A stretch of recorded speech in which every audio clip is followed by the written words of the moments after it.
Add Astro.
Have a load of this!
Swirl! Mark 2!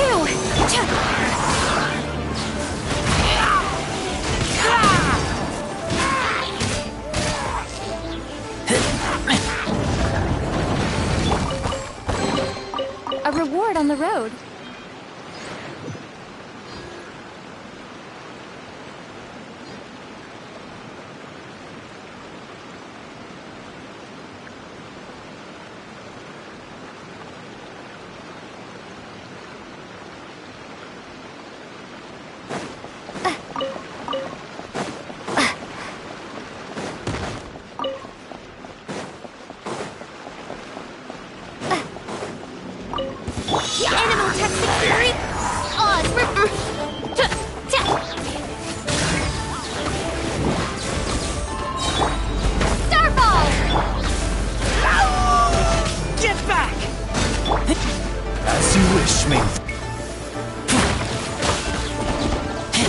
Absorption test. Enhanced animo modules.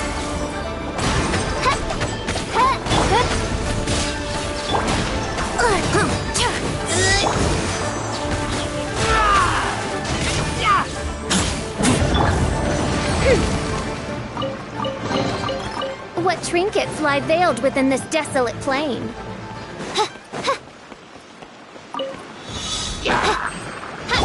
Crumble apart! By royal decree, I summon the Animotech 63 awake wings of darkness! Come!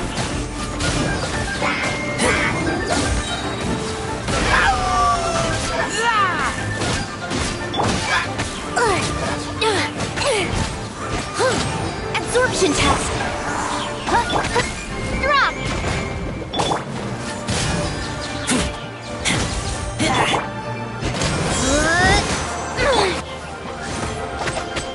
Midnight dip!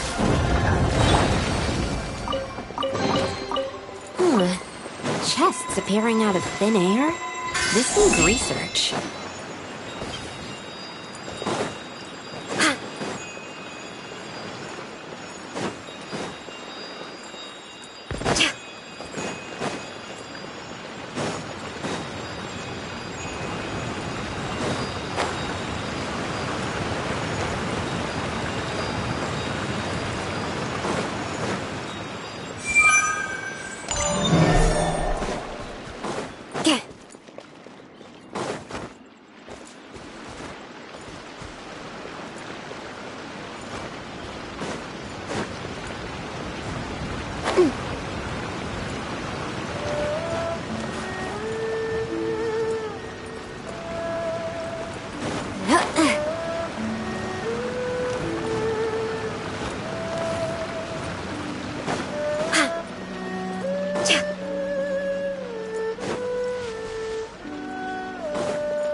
An answer from this world?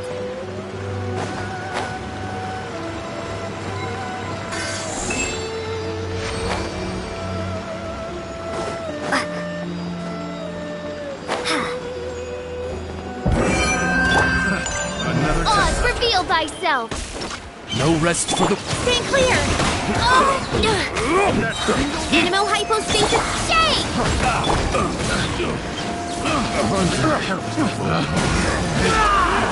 Get back! Animo test 60... The wrong test subject.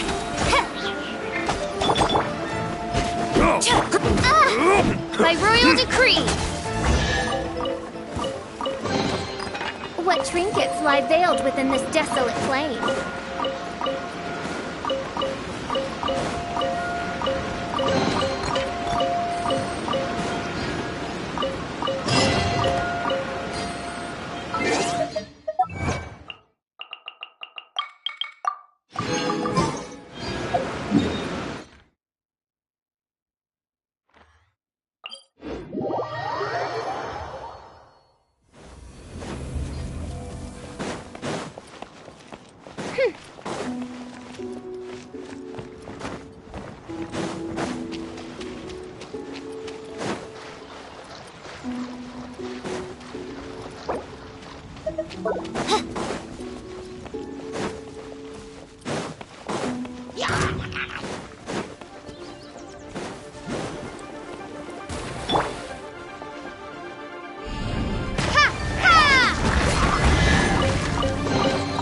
A reward on the road.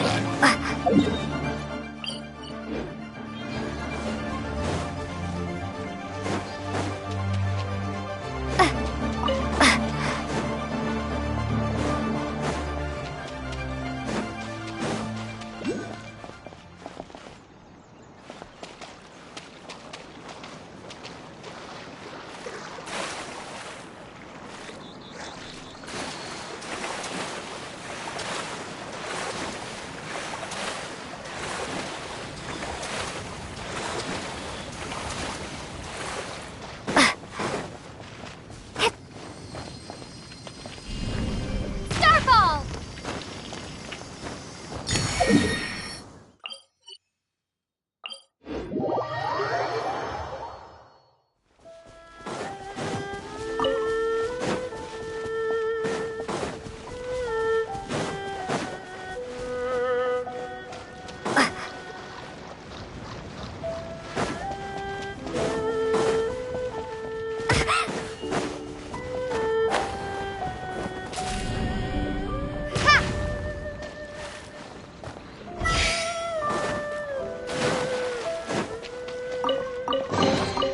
Is this an answer from this world?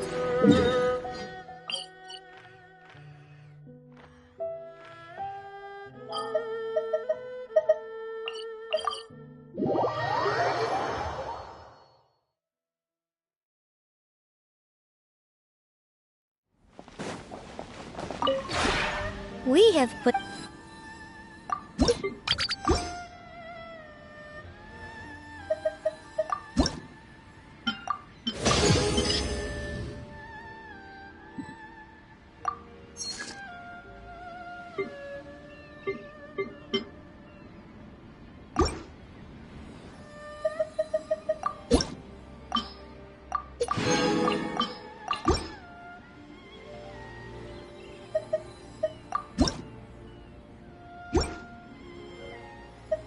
If you ever...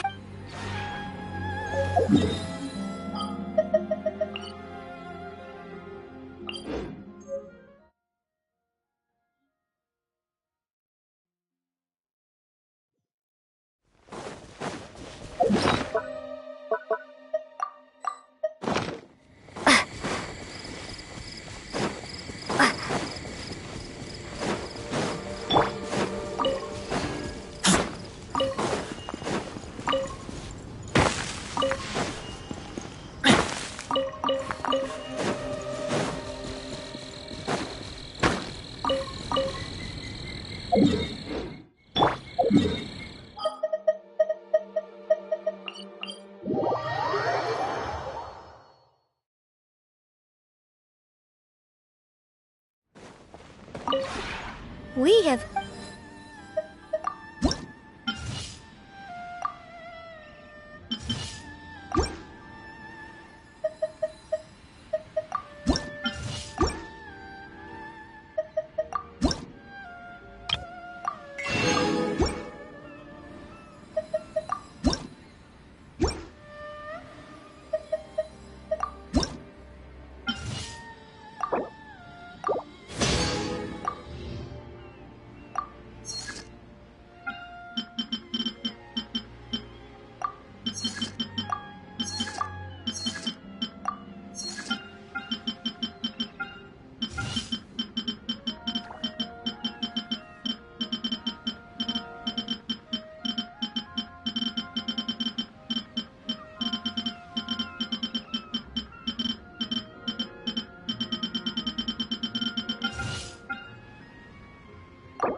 If you ever...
A reward on the road.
Is this an answer from this world? Wings of dark!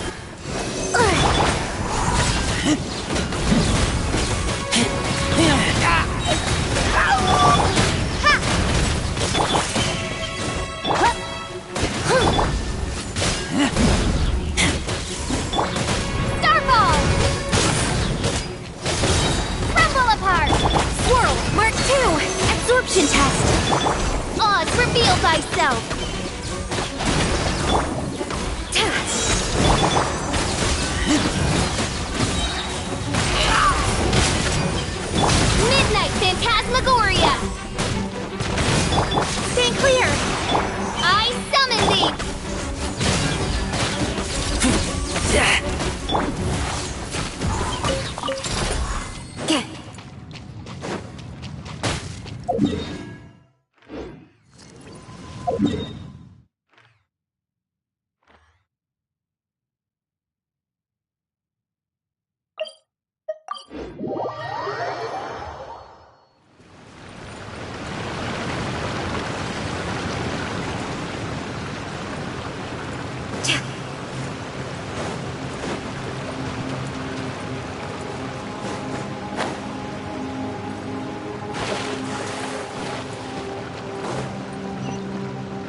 Wow! So many raw materials!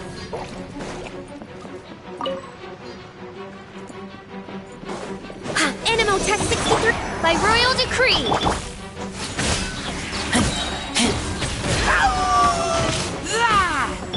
No rest for the wicked.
No rest for the wicked.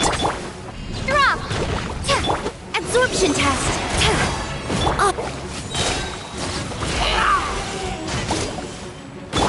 By royal decree! Starball! Animotech 63 away!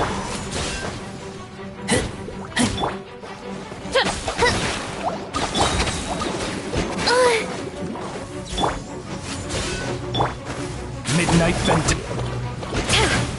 Stay clear! I summon thee!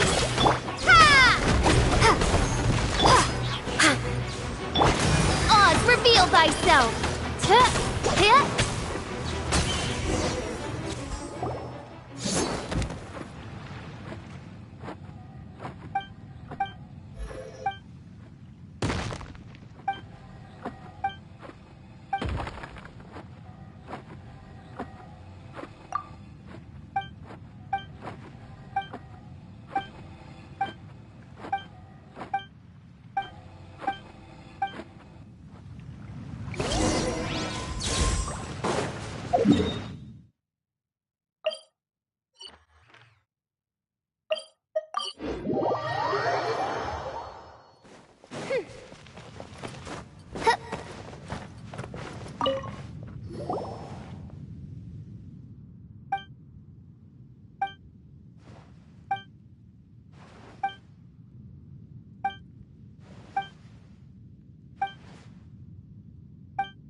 created another universe and founded paradise.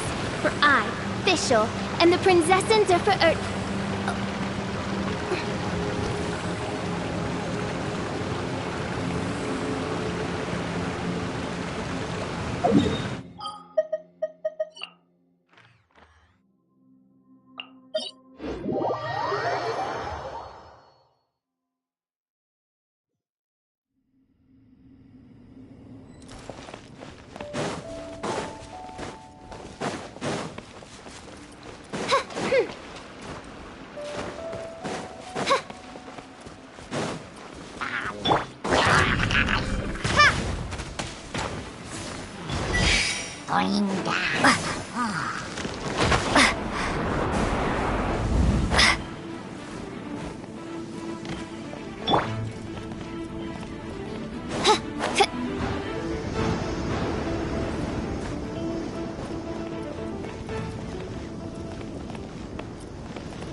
If only I stumbled upon lab supplies as often.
Starfall!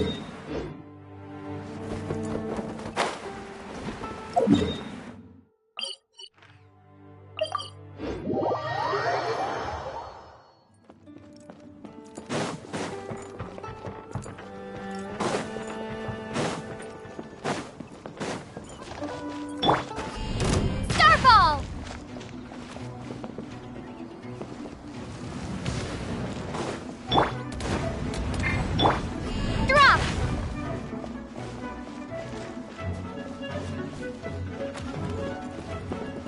Ha!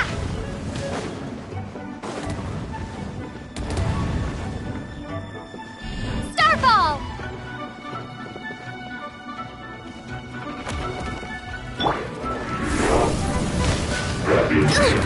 By royal decree!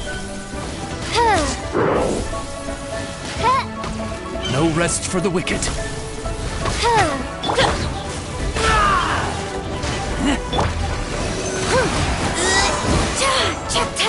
Swirl!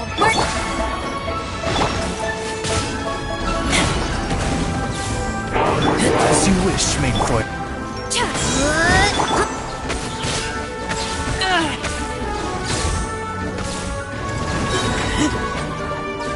Shake! Drop! Oz revealed by...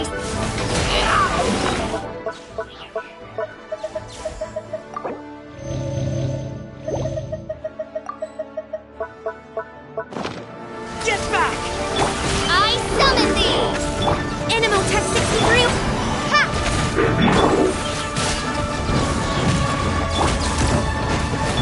Midnight Phantasma... Drop!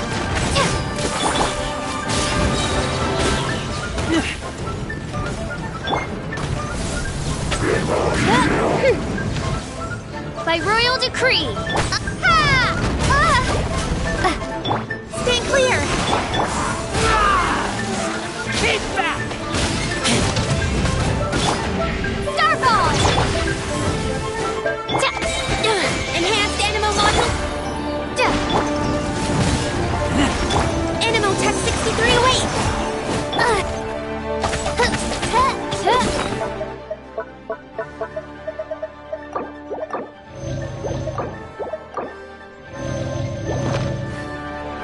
Oz, reveal thyself. Ha!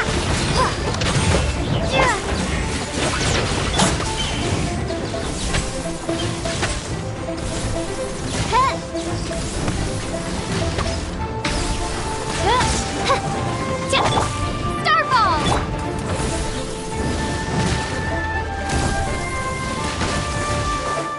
By royal shake!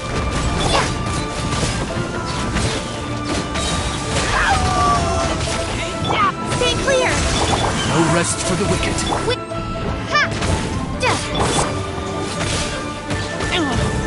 Can't breathe.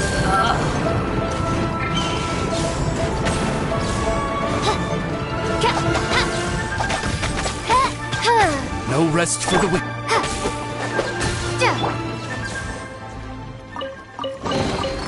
What trinkets lie veiled?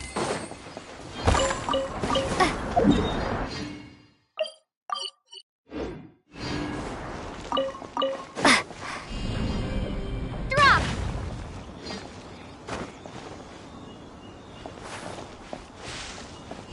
Ha!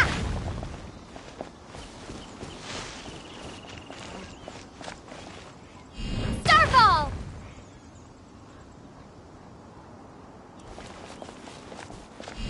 Ha!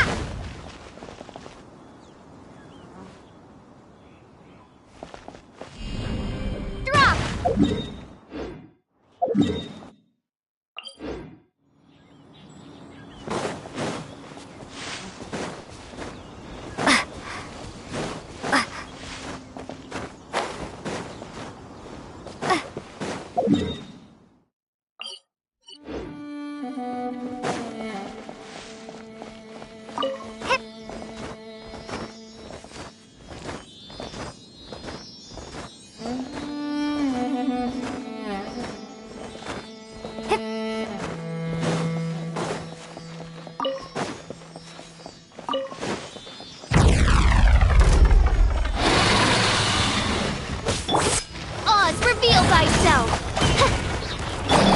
absorption test! Don't break my glasses! Take me back. Starfall! Midnight Phantasmagoria. Animotech 63 will crumble apart! I summon thee! No rest for the wicked.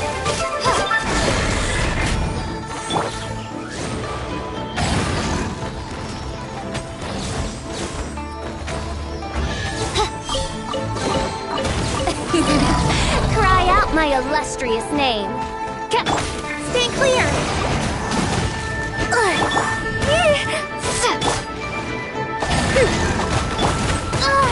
A minor error. My research has failed.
A reward on the road.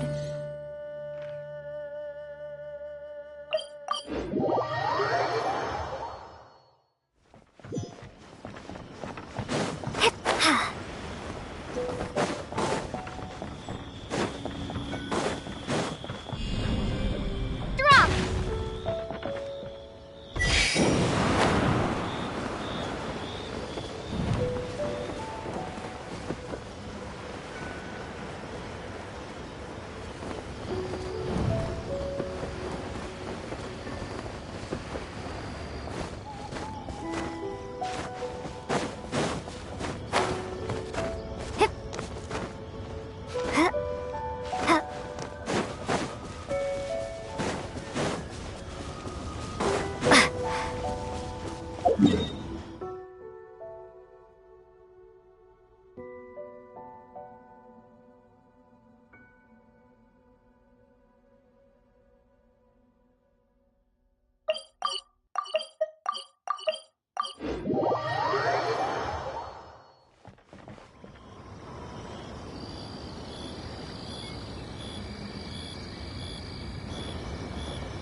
Reveal thyself! Animotech 63!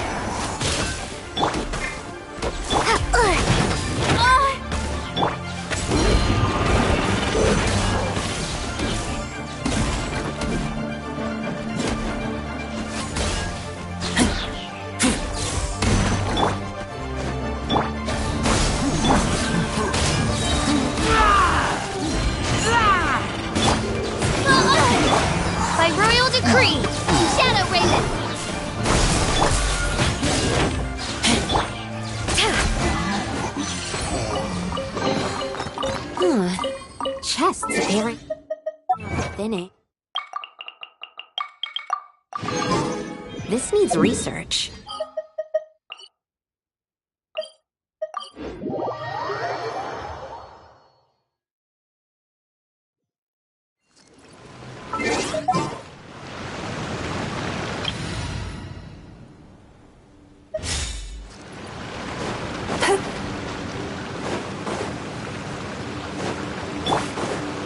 I'll protect us. Go, Barbara! Ouchie!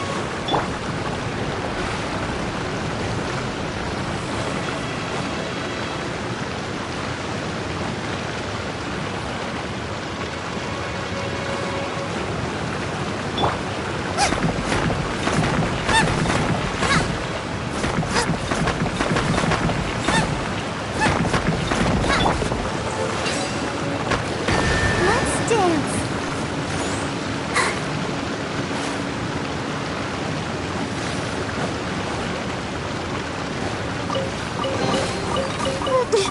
Gotta keep trying.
Trinkets lie veiled within this desolate...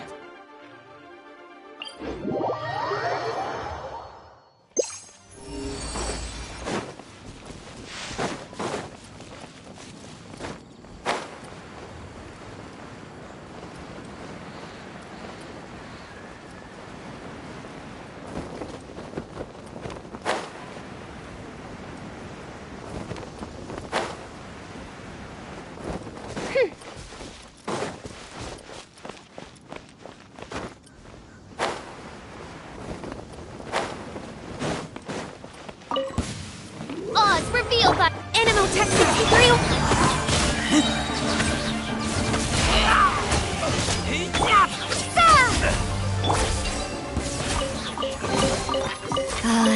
If only I stumbled upon lab supplies as often.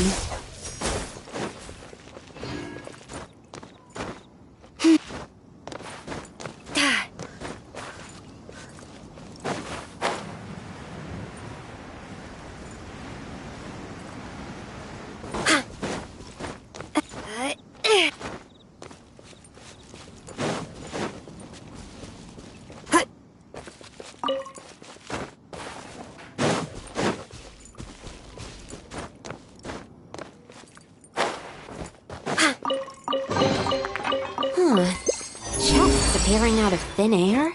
This needs research.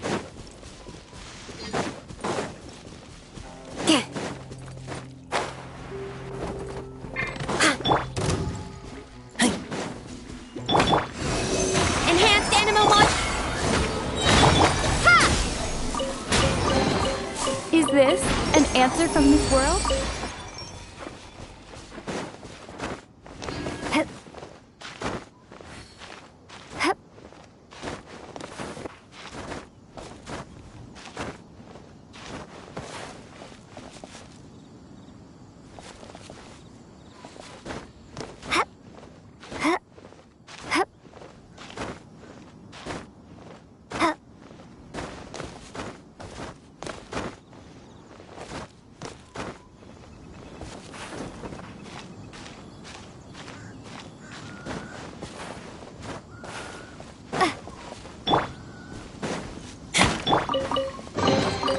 Is this an answer from this world?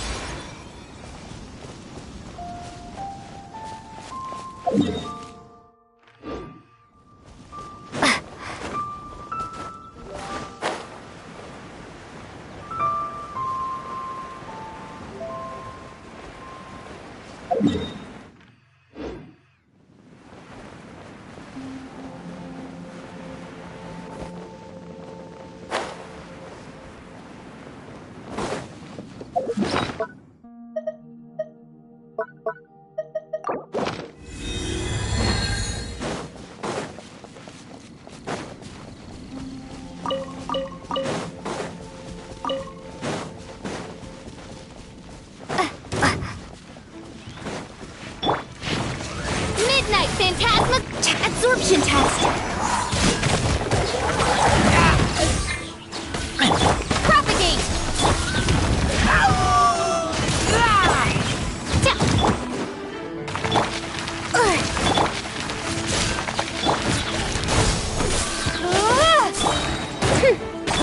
Germinate!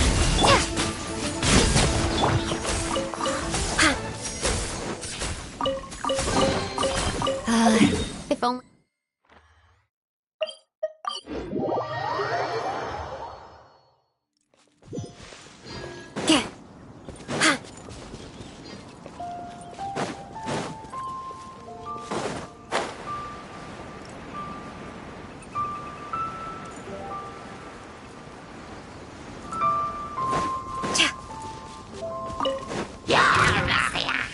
Stand clear! By royal decree! Scatter!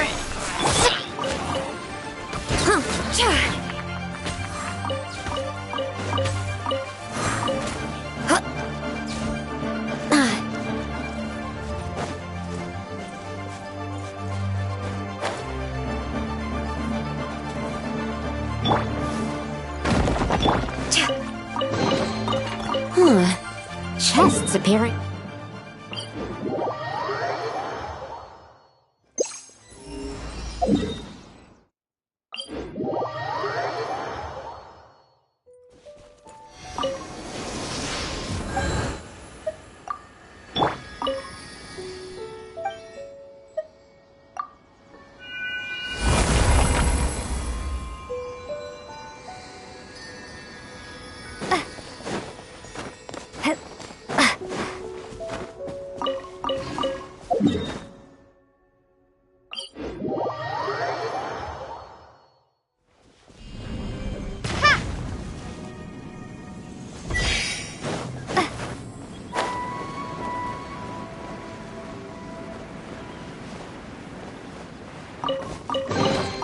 A reward on the road.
A reward on the road.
reward on the road.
it.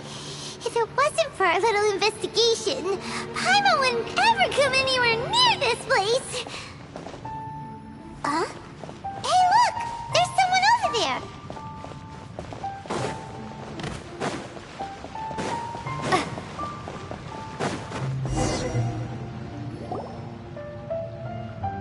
Oh, Traveler and Paimon?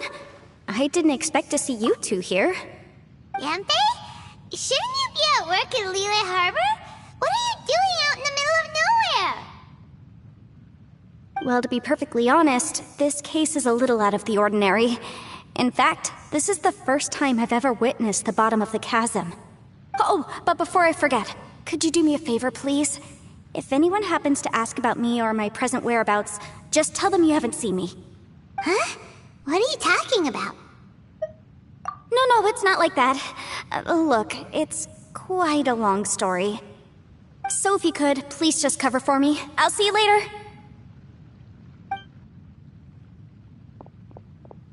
Hey! And there she goes. What in Tibet was that all about? Paimon's starting to feel nervous all of a sudden. Do you think she did something illegal and now she's gone into hiding here? Or maybe something super scary happened? Don't be so naive! The world is complicated these days, you know. We should be prepared for the worst. If something really did happen, we might find ourselves becoming her accomplices. Oh, what a dilemma. Should we really cover for her? Oh, hey, you over there! Yeah, you! Someone's coming! But that voice sounds pretty familiar. Ah, it's you two. So, what are you two doing in a place like this, huh? Wait, don't tell me. You're on vacation. I must say, you two are looking pretty good. Things been going your way lately? 'Cause I have been doing amazing. Ito? Who's that behind you? Hey there, I'm with the Arataki gang. Kuki Shinobu. Nice to meet you. Oh, all right. I almost forgot she was back there. Let me introduce you to Shinobu, the pride and joy of the Arataki gang. Oh, another member of Ito's gang! Let me tell you, she's one of Hanamizaka's best and brightest, so of course she's in the gang. Shinobu takes care of practically everything in the Arataki gang. She can protect you guys too, you know. A friend of the boss is a friend of mine. You must be the Traveler in Paimon. Yep. Nice to meet you too, Shinobu. The pleasure's mine. I have a feeling that we'll be working together soon enough.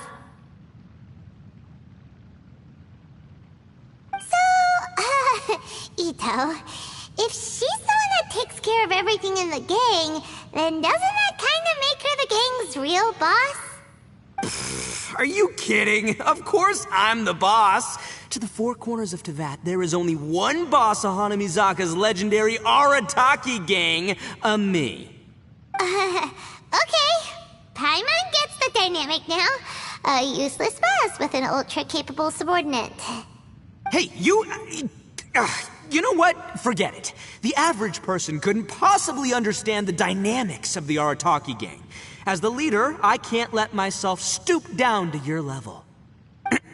Anyway, have you seen a pink-haired legal, mage lady? Wears a goofy hat, knows everything, kinda short.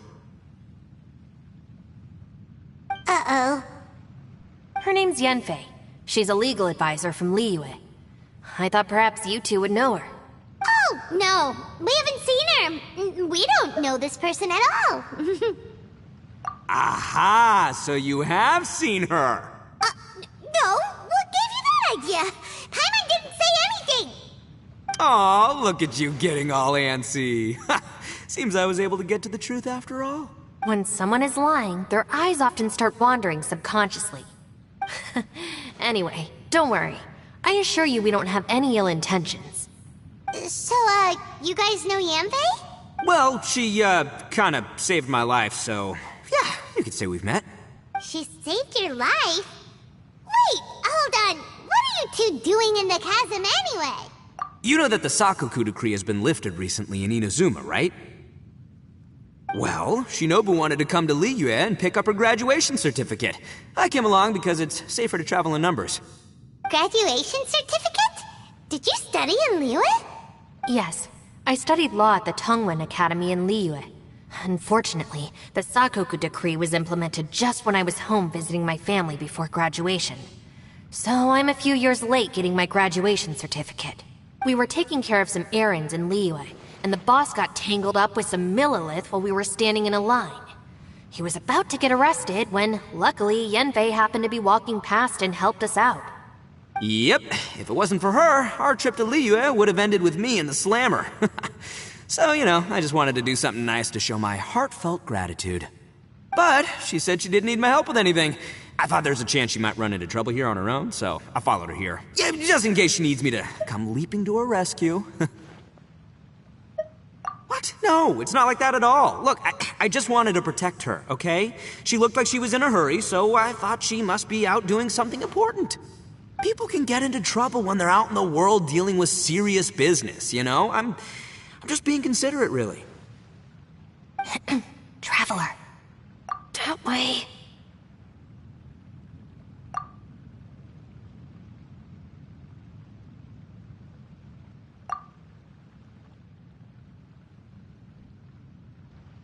Ah, great, thanks. I'll go after her. Shinobu, time to roll. Fear not, my savior. Ito's coming to your rescue. Appreciate the help. Until next time. Traveler, did you just send Ito the wrong way on purpose? Huh. Shinobu seemed pretty sharp. Paimon doesn't think you can pull one on her like that. Or maybe she knows that Ito can be a big nuisance, so she's trying to stop him from bothering Yanfei. Oh, if that's the case, then wow, she really knows how to call the shots. Well, at least this way nobody will be bothering Yanfei. If we run into her again later, we should let her know that we helped her out. Alright, now let's go take a look at the crash site from last time.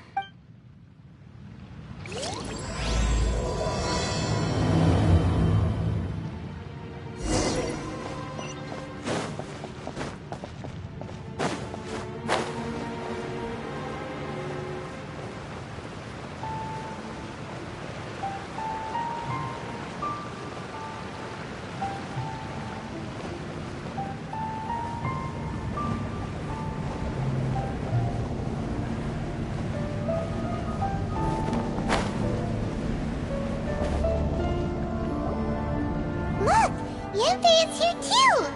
Hey, Yanfei! We sent away the people that were following you. Oh, good. Thanks a lot. The guy with the weird outfit seemed super outgoing. Normally I don't mind making friends, but I've got work to do today. Huh? So what kind of work are you doing in a place like this? Aw, don't tell Paimon you're thinking about becoming an adventurer too. Well, as a legal advisor, sometimes I also have to travel in person. I came to the chasm to deal with a will. A will? That's right. I found a will inside an old book. I'm guessing it was left by someone of great importance. It appears he lost a magical device and wished to retrieve it. Paimon didn't know legal advisors have to deal with that kind of thing. Huh, what a job! Will execution is also part of my work as a legal advisor. Of course, cases like this are quite rare. The chasm is not the kind of place you can just waltz into whenever you want. Oh, so you do know what kind of place this is. Who's that? Ah, I thought I might find you here.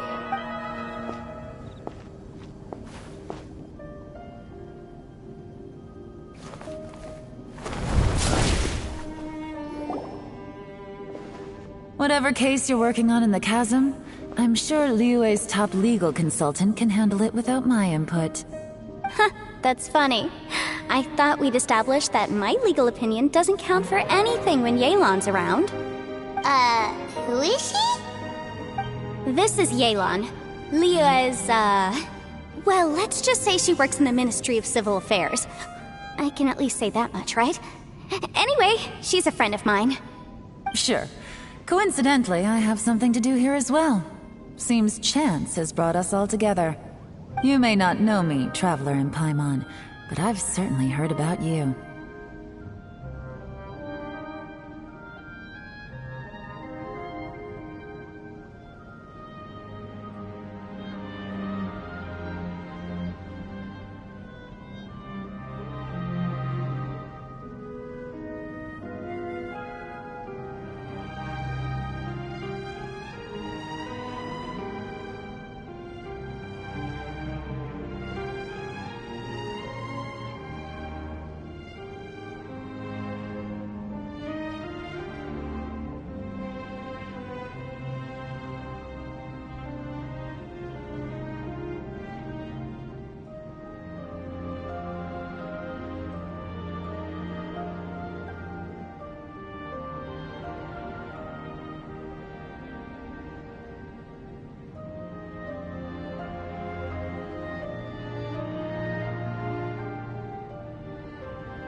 You're all here on business, and it's my job to monitor the chasm. According to regulations, I should accompany you.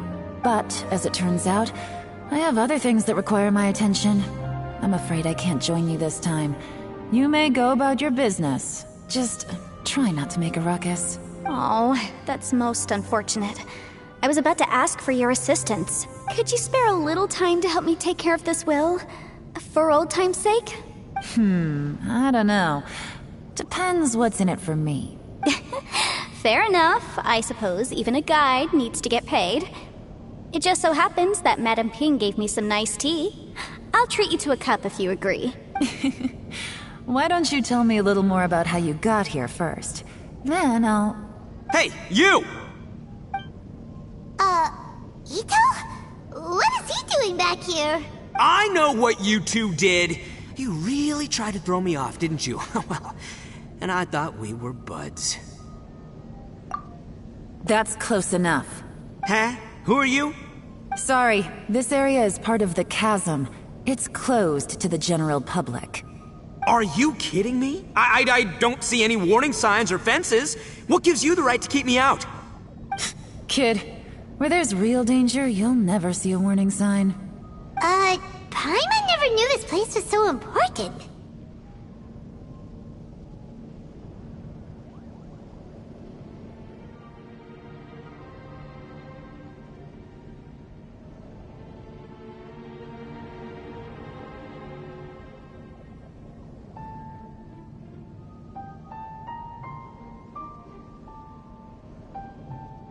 It's true. This is not a place you can just go in and out of as you wish. That's also why I didn't want anyone to follow me. Unfortunately, you didn't listen. The Traveler has done a lot for Liyue in the past. And Yanfei is a renowned legal consultant in Liyue, so I can trust their intentions. As for you two... Hey, what's that supposed to mean? You trying to say that I'm not famous enough and my intentions are no good? I don't know your background, so I can't give you free passage here. Besides, Yanfei doesn't seem to need your help, does she? Ha! How would you know what Yanfei needs? What, are you two joined at the hip or something? Right. Anyway, I don't need to be a mind reader to see that. In any case, as a visitor from Inazuma, I'd suggest you defer to a local when in doubt. Stick to the local rules and keep yourself out of trouble.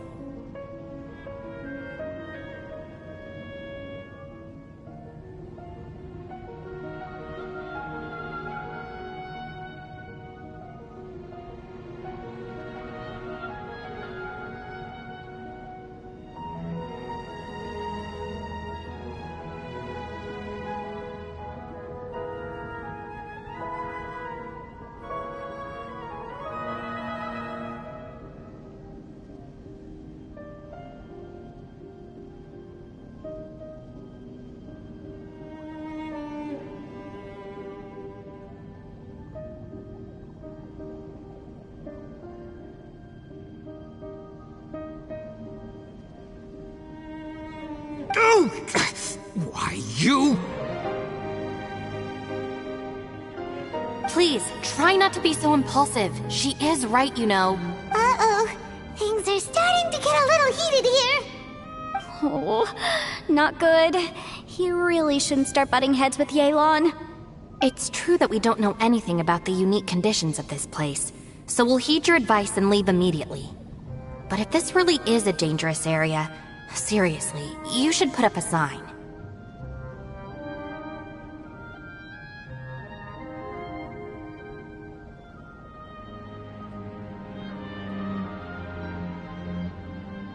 Thanks for the suggestion. I'll consider it. Oh yeah? And what if we don't leave? Boss, Then, I'm afraid things might get... unpleasant. Is that so? You really think you can take the two of us? Wow. Gotta admit, I like your optimism. Although you're friends with the Traveler and Yanfei, I'd still suggest you heed my warning. Thanks for that, but too bad I'm not buying it. If you're so strong, then why don't you show me what you got? hold on, boss. There's no need to start a fight here. Oh no, I'm going in whether she likes it or not! You think I was joking around, huh? Oh no, these two are about to go at it! Please, wait a minute, you two. This whole thing started because of me. Why don't you just save me the embarrassment and just... Huh? Uh-oh, it's a... Ah! Hey, stop trying to change the subject! I'm gonna... Huh? Ah!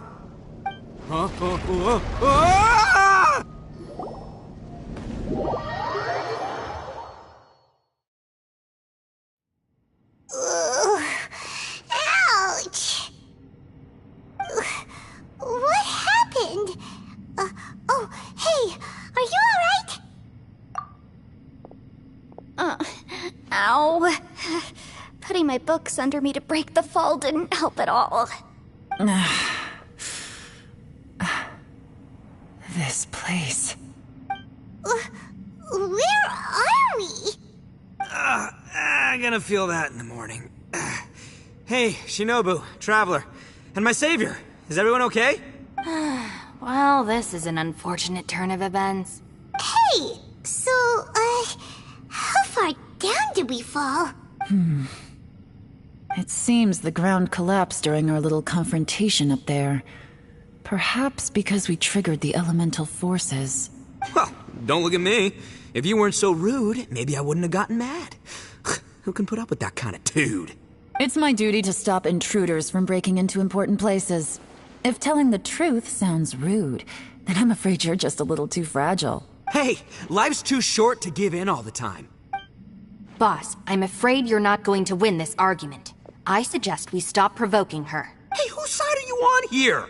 I'm simply pointing out the facts. I understand how you feel, but you're making my life difficult by starting random fights with everyone. Looks like Ito can't argue against either Yelan or Shinobu. He's in a real tough spot now. Hey! What do you mean? Don't you dare compare Paimon to Ito! Whoa, what do you mean? You looking for a fight too? Paimon was just saying how it is! Everyone knows you're a bit of an idiot. You calling me an idiot? Oh yeah? Well, you're a puny little flying lavender melon, ha! Flying lavender melon? Oh, that's it! Paimon's mad! Time to give you an ugly nickname! Bullchucker! You better mind your manners, Bullchucker! We seem to be a long way down from where we fell. It's impossible to see what's going on up above. It's unlikely we'll be able to climb back up that far. We'll need to find another way. I'm sorry to interrupt your lovely little chat here, but I think there's something you may need to know. The chasm is regarded as a mysterious area in Liyue. It was sealed off for years due to a mining accident. Whatever goes on down here, I suggest you remember this. You didn't see anything, you didn't hear anything, and you're not gonna ask any questions. Save you from getting caught up in things you shouldn't know about. I won't treat you as hostiles, and in exchange, I hope you won't make things difficult when it comes to keeping secrets. I'll do what I can to find a way out. Huh? Well, where does she think she's going? Like she said, to search for an exit. Chances are that Yelan is the best among us at survival and handling emergencies. We should just let her go. I'm afraid I must apologize. I don't typically disclose details of a client's will to third parties, which is why I couldn't tell you the truth. I'm sorry. I came to the chasm in search of the fantastic compass, which is mentioned in the will. Many years ago, my client gave this magical device to someone ambitious, hoping that it'd be handy in times of need. According to an eyewitness account, the person who received the device took it into the chasm and has been missing ever since. Throughout history, many wars have been fought in the vicinity of the chasm. Even if that person died in one of the wars, I still wish to do my utmost and find the device and fulfill the client's wish. Yelan's words of caution were not unwarranted. There are dangers lurking in the chasm. I'm sure you've all realized that by now. Given that we're all caught in this mess, let's try to find a way out together. Whatever you say, my savior. I'll do whatever you ask. From now on, we're a team. All of us. And as for that big jerk, well, I guess that includes her too. You said Yelan works for the Ministry of Civil Affairs, huh? Paimon can tell she's tougher than most, but... wow. Her job sounds demanding. Well, that's what she tells outsiders. I can't disclose too much about her identity, but I'd say she's the only person who can handle this type of work. What kind of lame job would have someone go out to the middle of nowhere? Oh, Paimon knows! An adventurer.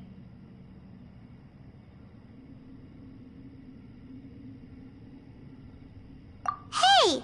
What's with the face? Oh, did Paimon say something wrong? That's literally what the two of us do, isn't it?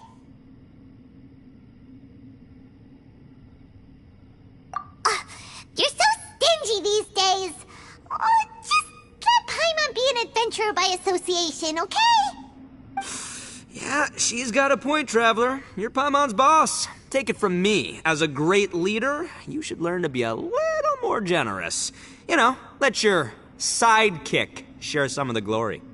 Ugh, you really don't understand anything about us. Paimon, don't take him too seriously. He's just joking.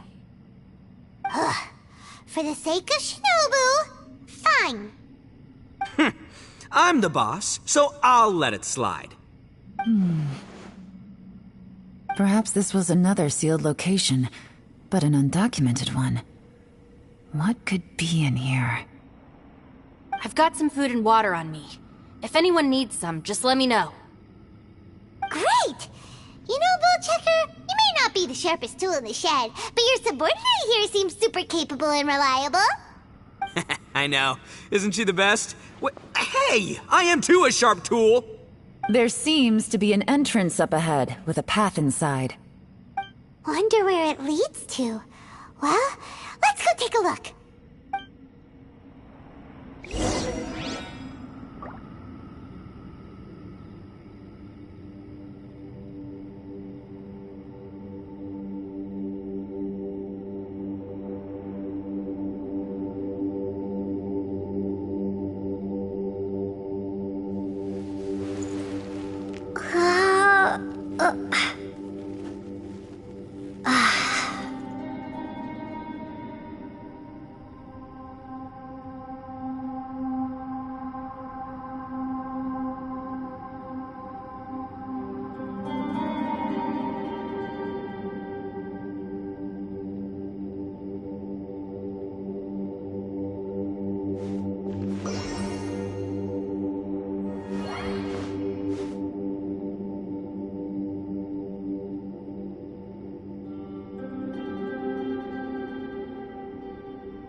Domain entrance in a place like this.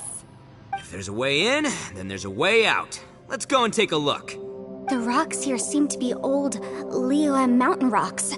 They're similar to what I've seen in books. This domain must have existed for quite some time now. What's that sound? Oh, it's Xiao. Conqueror of Demons, what are you doing here? I came down from above. I heard a noise, so I followed it here. So you're not here by accident. Wanna team up? No, I have something else to do. I'm looking for someone. You shouldn't be here. I would urge you to go back as soon as possible. Well, that's Xiao for ya. Shows up without a warning and disappears without a trace. Huh. That guy looked pretty tough. Maybe almost as tough as me. Seems like a solid dude. Seriously, Bullchecker? Where do you get your confidence from? Should we really be letting him go off on his own? Oh, he wouldn't listen no matter how much you tried to talk him out of it. He is super tough though, so don't worry about him. Everyone, keep your eyes and ears peeled from here on out. We don't know what lies ahead, so we have to be ready for anything. Oh, look, I'm happy to say we're all on the same team and everything, but could you cut the little speeches and the whole follow the leader act? I, for one, think I should be able to look after myself. Boss! Okay. Besides, Yelan is just looking out for everyone. You know, Bullchucker, you're a guest here, so maybe try to get along with everyone. Ha! Please, you're not a local either, Flying Lavender Melon, so stop trying to sound like one.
Labyrinths like this are unique to Liyue.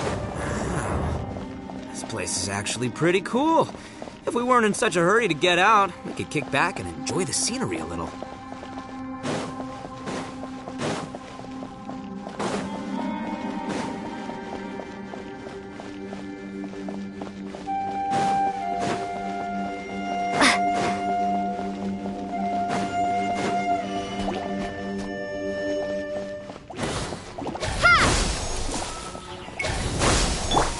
Tech 63 away!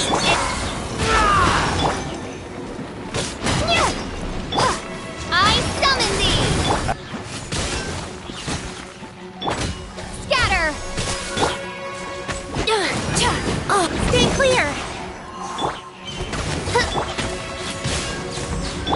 Propagate!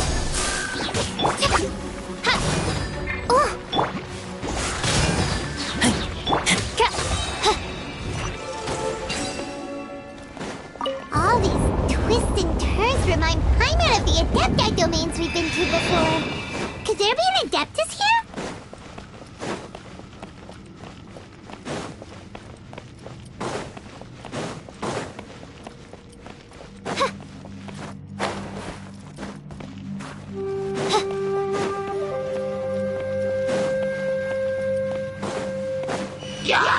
Midnight Fit! Spring Force! Scatter! Get back! No rest for the wicked. Propagate! Scatter!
Midnight Phantasma. Tech 63 away! Ha!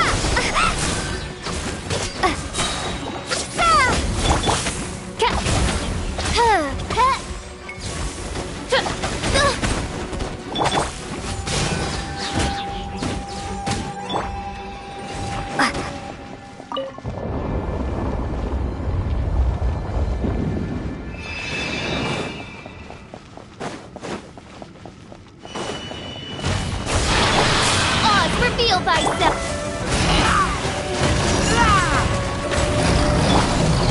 Scatter! As you wish, main Fräulein. Absorption test! Animo hypostasis emulation!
Huh? Wait, this ain't right. How did we end up back here? So we've been here already? Yes, this is exactly where we started. But we couldn't have taken a wrong turn. We were headed in the same direction the entire time. We never turned around.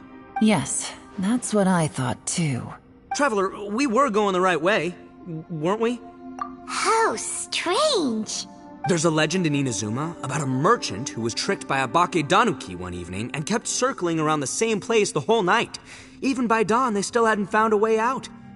Yeah, Paimon's heard that one before too. So we're all familiar with the story then? Good, because I'm pretty sure that's what's happening to us right now. But fear not, I happen to have a certain sidekick who can exercise yokai and spirits and whatnot. Let me summon him real quick. Unbelievable. And Oni who's friends with an exorcist? Huh. What an open-minded guy. For the boss, ignorance is a virtue. You're up, Ushi. Go get that spirit. This is Ushi, an auxiliary member of the Arataki gang.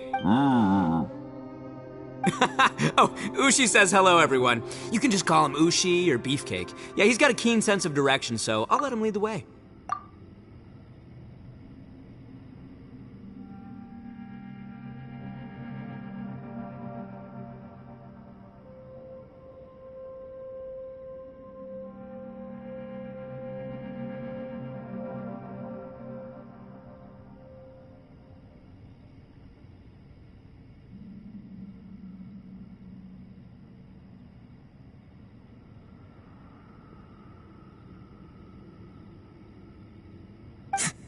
I didn't know gangs could have auxiliary members.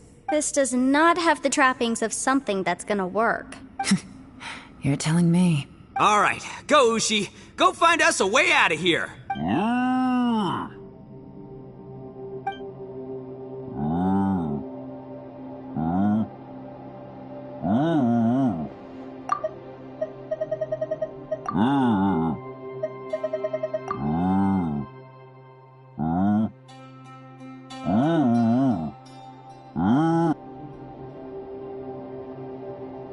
Huh?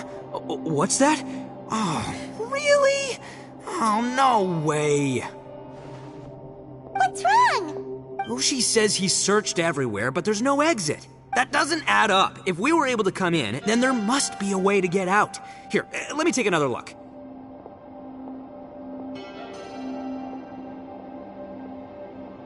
Has anyone else noticed this? We initially thought we fell here from above. At that time, there was a way out high overhead. But now, it seems even that exit has disappeared. Inexplicable, if you ask me. It seems there's more than meets the eye with these underground structures. I'm gonna take another look around. Everywhere we look, there are just more and more rocks. Maybe we've just misremembered. Maybe this isn't the place we started from. What? You scared now? No, Paimon's super brave.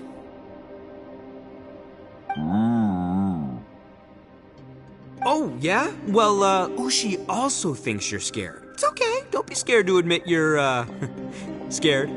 You've got us here to protect you. We can't just sit here twiddling our thumbs. Let's keep looking for a way out. Shinobu, you stay here with my precious savior. I'll take the Traveler and Paimon with me. Got it. Be careful, everyone. Please, there's no need to keep calling me savior. Just Yanfei is fine. Mr. Arataki, it seems that as the head of the Arataki gang, you possess a strong sense of leadership. Ah, too kind, too kind. And just call me Ito. Since we're a team now, we should have each other's backs. Paimon, if you feel scared again, I can cover your eyes for you.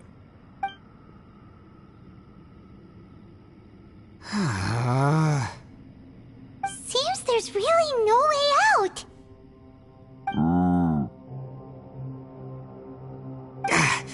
I can't shake the feeling that there's something off about this place. Boss, did you guys find anything over there? Not only that, I could have sworn I saw some shadows moving a second ago. This place better not be haunted.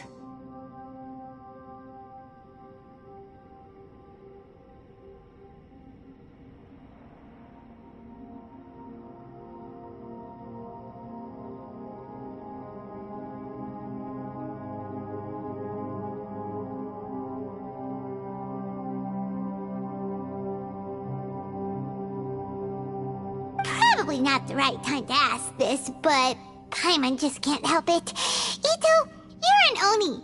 Doesn't it kinda mean everywhere you go is haunted? No, ignore the red horns, okay? I'm talking about spooky, floaty ghosts, now you see them, now you don't kinda haunted. Ito, are you afraid of ghosts? Oh no, boss. You've been found out. What? Me? No way! What, are you kidding? Stop joking around. Seriously, though. Looking at you, Paimon suddenly doesn't feel scared anymore. Hey, Bullchucker, if you're scared, Paimon can cover your eyes for you.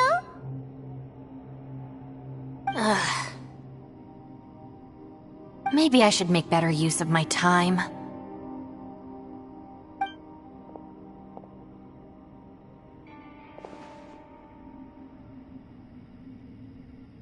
Add a little salt and some pepper.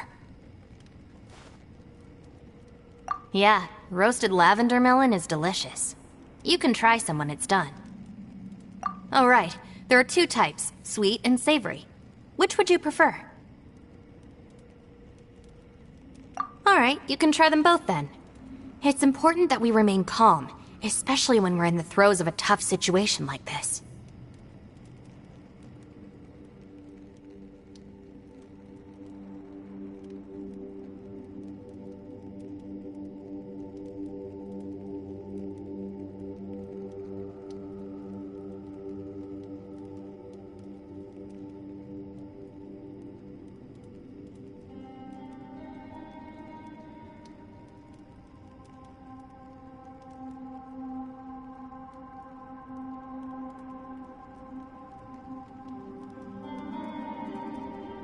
If I'm reading the situation correctly, there seems to be some secret here that the boss and I are not supposed to know about. But don't worry, I'll distract the boss while you discuss things with the others. Oh, I thought I smelled something cooking. Would you like some, Yanfei? Thank you, but I'm not hungry. You guys go ahead. Oh, and by the way, I haven't seen you in a while, Shinobu. Yeah, it has been a while, hasn't it? The last time I saw you was when you taught one of my classes as a substitute while I was studying in Liyue.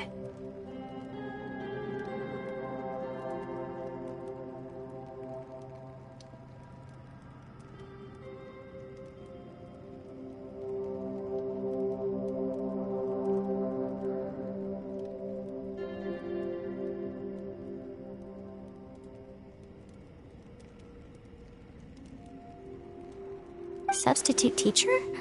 Ah, yes, now I remember. It was during winter, wasn't it?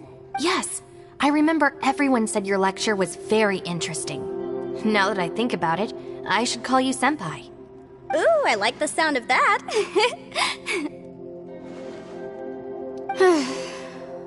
Who would have ever guessed that we'd get caught up in such a dilemma together? It must be fate.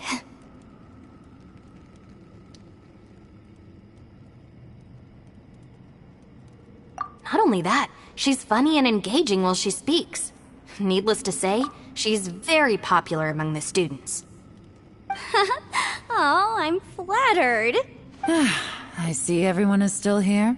Yelan, we split into groups and searched the area, but there are no signs of any way out. How about you? Did you manage to find anything? No. And though I'd prefer not to say it, we'd better mentally prepare ourselves. If we can't find a way out, we may be stuck underground for some time. I think you might be right. I understand. An underground space with an entrance but no exit. It just doesn't make any sense. I'll figure something out. Just give me some time.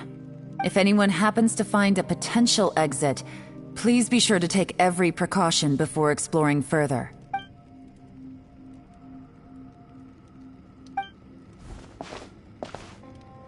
Hey, Traveler, what's with the serious face? Do you have a plan?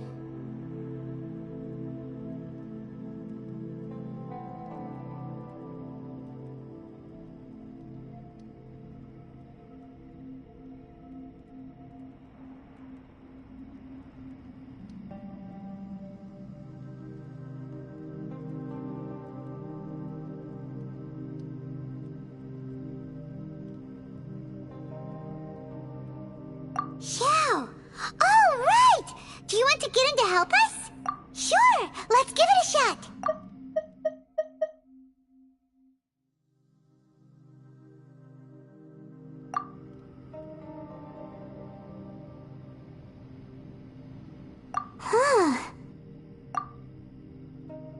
Huh.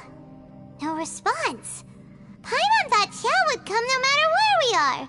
Oh no, does that mean even Xiao can't sense our presence here?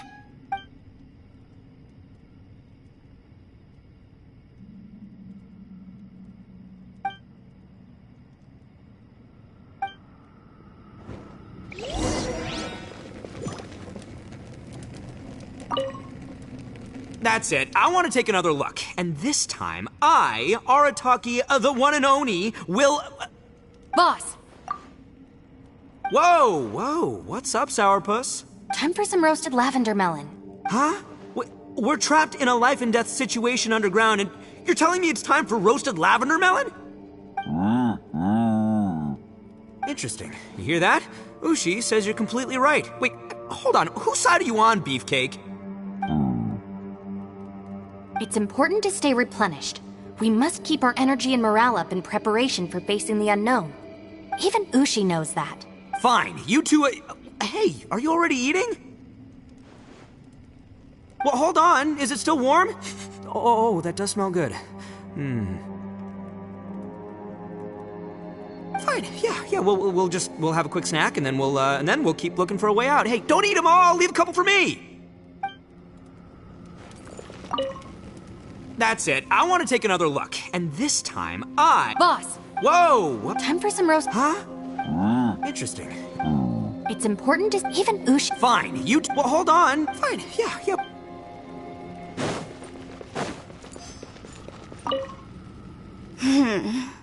Who could have ever guessed we'd get trapped in a place like this? It's quite the predicament. For all the studying I've done in my life, all I know is how to land people in prison. I don't know the first thing about breaking out of one. I've even made a contract with my father to live a happy life. I can't give up hope now. Try and stay positive. At least I've explored a new place and seen more of the world while reuniting with some old friends. Yeah, there's still a silver lining, I guess.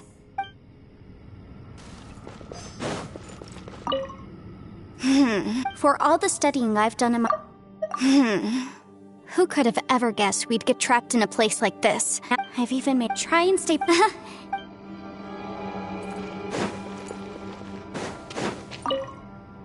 Our situation is grim. There doesn't appear to be a way out for now. We should be prepared to stay for a while. Fortunately, we don't seem to lack supplies, and even our motley crew has people who can keep their cool when the stakes are high. Just focus on taking care of yourselves. I'll figure out the rest.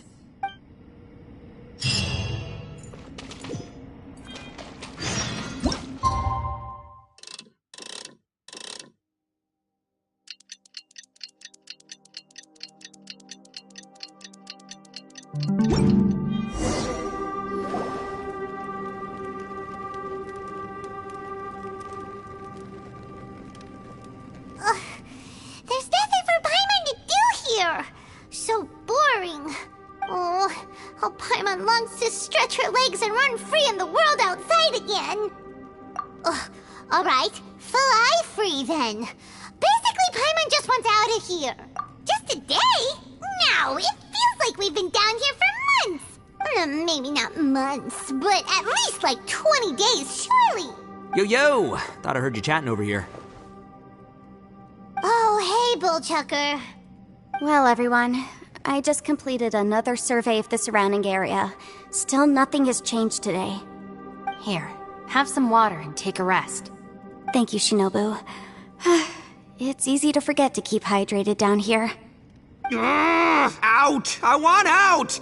All I want is to cruise the streets and have beetle fights again.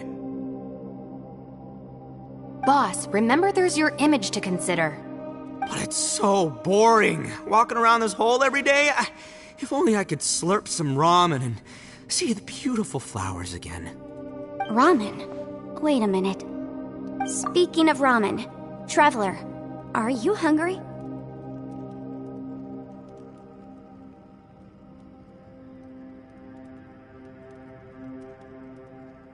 I'm not hungry either. But let me pose the question this way. Who is the biggest eater among us? It's definitely not me. Hey, what's everybody looking at me for? It's definitely not me. If anyone, it's this one right here. Huh? What are you looking at Paimon for? Paimon, are you hungry? No. Paimon's not hungry. Why do you ask? If that's the case... Huh? What am I missing here? Yes, I heard that too, as I was walking over. The question is, how can you not feel hungry, even after 20 days? That's also strange. Of course, everyone has different perceptions of the passage of time, but how could one person feel like it's only been 1 day and someone else 20 days? Yeah, now that you mention it, I feel like we've been here 3, 4, 5 days, but I don't feel hungry or thirsty at all. Although I cooked some food, it wasn't because I was hungry. I just wanted to keep our spirits up. I was planning on saving our rations so we could survive a few more days, but I haven't really felt hungry since. Now that I think about it, not only am I not hungry, but I don't feel any real signs of fatigue either. Whether I sleep or not doesn't seem to have any effect on how I feel. Yes, I concur. Resting doesn't make me feel more refreshed, and staying awake doesn't make me any more tired. Very peculiar. It's almost as if our physical state has been suspended. The more you say, the scarier it sounds. Paimon doesn't even want to think about it. Huh? What's wrong, Traveler? Did you think of something?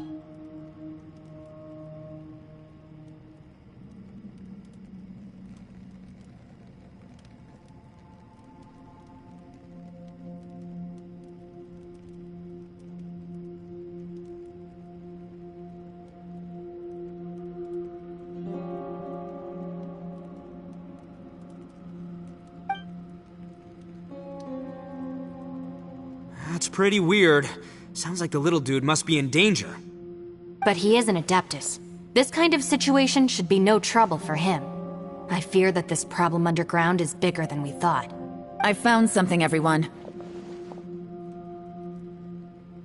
I just discovered a new path over there that seems to lead to an unknown area. You mean a way out? Oh, finally!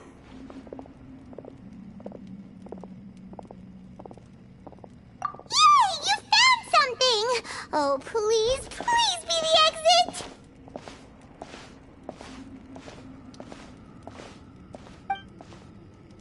I still suspect things can't be that simple. We should all stay prepared for whatever comes. Huh? Paimon doesn't see anything out of the ordinary here. Appearances can be deceiving. As I was examining the wall just now, I noticed there was something unusual about this stone.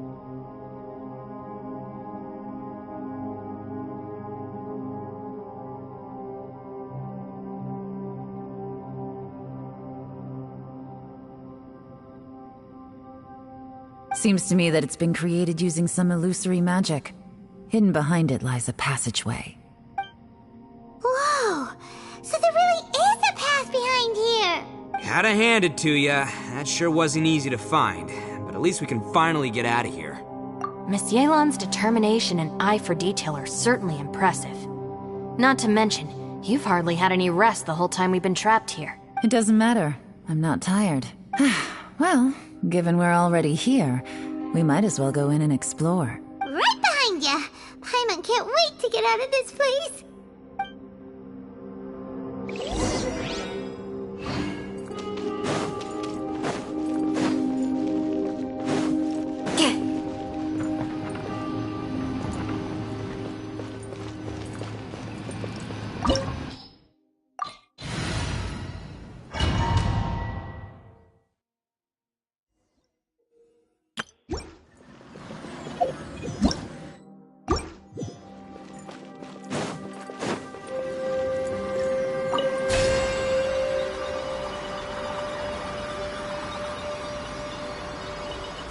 Lucy, is that you? Hey, did anyone else just hear that voice? It sounded super creepy. Don't break my glasses.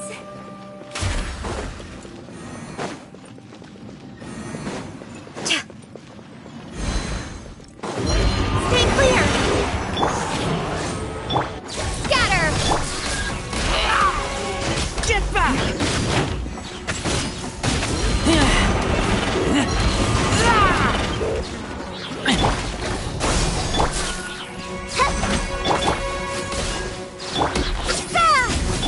Absorption test.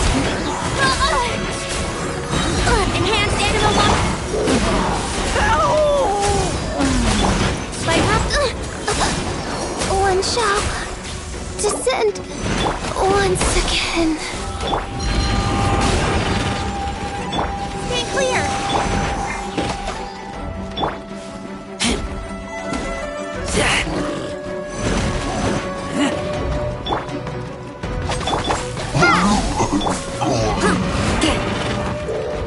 Animal Tech 63.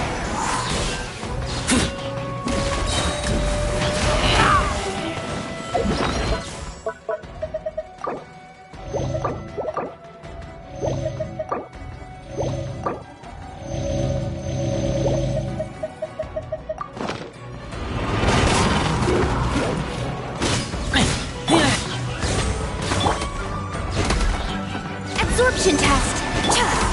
Propagate. Germinate.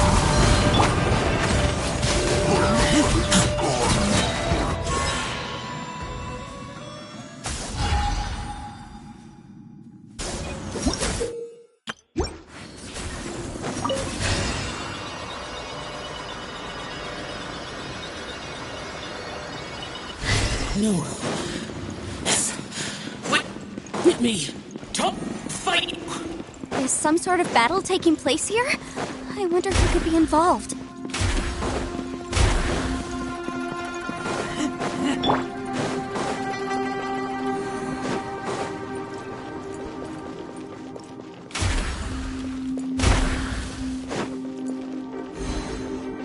Swirl number 2! Oz, reveal thyself! Scatter! No rest for the wicked.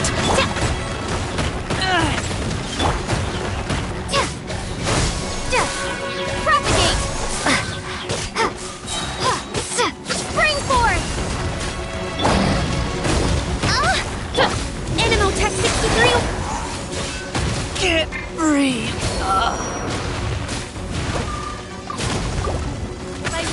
decree!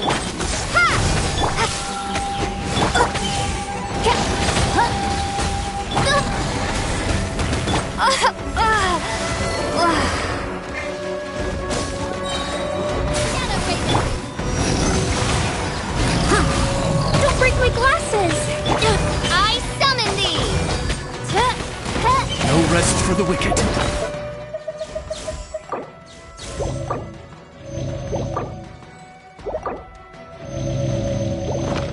I summon thee!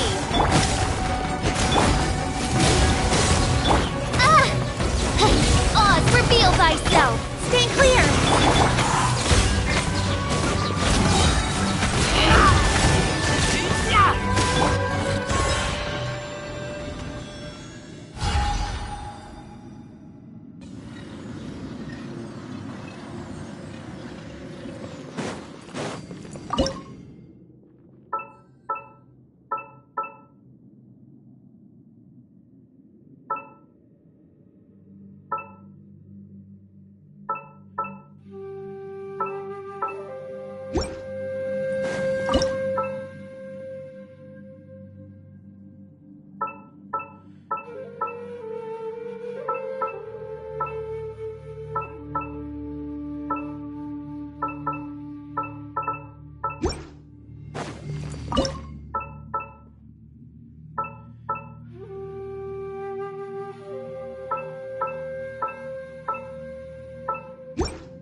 No.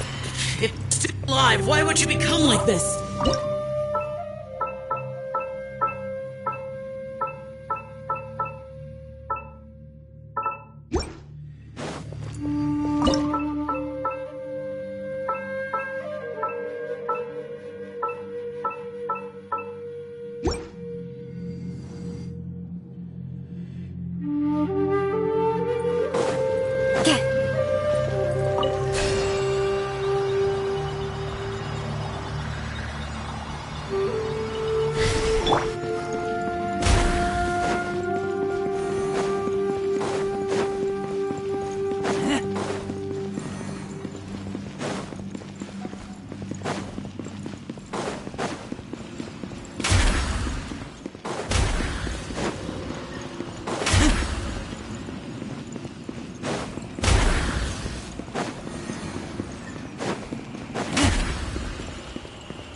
Hypostasis emulation!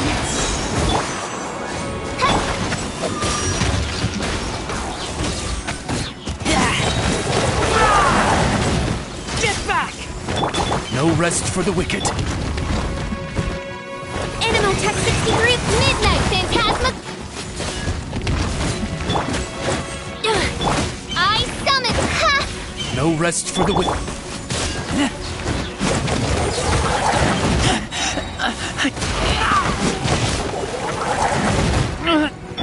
Stay clear! By royal decree!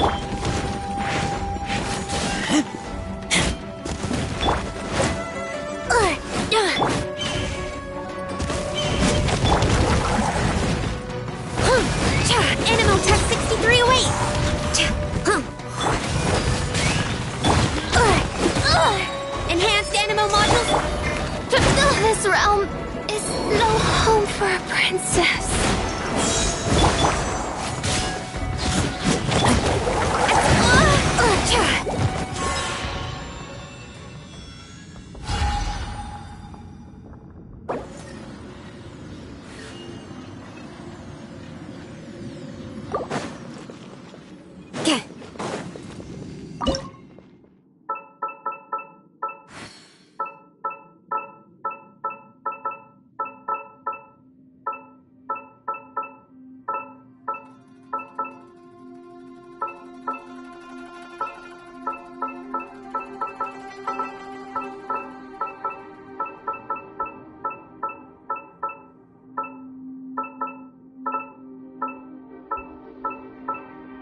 myself! I summon thee!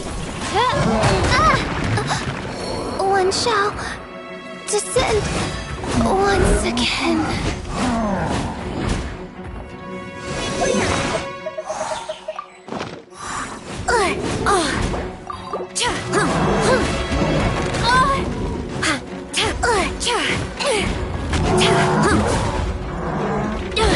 Don't break my glasses!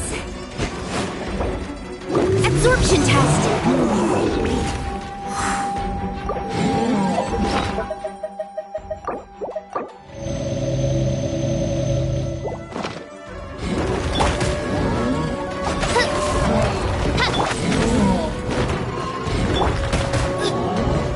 Dost thou wish to witness my true power? Stand clear! Animo hypostasis emulation! Need to make adjustments.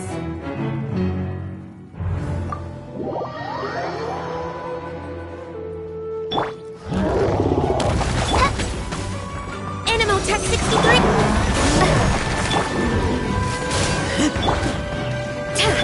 By royal decree! Propagate!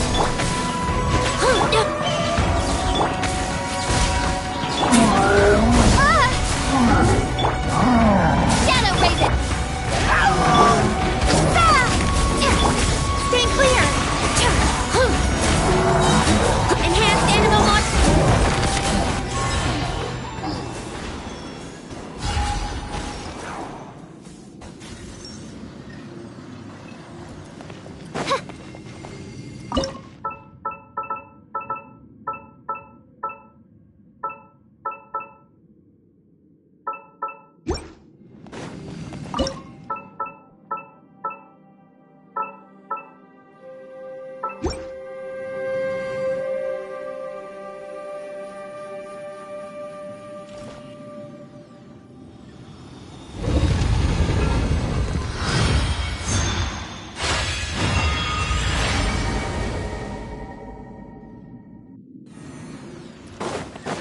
seems to be leading to another platform.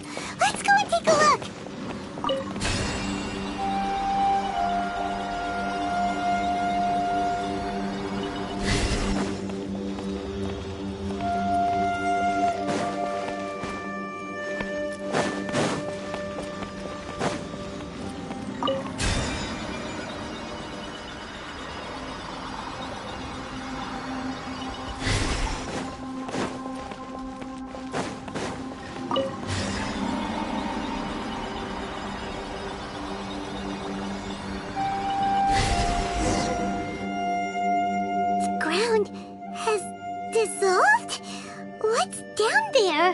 Is that little dude called Xiao down there? We gotta help him! Hold on. Something's not right here. What's this? It appears to be a small fissure. What can you possibly find inside? It can't be a living person, can it? Conqueror of demons? Xiao, is that you? Quit trying to scare us, okay? Huh? Wait, is this some kind of illusion? Paimon can't touch him! Conqueror of demons, can you hear us?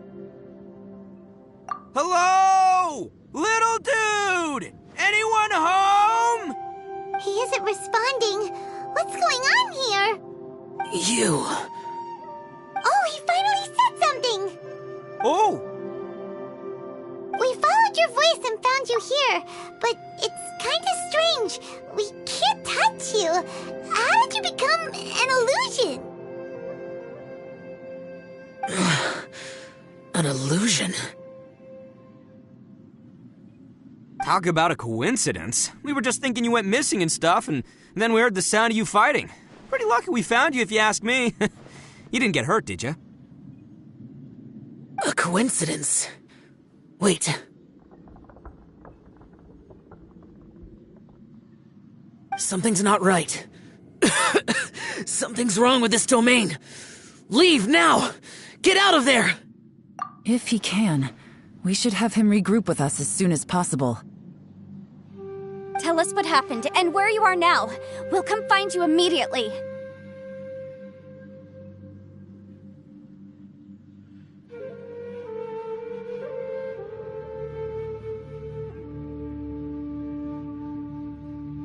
No, your safety is the top priority.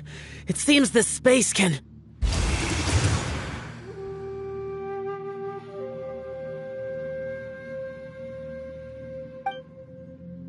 Huh? He disappeared. Where'd he go? It sounded like he might be injured. We need to go help him.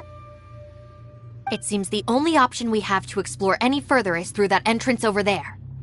Huh, he's injured and telling us to be careful? It's not like we're in any danger here. Anyway, the secret behind whatever's going on should be in this cave, right? Don't worry, little dude. Ito's on the way! Boss, please don't go charging ahead. You're an Oni, not some hunting dog. Don't worry, I'm invincible! Ah! Oh, my butt! Looks pretty deep. Be careful, everyone.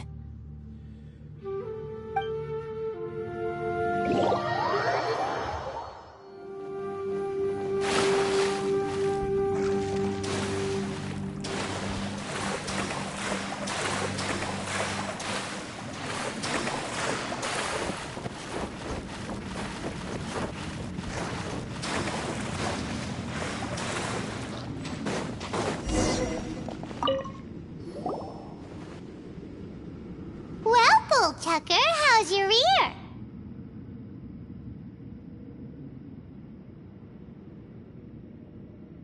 It's fine! Ugh.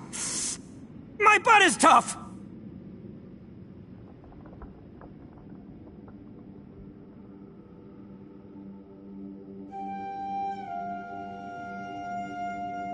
Go ahead, you can cry if it hurts. I promise I'll try not to laugh.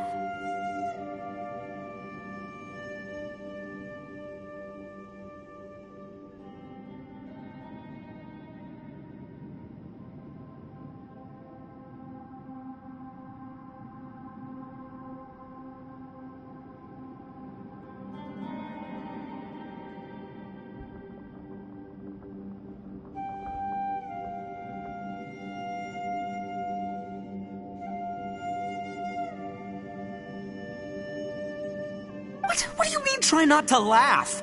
You should be feeling some serious sympathy for me right now. But wouldn't feeling sorry for you be a violation of your dignity? Besides, it's harder not to laugh when I'm not the one in pain.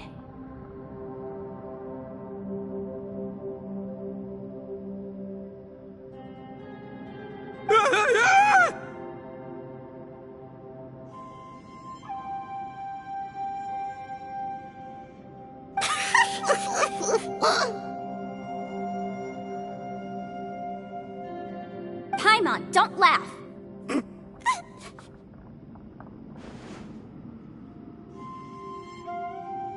It's okay, everybody. If you want to laugh at him, just let it out. Don't you have a heart, Shinobu? Oh, and people think I'm the monster. Wait a second. Xiao's not here, but... Seems a little out of place here, don't you think?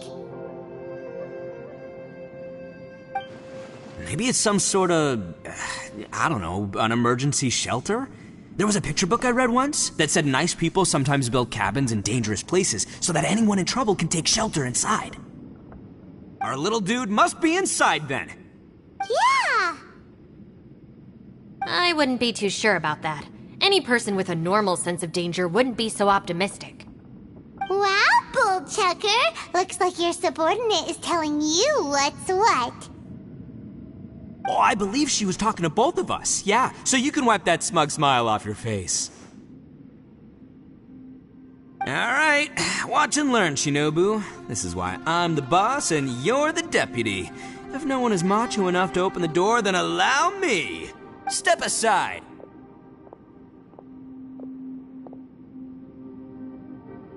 Once this door's open, we are out of here.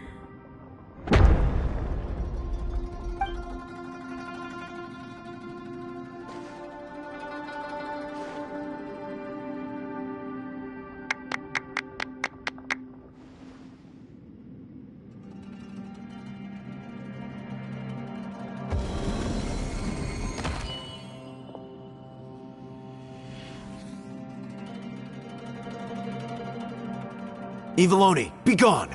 You heard me! Get out of here! Ah! Am I seeing things? Or was there someone behind the door? Nah, can't be. You're just saying things. Why don't we just open the door again and see? Who? Me? Oh, all right, I'll open it again.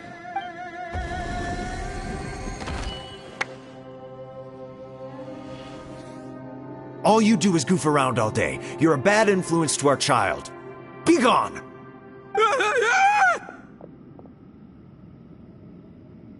Those people are carrying bowls.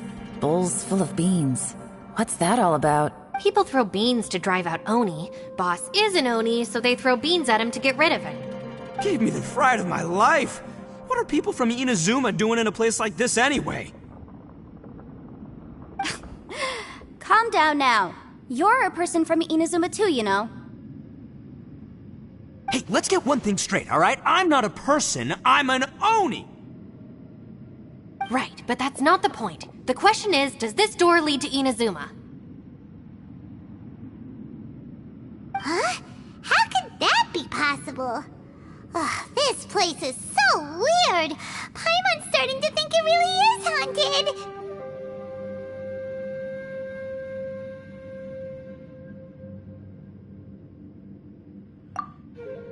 You guys go right ahead. I'm not opening it again. So, who's up? Oh, how about Paimon? Why don't you open it? No way! Somebody else do it! Paimon's scared! Alright, I'll try. That's our Shinobu! Now, don't let whoever's behind that door push you around, okay? Alright, let's see what's behind the door this time.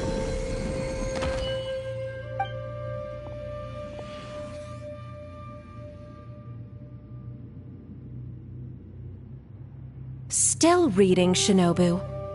Listen, young lady, you should keep your nose out of those books and start taking my advice. I've already found you a perfectly good job as a shrine maiden at the Grand Narukami Shrine. You'll be far better off there than... Shinobu? Who is that? No way! Was that who I think it was? Oh, this is embarrassing. That voice was my mother. This is one place I wasn't counting on having to hear that speech again. Your mother wanted you to become a shrine maiden? The whole reason I came to study in Liyue was because I didn't want to become a shrine maiden. My family never approved of my studies, so they wanted me to work in the Grand Narukami Shrine after I returned to Inazuma. From what we know about Lady Guji, it seems being a shrine maiden is a pretty cushy job. Think of it this way. Some cats can be domesticated and kept in the house, while other cats are meant to survive in the wild. As for me, I need complete freedom and space. Although I do admit that being a shrine maiden is a decent job, it's just not for me. That's right, your calling is with the gang. I mean, just look at you. You rock, you're totally hardcore. Come on, am I the only one with chills right now? It's true. You've got a good thing going. What's most important is that you enjoy what you do. Gotta agree with you there. From the look of it, what's behind the door can change. And not only that, it always changes to something that nobody wants to see. So, how are we gonna get through that? And don't forget, we have that little dude waiting for us to save him. We need to get our rear in gear. Would any of you like to give it a try? No thanks. I'd prefer not to open it if only something terrible awaits. If anyone's going to find a way through, it's not going to be me. Why? Because I don't buy it, that's why. I don't believe for 1 second that we're gonna find the Conqueror of Demons by going through that door. So I'm sure as heck not gonna be the one to get us through. Not gonna lie, you don't really sound like you have much of an imagination. All right. I'll try. Yeah, my savior. Show 'em what you're made of. I'm sure I probably do, but nothing springs to mind right now. Anyway, I suppose I'll find out once I open the door.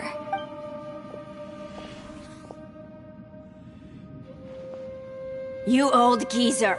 Out of 8 pounds of salt, today you gave away 3 for free, sold 2, and exchanged 3 for booze. How much money did you actually make in the end? Huh? But didn't you tell me to sell things as I pleased? Why can't I give the customers something for free? You fool! You told the old man next door to come and fetch the salt. Well, he broke his leg on the way over, and now his son is asking for compensation. Seriously. Huh. A civil dispute. Didn't see that coming. Who were they? No one in particular, but it is a prime example of the many difficult civil cases that I've had trouble handling before. So you mean you don't like handling disputes over petty matters? Not exactly. What I mean is that I don't like working with people who cannot let go of trivial grievances, especially of the kind you saw just now. They start with good intentions, but end up making a big fuss. It's not long before those good intentions plunge into injury and accidents. It's always a shame. It's my desire to solve problems for people. That's why I became a legal advisor. It just seems that I still can't fully comprehend the complicated minds of some people. I understand what you mean. The human mind is probably both the most complicated and tragic of things. I suppose there's no need to discuss this any further. Does anyone else want to try the door? Don't look at me. I told you, I'm not taking a chance with that thing. Come on, Yelan, we're a team here. If you're not gonna try, then at least give us a convincing reason why. In that case, let me be perfectly clear. I serve Ningguang, the Tianxuan of the Qixing. The scope of my work includes some of Liyue's biggest secrets. The chances are, if I open this door, there can be no witnesses left alive. Is that a sufficient reason for you? Yeah, sounds impressive. Hey, Shinobu, who's Ningguang? She's someone who won't let you walk out of the chasm alive if she finds out that you're prying into her secrets. Boss, you really do need to work on learning who's who in the world these days. Look, I knows what I needs to knows. It's called being a free Oni. Oh, now Paimon gets it. Yelan works for Ningguang. Yes, which is precisely why I was trying to keep her secret. We should avoid letting Yelan open this door. What about you, Traveler? Would you like to try? Yeah, go for it, Traveler. Besides, you never know who could be behind that door. Maybe it could even be Shell. I say give it a shot. Who knows? Maybe little dude is waiting for us on the other side.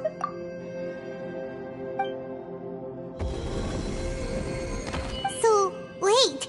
What's Paimon looking at?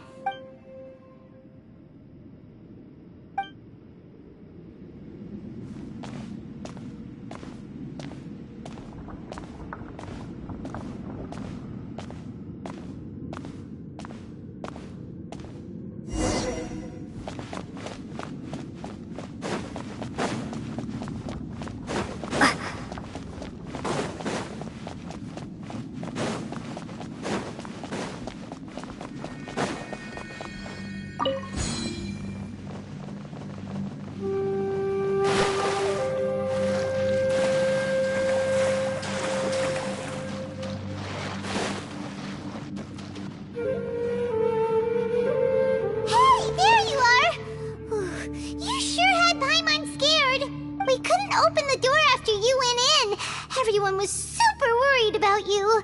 Are you okay? Did you find anything, Traveler? So, did you find the person we want to rescue inside? Judging by the look on your face, I'm guessing you saw something a little unpleasant in there?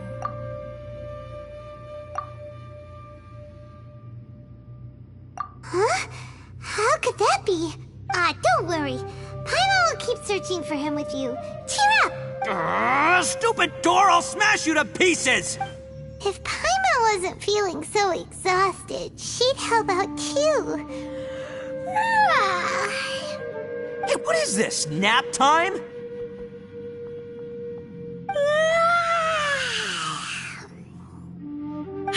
So let me get this straight. Not only did we not find Xiao through that door, we saw all the things that we wish to avoid. I'm starting to have a very ominous feeling about this domain. It's constantly changing, and its changes seem to be targeted at us. Huh? What do you mean? I feel the same way. We need to watch our every step. There is definitely more to this place than meets the eye. I concur. We came here following the Conqueror of Demons, but we ended up only finding a strange door. The things we've encountered on the other side of that door are equally strange. It shows us whatever we fear the most. We're in a space that defies common logic. On top of that, I'm starting to feel tired after that experience. But I thought we'd established that getting tired doesn't happen down here. The phenomenon hasn't reached a lethal stage just yet. Otherwise, we would have starved to death without eating for so long. I'm starting to worry that we're being affected by the changes in this space. In order to avoid the sudden accumulation of hunger and fatigue, we should eat and rest regularly from now on. Paimon suddenly feels exhausted. It's really tiring going through all this. Now that you mention it, I'm starting to feel tired too. No, it's all just an illusion! I will not let my mind play tricks on me. Paimon's whole body just feels so heavy now. According to the current evidence, it seems our physical condition was suspended in this space before, which granted us immunity to the effects of fatigue and hunger. And now it seems that mental fatigue is unavoidable. Though we have yet to locate the Conqueror of Demons, I suggest we go back and get some rest. It'll be difficult to rescue anyone if we're on the verge of collapse ourselves. She's right.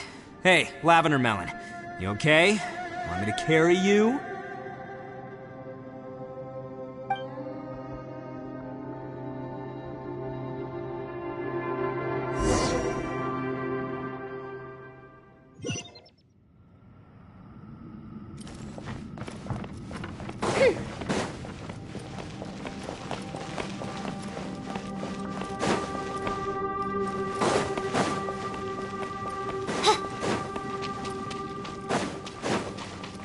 You haven't slept at all.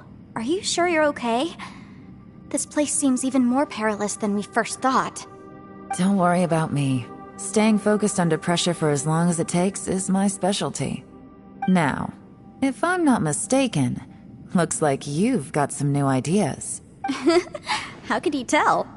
It's my job to keep tabs on people. I figured as much. They're just preliminary ideas at this point, but I haven't completely thought them through yet. I'll tell you more once my ideas have taken shape. Sure. Sounds good.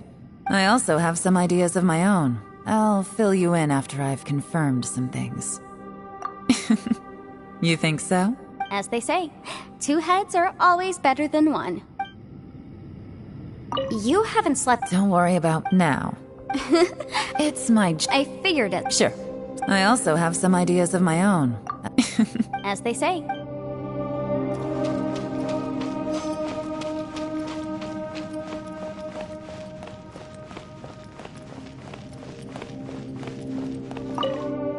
It's hard to believe what we've encountered. All right, you should get some rest too.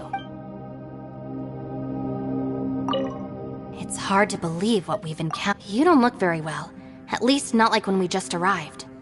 Are you troubled by what you saw behind the door? Listen to me. The most important thing is always the choices you have in front of you.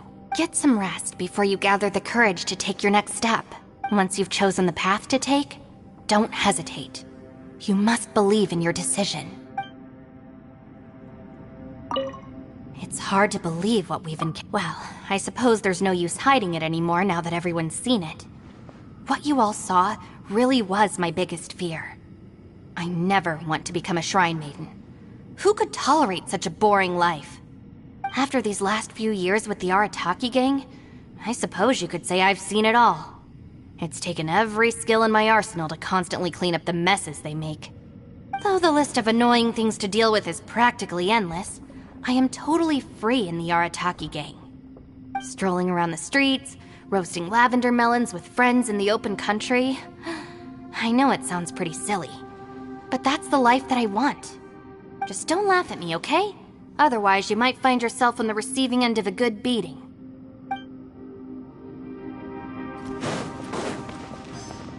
Ushi, you sure you can't find a way back to that door again?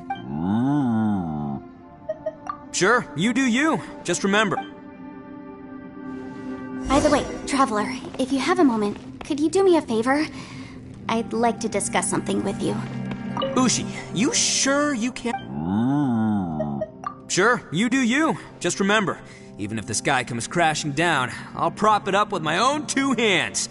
And don't worry, I'll take care of the little lavender melon. Ushi, you sure you can't? Yep, that's the big question. Gotta be honest, I have no idea. Oh, come on, don't get mad at me. I'm just being real here. I did think about just using my Oni super strength to dig our way out, but the rocks here are even tougher than prison walls. The rocks didn't even budge when Ushi charged him. It's pretty obvious this place is meant to keep us in here. The only thing I can do now is, well, take care of this exhausted little lavender melon. Yeah, I know. You're helping too, Ushi.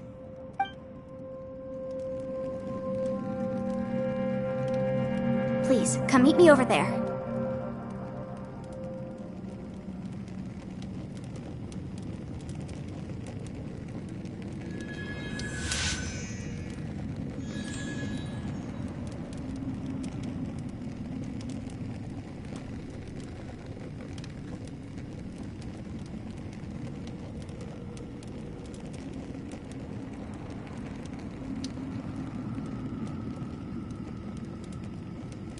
Ushi, you sure you can't? Ah, perfect timing. I was just having a chat with Ushi about that. You know what? I can handle those mean people behind the door throwing beans at me, but causing trouble for you? Nuh-uh. That ain't gonna fly with this guy. What? There's nothing we can do? Listen here, Beefcake. You shouldn't give up so easily. Can't you have one last look for it? If you really can't find it, we'll just have to find another door. With any luck, one that connects to the outside world. You feel me?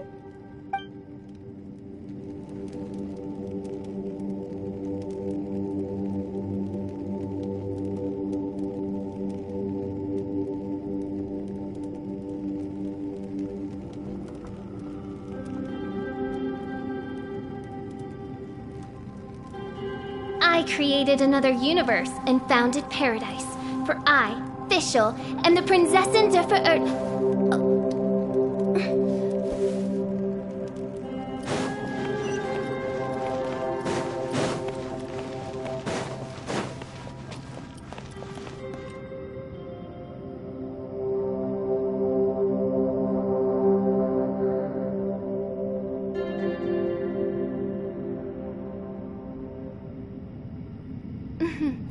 May the glory of the Prinzessin bring light to this world.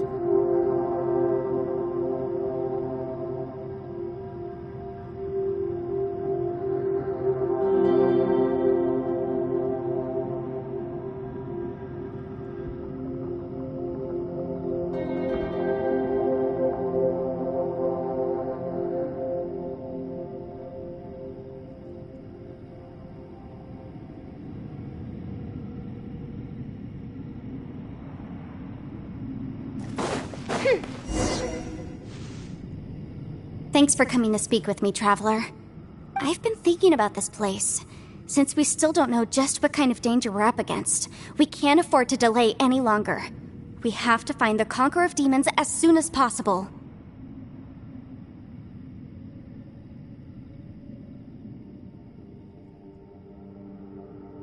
Don't you think it's a strange coincidence that as soon as you told us about the Conqueror of Demons, we heard his voice in that place? It almost seems deliberate.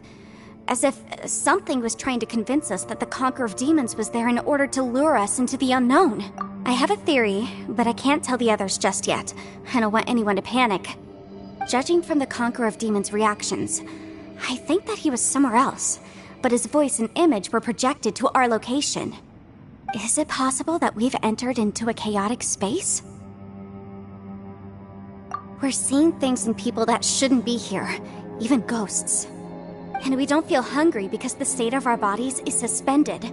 It's as if time itself has stopped for us. If that's true, It means we've entered into a place where normal logic doesn't apply. When you put it all together, everything points towards one possibility. This is a place where time and space are thrown into chaos.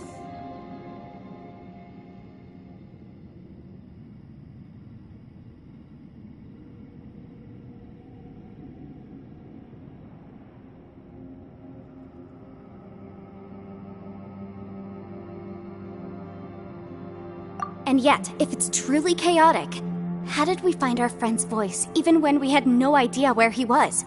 It doesn't make any sense. Unless this space wanted us to hear it. Which brings me to my next point. I also have a theory about our encounter with the Conqueror of Demons earlier. I submit that we didn't actually see the Conqueror of Demons. He was somewhere else. But his status was transmitted to us through some kind of mind-bending spatial alteration. Traveler, you said you saw the abyss in that room, didn't you? At first glance, that door may seem like a prank. It shows you whatever you're afraid of, but if it manages to lure you inside, there's no way of knowing what might be in there. One minute, it's playing a joke to get you to lower your guard.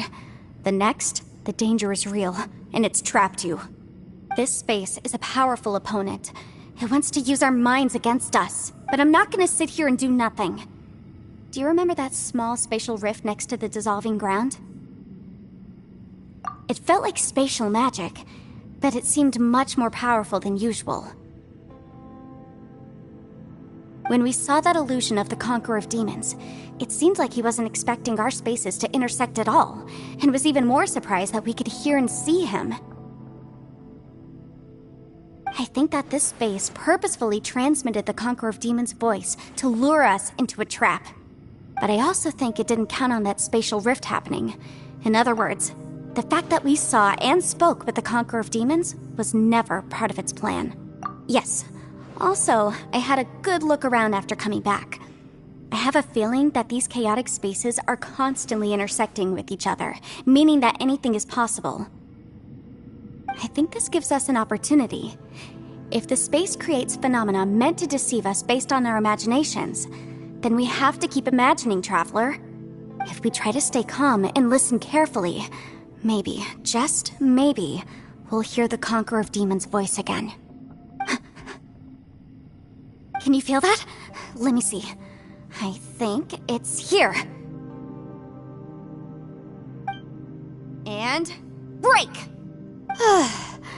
I secretly learned Yelan's illusion-breaking method without her knowing. Really didn't expect that to work. The sound came from behind this illusion. Let's go in and take a look.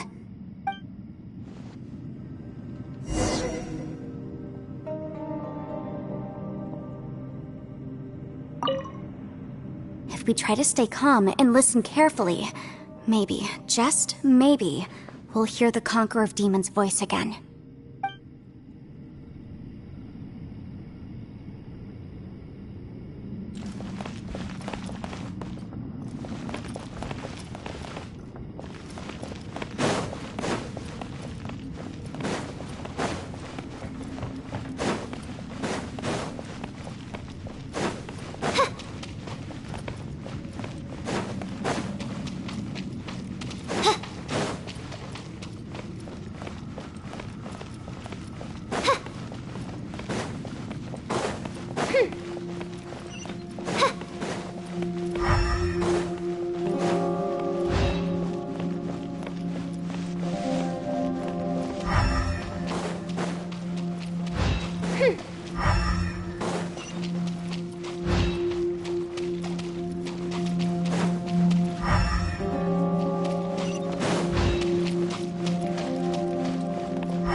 I hear the voice of fate, speaking my name in humble supplication.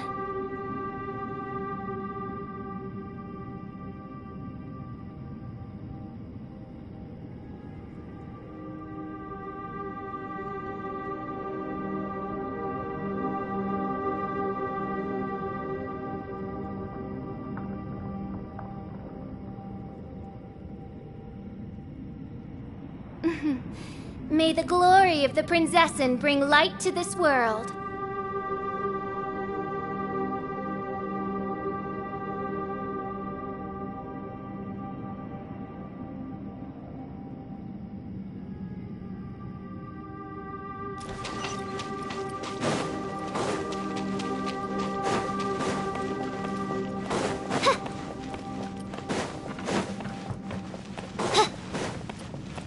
It's getting clearer.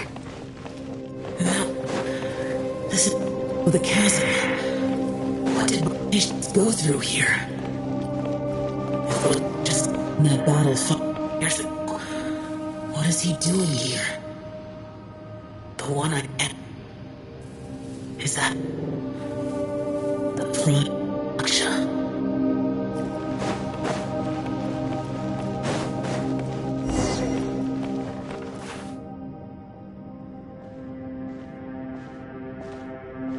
The voice is much clearer now. We're close. Conqueror of Demons, can you hear me? It's Yanfei. The Traveler and I are trying to find you.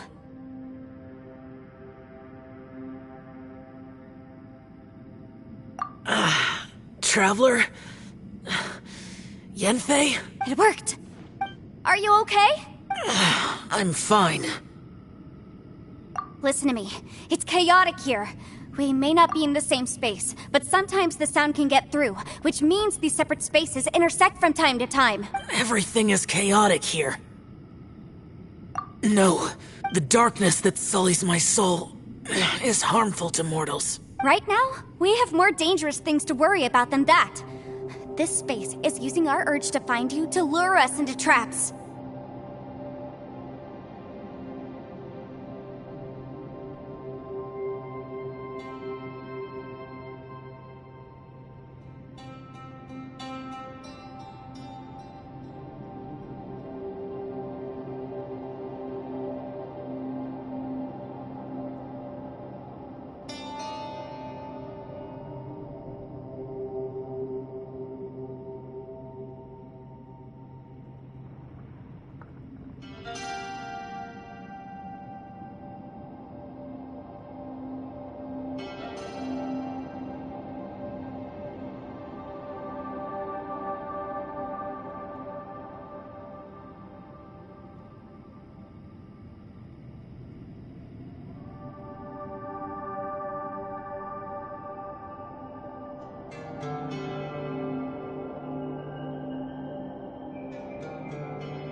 Without you here with us, our search for you could very well lead us into danger. So, you're in danger too?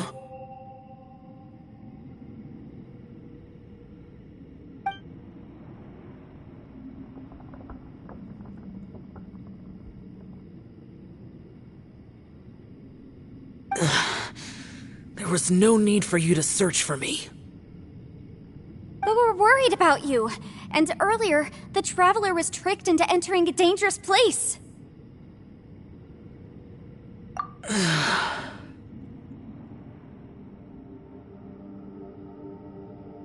How do we meet?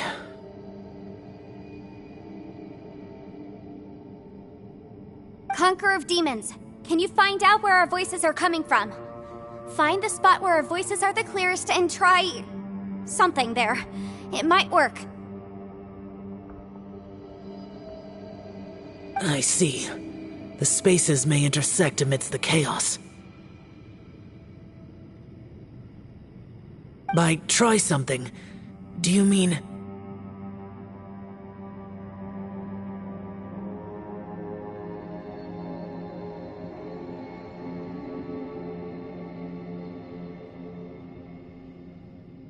Hurry! If we miss this chance, we might not get another one.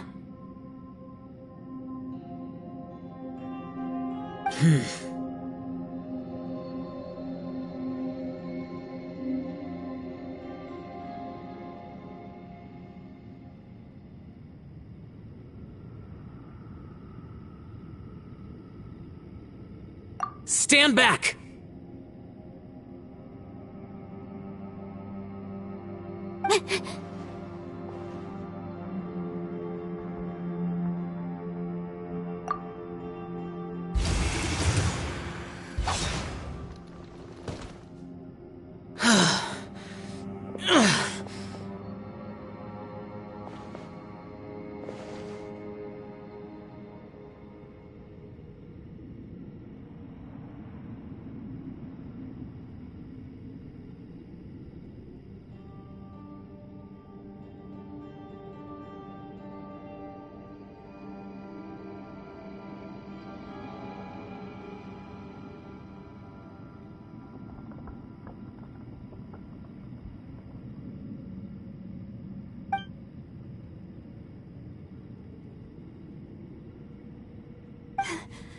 Let's get him back to the camp.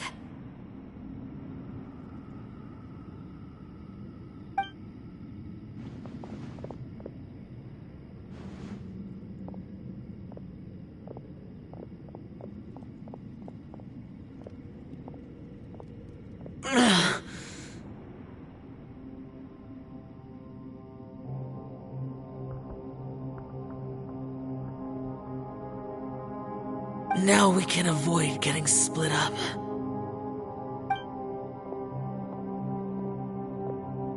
Oh. A lot's happened here, but this wasn't just for our own safety. You're injured. We can't just leave you alone.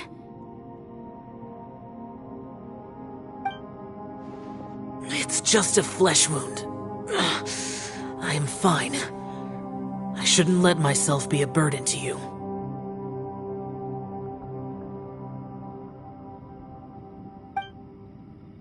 You're not a burden. Don't think that for 1 second. We need you, all of us. For our sake, please, stay here, please. Fine. As you wish.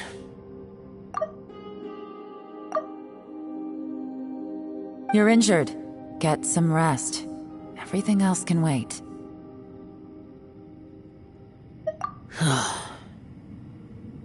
All right.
You don't look well.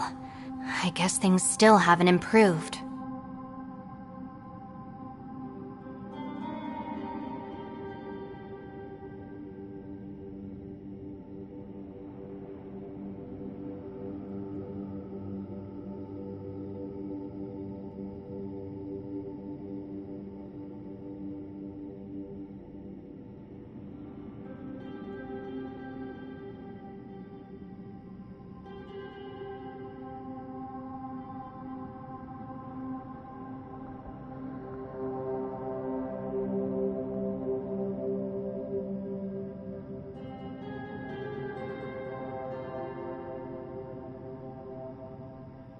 It's okay.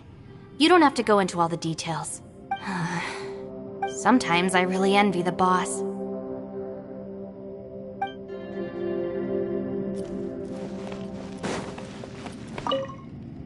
Hey, Ushi. Looks like our little lavender melon has fallen asleep, huh? Do you think she's dreaming?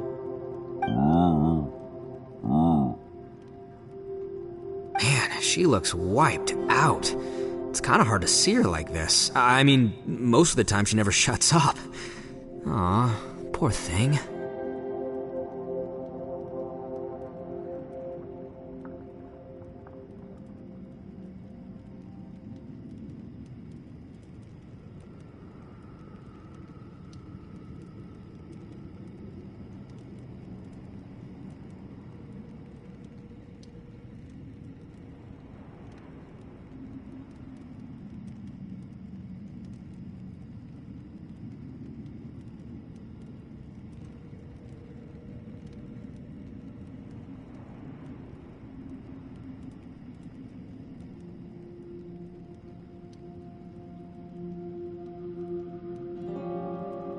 Man, that little dude looks stunning too.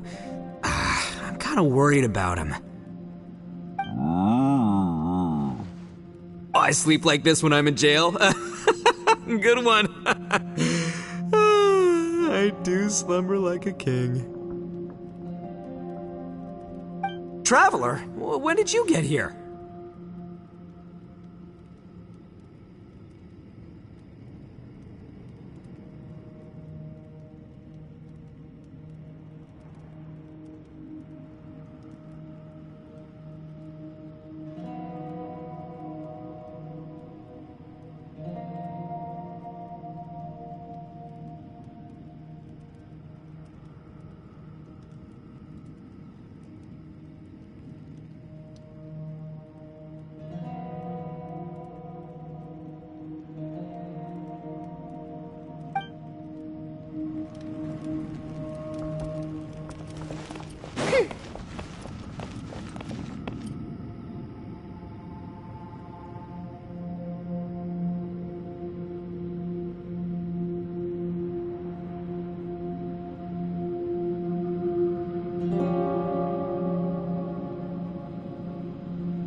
I do worry about the well-being of my retinue during my impromptu absence. I'm sure the good people of the Adventurers Guild are absolutely fine, mein Fräulein.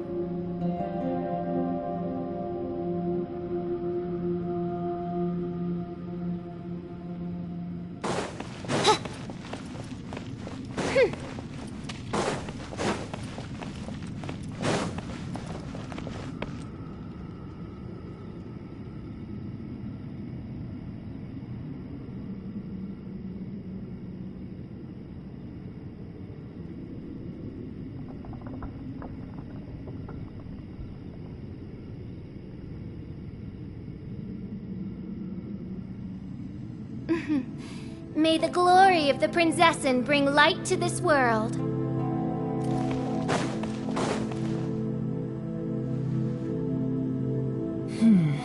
As expected, something strange is going on here.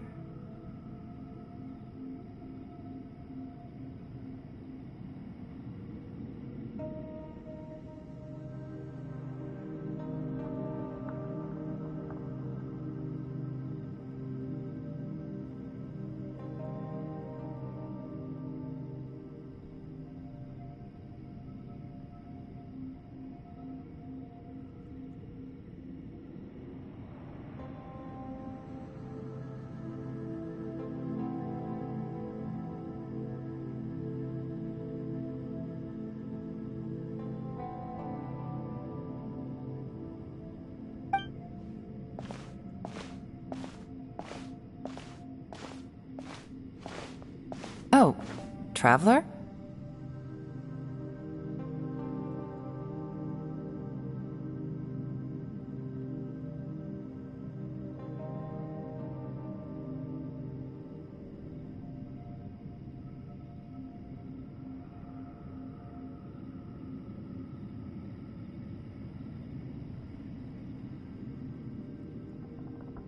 You're both here.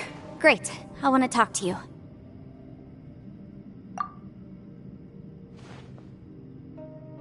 I also felt that the space was targeting us, but Yenfei managed to exploit its weakness. Leave it to Yenfei to find a loophole.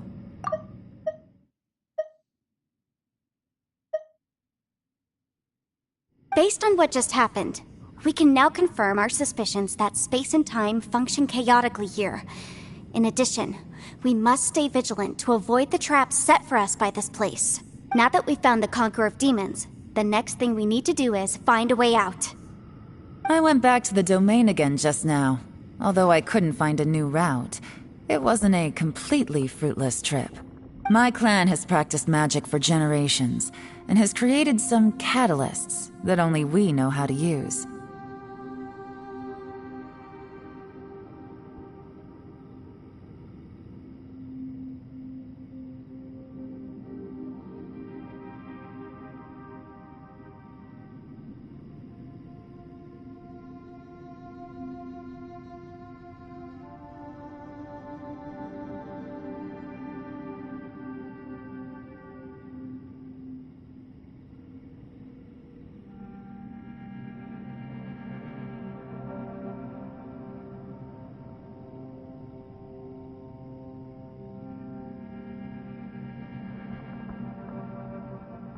I recognized something like one of those catalysts in the domain. Unfortunately, it disappeared as soon as I approached it. I think so, but it's hard to distinguish between reality and illusion here. I can't be sure. Also, I am the only one out of all of us who could know what it would look like. To me, that confirms that this place really is reading our minds.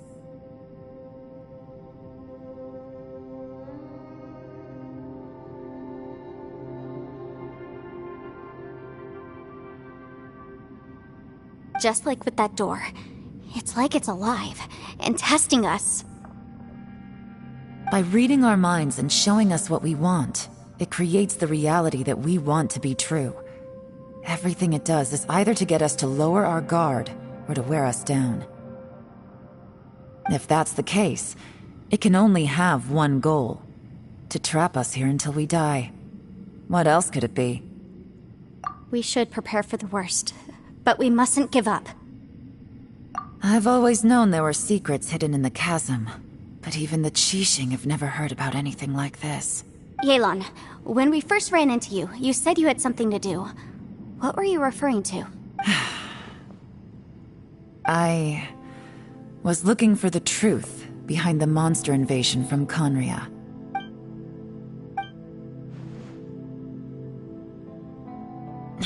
Please keep everything I'm about to say to yourselves. No one else can know. Otherwise... We got it.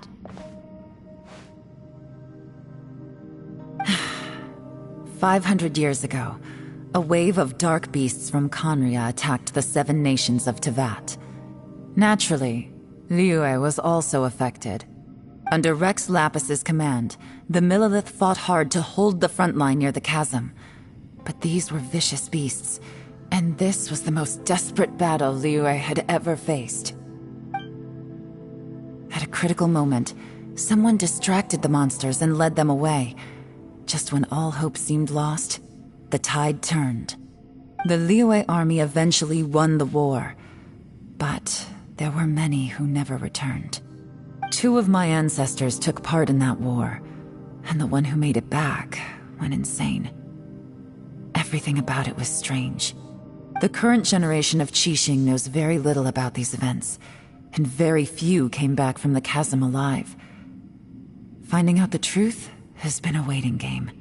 The day the chasm was unsealed, I put in a request to be transferred here, so I could finally learn the truth of what happened back then. But this place we've ended up in, and the possibilities we're facing, it's all far more terrifying than I'd imagined. We can't give up. Right now, our #1 priority has to be getting out of here alive.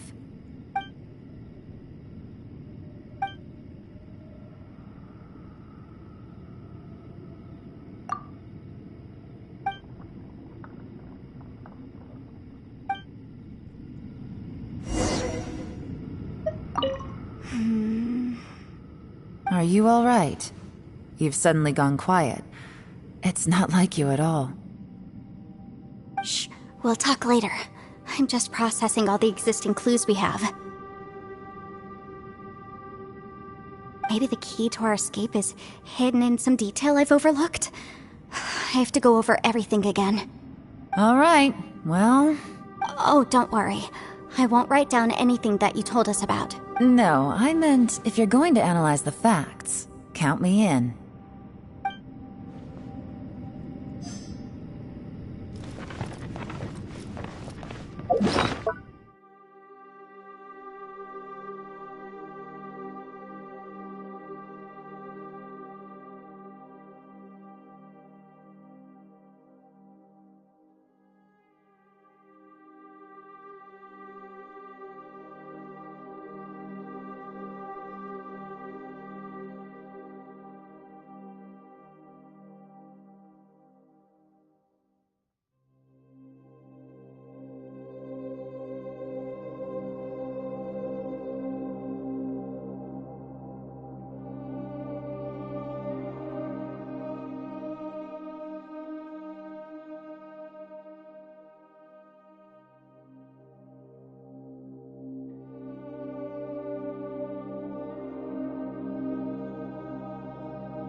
I created another universe and founded paradise. For I, Fischl, am the Prinzessin der Verirrt...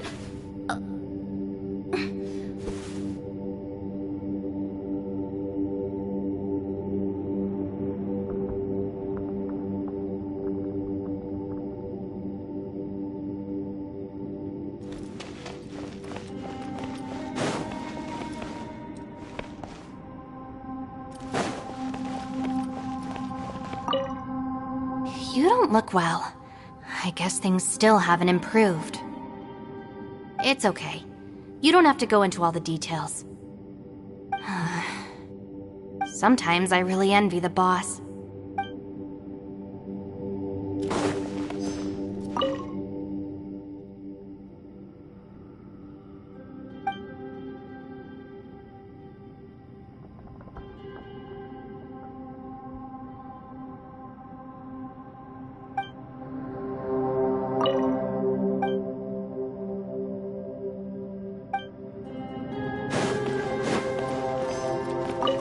Ushi, looks like our little lavender melon has fallen asleep, huh? Do you think she's dreaming? Man, she looks wiped out. It's kind of hard to see her like this. I mean, most of the time she never shuts up. Aw, poor thing. Man, that little dude looks stunning too. I'm kind of worried about him. I sleep like this when I'm in jail. Good one. I do slumber like a king. Traveler, when did you get here?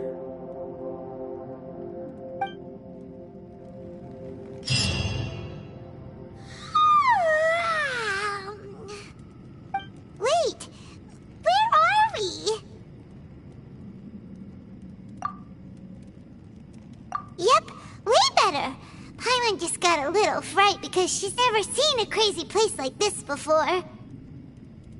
Who would have thought the best guide in all of Teyvat could end up so out of their depth?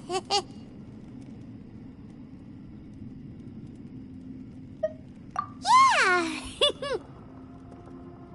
So anyway, Paimon just had the weirdest dream. There were cattle mooing constantly. Yeah, just like that. Aw, Ushi, were you looking after Paimon?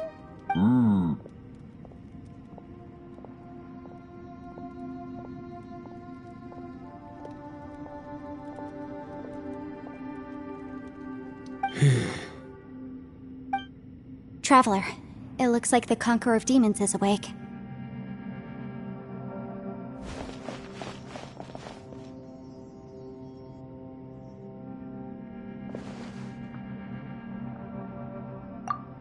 I'm fine. Don't worry.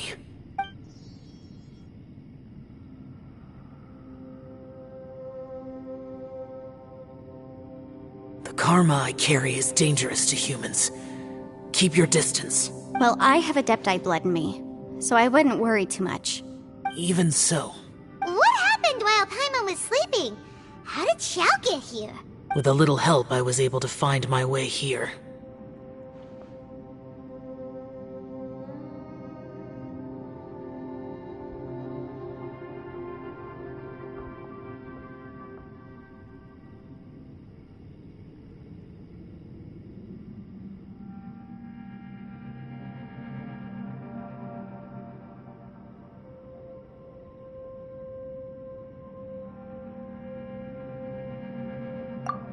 Conqueror of Demons, could you tell us what happened before you joined us? No need to be so formal. Just call me Xiao. Oh, sure.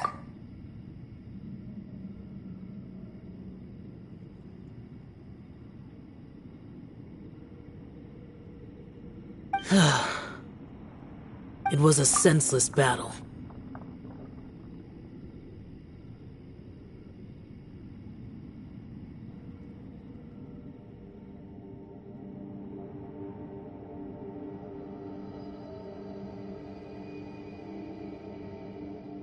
I came here looking for someone, but when I found them, they weren't anything like how I expected.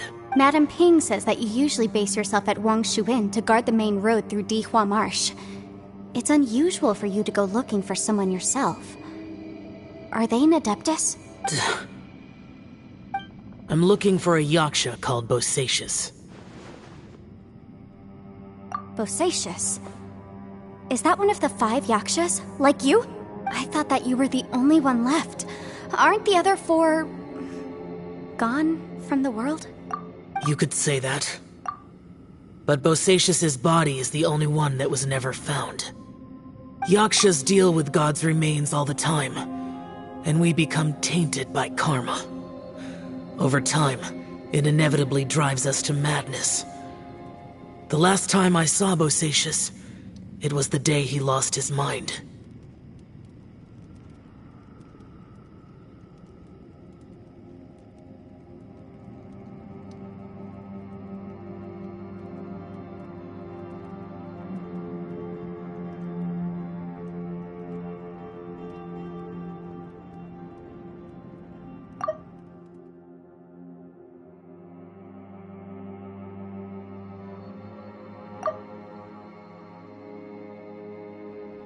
He left.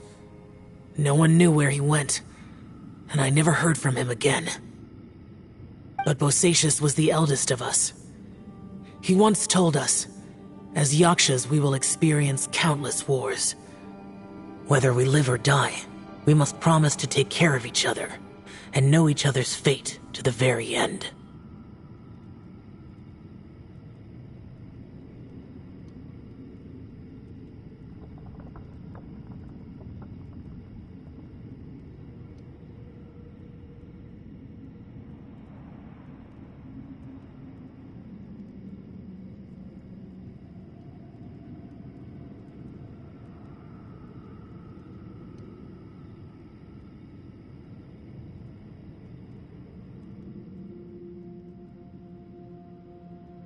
Did he forget his promise because he lost his sanity? It's possible, but I did not. I am the sole survivor, so it is my duty to find out the fates of the others. What made you come to the chasm? Did you hear something about Bosacius being here? Did you know that 500 years ago, the beasts of Conria invaded the chasm? That war lasted a long time. It is said that in the midst of the battle, a brave Yaksha was seen putting up a heroic fight.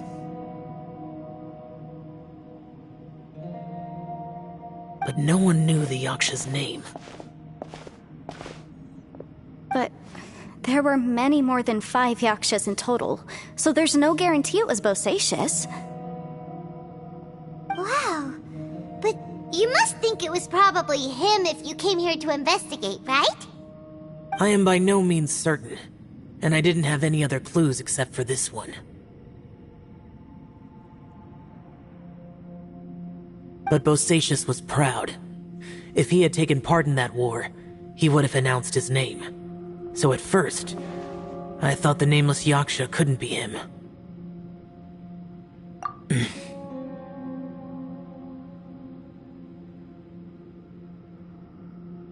Wait, so it was Bosacius you were fighting with? Did he injure you? Yes.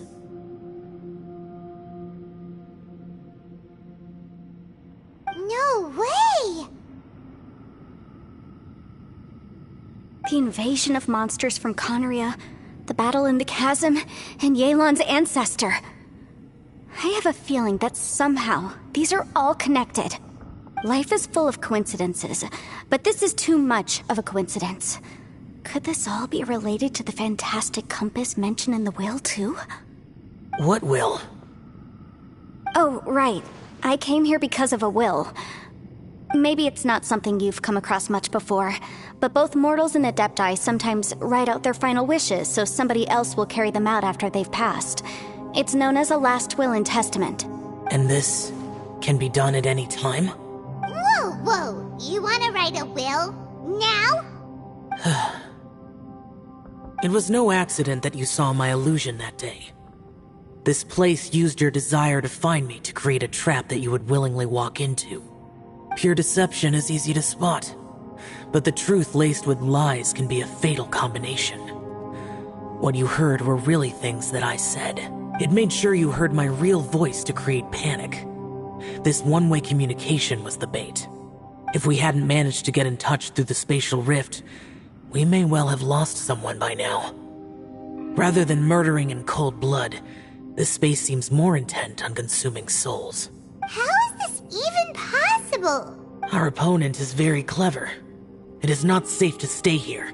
Everyone, whether I accomplish what I came here to do or not, I must find a way to get you out safely. I rejoined to warn you that it's extremely dangerous here. If you stay here too long, this space may well devour you. But how do you know? You might become a shadow of your former self, wandering the underground like a lost soul. Sounds like you saw them too. Yelan, you're back. I've been back a while. I was listening to the conversation. I've seen some strange things here too. Objects that shouldn't be here. Strange figures appearing, then vanishing. I don't think any of it is real. So they're just illusions? At first I had the same thought, but it's not that simple. There may come a day when these illusions become real and attack you. From what you were saying a moment ago, it sounds like you know a way out of here. I can't say for sure. It's just a guess. As Yanfei said, this space is chaotic and unstable, but it has its weaknesses. By attacking the point where both spaces connect, I was able to create a rift and move from one to the other. So, if I use all the energy I have, I may be able to tear a passage out of this chaotic space. Really? So powerful attacks can affect the space itself. I had wondered if that was a possibility. Whoa. But what do you mean by all the energy you have?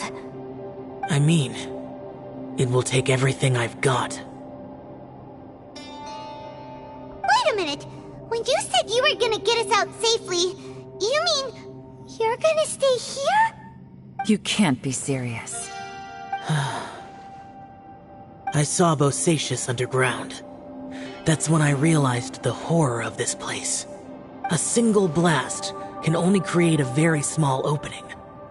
To send you back to the outside world, I may need to continuously channel power in order to keep the tunnel open. I know how to fight to the bitter end. I can do this. No way. Even if what you're saying is true, I can't agree to this. I'm not neither! It's not much of an escape plan if we gotta leave someone behind. It's only a good or bad plan if there are other options to compare it to. But that's not the situation we're in right now. I doubt you'd still be stuck here if anyone had a better idea. But can you be certain that your plan will work? I cannot. What is wrong with you? You can't bet your life on something if you don't even know it's gonna work. It's not worth it. To conclude, I'm not agreeing to this plan. What if I told you, this is my last will? You? That's your You? That's your strategy, huh? No offense, but we have no guarantee this plan of yours will succeed, or even that it's safe. You said it yourself. Yakshas pose a danger to humans. You really expect us to accept your self-righteous plan just because you say so? The battlefield is a treacherous place. Every opportunity you take, you put everything on the line for. If you fear sacrifice and failure, you can never be victorious. I've been in my fair share of treacherous battles, so I know full well that you never bring up extreme measures like this until the very, very end. You say these things in the hope that we will understand and accept them. But if you don't even know that your self-sacrifice is going to pay off, all you're doing is hurting morale. Besides, if you were really so determined to end it all, you wouldn't have given us the opportunity to share our opinions. You think you're oh so cold and ruthless, but I'm not buying it. And anyway, losing one of us so the rest can escape? Some victory that is. Yelan, don't be so harsh. Yelan, don't be so harsh. Point is, it's not time for drastic measures yet. It's possible there's a hidden passage leading to the exit that we just haven't discovered.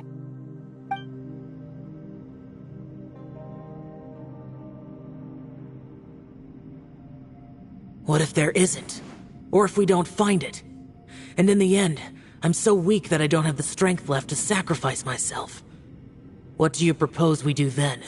As things stand, there's no difference between sacrificing you and trying to find another way out, in terms of the likelihood of success. If we can't say that one strategy is better than the other, we certainly shouldn't be rushing into a risky course of action. Did someone say a strong enough strike can break us out of this place? Yeah, that's right. I heard ya.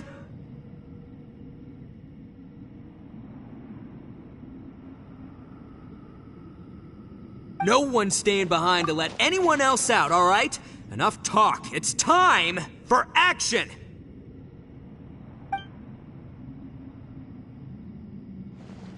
Come on, whatever you are!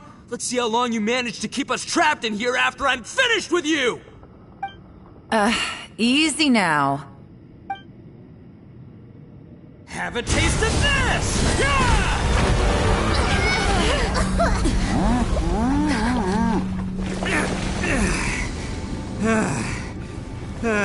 Whew, okay, so I didn't tear the whole place down.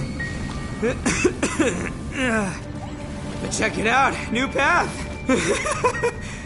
If you need a hero, I'm the man for the job.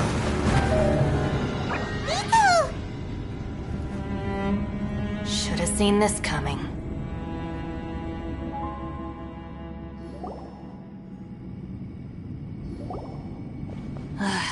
Why do you always have to do things like this? Shinobu. What happened to Ito? Did he pass out? The boss used up all his strength in one punch. Maybe that's the reason he managed to tear open a passage. Let me see if there's any way I can stabilize it. He did this because he heard us arguing, right? The thing with Boss is, he just can't stand conflict between teammates. Whenever we get into an argument in the Arataki gang, he always goes and does something shocking to calm everyone down. Today, he's done it again. He may not have known you for very long, but when he said he sees everyone as part of the same team, he truly means that. Another thing with Boss is, he hates it when other people sacrifice themselves, but he always seems to end up doing it himself. That said, there's a slight distinction to be made with him. When he does things like this, he doesn't really think he's sacrificing himself, because he genuinely believes that he's strong enough to defeat any obstacle he's facing. Giant ego alert! And wasn't he just doing the same thing Xiao suggested? So stupid. The boss is hardly open to persuasion. Besides, he always acts without thinking. There's no doubt that he really thought he was about to solve everything in one hit. It's not just him either. The other guys in the Arataki gang are more or less the same. That's why they need someone like me to clean up after them. I couldn't stop him if I tried, so I might as well just let him do his thing. Besides, often his harebrained intuition is surprisingly on point. We might punch our way out of here yet. Ito, please tell Paimon you're okay. I'm sorry. Don't be. You have nothing to apologize for. Both you and Yelan made some very good points. Still, if this was an Arataki gang issue and you were one of our members, I have to say I'd side with Yelan on this one. The boss definitely wasn't sacrificing himself. He firmly believed that we'd be able to find a way out through the passage he opened up, and he's certainly not expecting to be left behind. Everyone's important. We have to support each other if we're going to get out of here. Your survival is of huge importance to some people.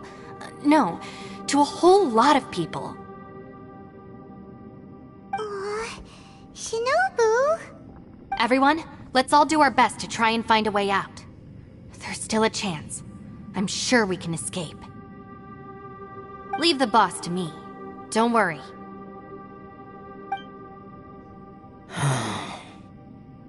Everyone, it seems this passage doesn't lead to the outside world, but deeper inside. What the?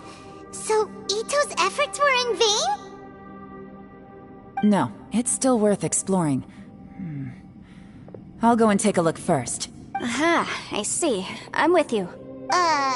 What? So far, I still haven't found the thing I came looking for. That magical device, remember? If this domain has the power to project our imaginations or the things we're searching for into reality, well, maybe I can use that to my advantage to track it down. Oh, right! No wonder she keeps telling us to keep going. If it's a magical device, it must be super powerful. Well, I can't guarantee that, but it's worth a try.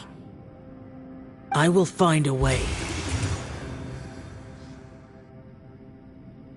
Let him go. But if you're planning on going into that domain too, then come with me. After all, I'm just a lawyer. We'll be safer if we team up. By the way, you and Xiao seem pretty close, huh? Yelan got a bit worked up just now, so I just wanted to apologize on her behalf. I have to say though, if Yelan hadn't spoken out like she did, I'm not sure she would have gotten through to him. Also, self-sacrifice is something Yelan feels strongly about. She tried to stop whoever it was. From what I know, she's lost comrades in the line of duty before, and then was rescued herself. Maybe being a survivor is what makes her so against seeing other people sacrifice themselves. How can things ever be the same again, knowing that your life was saved when others weren't? In a way, salvation can also be a burden. If I were her, I'm not sure I would have done anything different. Oh, wait, 1 second. I'll be right there. Yeah! Right, that's much safer. Since Ito can't fight right now, I've cast a spell to protect you guys. Thank you, Senpai. Please, be careful. We will. Same to you. All right, Traveler, let's go.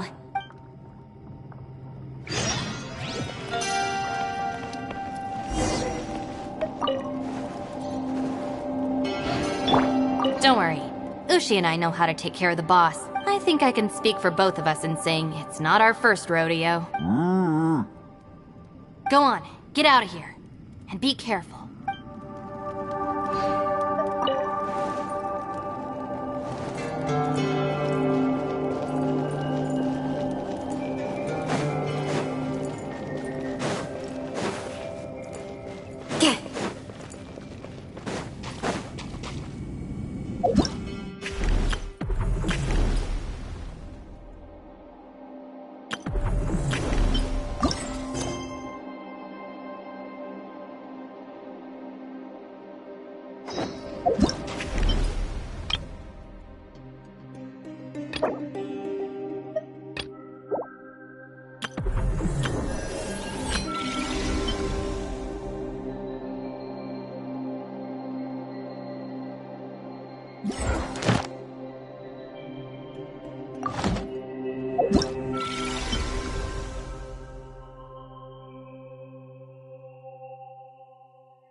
What's this? Huh? Look at that huge disc in the distance. Hold on. Is that the fantastic compass? What? That's the best description you can come up with? It's way, way bigger than that! Huh. Well, it seems our theory checked out. In my humble legal opinion, that's almost certainly the magical device I've been looking for. It really showed up. But if this really is the fantastic compass, it's so huge! How the heck am I gonna lug that back to my office? I mean, come on, Yanfei. Don't give up now. Let's investigate the area first. What the... Are they treasure hoarders? They look familiar. Oh yeah, I bumped into these rapscallions a few days ago.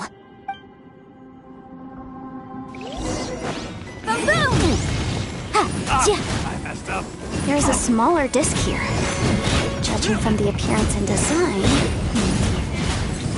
In all likelihood, this is the fantastic compass. Why is there a small version of the fantastic compass stuck in the ground? What's it for?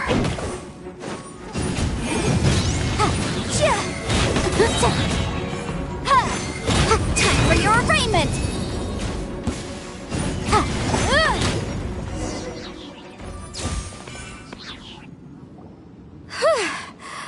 Easy peasy. Just like last time. You know, when I ran into them before, I was working on a big commercial case. The defendant hired them to attack me, just to get back at me. Happens all the time. Luckily, I'm well-trained in martial arts, so taking them down was a piece of cake. But these are the exact same guys as I met last time. Is this space recreating scenes from my memory? Maybe this is one of the ways our adversary intends to devour us. Unbelievable.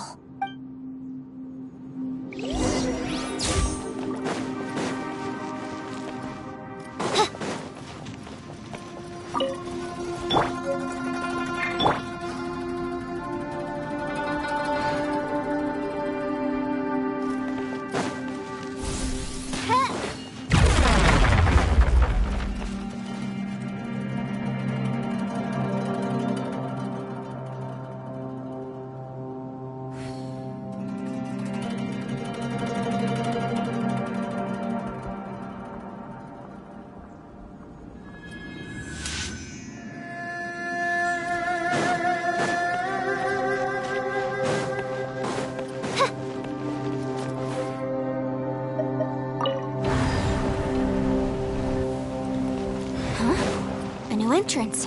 Great.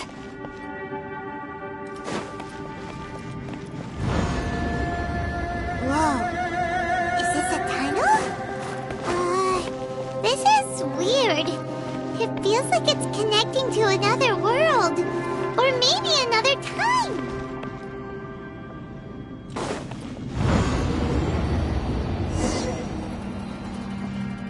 I thought we might run into some other people here, but apparently not. The Fatui? Whose memory is this? Ah, watch out! Just as I thought. Yelan, you're here! I will take you down no matter how many times you show up. Hey, relax. We're together now. Frostbite. Incinerate! Have a load of this. Busted.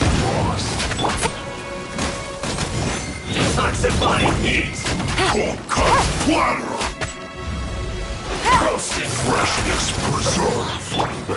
Keep within the wall. Game's up. Fun's over.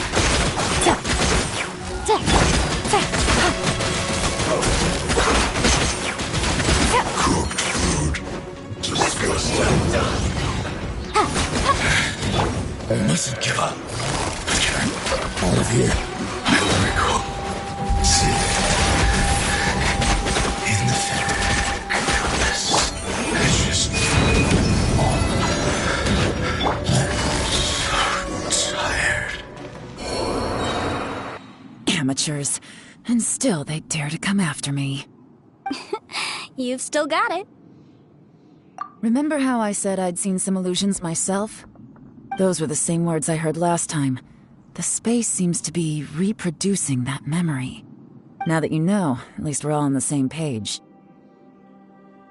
He said the word fantastic.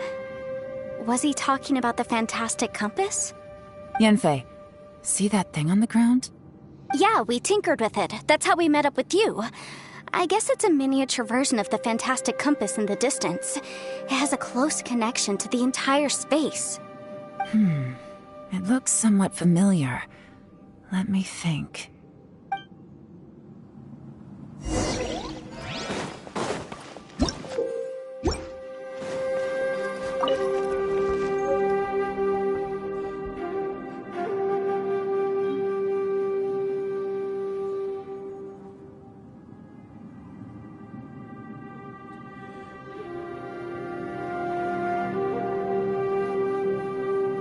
I created another universe and founded paradise. For I, Fischl, am the Prinzessin der Verirrt.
I created another universe and founded paradise. For I, Fischl, am the Prinzessin der Verirrt.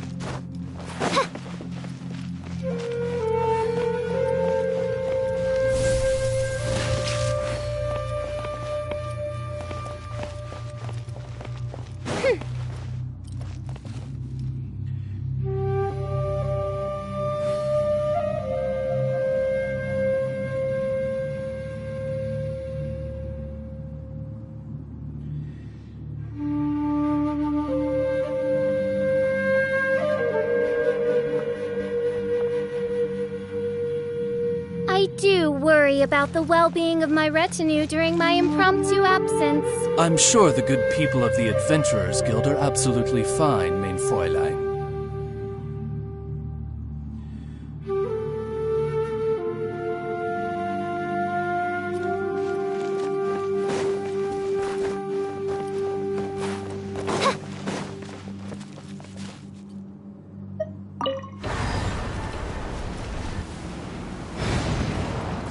Oz, reveal thyself! Absorption test!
What was that?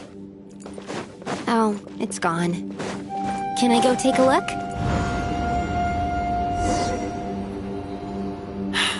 Another new space. If everywhere within this space follows the same rules, there must be another small fantastic compass somewhere around here. Bosacius, I can't believe someone like you would end up as a lost soul underground.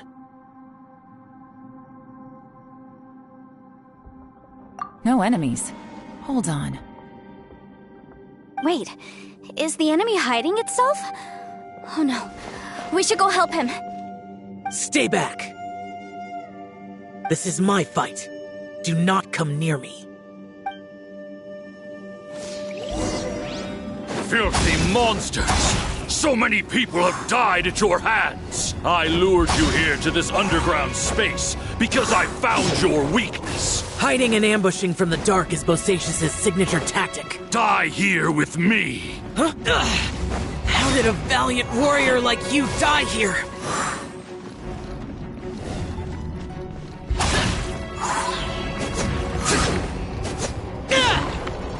Uh-oh. This is not going well for Xiao. No matter. I know how this ends.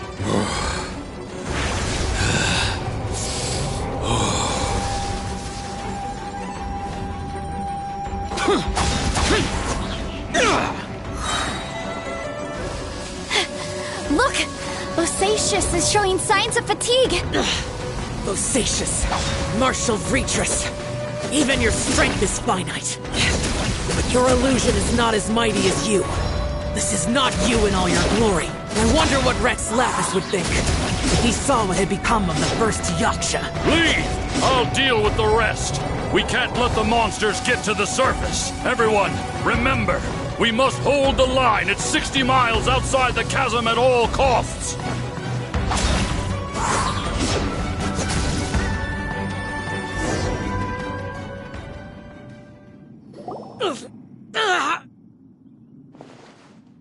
Enough!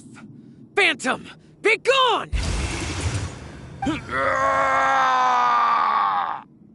are you okay? This is my purpose. Don't worry about me. So your invisible opponent was the legendary Bosacius, Marshal Vitris? Yes. So excuse my stubbornness. Bosacius has been missing for centuries. This may have been the last time I will ever see him. He was saying something about holding the line at all costs. He fought here. The nameless Yaksha from the legends. It was him. But didn't you say he'd always announce his name? How could his name be lost to time? What happened? I don't know. Maybe he forgot who he was. Because the karma you spoke of drove him to madness? Bosacius had already gone mad before he disappeared. There was no way of knowing if his memories were intact. He still took part in the Battle of the Chasm despite having gone mad? We Yakshas are not a race that thrive in peacetime. It's likely that he was drawn by the scent of bloody war. Slaughter is what we do best. Maybe it's the only thing we know. This battle confirmed my suspicions. As we had speculated, this space reflects information from people's minds. In other words, despite going mad, Bosacius came here. The illusion we saw just now is the impression he left behind. This space recreated him as he was during the battle. The way he fought was so self-destructive.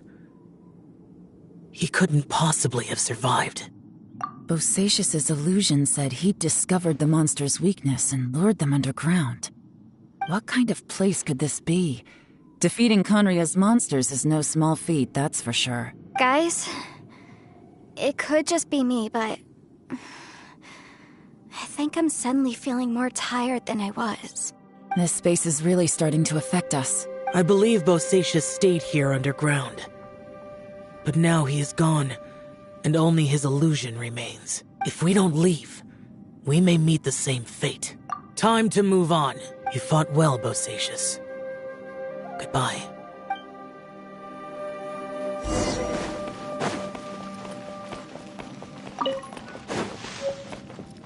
By royal decree. Stay clear.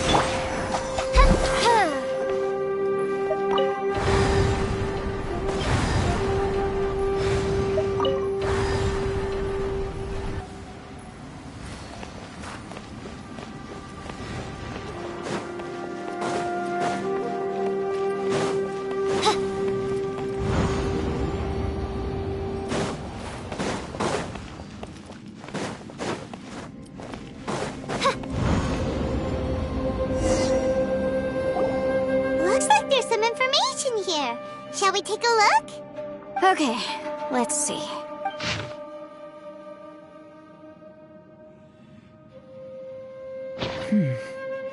It looks like these were letters written by the Millilith soldiers who stayed here. So, who's this Boyang they mentioned?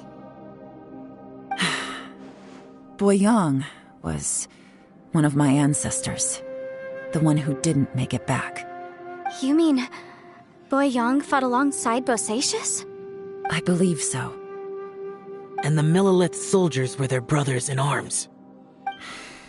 I guess now we have a pretty good idea of where everyone that went missing ended up.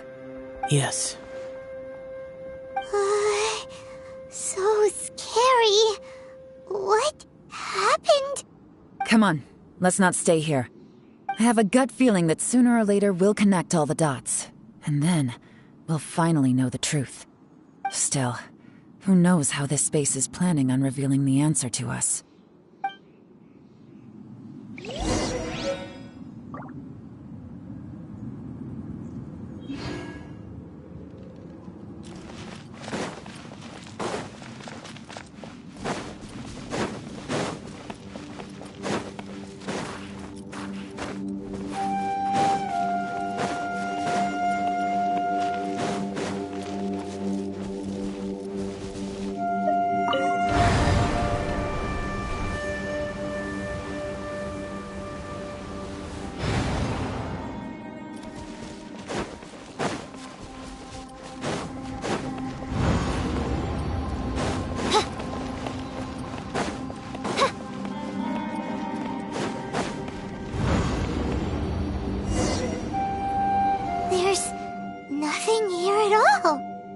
What a creepy space. It has the feel of the abyss. But where are the opponents?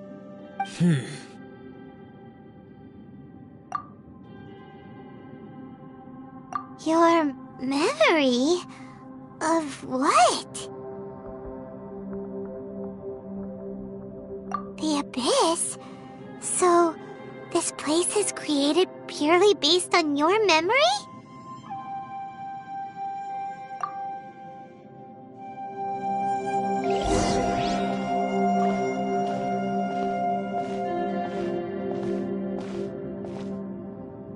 It's getting darker.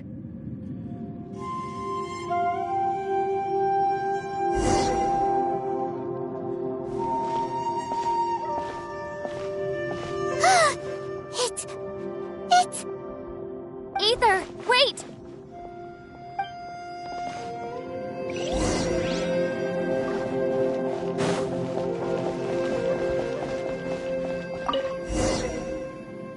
Huh? What's that shiny round thing on the ground? The fantastic compass! In the other spaces, the fantastic compass was always partially buried in the ground. But this one is lying flat, intact, as if somebody left it here. Oh, he was just a figment of your imagination? So, he appeared as an illusion because you miss him so much, huh? Yanfei, are you sure this is the fantastic compass you're looking for? I think so. There were no pictures in the will, but based on the description, it seems to check out. Yelan? What is it? From the design and build, this fantastic compass looks extremely similar to the catalysts used by my clan.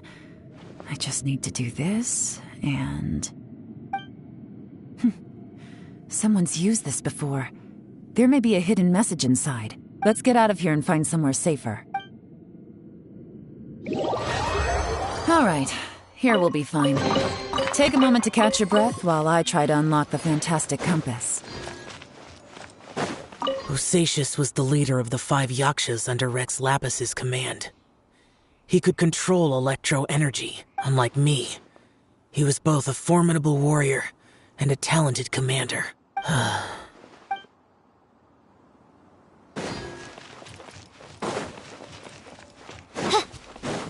Within yin and yang, among the 5 regions, water, fire, wind, and thunder cycle like the seasons.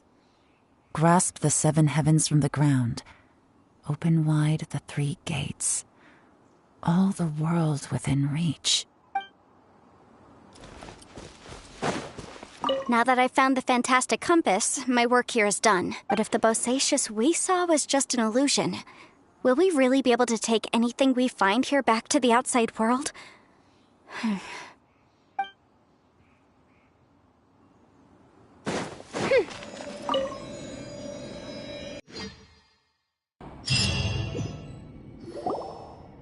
Well, well.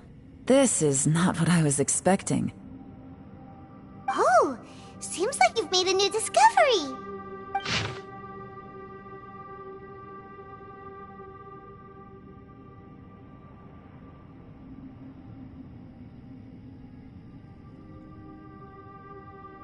This information was left by a thaumaturge called Boyang. who, as you know, is the missing ancestor that I came here to investigate. All this information, it was left by your ancestor? Hundreds of years ago, two of my ancestors, brothers, were gifted the fantastic compass by someone of great importance. They brought this device to the chasm and joined the war against the monsters of Conria. They set out together, but only one of them made it back. Minus his sanity. Karma. Correct. One possibility is that when they fought alongside Bosacius, they were tainted by his karma. Neither of them had visions, so they wouldn't have been able to resist its effects for very long. From reading through this, it sounds like Boyang ended up staying here for good too. Well, this is just wonderful. So, that's it. There's no way out? What do we do? Are we gonna die here? But Paimon doesn't wanna die! Paimon's had enough of this place! Let me out!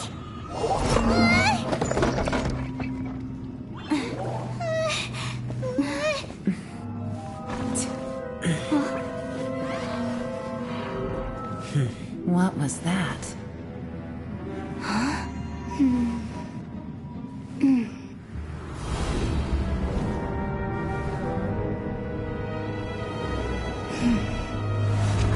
I got it! I just had a thought.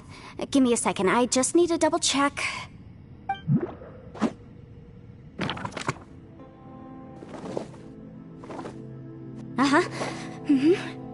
Traveler, I just realized something.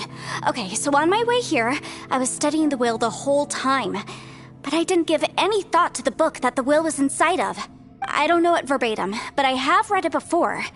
The gist of the story goes like this. Millennia ago, an Adeptus made a magic device to seal away evil monsters. Later, he made good friends with a human and gave the device to him to use as a catalyst. A few years later, great demons haunted the mountains. The mortal and the Adeptus joined forces to exorcise them using the same device. And that's not all. The book also says this. When mortal and Adepti powers are combined, one can move the heavens and shake the earth. This contraption is proof that mortals and Adepti may coexist, that there is unity between heaven and humanity. I have both Adepti and human lineage. Maybe my power can work.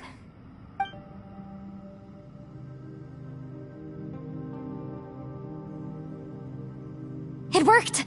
I mean, the effect only lasted an instant because I'm not strong enough, but still, we must be on the right track. And look, something seems to have been activated inside the fantastic compass. By heaven's might and the gods of the 5 regions, Yaksha and mortal together take this contraption in hand. That's their voices from when they made the seal. Bosacius and my ancestor.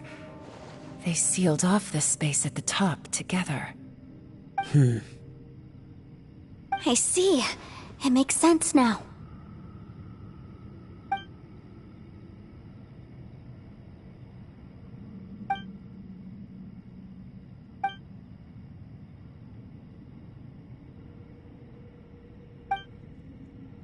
Everyone, let's go back and meet up with Ito and Shinobu.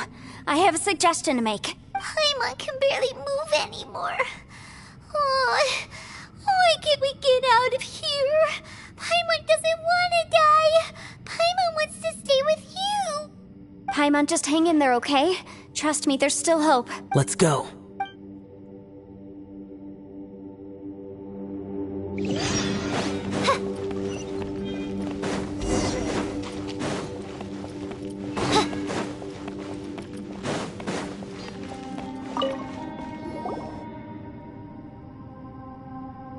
Shinobu, Ito, we're back! He must be exhausted, because he still hasn't woken up yet. But he's not in any serious danger, so don't worry. What about you guys? You found something, didn't you? It's written on your faces. But whatever it is, it's bad news, isn't it? We found the fantastic compass. The previous owner left a message inside, and from the looks of it, there really is no way out of this space after all. It seems like the previous owner was stuck here forever too. Shoot! This isn't over yet. Listen to me. Just now, I tried channeling my power into the Fantastic Compass, and it responded. But all that did was activate the records from when the seal was created. Right, but the issue wasn't with the compass. It was with the method. Remember what the book says? When mortal and adepti powers are combined, one can move the heavens and shake the earth. Only when a mortal and an adeptus combine their powers can the Fantastic Compass be fully activated. I'm a mix of human and adeptus, so the fact that the Fantastic Compass responded to me shows that the system is still functional. Lucky for us, we also happen to have a full adeptus and a human with training in the magic arts. Interesting. So that's what was going through your head. So, an adeptus and a human need to channel their power at the same time? Yes, if my guess is correct, then when both of you put your full power into the Fantastic Compass, we should be able to completely reactivate it, maybe even reverse it. Last time, it was used to seal the intersection between this place and the chasm. If we can reverse it, then we're home free. Awesome! So there's still hope? You bet. Your idea seems reasonable. Okay, well let's all take a quick break. We'll give this thing a try once we're ready.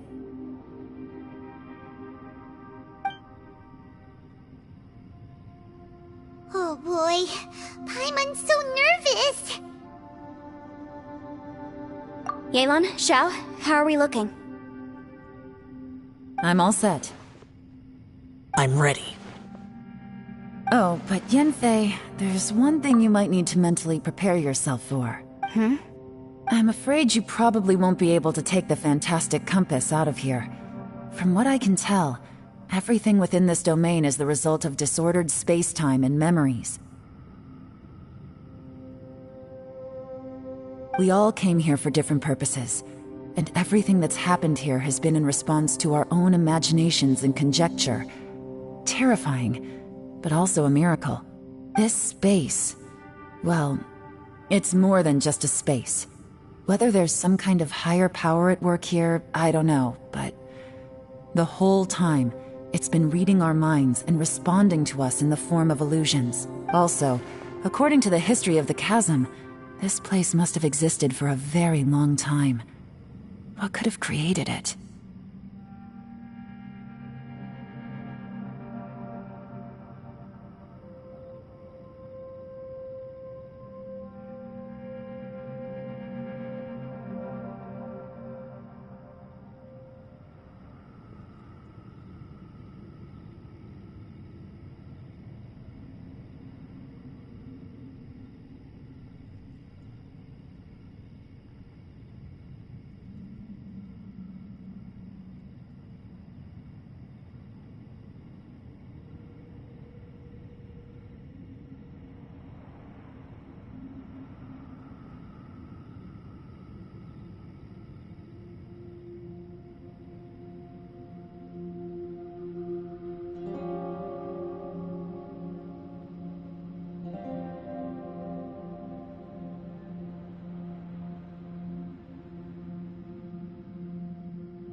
Oh, that.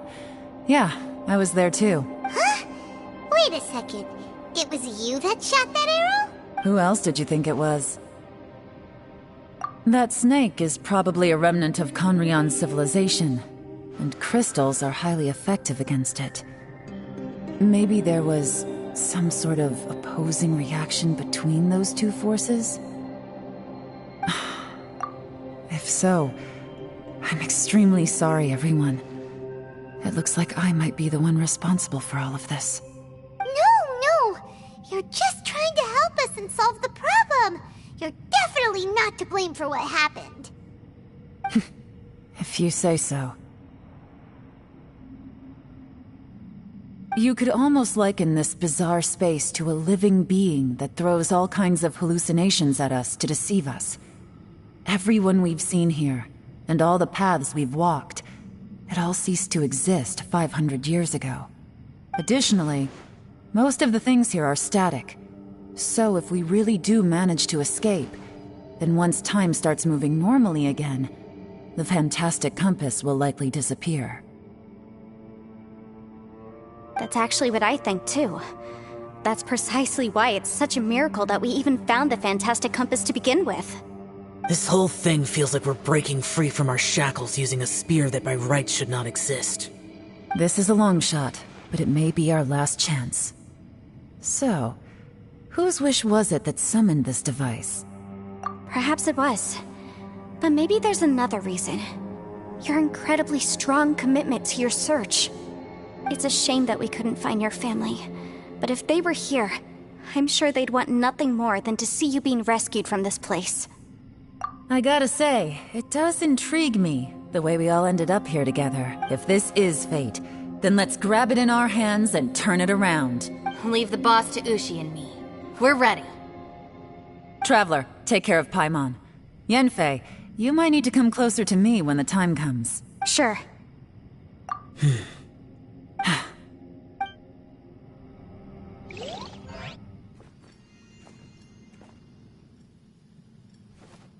Stars align, bestow your light, evil purged by thunder's might. Spirit curbed, pneuma surge, by dictum divine, heed these words. Do as I command! Aha! The fantastic compass is an amplifier. Maintain this energy level, and we may stand a chance. I will maintain the energy flow. Understood. Everyone, stand back.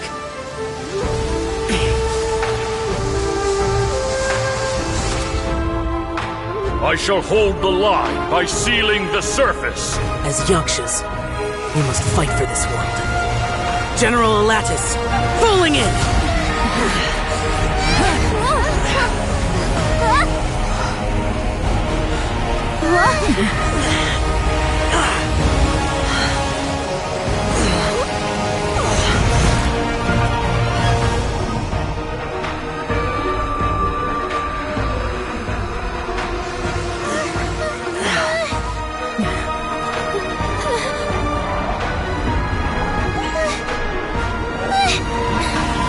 Watch out!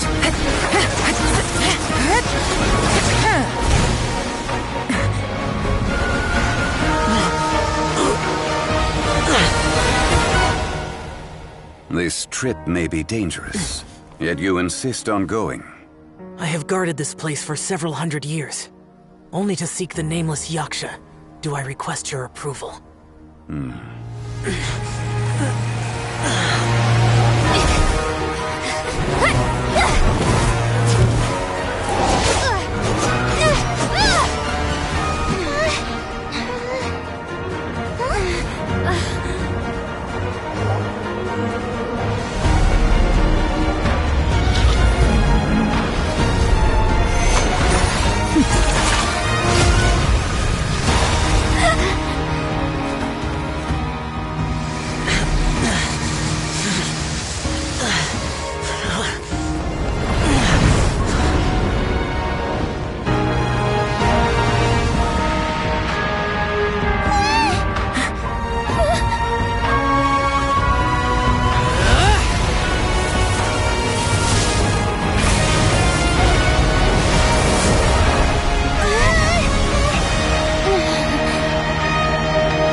can't keep this up. Your strength won't last.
That was close.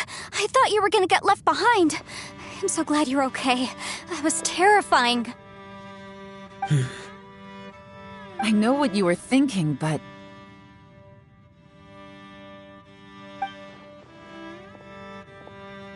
Never mind. I know I can't talk you out of a mindset that's been built up over a lifetime. I don't think we were ever going to reach an agreement over the final strategy. But in the end, it was thanks to you that we managed to escape. So, thank you for saving us all. No. I could not have done this on my strength alone.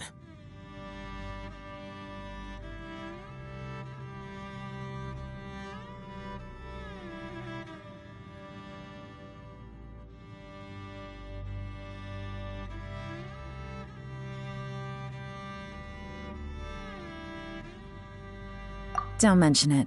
Looks like everyone got out unscathed, but you all look pretty exhausted.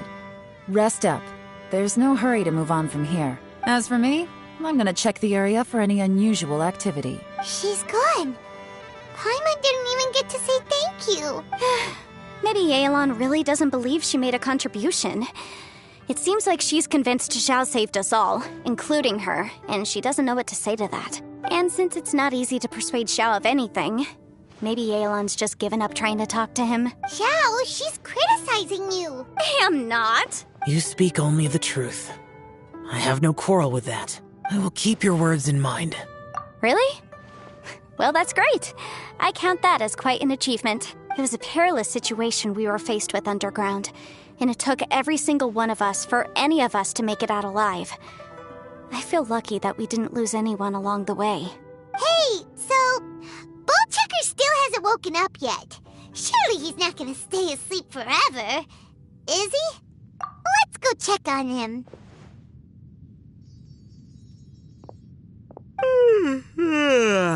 I slept like a rock. Good times. Huh? What you doing? What's going on? Why are you looking at me like that? Are you in any pain?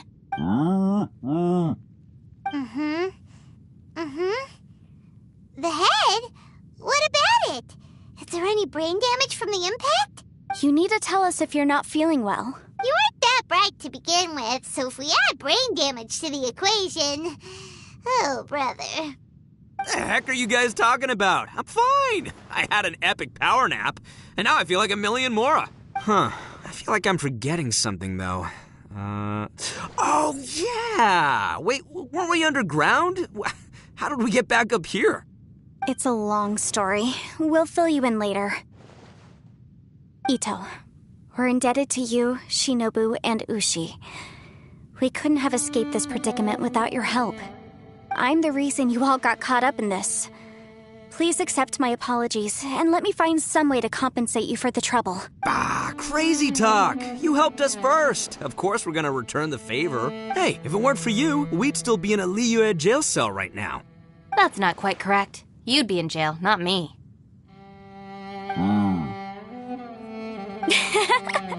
Good point. Well, okay then. How about this? To celebrate our newfound friendships, how about you let me take you to Liyue Harbor for some sightseeing and a proper meal? I like the sound of that. Now that you mention it, whew, I am famished. Oh, I can barely walk here. I'm hungry too, Senpai. Why don't we head straight over? Paimon too! Paimon wants to come too! Huh? Fine! Alright, well, I promise I'll take good care of your friends from Inazuma. Take it easy, okay? What we just went through was a lot. Oh, wait! Alright, well, I promise I'll take good care of your friends from Inazuma. Take it easy, okay? What we just went through was a lot. Oh, wait! Yelan left already. I was gonna treat her to some tea. But I'll take this to mean we're square.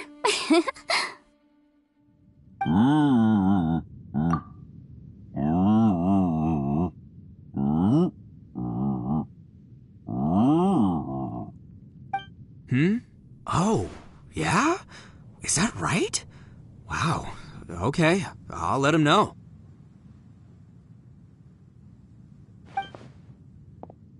Traveler, Flying Lavender Melon, Ushi has a couple words he'd like you to pass on for him. What? Oh, I want to hear this. Me too. Count me in. Good idea! Let's do that! Paimon never would have guessed that Ushi was so gentle and thoughtful. Never judge a bull by its cover, huh? Sometimes the profoundest truths can also be the simplest. I think Ushi's words may well come in handy. You betcha! Just leave it to us! Alright, Ito, Shinobu, Ushi, let's go. Oh, yeah! Grub time! See you next time.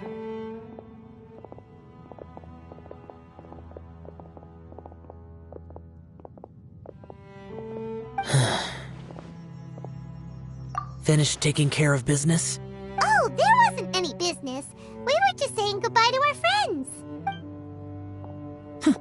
You're still here. I saw the two Inazumans leave with Yenfei, heading towards Liyue Harbor. Aren't you going with them? We still had some stuff we wanted to say to Xiao. I figured as much. I've checked the area. Nothing strikes me as out of the ordinary. Looks like this chapter has come to a close. Now, I just need to take care of the confidentiality issues. Let's hope our friends from overseas can keep their mouths shut. For their own sakes. We got it! We'll make sure they don't say anything. Please don't hurt them. Oh. You figured me out, huh? All right, I'll quit pulling your leg. Everyone really rose to the occasion this time. I won't ever forget what we went through. Where could that strange space have come from? And how has it existed down there undetected for so many years? I have to investigate this further. I have a feeling that whatever lies behind all this runs deep. Maybe so deep that no one can be allowed to know. Also, I think someone helped us out at the last minute. They did a good deed, of course, but somehow I couldn't tell anything about them. It must have been someone of great importance. Anyway, these questions will have to wait for another time. I have some follow-up work to do and reports to make. So it's back to Liyue Harbor for me. See you when I see you. Bye, Yelan! You knew I was waiting for you? Really? There's somewhere I want to go. If you have the time, you can join me. Where is it? A place that has to do with the Yakshas.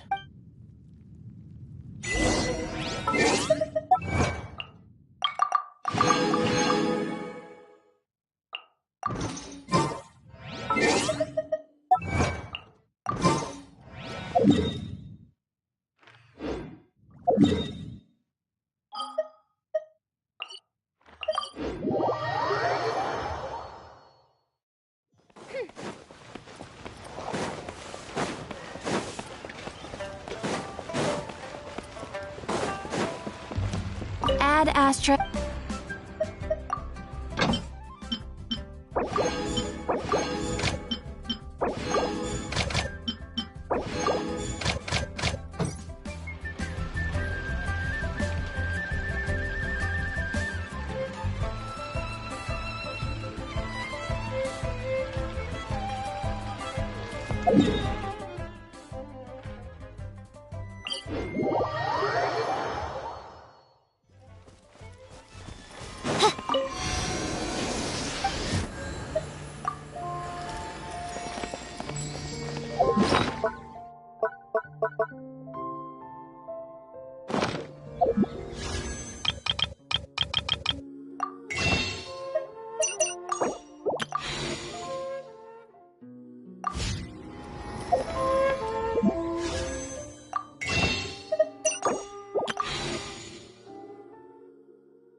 The temple up ahead was built to remember Pervases. Maybe I came here because I had a realization.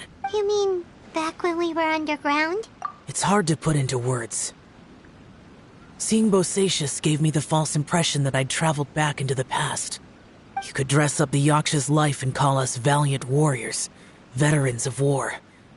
But the truth is, we are slaughterers, and nothing more. For Bosacius, perhaps dying in the heat of a great battle was no tragedy. And perhaps the same is true for me. After living so long, to die in the act of saving others would not have been a terrible thing. So maybe these thoughts are my own form of insanity. Hey, don't say that. Oh yeah, Ushi wanted us to tell you. It's very important. Ushi said he has the power to exorcise demons, so people use him to fend them off. But after he met Ito, he's never left his side. He also said that he doesn't have any grand philosophies. He just thinks we should spend our lives around the people who make us happiest.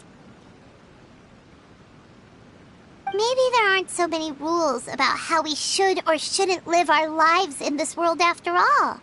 So, he hopes you can come to understand that even though the power of a Yaksha may be harmful to other people, it doesn't mean you shouldn't hang out with them. Yep, like people with visions. They have more resistance against your power, right? And... Well, anyway, there's loads of people out there who really care about you. Suddenly you sound a lot like Bosacius and the others. They used to talk about how they hoped to live a mortal's life once the world was at peace. I think I was the only one who didn't think that way. The Bosacius recorded in the Fantastic Compass had lost his sanity. He addressed the people around him as Alatus, Menogius, and others. These are the names of the 5 Yakshas. I am Alatus, and Menogius is General Capisis. The others are Bonanis, or General Chisapis, and Indarius, or General Musatus. I heard that people call the 5 of us Yakshas, the Guardian Adepti. Bosacius and Yelan's ancestors stayed underground to the end. So that space must have read their minds in their last moments as they approached death. Yelan was right in everything she said. Both of our proposals had their drawbacks, and both were sensible suggestions.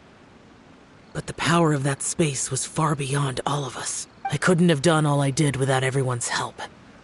Even in the final moments, it took every bit of my power to break free from that place. Well, Paimon still thinks you were amazing. Yanfei and Yelan are correct. I always prepare for the worst-case scenario. This mindset is deeply rooted in me. Even so, it was the most optimistic solution I could think of. If Rex Lapis hadn't saved me in that moment, I don't think I would have been able to escape. In the end, I still had to burden another. But that's how it should be, right? You've known Zhang Li, Rex Lapis, for such a long time. And you've helped him before, so he helped you back. What's the big deal? Perhaps. In the moment that we escaped from that space, I could sense what was left of Bosacius's memory. If I had to say what I gained from this trip, I think that would be it. It's good that one more person will remember him.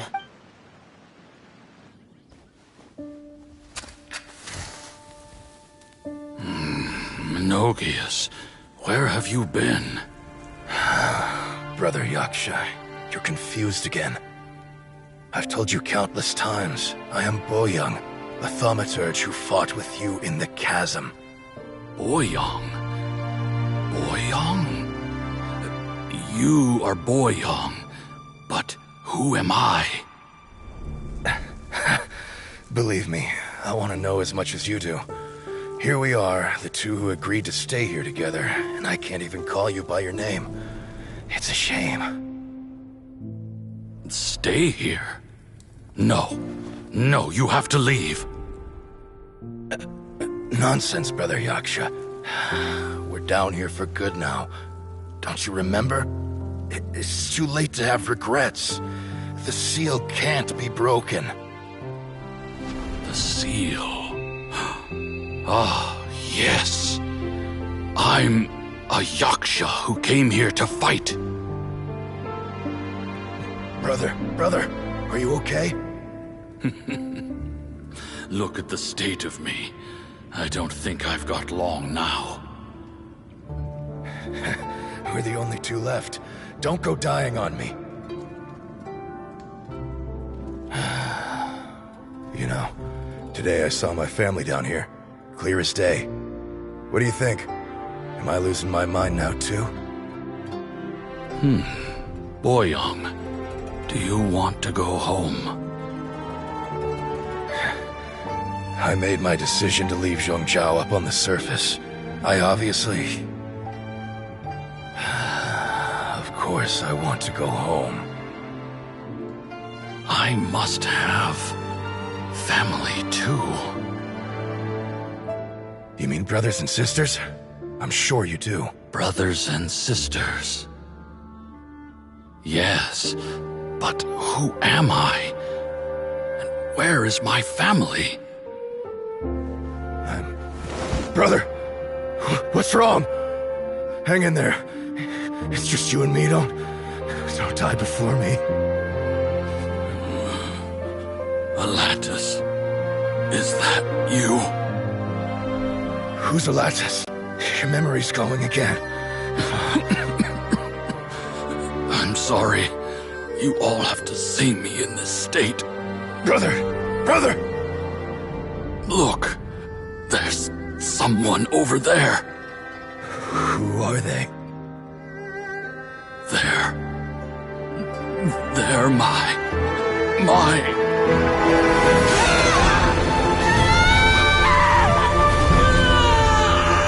I remember now. I know you.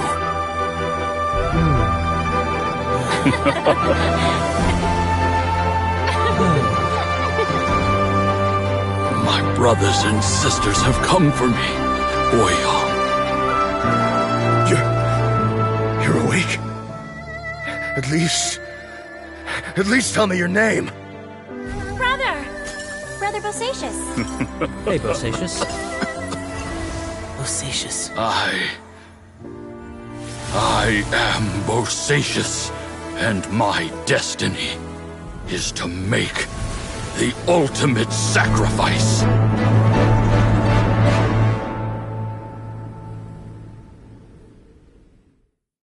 I've said so much today, but I don't need to hold back as much when I talk to you. Have you ever had a moment where you felt like you were aware of your destiny? The potential of life? The approach of death? Whatever it might have been. By now, I have accepted that destiny is the one disaster that the Yaksha know most keenly of all. We are destined to misery. And yet, we have no fear. Xiao. It matters not. Rex Lapis had said that you are a witness. It is right that the events of the world are relayed to you. Bonanis, Menogius, and Indarius all perished, and only Bosacius' fate was unknown. This has always stung my heart like a thorn. That is why I went to the chasm, despite being fully aware of the danger. Now that I know what happened in the chasm back then, I can finally put this matter to rest. Before we left that place, I picked up a stone. I thought if I could take it out with me, I would place it in the temple to Pervases in memory of Bosacius. Unfortunately, the stone did not survive. Pervases died in the Archon War thousands of years ago. He was younger than us, and Bosacius was very sad when he passed. Too many Yakshas have become casualties of battle. We are like a flock of birds, scattered to the four corners of the world. And in the end, as Bonanis said, it's rare for a Yaksha to find repose for their soul. Bosacius, Boyoung, and all those soldiers.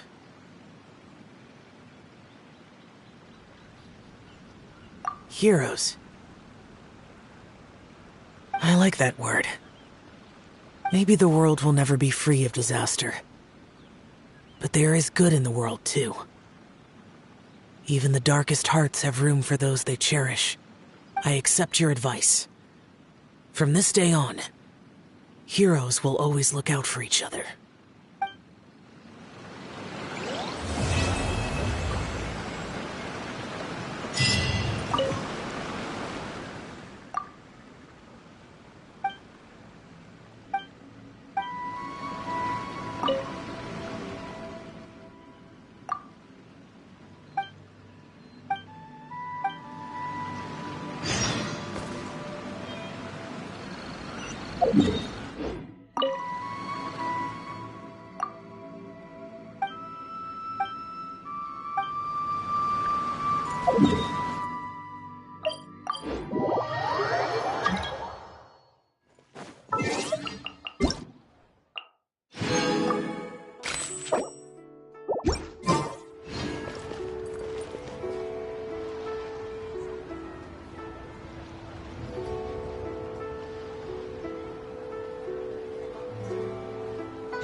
Try your luck betting on Jade?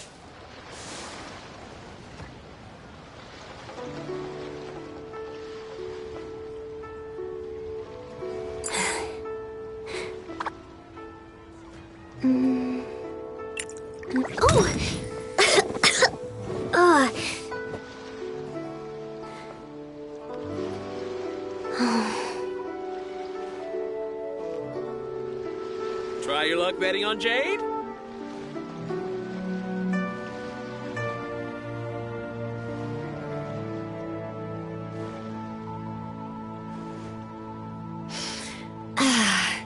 I haven't been out in a while.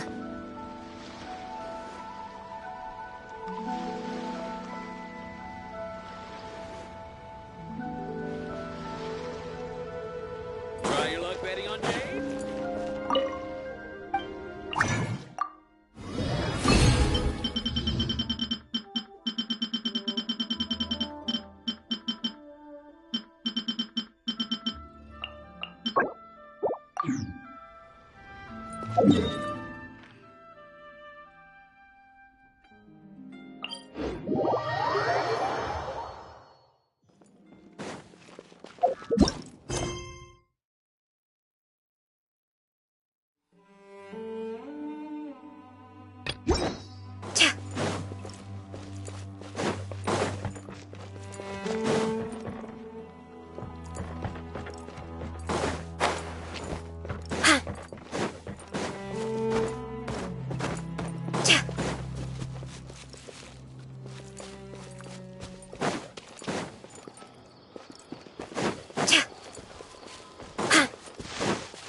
To Sumeru, our next objective should be to head to Sumeru City and find a way to meet with Lesser Lord Kusanali.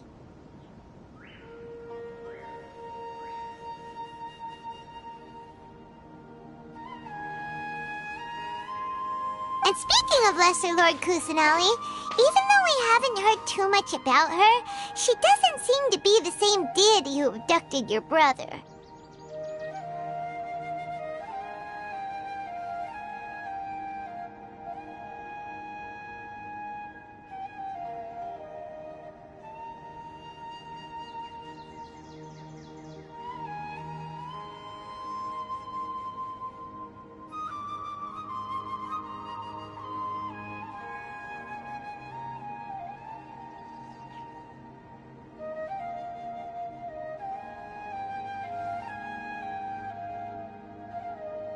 But even so, people call Sumeru the Nation of Wisdom, you know.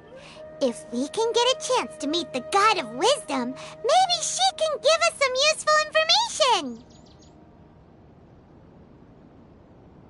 But, Paimon doesn't know the way to Sumeru City. Maybe we can climb up to that spot with the statue of the Seven on it. That'll give us a way better view of things. Even if we can't see exactly where the city is, at least we'll be able to check for some smaller settlements nearby. Wait a second. Look! There's someone up ahead! Perfect timing! Now we can just ask for directions rather than wander around like lost adventurers. Hey there! We're not from around here and seem to have gotten a little lost. We'd like to ask for some directions. Huh? Did they not hear Paimon? Hey! You over there! Could you give us some directions? Huh? What's going on here? There's no way she could have missed that. Oh, wait! Could she be ignoring us? How dare she? Well, even so, she might be heading someplace where we could find other people to ask. Let's keep our distance and follow her. When we get the chance, we'll just ask someone else for directions.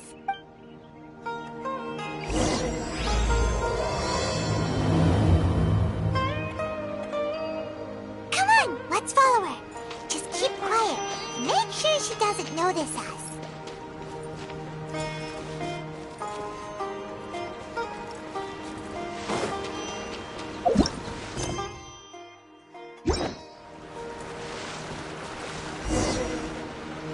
Huh? She just walked near that small waterfall and then suddenly vanished. Let's go take a closer look.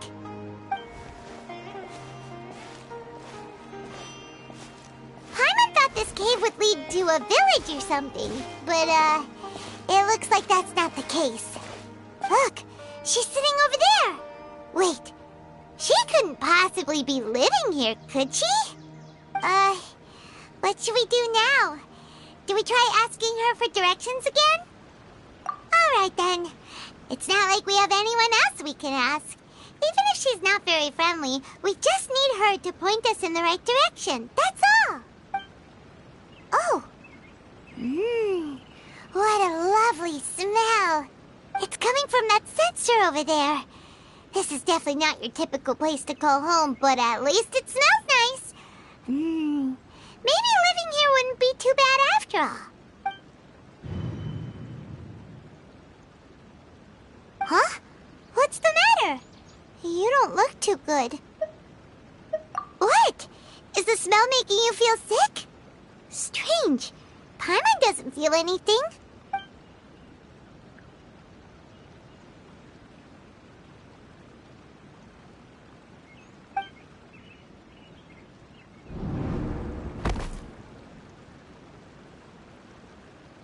What's happening? Traveler? This is no time for a nap. Oh, come on, wake up.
been out for a long time now. Yes, you can relax. Believe me, Master is extremely knowledgeable. If he says that she's going to be alright, then there's absolutely nothing to worry about. Oh, are you awake now? Oh, thank goodness! Traveler, you're finally awake!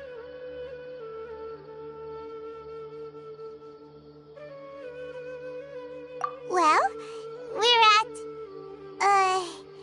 good question. Where are we? Paimon was in such a panic when you passed out that she even forgot to ask what place this is. This is Gandharvaville. It was originally built by scholars from Sumeru as a place to rest in the rainforest. Now it's mainly used by the forest rangers as a base of operations. My name is Kale. I'm a trainee forest ranger. My master and I found you passed out during our patrol, so we brought you here. Oh, no thanks are necessary. I didn't do anything really. By the way, how are you feeling now? Any discomfort? Oh, that's Master's herbal medicine you're tasting. He gave you some while you were unconscious. Before I forget, Master mentioned you should take more medicine once you wake up.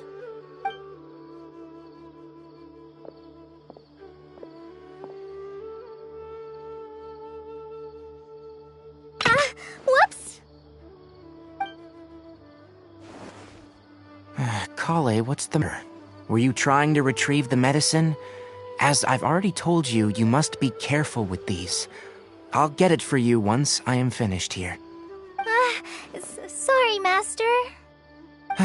Now, the guide to Avidia Forest's edible fungi is clearly posted on our bulletin board, but if Farbode forgets which mushrooms to avoid one more time, I'll have no choice but to leave the guide somewhere a little more visible. Like right smack on his forehead so others can remind him to be careful. Right? This is the second time he's come down with food poisoning this month. I'll be sure to give him a good talking to. Yes, please do. If, on the off chance, Farbode simply enjoys having little imaginary fairies dance before his eyes, then we'll just let him be. But the next time he requires any of our medicine, be sure to charge him accordingly.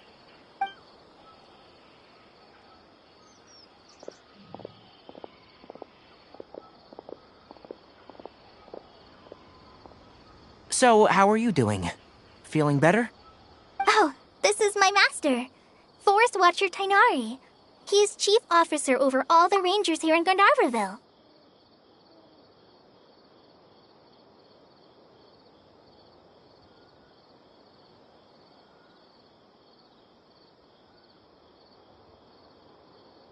I already informed Paimon about the reason you fell unconscious earlier. But now that you're awake, let me explain it for you as well. It is common practice for Sumeru scholars of certain darshans to dedicate themselves to training in meditation in isolated areas, particularly the nearby forests. While meditating, they use a certain incense known as Spirit Borneal to help calm their minds as they enter a state of deep rumination. In hopes of asking directions, you two followed a scholar named Hypatia into her cave. The incense you smelled inside was the Spirit Borneal I just mentioned. That incense typically has no effect on most people, but for a very select few, it can have profound effects on one's cognition, as you experienced firsthand. Does that make sense? Very good. Now, answer me this. Did you feel anything after passing out? Say, any out-of-body experiences, or did you see anything while unconscious?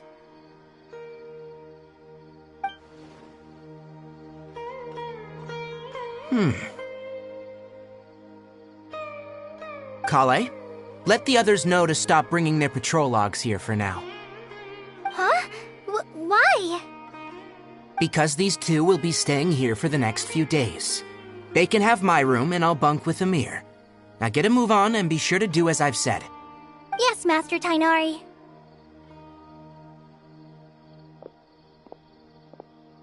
Wait, hold on a second. Can you tell us what's going on? Sure, let me fill you in. I originally planned to send you on your way once you finished your medicine. However, it appears now that you should stay a while longer in Gandharvaville for further observation while you recuperate. Further observation? No need to be hasty.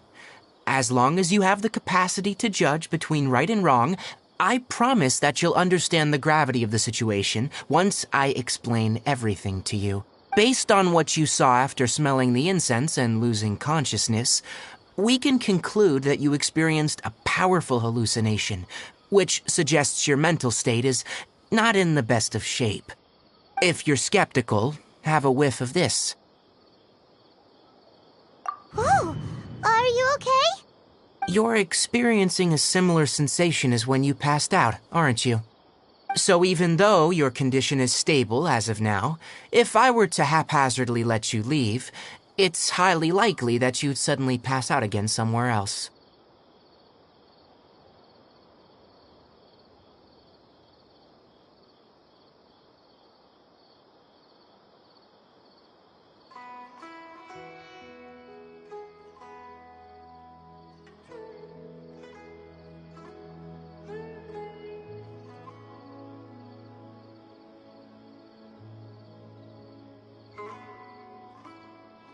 The rainforest is home to many fierce animals and hazardous areas. If something were to happen to you again, I'm afraid you might not be so lucky. For now, I suggest you continue taking your medicine each day and avoid wandering off on your own, at least until you stop having adverse reactions to this kind of smell. Okay?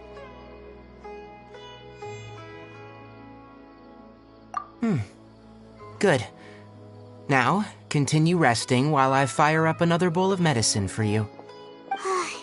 Seriously? We just arrived in Sumeru and we're already having problems left and right!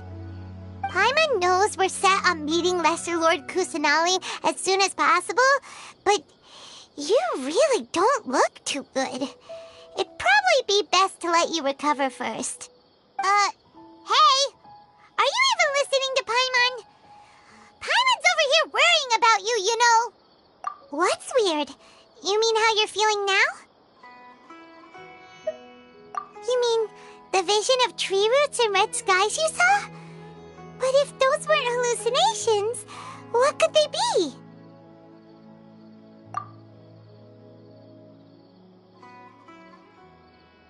Well, considering how unique you are, Paimon trusts your judgment here.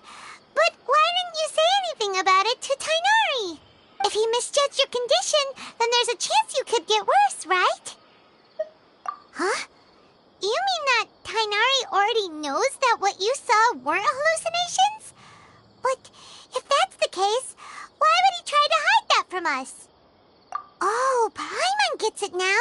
That explains why you were so quiet earlier. Well, that settles it then. We'll stay here to rest up and figure out what's going on with your hallucinations. But it seems like asking Tighnari might not be an option anymore. What do you think we should do? Good idea. Kale's pretty friendly. We can ask her tomorrow about what she knows regarding the Dendro Archon and customs in Sumeru.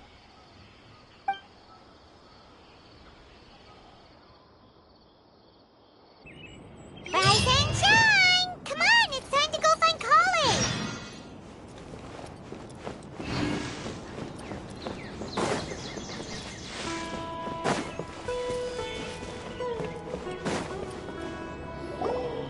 All right, next let's see your right hand. Not bad. But please remember that you still need to be careful, understand? Yes, I will. By the way, Master, I still haven't received the patrol route for today. Look, Kale, today's patrol will be a long one, so you won't be coming along this time. Besides, there's a chance we may encounter... well, you understand. But I have a vision too! Am I useless to everyone now? Don't talk like that, Kale. This is not something you need to be worrying about right now. Ah, there you are. Feeling any better? Yeah, since we'll be staying here for now, we thought we might as well try lending a hand around here. Seems you're not the type to sit back and take it easy for a while, huh? In that case, perhaps Kale could take you two for a patrol south of Gandharvaville for the day. And if you're feeling up to it, you can be responsible for cleaning the statue of the Seven. Tighnari, we're ready to head out. Got it! I'll be right there! Alright, we'll be heading into the forest now. I'll leave any further details to Kale. Yes, you can count on me. So, Kale, what exactly are we going to be doing today? Tighnari mentioned cleaning the statue just now, but, that doesn't really sound like the job for a ranger. Well, a forest ranger's responsibilities can be pretty diverse. They handle a variety of tasks, like checking the condition of outlying roads, maintaining forest facilities, ensuring fire prevention standards are met, and providing assistance to travelers and locals. As for Master, well, he has to handle more dangerous areas of the rainforest. Today we can perform routine checks on the pathway lamps as we make our way to the Statue of the Seven. Paimon, Traveler, this way! You can leave the task of checking the lamps to me. In the meantime, you two can keep an eye out for anything unusual. Blame me when I'm back in the city. I think I'll start with these questions.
Nothing wrong with these two lamps. Let's move to the next ones.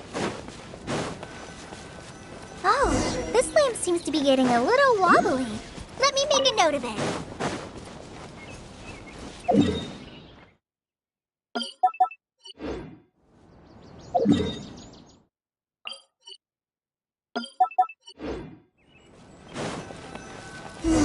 No problems with this lamp. Good.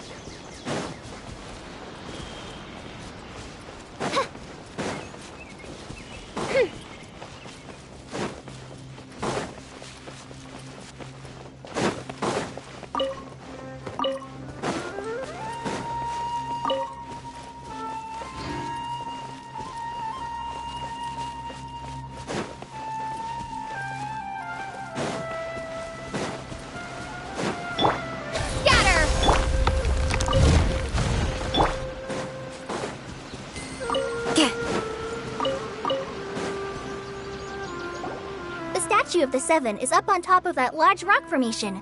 You must have seen it when you came down this road before. It's pretty high up there, isn't it? Don't worry.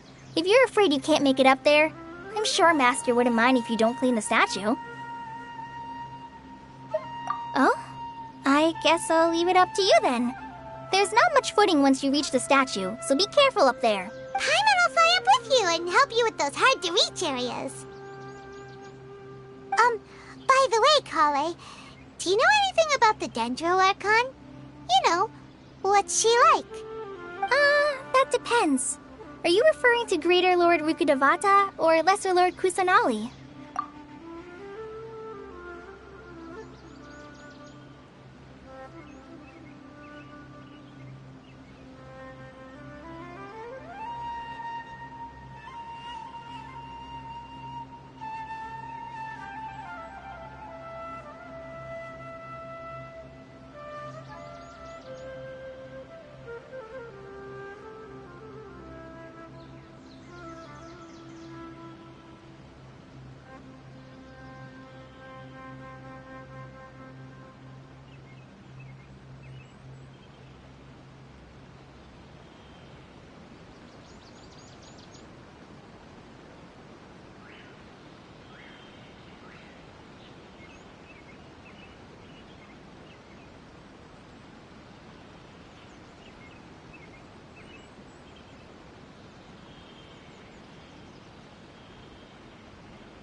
Lord Rukkhadevata? Oh, is that the name of the former Dendro Archon? Uh-huh. Greater Lord Rukkhadevata was Sumeru's first Dendro Archon. She created the rainforest as well as the wall of Samiel around the desert. Her works provided a means of peaceful living for everyone. To the people of Sumeru, she's not only a symbol of wisdom, but also of power and kindness. Unfortunately, she disappeared in a great calamity that occurred a few hundred years ago. According to what Masters told me, the sages later found the newly born Dendro Archon and whisked her back to Sumeru.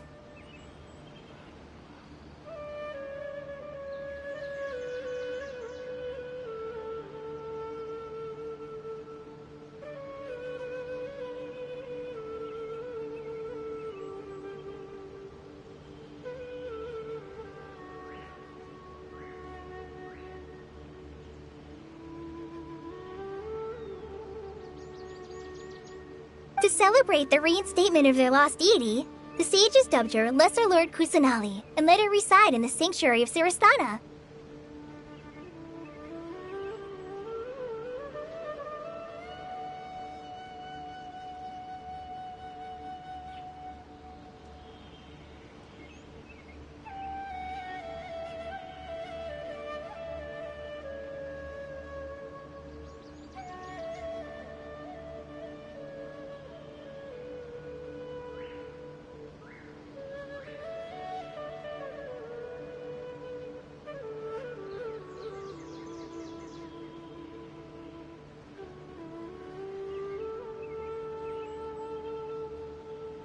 Uh-huh. Then what happened? Well, and then... I'm not too sure what happened, to be honest.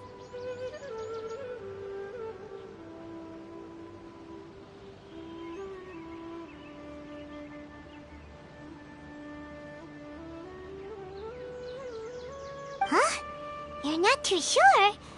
But aren't you from Sumeru? Yeah, I'm from Sumeru. But... Maybe it's difficult to discuss this topic with strangers. If that's the case, then don't worry, we understand. No, it's not that. I'm not trying to hide something from you. Besides, I don't consider you two strangers.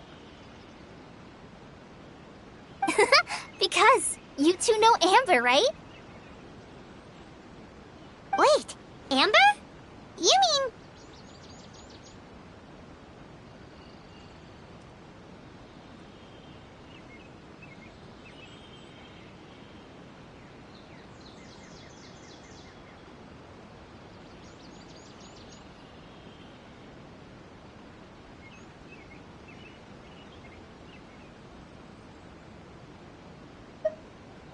Yes, that's her.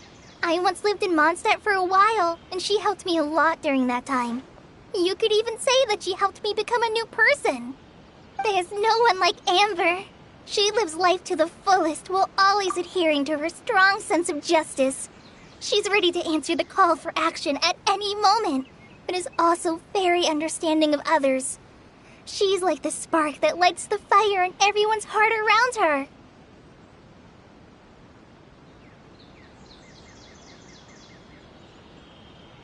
If you ask me, she's a prime example of a true outrider. She's the first person anyone coming to Mondstadt will meet. You can't help but be enthralled by her charm and enthusiasm, causing you to fall in love with the lands of Mondstadt and...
Sorry.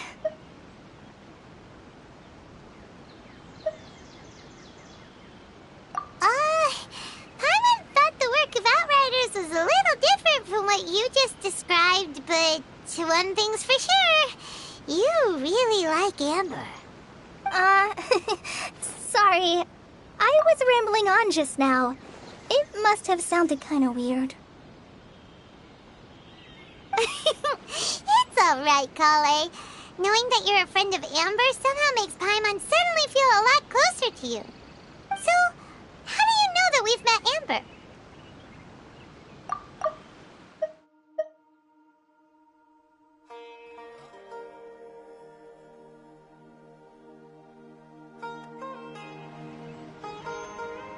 Well, after I returned to Sumeru, Amber and I have stayed in touch by writing each other letters. In one letter, she mentioned that Mondstadt was attacked by a fearsome dragon, but the city was saved by a mysterious blonde traveler and their floating companion. I knew you two were the ones she mentioned in the letter the moment I saw you. But, considering everything you've been through that day, I thought it'd be inappropriate to bring it up. Ah, so that's how you knew. Yep, so please know that you two have my complete trust, really. I wish I could tell you more about the Dendro Archon, but I have been away from Sumeru for some time, and I haven't read any books. Sorry. That's alright. You've already helped us a lot. We had never even heard of Greater Lord Rukkhadevata or the Sanctuary of Surasthana until you mentioned them. Oh, I'm happy that was helpful. There is one thing I want to ask, though. Why do you two want to know about the Dendro Archon?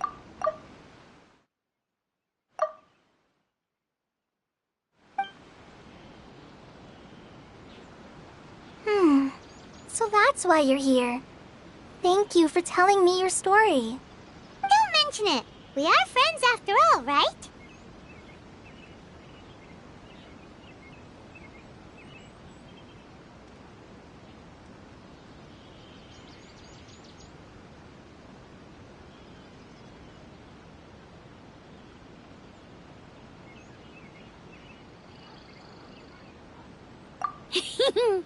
Alright, we have a statue to clean. You both have my thanks. While you two are up there cleaning, I'll go ahead and inspect the forest canopy. Let's meet back here shortly.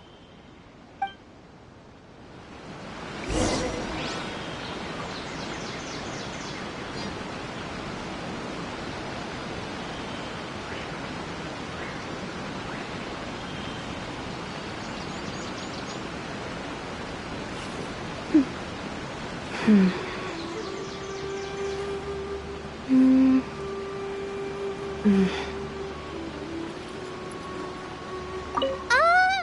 not a very good climber, so I'll just let you handle the statue. I'll go check the facilities up ahead.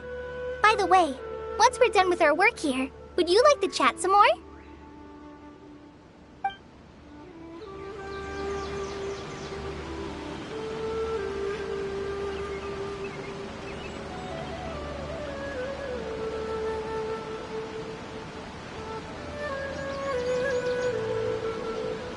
I just need a moment to quickly take down some notes.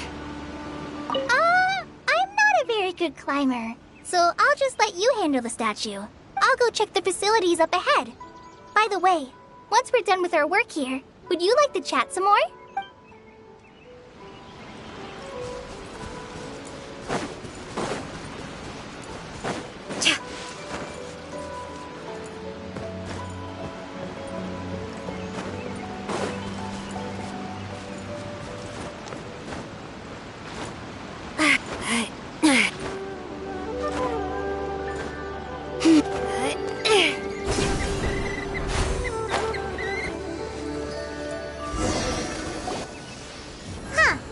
Now that Paimon looks at it, the deity that's carved on the statue is kinda small. Do you think she's supposed to be Greater Lord Rukkhadevata or Lesser Lord Kusanali? The name does seem to fit the statue somehow. Well, anyway, we'll have to figure that out later. Let's get started on cleaning the statue.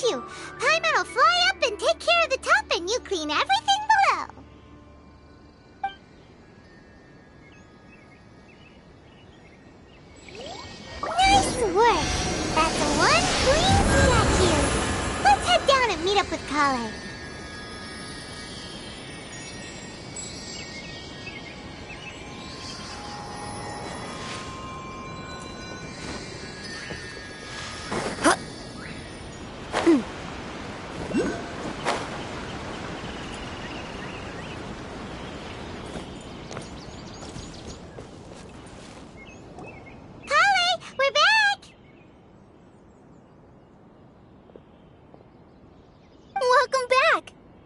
Tired after all that climbing. Let's take a little break. I brought some fruit and water for us. Yay! Food! What kind of goodies did you bring? Hey, don't be a party pooper. It's not like Kale is a stranger or anything. Besides, the best way to compliment a chef is to show passion for their food. Xiangling taught Paimon that. I prepared a nice portable dish that forest rangers like to eat called pita pockets. I hope you'll like them.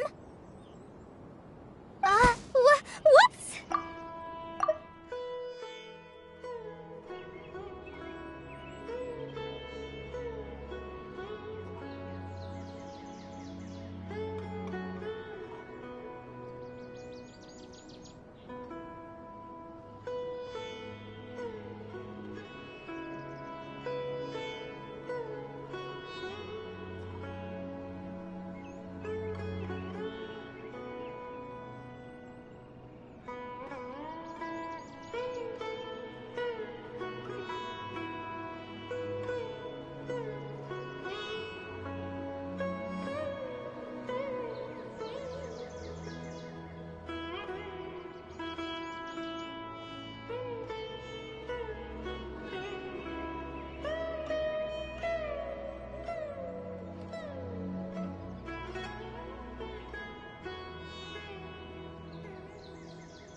Don't worry. I wrapped a few layers of oiled paper around each pita. They should be fine. Oh, Paimon nearly had a heart attack there.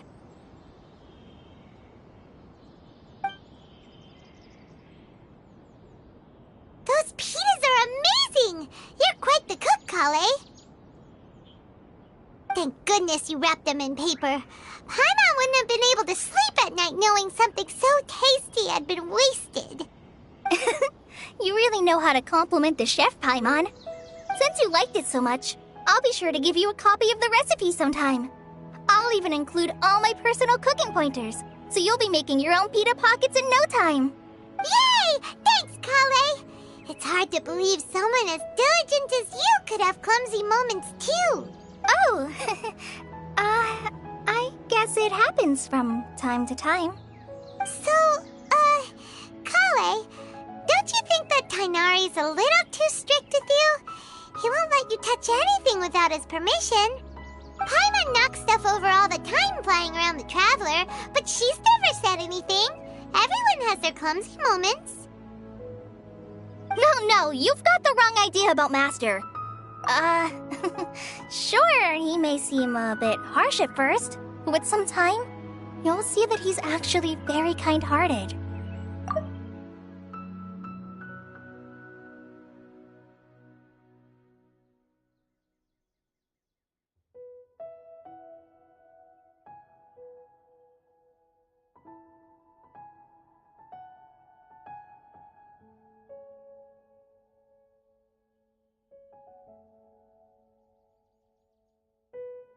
I've heard the veteran rangers say that Master is from some ancient and mysterious race that is known for their cunning wit and reclusive nature. But Master is actually very kind at heart. Oh, by the way, you've heard of the Academia, right? Well, there's a group called,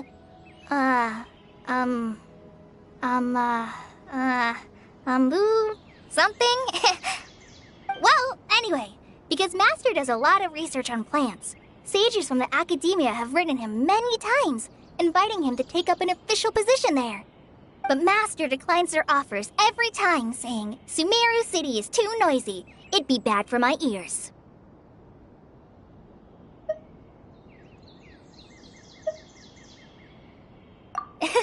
Seems you already know him well. Anyway, I'm sure the sages were not happy about his responses.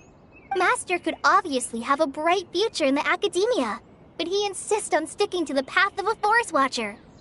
Every day he helps the locals of the forest and passes on his extensive knowledge to trainees like me. In fact, Master's the one who taught me how to make pita pockets. Really? Paimon would have never guessed that. Oh, speaking of Tainari, he was the one who took care of you after finding you passed out yesterday. He even carried you all the way here. Paimon's still kinda upset, though. He kept scolding Paimon the entire way here. Oh no, I'm sorry. Master might have been overreacting a little. But, it's mostly because Paimon wouldn't stop yelling, "Why, oh why? Is she going to die?" It probably started to get under Master's skin after a while. Hey! Don't laugh! Paimon was genuinely concerned about you.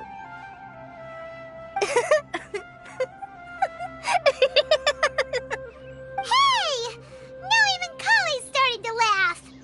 Ugh, that's it! Paimon won't forget this! It's time for some Paimonial wrath! No! Don't touch me!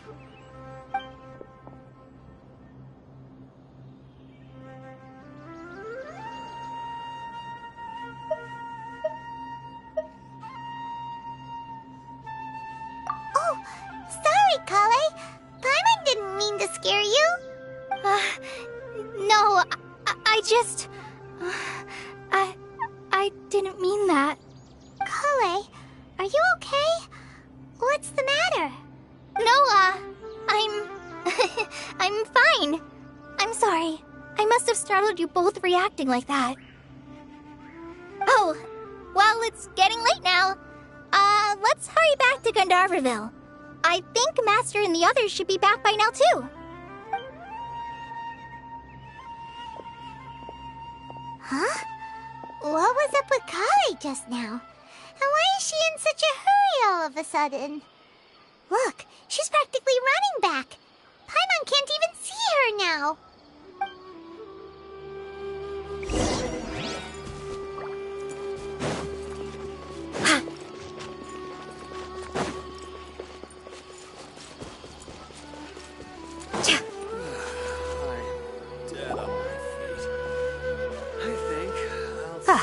Traveler, you've returned. Yep, we're back. Have you seen Kale by any chance? Oh, Kale? Yes, I saw her go into her room just a moment ago. Oh, okay. Guess we'll just have to wait and talk to her tomorrow then.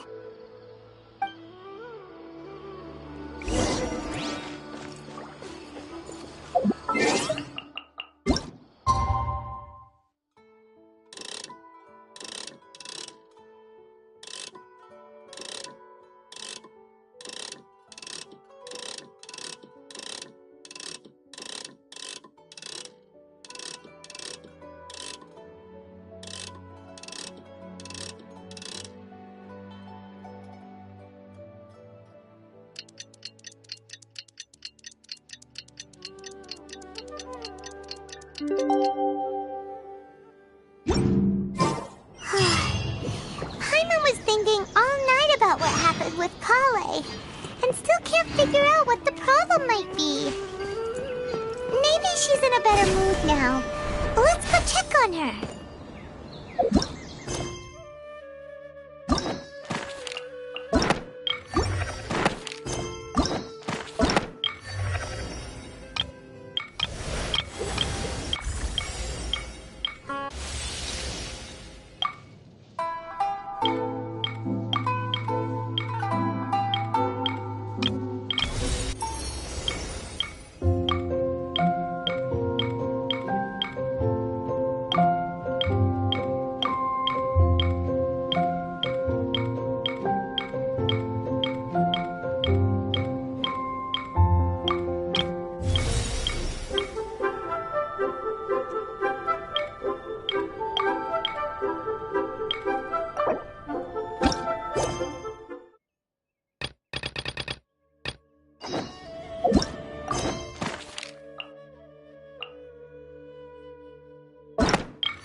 it's you two.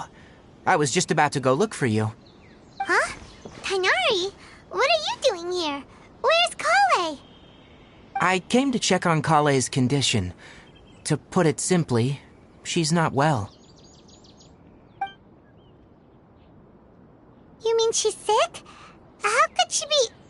Oh, wait a minute. Could it be because of what Paimon did yesterday? No need to worry. Something as small as you could never harm her. This sickness is something that Kale has been dealing with for some time. Kale has been more excited than usual since you two arrived. A little too much so, to be honest. She hasn't remembered to take care of herself. I suppose it's understandable, though. She hasn't been around anyone she considered a friend for some time now. It must have been refreshing for her to have you two here. So, Tighnari, what's really wrong with Kale?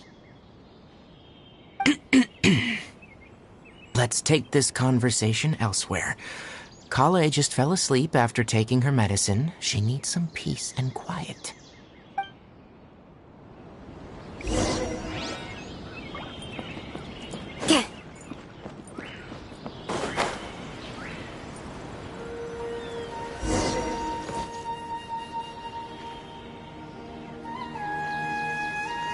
All right, let's continue our conversation here, shall we?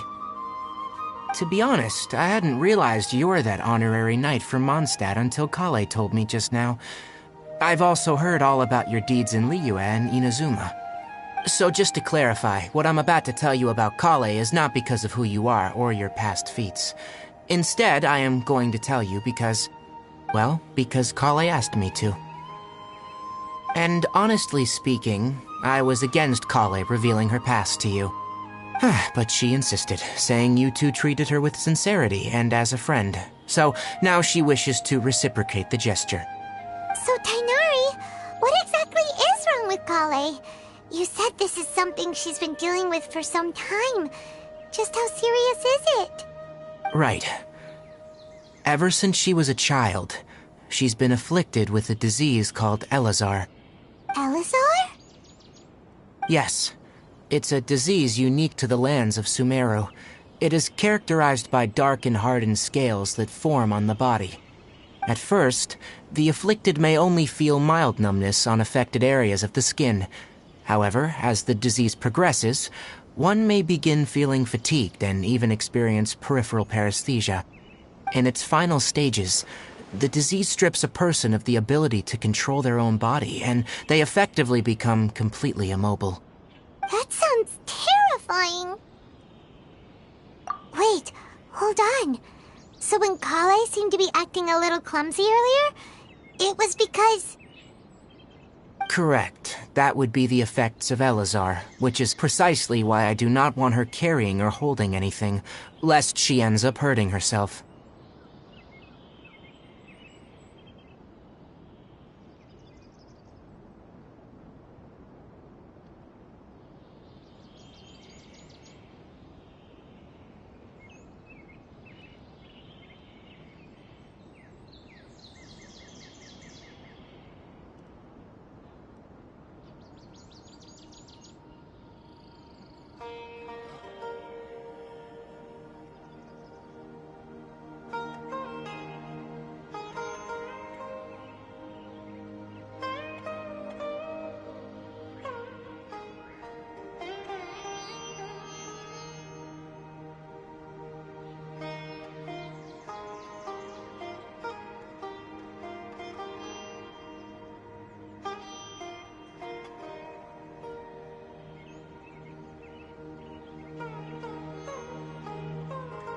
With appropriate treatment, the disease can be effectively controlled before it progresses to a more serious stage. However, there is unfortunately still no true cure for Elazar. Nevertheless, Kale's mother still hoped that there was something out there. She handed Kale over to an organization known as the Fatui after one of their members lied and said they had a cure.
What? The Fatui?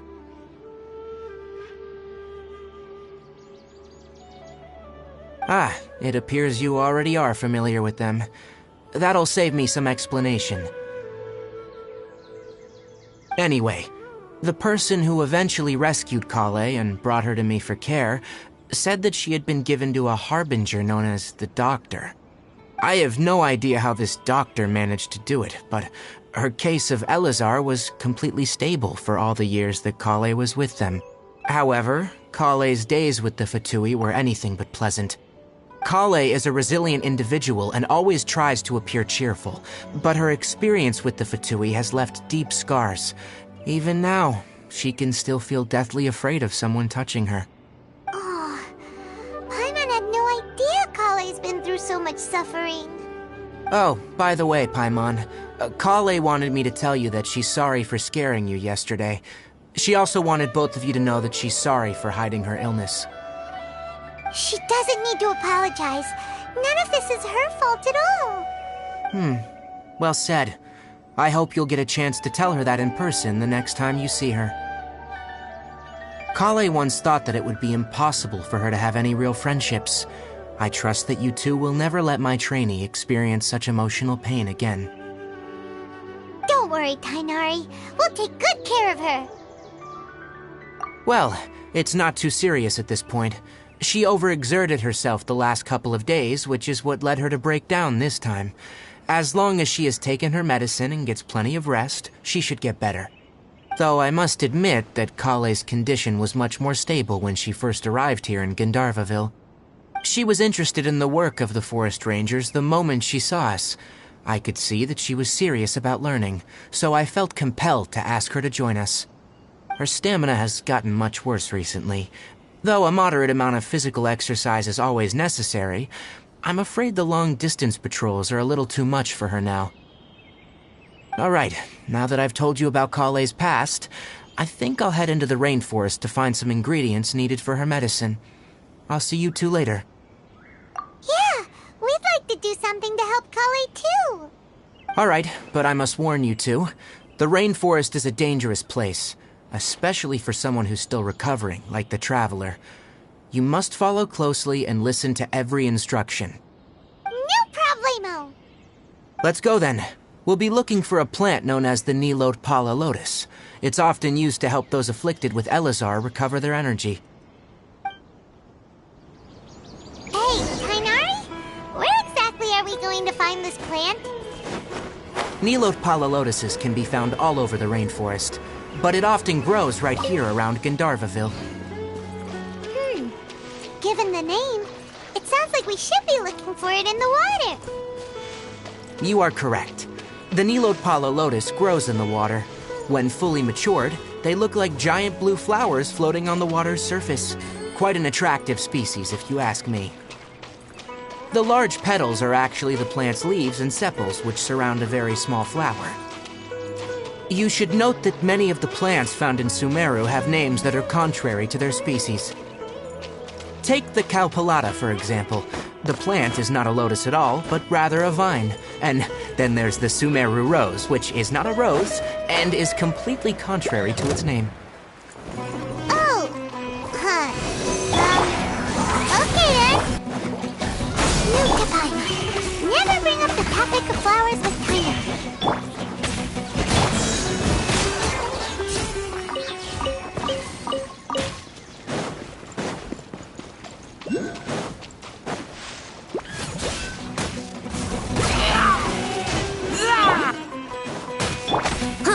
Absorption test! Scatter! Oz, reveal the...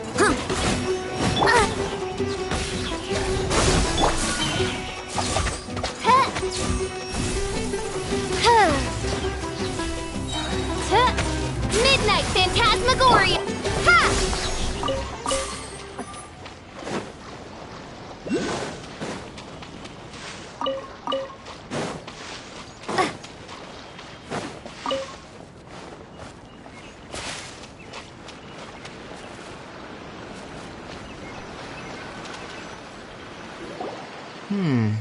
There should be Nilode Palalotuses growing somewhere in this area. Let's split up and begin searching. If you could manage to gather 4 of them, that would be sufficient.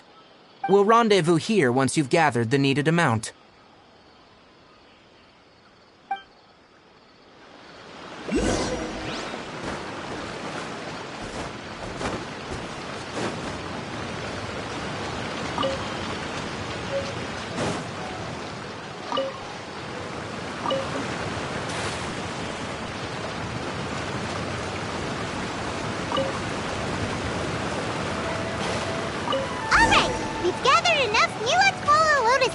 Let's head back to meet Tighnari!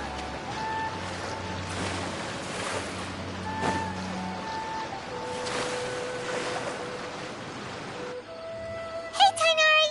We found the lotuses you requested! Let me have a look. Good. Very good. These are all excellent quality. I'm glad you two came along. Your exploration experience helped save me a lot of time here. It seems we even have enough time to stock up on other things I need. Hey, Tighnari! Oh, Tighnari! Someone's calling your name! They're dressed like a forest ranger. Ah, yes, that's Amir and the others. But didn't they just set off not too long ago? What are they doing back so early? Let's go find out what's going on.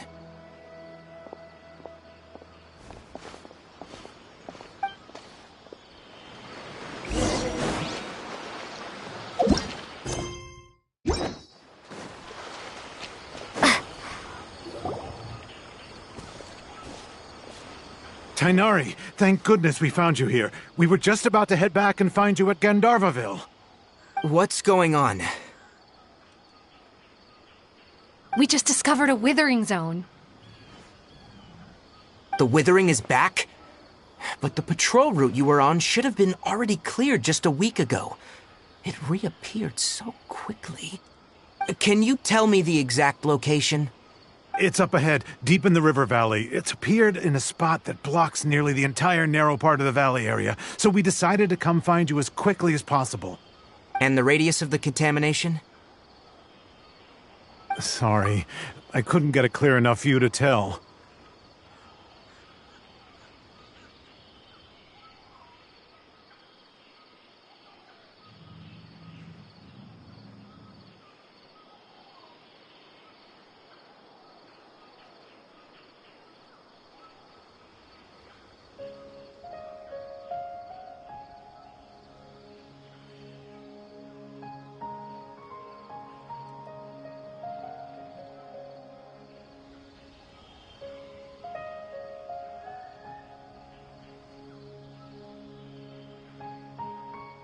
No one in our patrol team had a vision, and it appeared to still be spreading, so we didn't risk getting any closer.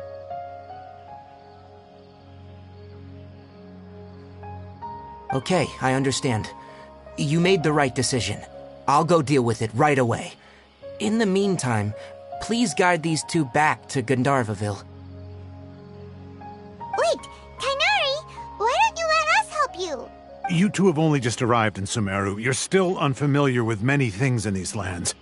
There's a unique type of anomaly that occurs in the Sumeru rainforest. It's called the withering. The affected areas not only cause nearby vegetation to wither, but it's also lethal to wildlife and even people. If you don't carry a vision, then you should think twice before approaching such places. Yes, Amir is absolutely right. I wasn't kidding when I said the rainforest is a dangerous place. As Amir said, only someone with a vision, that is, the power to manipulate elements, will be able to resist the withering's corrosive effects for a time. That's right. If any of the forest rangers without a vision come across a withering zone, we first make a record of the location and then have a ranger with the proper abilities deal with it, like Tighnari here. Only someone with a vision can venture within a withering zone and find a way to deal with it. But you don't seem to carry a vision. Don't worry, she may not have a vision, but she's a real pro at using the power of the elements. Don't sweat it. We've helped others deal with similar situations before.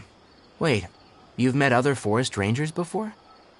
I was planning to properly show you both how to identify the Withering before you left Gandharvaville. Anyway, since you two are experienced adventurers, come with me. I'm sure you'll both be able to help.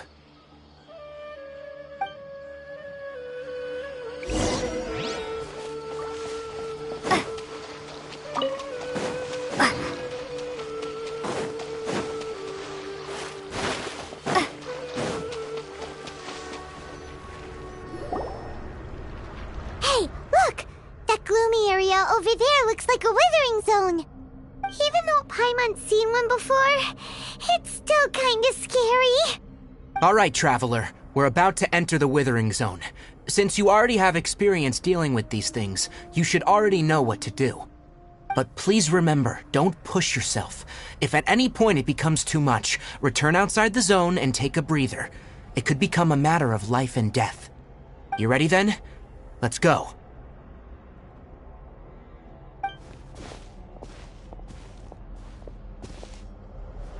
First, we must locate any branches sustaining the Withering Zone.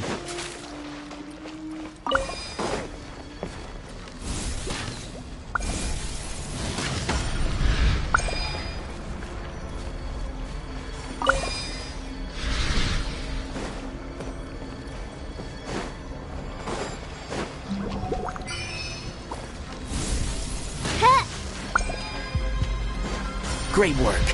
Now that all the branches have been cleared, we'll need to take care of the tumor.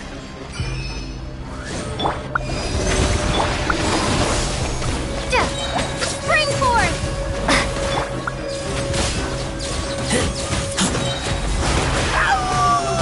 Get back! Swirl, Mark 2! Stay clear! Scatter! Oz, reveal thyself! Propagate!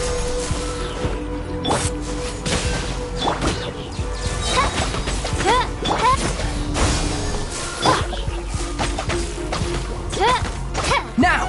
Destroy the tumor of the Withering!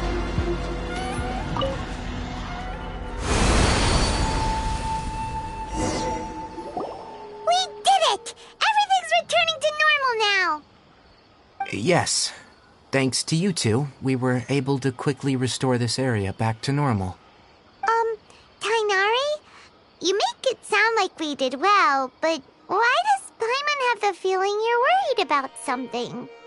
It's that obvious, huh? Alright.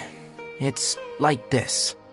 Recently, the rate at which Withering Zones appear has been increasing. Even though we were able to quickly clear that Withering Zone, it won't be long before another one appears. If that simply meant more work for me, then that wouldn't be an issue. But it's far more severe than that. The Withering is leaving lasting effects on the rainforest itself. For instance, even though we cleared out the Withering Zone, many of the plants that were affected will not recover. This presents a crisis for the ecosystem itself. Many plants in the rainforest are already in decline, directly impacting the wildlife that depends on those plants.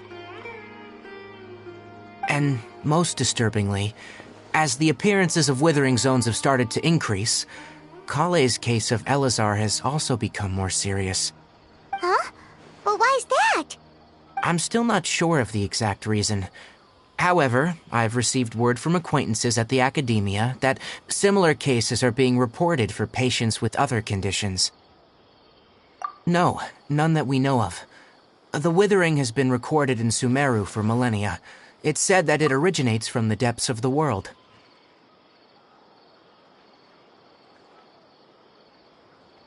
Oh, by the way, have you heard of Irminsul before?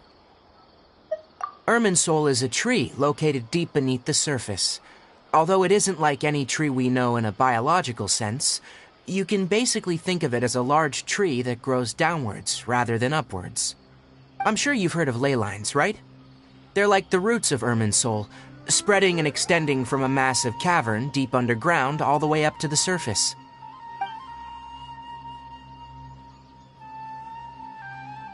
Ley lines continually absorb the memories of this world. which are then funneled into Irminsul, allowing it to collect knowledge and wisdom from ancient times to present day. The Dendro Archon is known as the God of Wisdom because her consciousness is directly connected to it. It is also said that the Dendro Archon's power is a manifestation of Irminsul. And as for the Withering, its emergence is related to a disease that's affecting it. That's right. My ancestors learned of this from Greater Lord Rukkhadevata's familiars a long time ago, but even those mysterious creatures did not know of a cure for Irminsul. I'm afraid we Rangers will be battling the Withering Zones here for a long time, until a cure is found. Alright, that's enough on this topic for the time being. Now that we've taken care of things here, it's time for us to head back to Gandharvaville.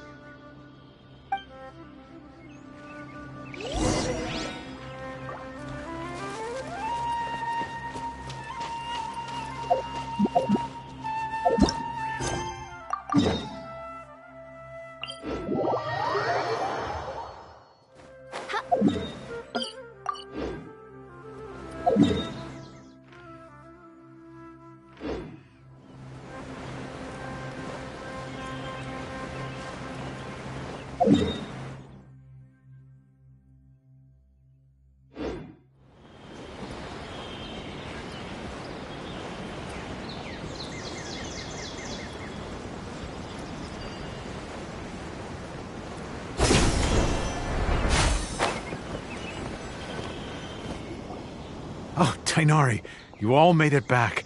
How did it go? The Withering Zone you reported has been taken care of. No need to worry. Huh? Wait, is that? Oh no, Hypatia!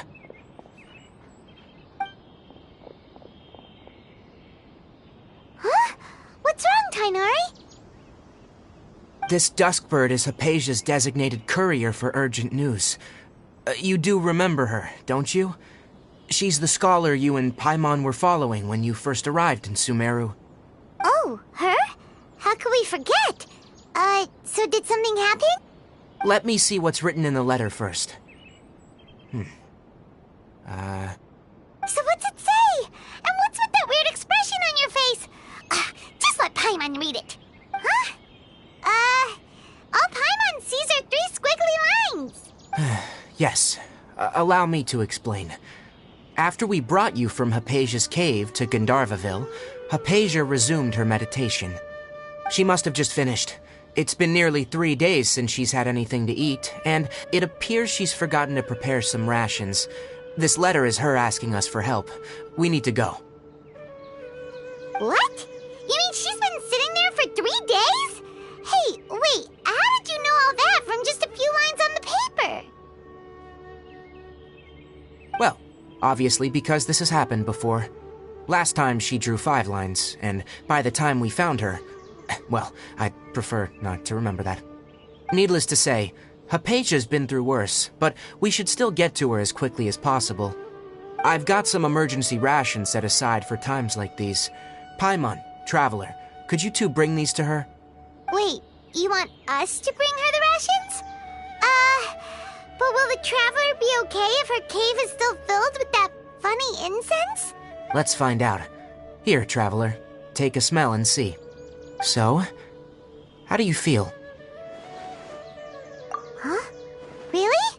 You're not feeling even a little drowsy? But wait, how'd you know that she'd be okay this time, Tainari? Back when we were clearing the Withering Zone, I observed that she could adeptly manipulate the Dendro element. I knew then that she would be fine. And if I may ask, when I was telling you two about Irminsul's ley lines, was what I described similar at all to what you saw when you were unconscious? That's correct. Those weren't hallucinations at all, though I don't intend to apologize for deceiving you. Because what you saw is of significant importance, not just for the nation of Sumeru, but the entire world of Teyvat. My forefathers were shown much favor by Greater Lord Rukkhadevata. We took an oath to protect this nation together with her. Now that that duty has fallen to me, It was a part of my responsibilities to ascertain whether you could be entrusted with the fate of Sumeru. Now, after seeing you in action with my own eyes, you have earned my confidence, and I no longer feel the need to hide any secrets from you. When you passed out, your consciousness had connected directly with Irminsul. What you witnessed were actually real memories contained within Irminsul itself. I could try to tell you more, but it would be better if you went to ask Hypatia instead. Her focus on meditation and use of Spirit Borneal are aimed at establishing a connection with Irminsul, just as you did. That sounds nice and all, but will she really help us? Seriously, she completely ignored us the last time we tried talking to her. That was because when you ran into her, she was in a special phase of her training. During that time, she must avoid communicating with others. Please, wait here for a moment.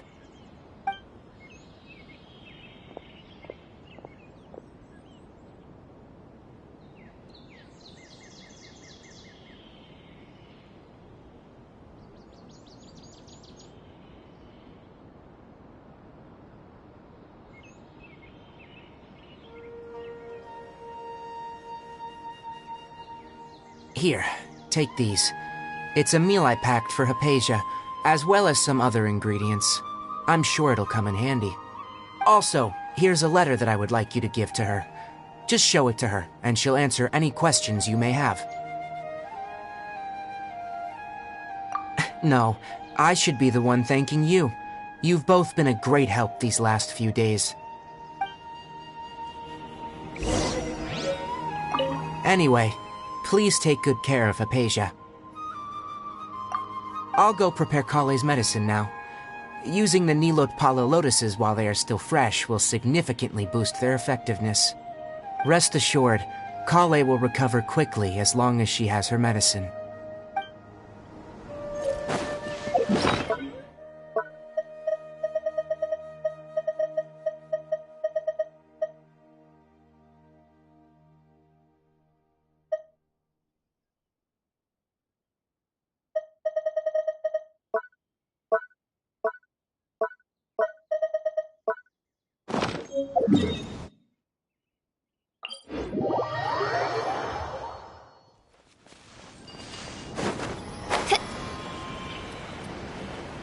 Hypatia should still be in the cave.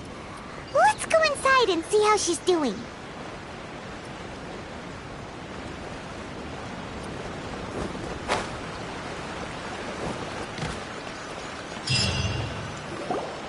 Hello?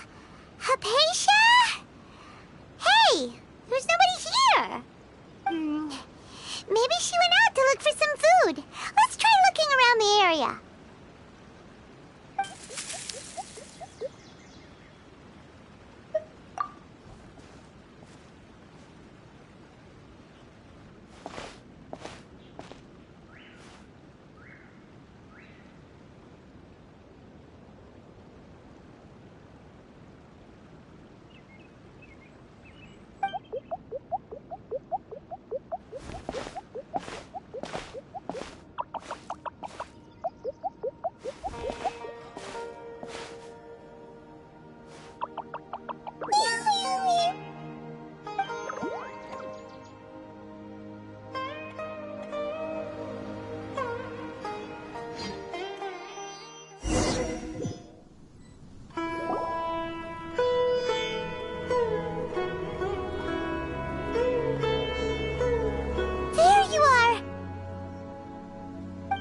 Hypatia, are you alright? So hungry. Need water. There's no way we can get her to eat in her current condition. Let's try finding some water first. Huh? Wait, why does it look super foggy outside all of a sudden? Anyway, let's go look around.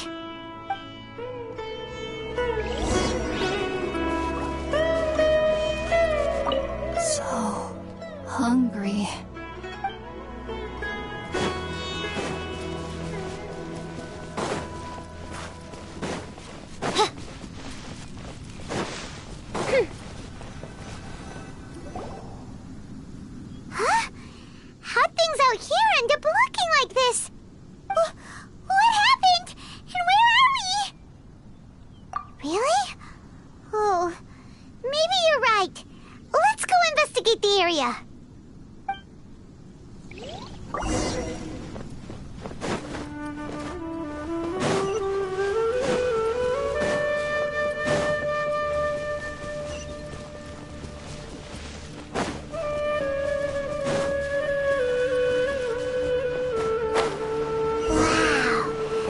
place is huge! Paimon knew there's something off about that cave. Let's think of a way to get over there and have a closer look. Who knows? Maybe we'll find a lead of some kind.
Reveal thyself! No rest for the wicked.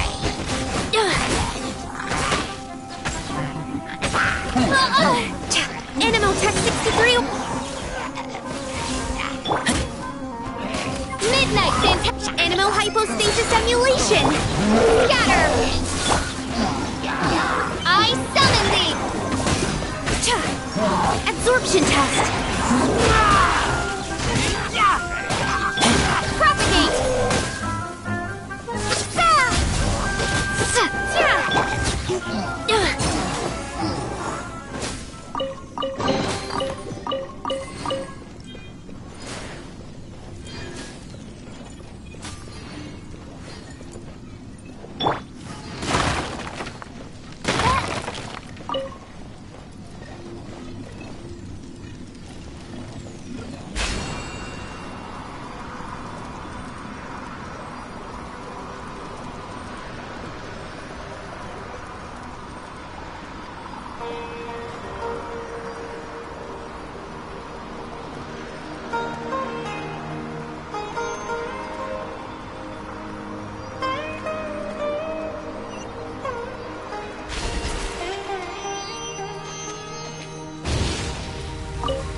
and the princess...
What in Tibet is going on here?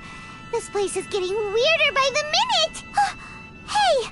What's the matter? You don't look so good!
I created another universe and founded paradise. For I, Fischl, am the Prinzessin der Verirrt...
I hear the voice of fate, speaking my name in humble supplication.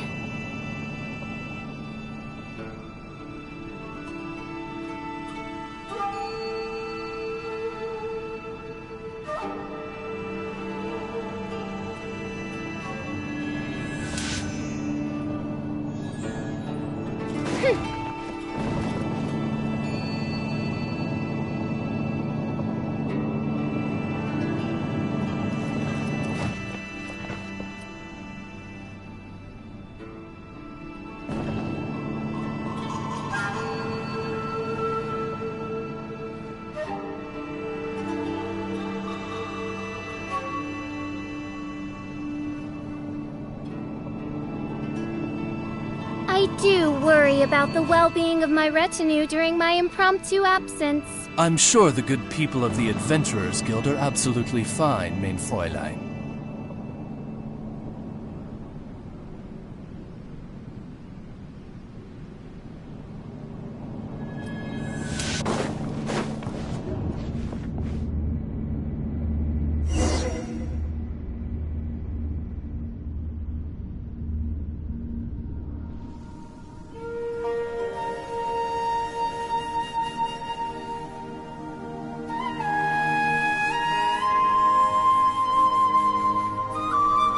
I created another universe and founded paradise.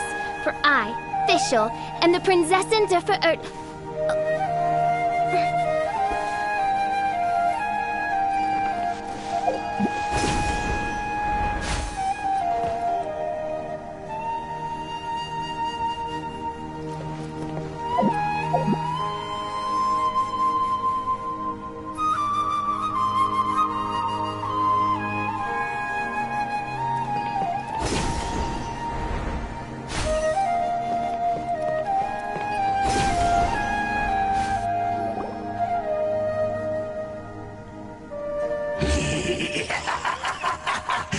Well.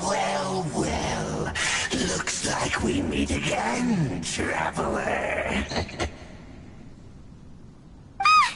Abyss Herald! What are you planning to do in this strange place? Strange place. Plotting. You needn't worry about such things. They don't concern you. Bow before the Abyss! By royal decree! Stand clear!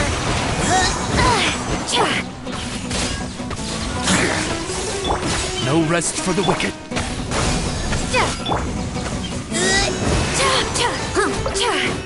Enhanced animal Get back!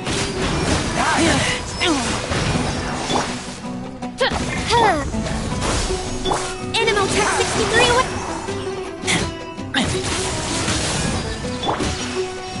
Oz, reveal thyself! Scatter! Ha! Germinate! As you wish, Fräulein. Absorption test! You like the end!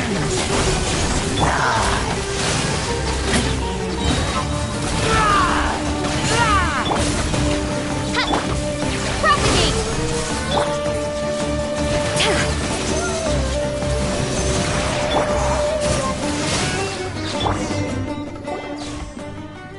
Huh? Why can't we beat this guy? Oh, Paimon doesn't get it! We've faced others like him before! What's wrong this time? Traveler, though you may have managed to avert countless crises before, your good fortune was bound to end sooner or later. It's time you realize how weak and powerless you really are.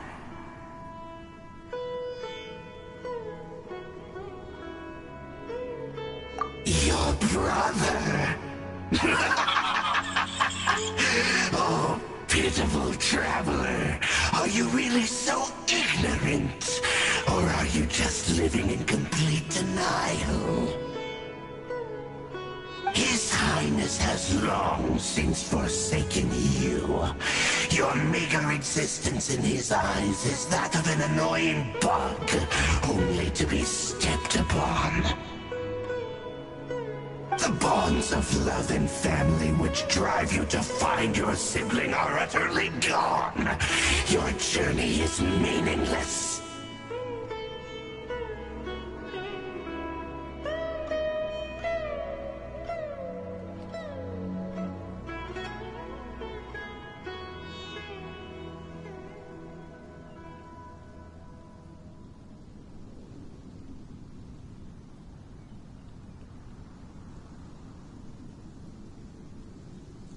But don't you fret now. Today will be your last. Now die!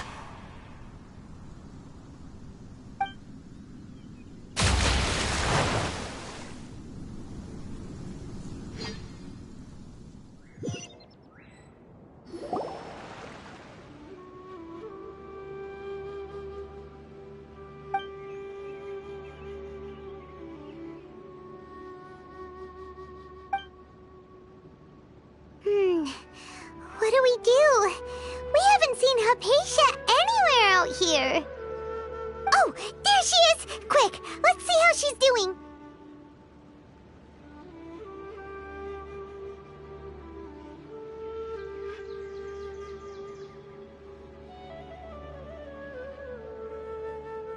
Ah, so sweet.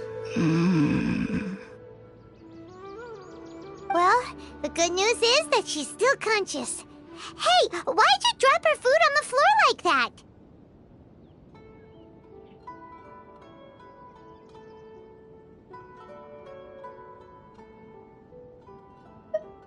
Oh, guess that makes sense. She does look kind of rough at the moment. Anyways, we can talk about this later. We better make sure she's alright first.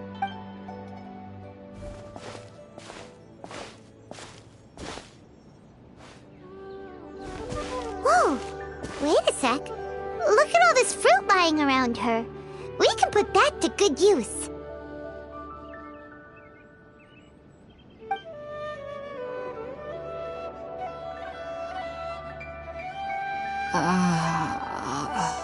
Who is there? Tainari, is that you?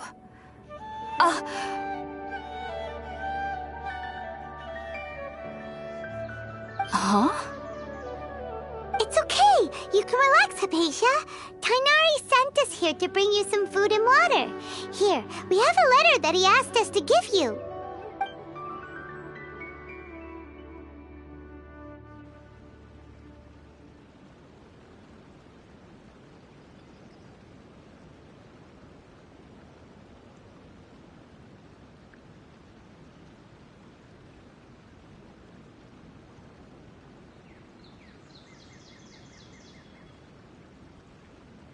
I see. So, you're friends of Tainari. I apologize for all the trouble I've caused you. I'm grateful that you came so quickly to save me. You even brought all this fruit. Well, actually, we didn't bring the fruit. It was already here when we arrived. We were kind of wondering about that, actually. When we found you here, there was all this fruit lying around and even some juice dripping from your lips. How did you end up like this anyway? Oh, really? I seem to understand now. All the fruit was likely from my, neighbor. Must have come by and saw me like this. Your neighbor? You mean there's someone else living nearby? Oh? So you're able to see them too?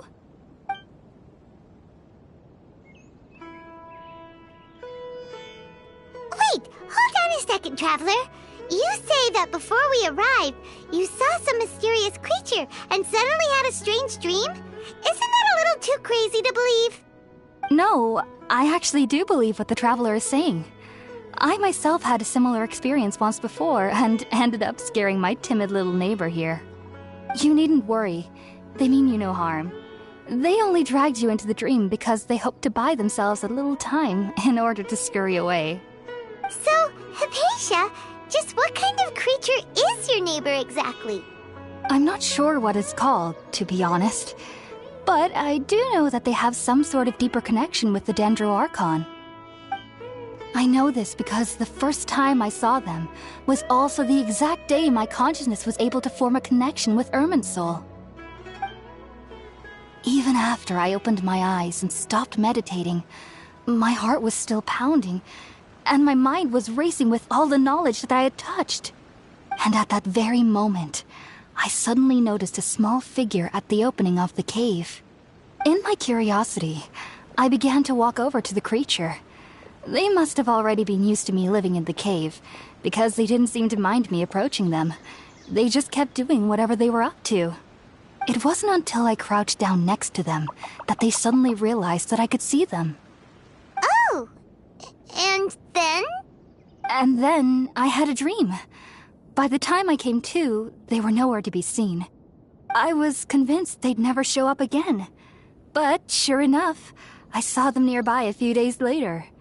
And they weren't alone. I feel like they aren't as afraid of me as the first time I approached them. But I never would have expected them to save me.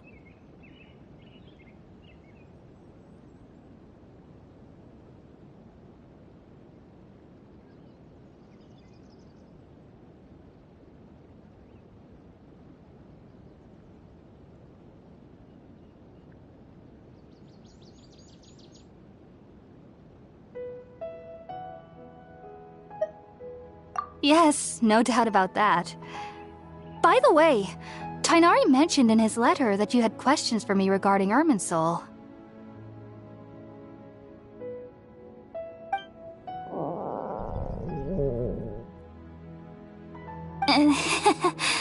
Sorry about that.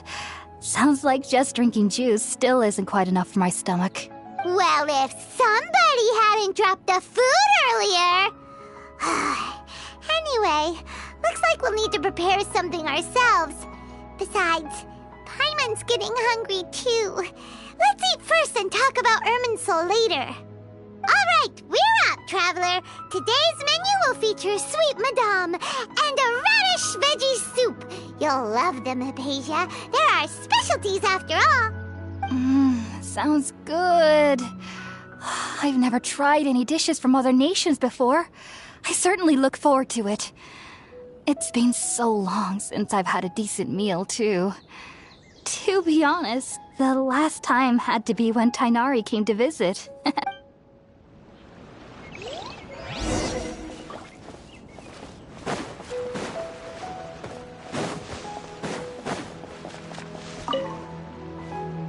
Are you already finished cooking?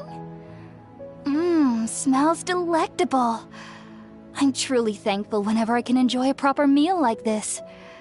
Cooking really isn't my forte.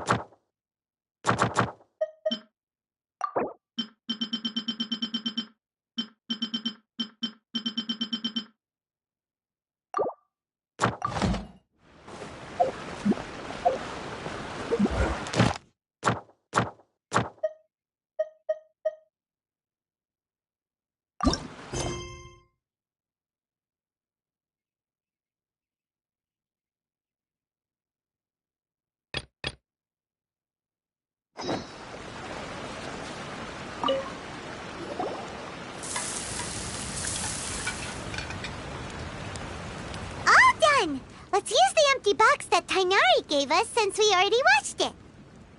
Oh, it smells amazing. And the box is a nice touch, too. Let's go serve this up and start eating with Hypatia.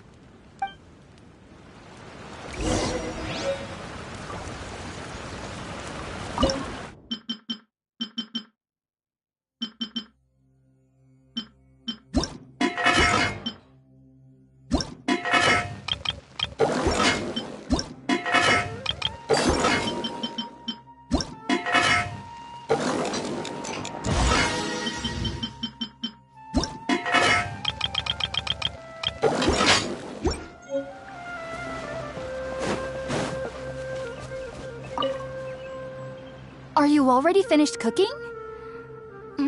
Smells delectable.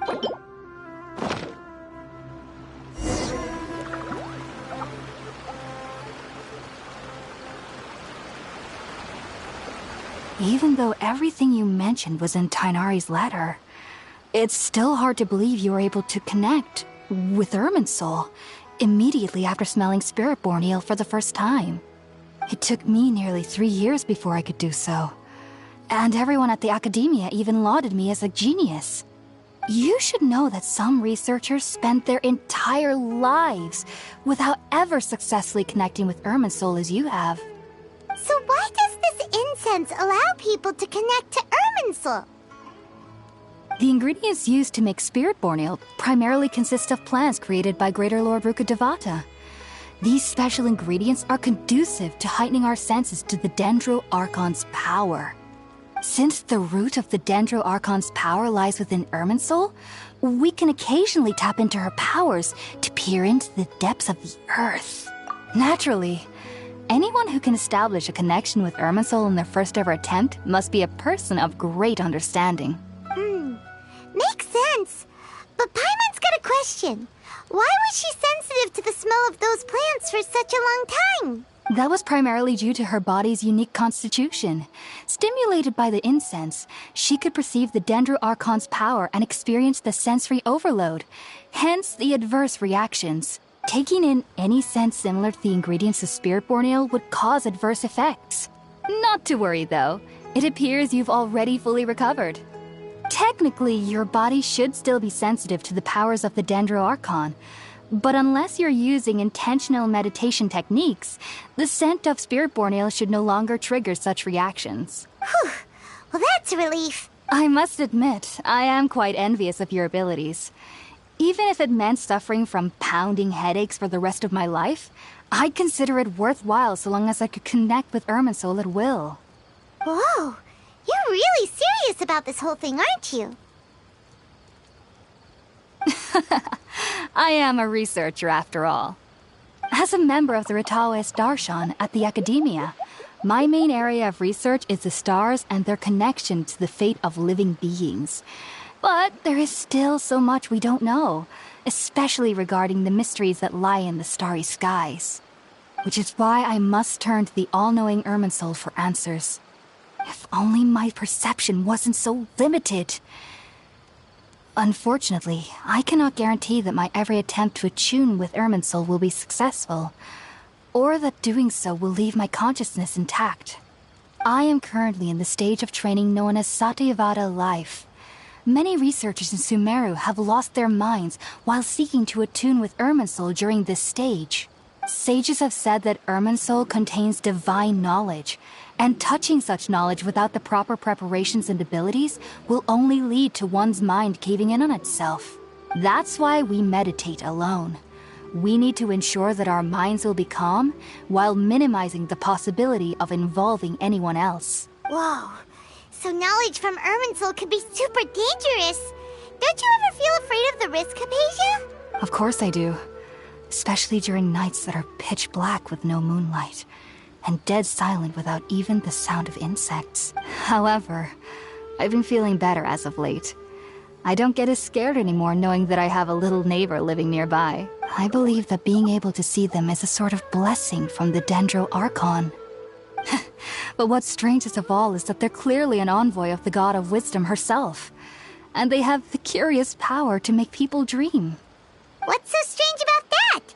It doesn't sound so out of place for a divine being, does it? Well, it's strange because nearly nobody in Sumeru can ever dream. Oh, is that true? Yes, well, to an extent. Only children can dream in Sumeru. Adults, however, never do. The sages say that wisdom implies rationality, but that which occurs in dreams is often neither rational nor logical.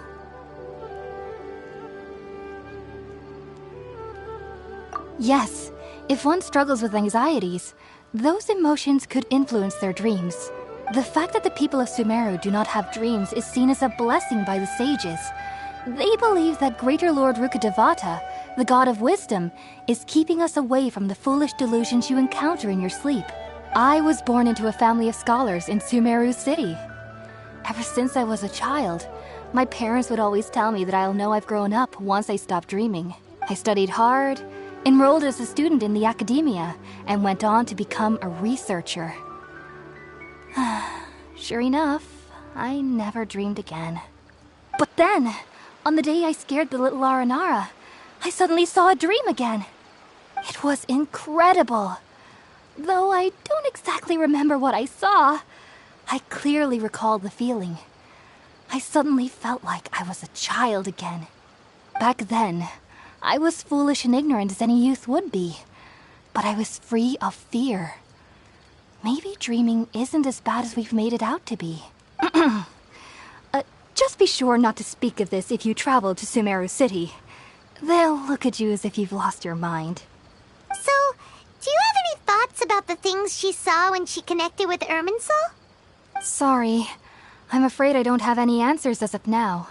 All I can say is that what you saw is a memory contained within Irminsul itself. World forget me.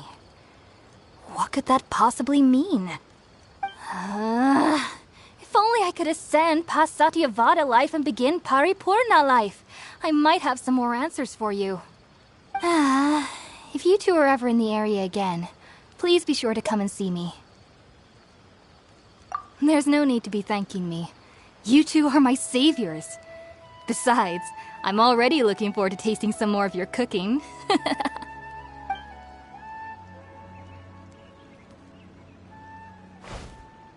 Now that we know Hypatia is alright and had the chance to ask her some questions, Paimon thinks it's about time to head back to Gandharvaville.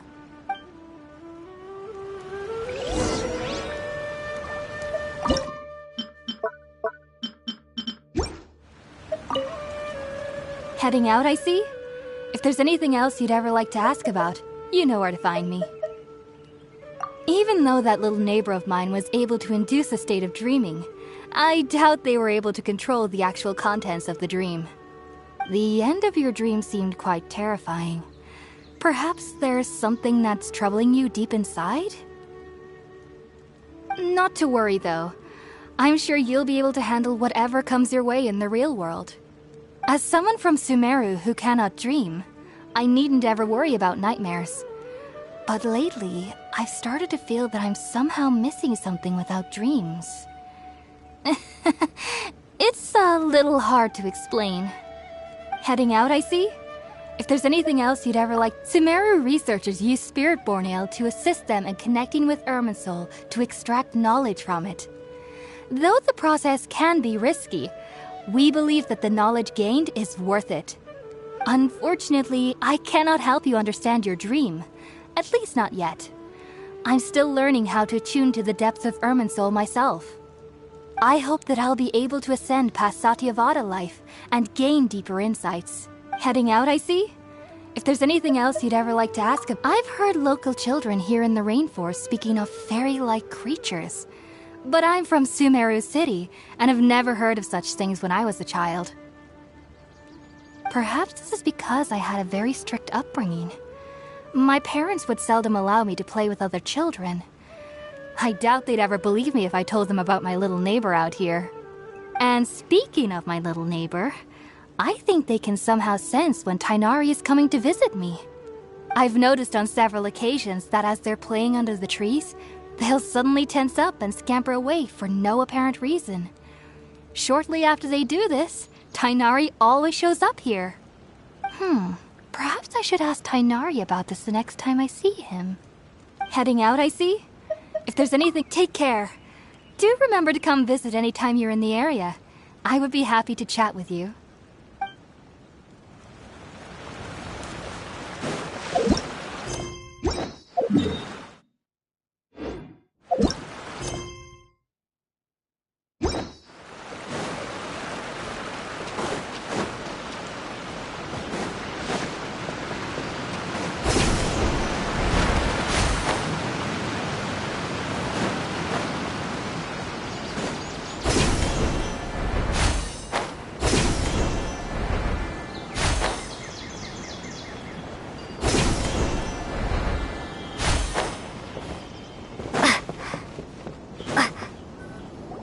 Think about it, Tighnari. Refusing to join is tantamount to burying your head in the sand. I understand that you're a forest watcher, and that it's your duty to combat the effects of withering zones. But isn't it evident that such work is not a lasting solution to the problem? As Sage Kage clearly stated, your presence and guidance in Sumeru City is pivotal in finding a cure for Irminsul. How could you possibly refuse?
Keep your emotions in check, Ghulam.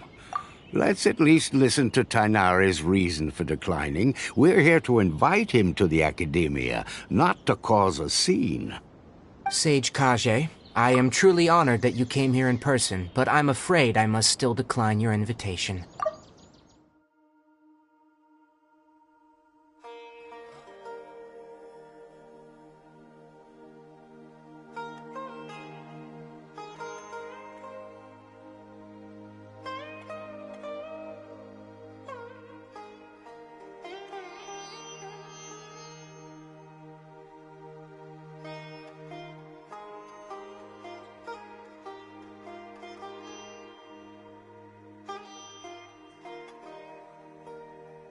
I am merely a forest watcher.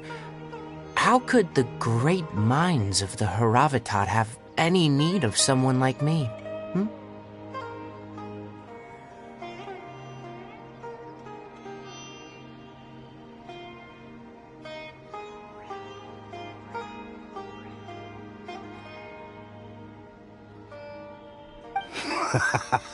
Well, it turns out that your refusal letter had some implications on your master's reputation.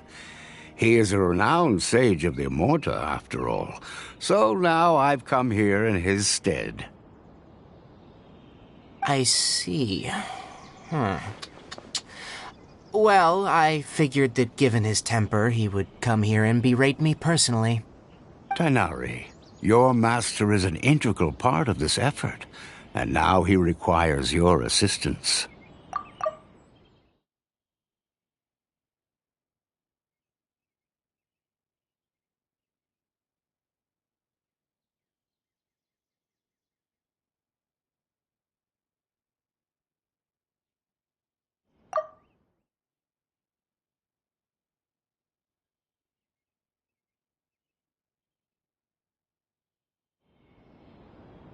And what exactly does my master need of me, Sage Kage? You'll know, once you've arrived in Sumeru City, that is. And, how long will I be required to stay? There's no definite answer as of now. Do you mean to tell me that, despite coming all the way here to Gandharvaville, you still can't answer the questions I laid out in the letter to my master? If that's the case, then I'm afraid I cannot give you a definite answer either. Tainari, but you... So be it. Come, Ghulam, we're leaving.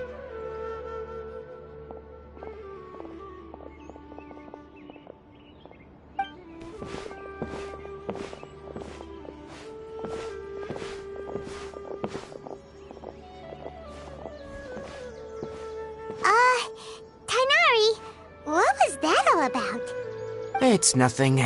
Some people from the Academia wanted me to go to Sumeru City to assist them with a project, but I had to refuse on account of all my responsibilities here. But all that can wait. How did things go with Hypatia? It was quite the eventful trip, but the main thing is that she's safe and sound. She answered a bunch of questions for us, too. Very good. Now that the Traveler has made a full recovery, there shouldn't be any reason for you to tarry here longer. I assume you will be heading to Sumeru City, correct? That's right! We want to meet Lesser Lord Kusanali and ask her for advice. Do you have any idea on how we can find her? Sorry, I'm afraid I don't have any advice for you there. Well, do you at least know anyone we can try asking in Sumeru City? Let me think. My trips to Sumeru City have been fairly short, and most of my acquaintances are researchers. Oh, how about this? I'll write you a letter of introduction that you can give to a researcher I know. He's from the Amorta Darshan and is adept at gathering information. Asking him might prove worthwhile. Also, when you enter Sumeru City, you'll probably end up receiving something like this item here. I'm not sure if it will ever come in handy for you, but maybe you can give it a try. Oh? What is it? It's called an Akasha Terminal. It's a tool produced by the Academia that utilizes the legacy of Greater Lord Rukkhadevata. Some say that this item is the very basis of Sumeru's reputation as the City of Wisdom. Needless to say, this device and its usage fall under the Academia's expertise, so I'll leave it to them to show you how to use it. Great! Next up, Sumeru City! But wait, before that... That's right! Tainari, we have something important to say to Kale before we leave. Is she doing better now? Yes, she's doing much better. After being confined to her bed all this time, I thought a little walk would do her some good. Last I saw her, she was taking the path towards the North Crossing. She knew you two would be leaving soon, so she must have wanted to see you off. Thanks, Tainari. All right, let's go! Farewell, and good luck to you both.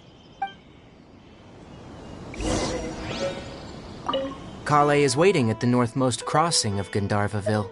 You should be able to find her there. Don't you worry about Kale. I'll look after her. I'll find a way to understand the relationship between the Withering and her disease. Kale is waiting at the northmost crossing of Gandharvaville. It seems there's a major project underway at the Academia, and my master has also joined the effort. But I can't afford to leave Gandharvaville now. Things are not going well here in the rainforest, and Kale needs someone to watch over her. Besides, I never was one for all the pomp and circumstance of life at the Academia. Given that my master hasn't come to give me an earful personally, it seems that my presence is not as sorely needed as they make it out to be. In fact, the letter he sent me was uncharacteristically polite. Kale is waiting at the northmost crossing of Gandharv. Farewell, traveler.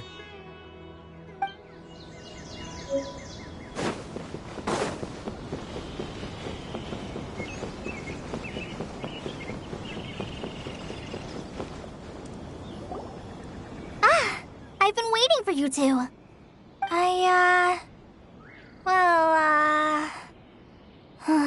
Never mind. I guess I should just wish you two a safe and successful journey.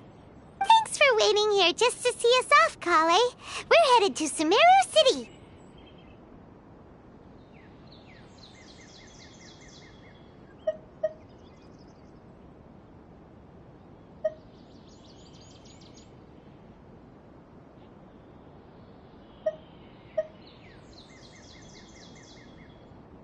Don't worry about me. I can take care of myself. My condition won't be getting in the way of my duties. I want to be a forest ranger after all.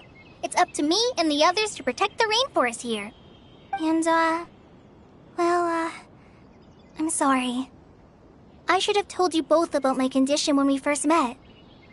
I just wanted you two to treat me as a normal friend, not some girl that needs your sympathy. But I guess now I understand that the most important thing is for friends to be genuine with one another. There's no need to apologize, Kale. We should be thanking you for trusting us enough to be your friends and sharing your past with us. We're probably still gonna worry about your condition, but that's because we're friends and we care about you. Thank you. That means a lot. Before you leave, I have something for you. Oh? What is it? It's my recipe for pita pockets. I told you that I'd give you a copy, remember?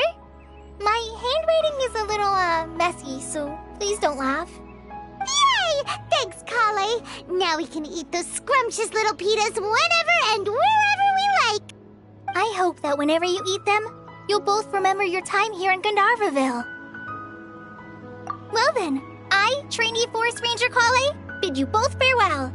Please visit Gandharvaville again. The Rangers will always be ready to assist you here.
think my craftsmanship deserves a higher prize? Folks just don't get it. It's an easy job, isn't it?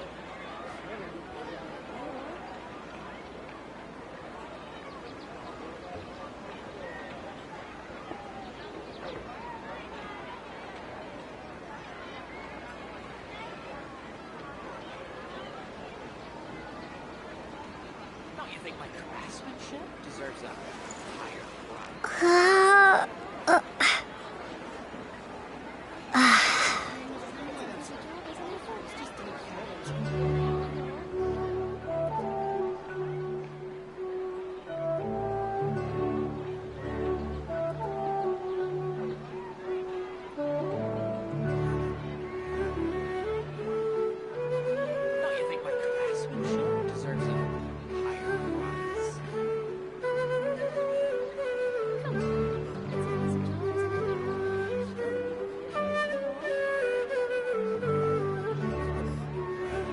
It's called being a freelancer. Folks just don't get it.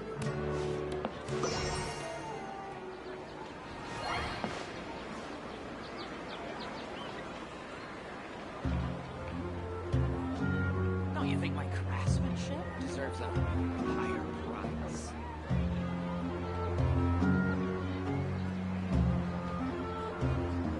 Rebooting.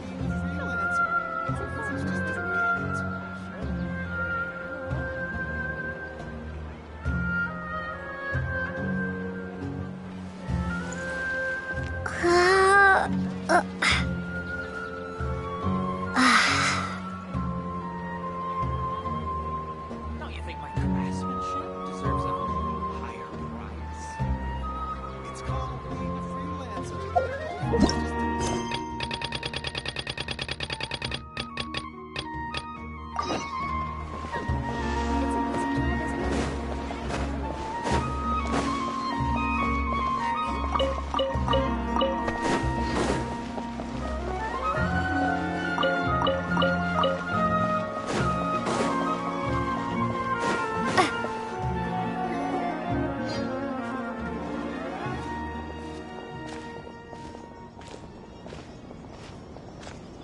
Sumeru City! We finally made it! Oh, did you see that? When those people entered the city, something on their heads lit up. One moment, please, you two. It appears this is your first time visiting Sumeru City. Oh, yeah, that's right. But how did you know that? Because there's currently no information on either of you in the Akasha. But no need to worry, that won't prevent you from entering the city. In fact, the Academia conveniently provides each traveler to Sumeru City with a device. Perhaps you two have heard of the Akasha before. It's our beloved Greater Lord Rukkhadevata's lasting legacy, a treasure trove of collected knowledge. After centuries of tireless research on the Akasha, the Academia created one of its most ingenious inventions, the Akasha Terminal. As long as you are within Sumeru's borders, you may use an Akasha terminal to connect directly to the Akasha and access any knowledge you need. I should mention that due to technical limitations, the operation of Akasha terminals will be much smoother and more effective in large cities such as Sumeru City and Port Ormos. Oh, so this is the thing that Tainari was telling us about. It sounds pretty amazing. You two are quite fortunate. Until recently, it was standard practice to only issue Akasha terminals to outlanders who spent an extended amount of time in Sumeru. However, this policy was recently changed, and now all travelers are issued one upon arrival. Here are your Akasha terminals. Please handle them with care. It kinda looks like a leaf. To activate it, simply hold it in your hand and say the following phrase to yourself. May the mighty God bless us with their voice of wisdom. Oh, since this little doodad lets you access knowledge, maybe we can use it to find a way to meet Lesser Lord Kusanali. Let's give it a try. Ahem. May the mighty God bless us with their voice of wisdom.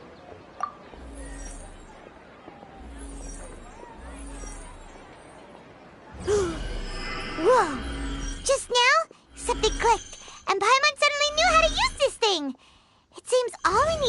is concentrate on what we want to know. And bam! You get it.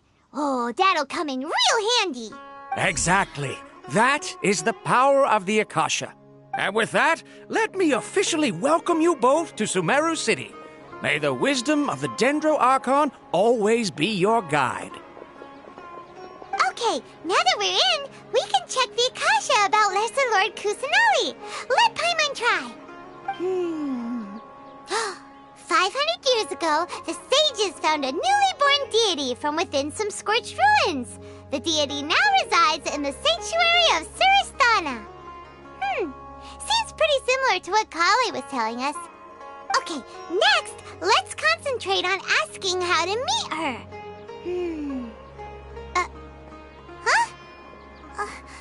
Paimon doesn't sense anything. The Akasha didn't respond to Paimon's question. Oh, come on! Ugh. Focusing on this question feels like when you have something you're trying to remember and it's on the tip of your tongue, but you just can't think of it.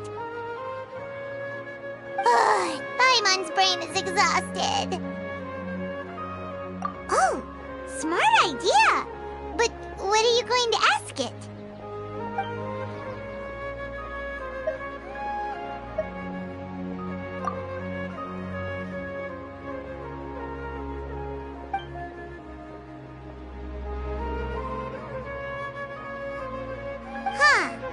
Could it be because we're Outlanders and we've only just arrived in Sumeru? You know, maybe we're not qualified to receive an answer to this sort of question or something.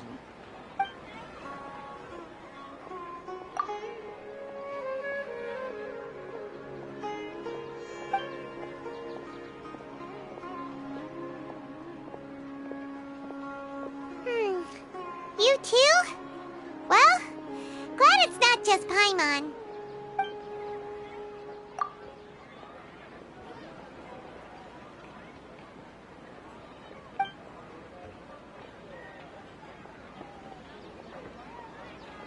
Uh-oh. Paimon's getting all teary-eyed all of a sudden. It feels like the people of Sumeru really missed their Archon.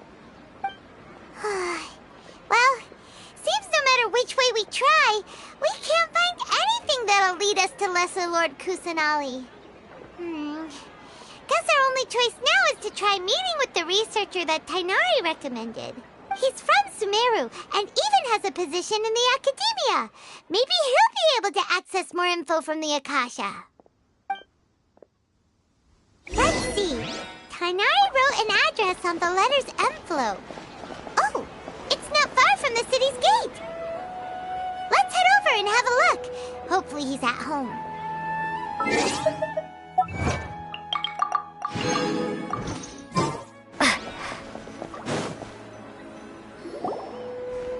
Hello, are you Rohawi? Yes, that's me. Can I help you? Great! You see, Tighnari sent us here and... What? Tighnari? Please, there's no need to say anything, really.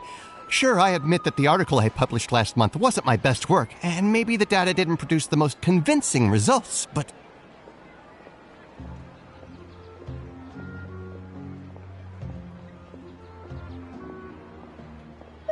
Here! This is a letter from Tighnari! Oh, let me see... Oh! Ooh, what a relief. You two nearly scared the life out of me. So you two just have some questions for me? Seems even Tighnari acknowledges my innate ability for procuring information. So, what is it you two would like to know? We want to meet with Lesser Lord Kusanali. Do you know a way we can do that? You mean you want to meet the Dendro Archon herself? This isn't exactly my area of expertise, but let me see what I can find in the Akasha.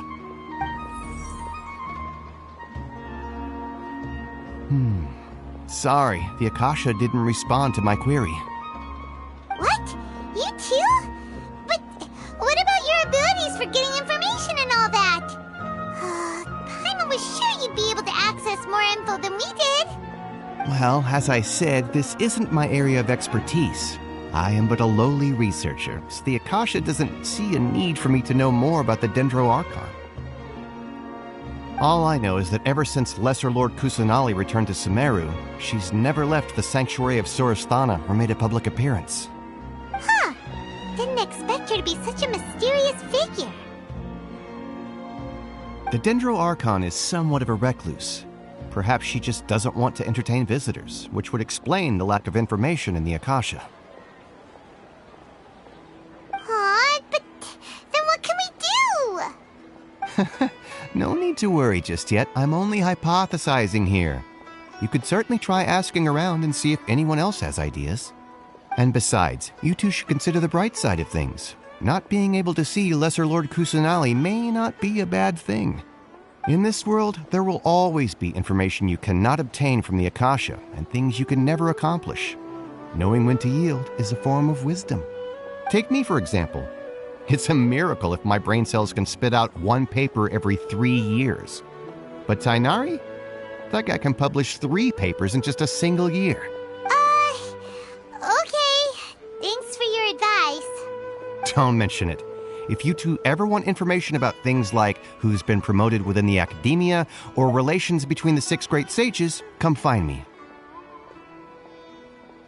Hey, come on. This is a survival skill at the academia. Oh, Paimon's expectations were pretty low, but this is so low it's like digging holes in the dirt. So what do we do now? Even if we want to talk to someone, we don't know anybody here. Huh? Like who? Oh, you're right! Catherine! The Adventurers Guild has its own intel network. Let's hurry and find her. Anything else you'd like to ask about? Sage is the highest rank for an academia researcher. Since the institution's founding, each of the 6 great sages represent the finest mind and leader of their respective darshan. One grand sage is chosen from among the 6 sages to serve as the head of the academia. The current one is Sage Azar of the Ratawahist Darshan. Since ancient times, the sages have contributed immensely to Sumeru. The widespread usage of the Akasha is thanks to their hard work. Anything else you'd like to ask about? I just knew you'd be curious about that. Although the 6 Darshans conduct research in different disciplines, their sages frequently interact with one another when managing academia affairs. In the Immorta, our leader is Sage Nafis. His temper is legendary. We researchers are terrified of him, and even the Grand Sage gives him some leeway. He hasn't shown his face lately, though. Rumor has it that he's currently involved with some major project. Thankfully, he's been so busy that I was able to publish a paper. Anything else you'd like to ask about? See ya. Take a page out of my book and learn to look on the bright side of things.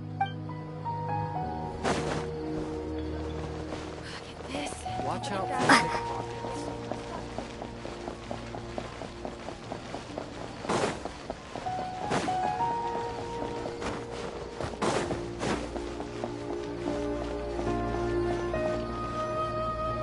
Ad Astra Abyssosk.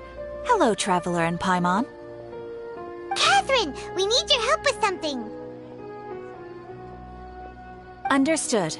The Adventurers Guild is always ready to serve you. With what do you require assistance? We want to meet with Lesser Lord Kusanali. Do you know a way we can do that? You two wish to meet with Sumeru's Archon. Understood. Please wait.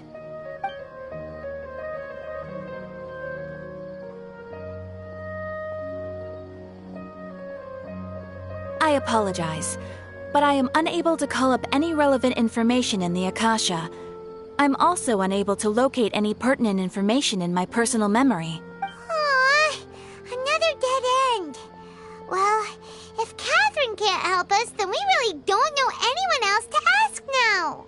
Please do not worry. I may know of someone who can help you two. In Sumeru, the Adventurers Guild does not serve as the vanguard of information. Rather, there are numerous active mercenary groups collectively known as the Eremites. They take on various contracts and work all across Sumeru, so they naturally accrue intelligence. An Eremite brigade called the Corps of 30 is in charge of Sumeru City's defenses. Not only are they the oldest brigade, but they are responsible for managing and coordinating the affairs of all other mercenary brigades. Corps of 30? What a weird name. Supposedly, they are named as such because their ranks numbered 30 at their inception. Asfand, an advisor with the Corps of 30, maintains good relations with the Adventurers Guild. Though he's already retired, he and his words carry great weight within mercenary circles. If you'd like to get in contact with him, you can find him at the Corps of 30's headquarters, the Citadel of Rexar. You're welcome. I wish you two the best of luck. We look forward to your exploits in Sumeru. Alright, off to the Citadel of Rexar we go! Ad Astra.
Destiny has brought me hither.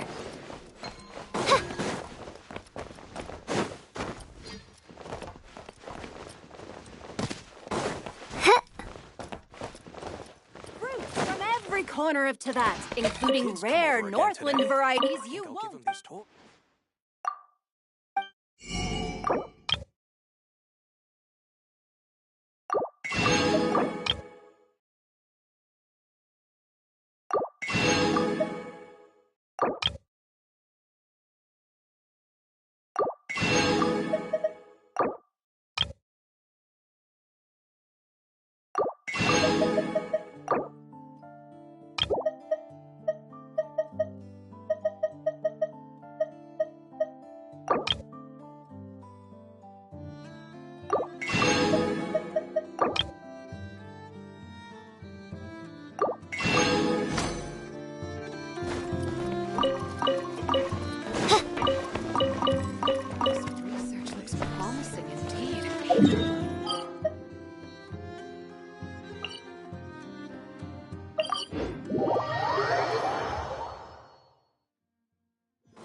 Fresh fruit, sweeter than syrup.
What?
What trinkets lie veiled within this desolate plain?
By royal decree!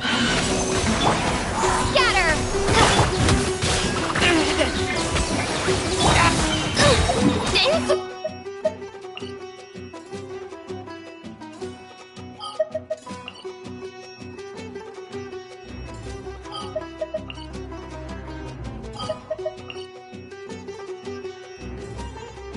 Coordination!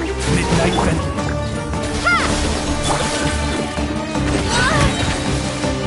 Swirl! Mark 2! Enemy! Spring forth! Propagate! Odd, reveal thyself! Ha! Absorption test! I summon thee!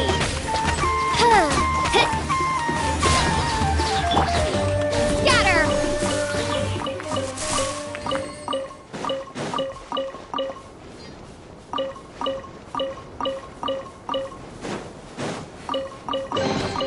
A reward on the road.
As you wish. Animotech 63.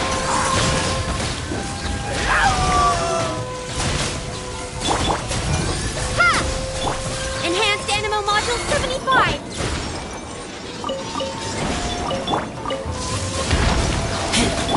Stand clear. Propagate. By royal decree, spring forth.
Welcome. The Adventurers Guild told me to expect you two. It's nice to meet you, Osfond. We'd like to ask you about something.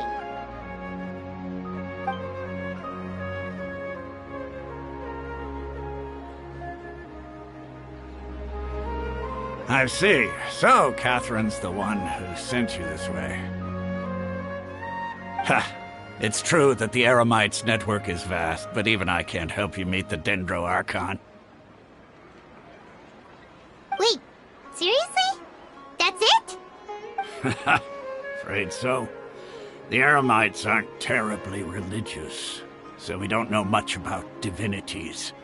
As far as the Akasha goes, we can access even less than you. We originally came from the desert. The gods there died off long ago. Since those days, we've used our own 2 hands to carve out a living. We don't beg gods for their aid. It isn't just us, though. If you ask me, I think most in Sumeru aren't interested in Lesser Lord Kusanali. Oh? Why's that? Just take the Academia, for example. They're the ones who truly rule Sumeru. Although they believe in gods, most of them only care for the late Greater Lord Rugadavada. In their eyes, she was the one who founded Sumeru and gifted us with the Akasha. Lesser Lord Kusanali just happened to inherit her legacy. Because of the Academia's influence, most citizens are more familiar with Greater Lord Rugadavada and hold her in greater esteem. Not to mention that Lesser Lord Kusanali never makes an appearance, and the Academia never announces anything about her. As far as the people of Sumeru are concerned, she's just a god that exists. And that's all. Really? Aw. After hearing all of that, Paimon sort of feels bad for Lesser Lord Kusanali. Ha! But who knows? We're all just guessing when it comes down to it. Besides, I'm sure the God of Wisdom doesn't worry about her reputation among people like us. All right. Well, thanks for the info, Osfond. No problem. Always happy to help out the Adventurers Guild.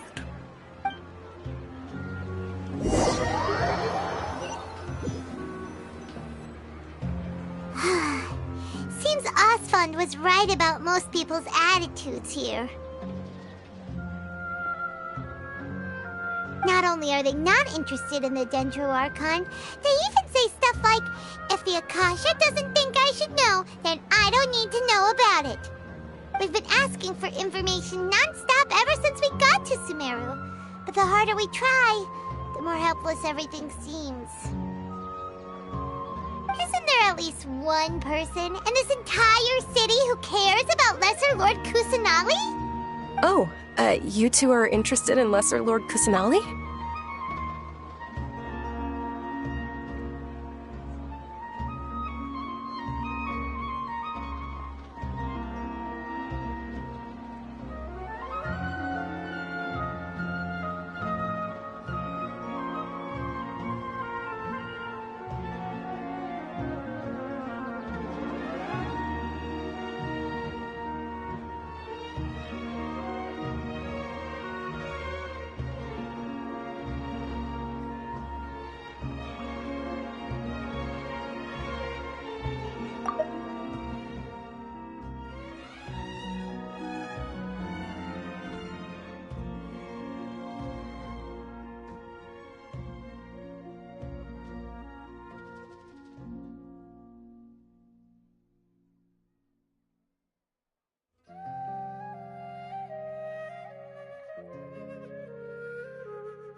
Of shiny jewels always brightens my day.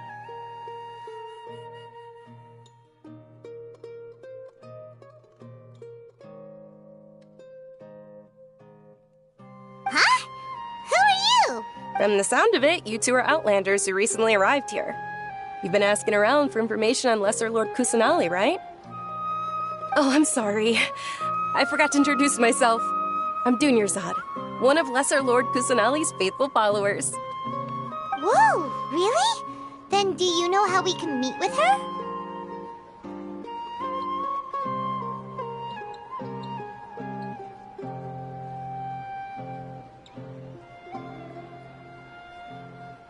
I'm afraid I can't help you with that. But your conversation earlier did happen to remind me of a legend about the Dendro Archon. Sure. It goes like this. Long, long ago, there was a man who heard a prophecy. It predicted that a great calamity was about to befall him. Panicked by what he heard, the man sought out the Dendro Archon in hopes that she would bless him with the wisdom to help him escape his predicament.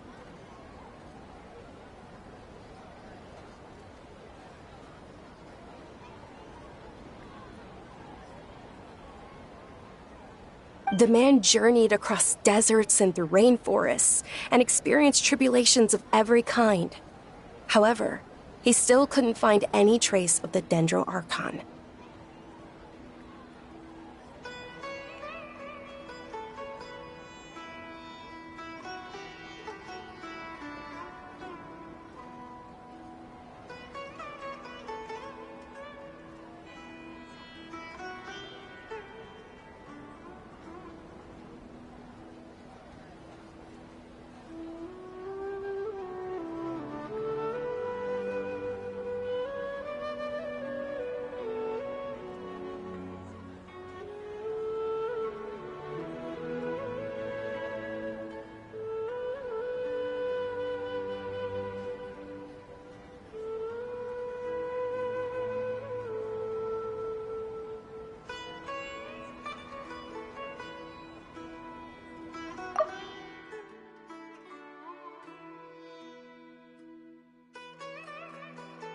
In despair, he thought, alas, the Archon has abandoned me.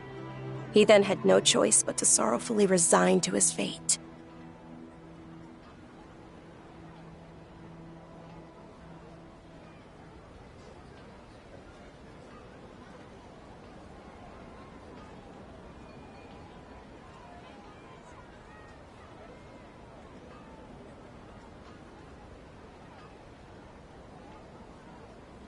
Okay, and then what happened?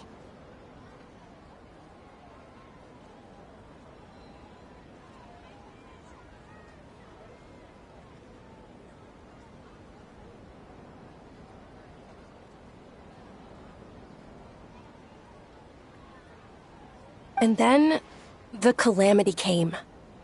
But to his own surprise, the man felt somehow emboldened by the trials of his journey.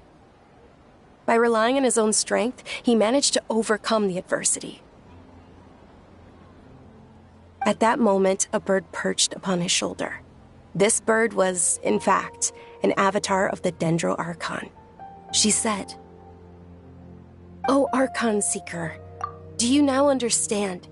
She and her wisdom have long been found by you. Along your journey, we were in every flower and blade of grass, every ray of sparkling sun, and every breath of dancing wind. So long as you continue to think and ponder, we'll be wherever you go." Yeah, thanks for the story! Paimon feels all warm and fuzzy inside after that. In a way, it seems like this story is also one of the Dendro Archon's avatars. Dunyarzad, since you worship Lesser Lord Kusanali, can you tell us anything else about her? Of course. So did you two know that, I'm terribly sorry, but it seems something's come up now. Let's chat another day.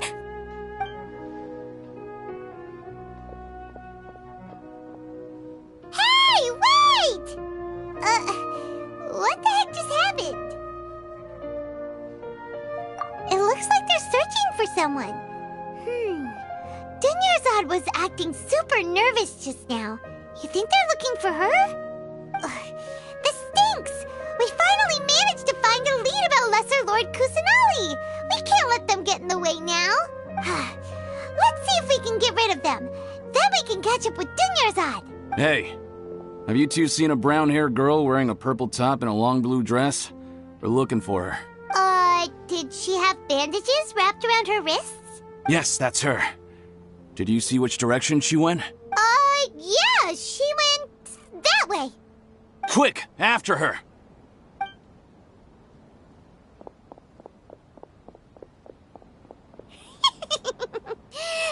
should keep him busy for a while. Let's hurry and find Dunyarzad.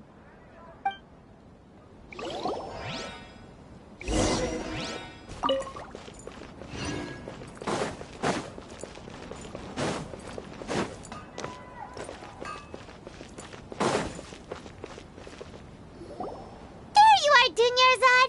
We thought you might have been long gone by now. Oh, it's you two. Oh, you startled me there. You can relax now. We threw those people looking for you off the trail. Really? Thank you so much. Unfortunately, I believe there's still more of them out there looking for me. Uh-oh, looks like there's some coming this way. Huh? More of them? Then what are we standing here for? Run! No, wait, my body isn't in the best shape. It's difficult for me to run. Okay, sounds good. There's a tavern on the other side of the port we can go to. They probably wouldn't expect me to hide in a place like that. All right, let's move out. Stay behind us. We'll keep an eye out for anyone looking for you.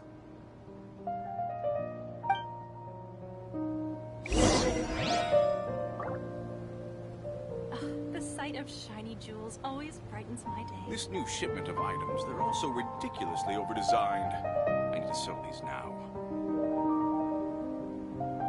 Trust me, just take my word for it.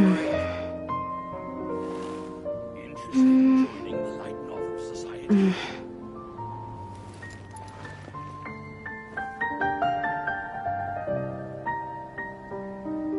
The sight of shiny jewels always brightens my day.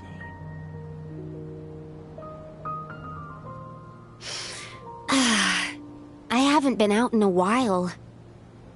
This new shipment of items, they're all so ridiculously over-designed. I need to sell Trust these me, now. just take my word for it.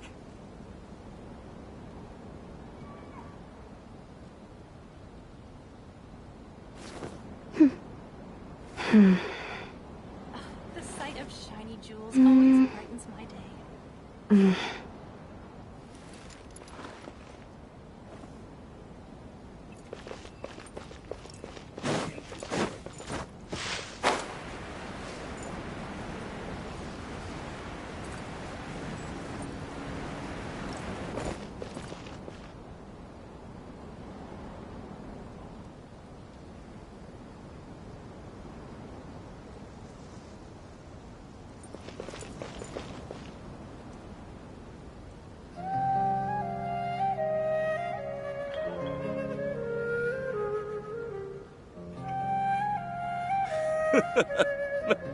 Makes me laugh every time.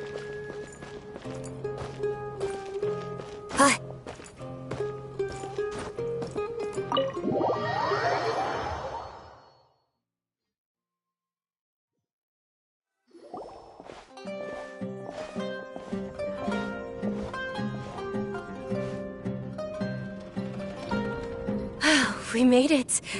Oh, they shouldn't be able to find us now. Wait! Stand down, Dia!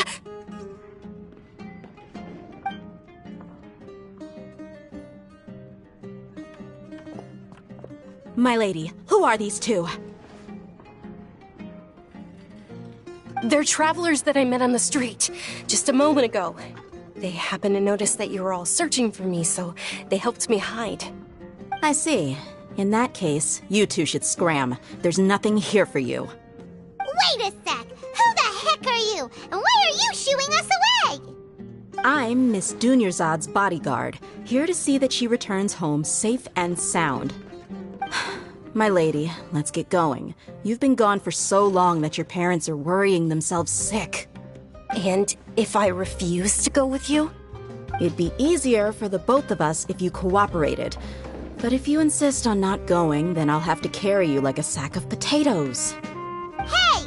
Dunyarzad already said she doesn't want to go back. Why are you still pushing her? Stay out of this. You don't understand the situation. Sorry, my lady. Even though I'm your bodyguard, your parents are my employers. I have to answer to them. How much? Wait, what? How much more do I have to pay you to become your employer? So you never listen to my parents ever again. Double? A triple?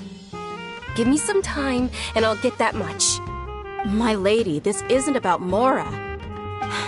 I don't know what you think of us Eremites, but let me say this.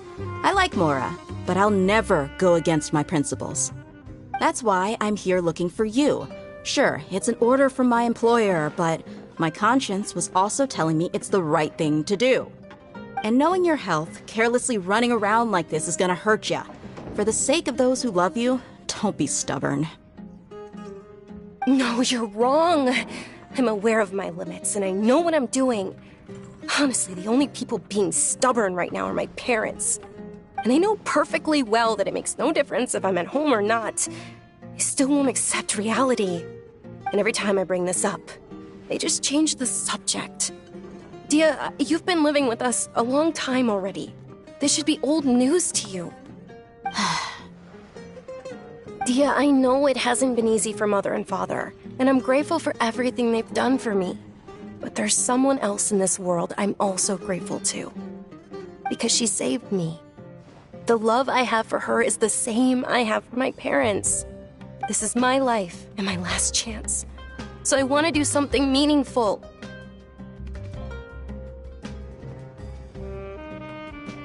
My lady, are you sure what you're doing now is meaningful?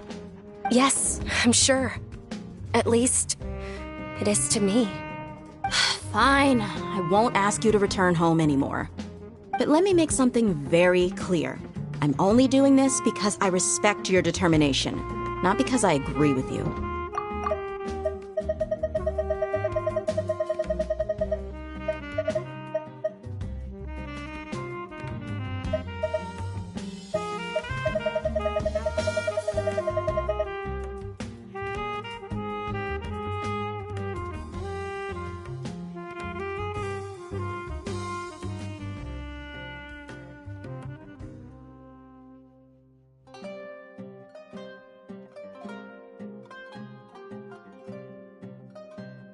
Thank you, Dia. Sorry for being so rude just now. My nerves were acting up. And I even brought up your payment in such an offensive way.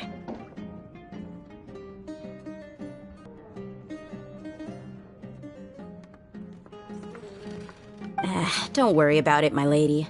I did say that I like Mora. Besides, that's our next topic of conversation. Today's little excursion caused such a ruckus that every single bodyguard at the estate was deployed. It wouldn't be easy to hide things from your old man.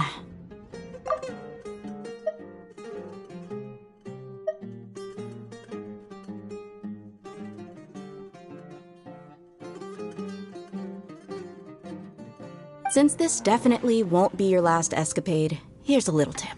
You should at least make it look like your room and things are still in order when you leave. Also, you'll need someone to cover you for when you're out and about. So, I'll let you hire me, my lady. This way, everyone wins. As for the pay, let's say half of what your father pays me. We can settle the bill when we return to the estate. Okay, deal. Yay! Looks like they've reached an understanding.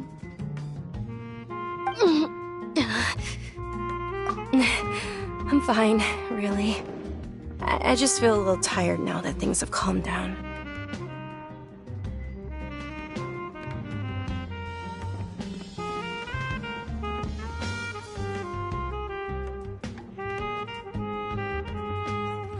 My lady, stop trying to look tough. We're already in a tavern, so let's rest up and grab some grub.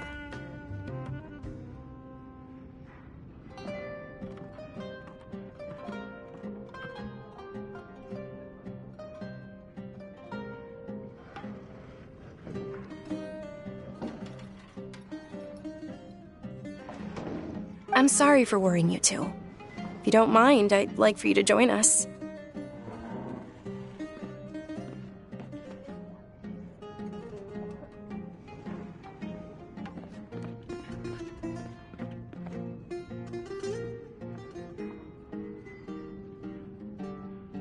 Sure! After you rest up, we want to hear more about Lesser Lord Kusanali.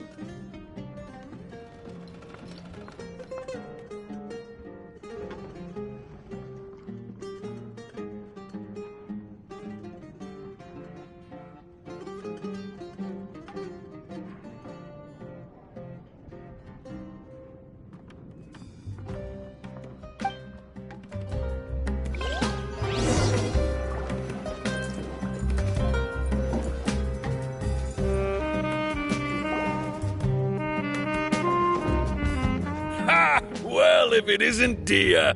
Haven't seen you in nearly half a year. Word on the street is that you're a bodyguard for the Homayani family now. Ha! Don't you find that kind of work boring?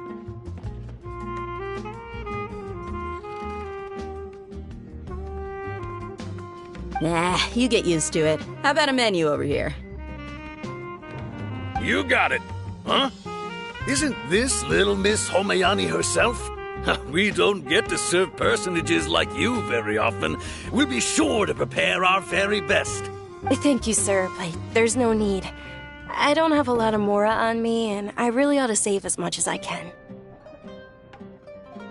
But please bring these two the best food you have. They're my new friends, so I want to be a good host for them.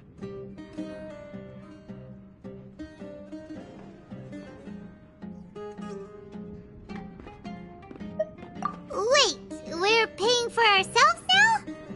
Aw, Paimon kinda wanted to try something fancy, but we aren't exactly loaded. Guess Paimon will settle for something ordinary.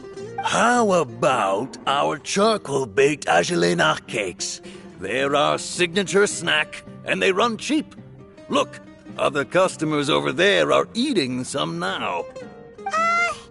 They look kind of burnt and dry. Paimon will pass.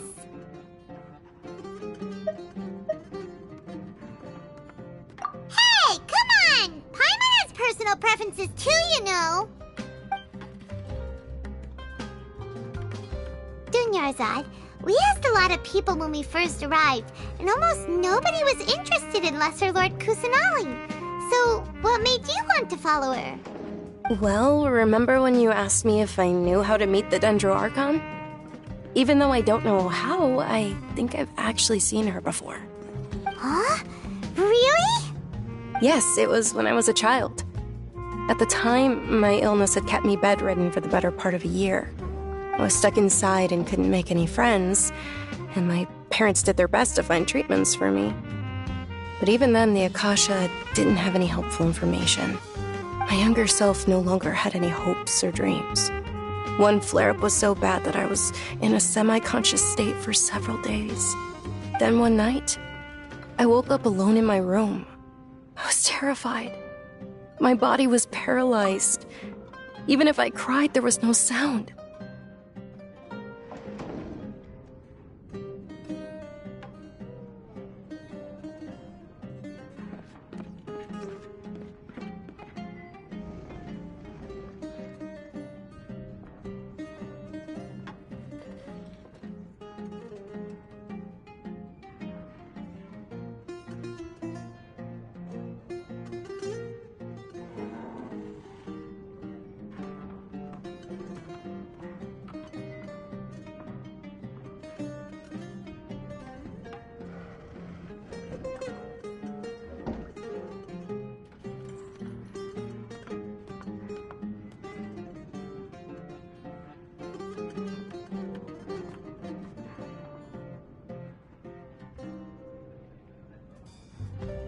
At that moment, an ethereal voice spoke in my mind. Dunyarzad, don't be scared. You don't have to cry. Dunyarzad, don't be scared. You don't have to cry. Who are you? How do you know my name? How do I explain this? You might not be able to understand, but actually, I know everything about you.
Really?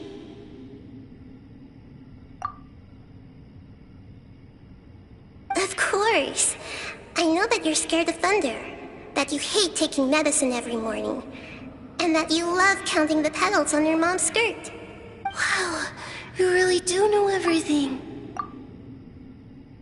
Dinner's odd. Is there anything you want? Want? Not really. I can't go anywhere or do anything. Huh? But aren't you a child? All children have wishes. Tell me what you want, and maybe I can make it happen. And can you make my illness go away? Oh. I'm sorry. But I'm not powerful enough to do that right now. Then, can you be my friend? After that, the voice said, "Okay, I'll be your friend." Although my body was suffering during those days, that voice encouraged me and told me many wondrous things. Beyond my window was the flourishing Sumeru city. Beyond the city was a lush rainforest. And beyond that was the wall of Samiel, deserts, and all of Tevat. Once I finally made it through that bout of illness, I couldn't hear that voice anymore.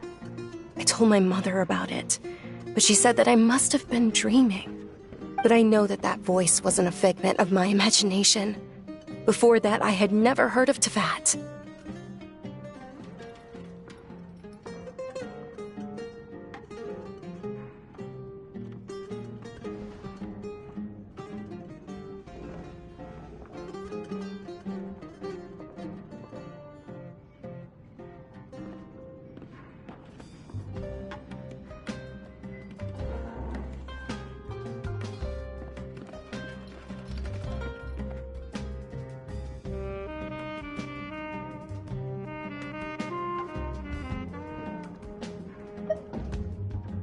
Yes, for sure. If it weren't for that voice, I would have never grown curious about the outside world.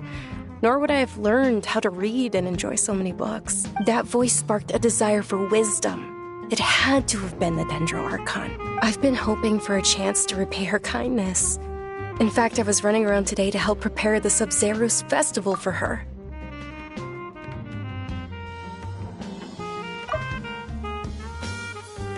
What's the Sub-Zerus festival?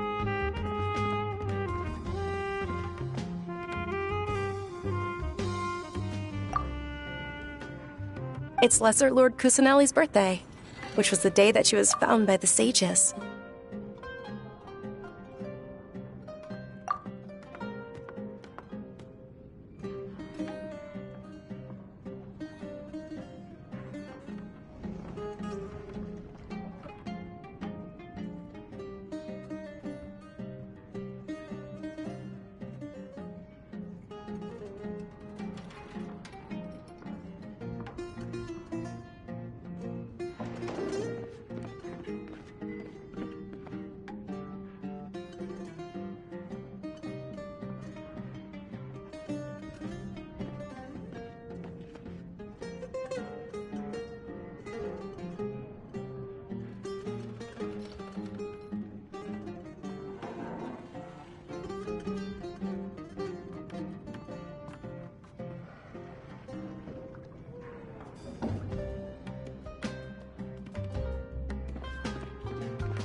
It's actually an old holiday that originally celebrated Greater Lord Rukkhadevata's birthday.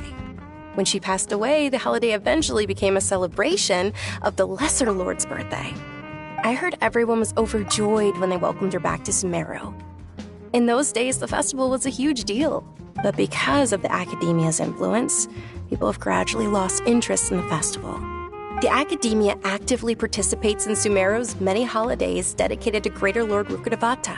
But when it comes to the Sub-Zerus festival, forget any funding. They practically act like it doesn't exist.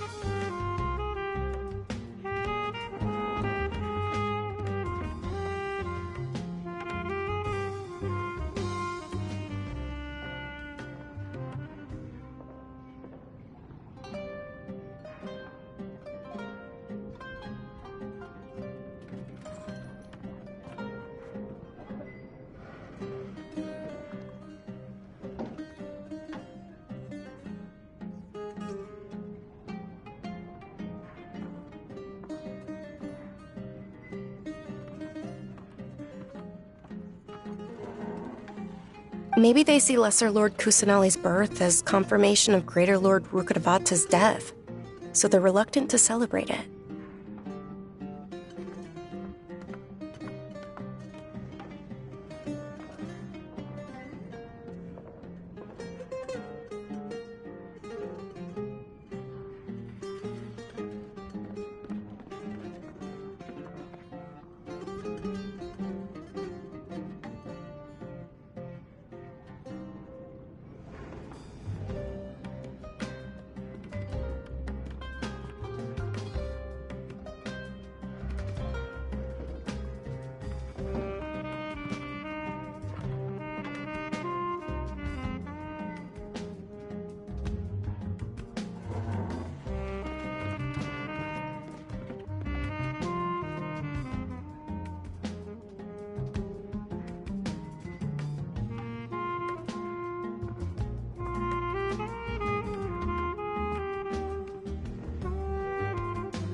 Aw, but that's awful. It is. It's absolutely terrible. Sure, the Greater Lord founded Sumeru, but hasn't Lesser Lord Kusanali been the one quietly protecting us for the past few hundred years? Just remember that we're still out in public. Don't get too carried away now. I know that people over by the Grand Bazaar still hold the Sub-Zero's festival to this day, but I hadn't met any of them before, so I was never able to contribute. But recently, I made a friend there who also follows Lesser Lord Kusanali.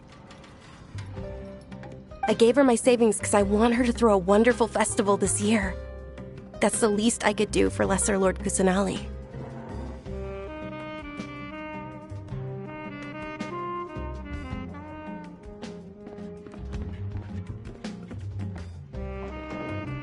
Hold on, my lady, does this friend happen to be Nilu, the one who sends flowers to the estate? Yes, that's her. I saw her leaving the other day with a nervous look on her face. It seemed like she was hiding something in her arms. Did you give her something?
I saw her leaving the other day with a nervous look on her face.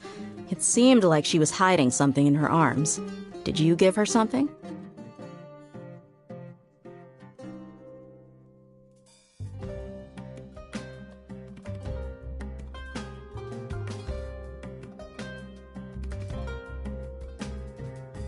Yes. Initially, I didn't have much Mora prepared, so I had Nilu sell one of my skirts. I've agreed with Nilu to meet up at the Grand Bazaar today, and see how things are coming along. Dia, would you accompany me? Sure. That's quite the trip, though. I'll carry you. No, that would be too much, even for you. You might as well just accept the lift. If I let you walk, who knows how long it'll take us.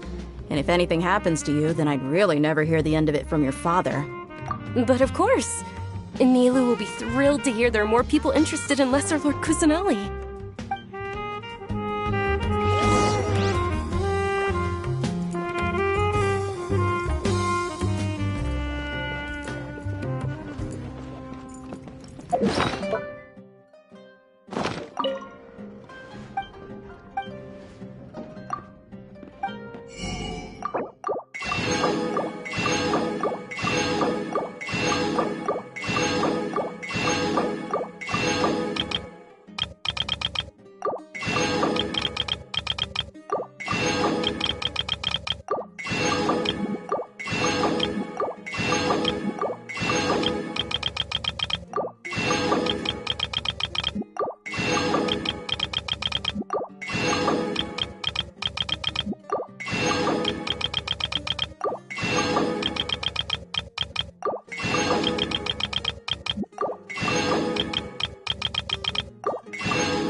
Sorry I'm late, Nilu.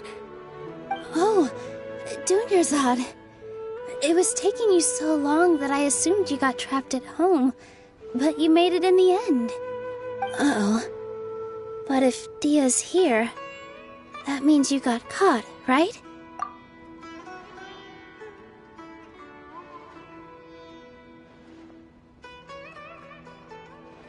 You could say that, but everything worked out. She's on our side now. Not completely. Oh, and who are these two? Oh, meet the Traveler and Paimon, my two newest friends. They're visitors who just arrived at Sumeru City and are looking for information on Lesser Lord Kusanali.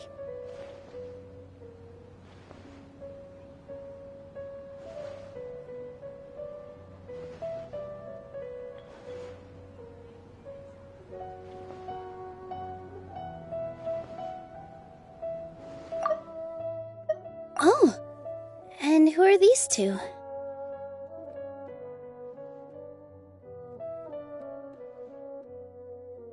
In my opinion, Jutes is the best stall in the whole bazaar. Oh, meet the Traveler and Paimon, my two newest friends.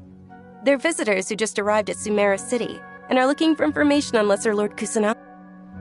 Oh, meet the Traveler and Paimon, my two newest friends. They're visitors who just arrived at Sumeru City and are looking for information on Lesser Lord Kusanali. So you're followers from another land?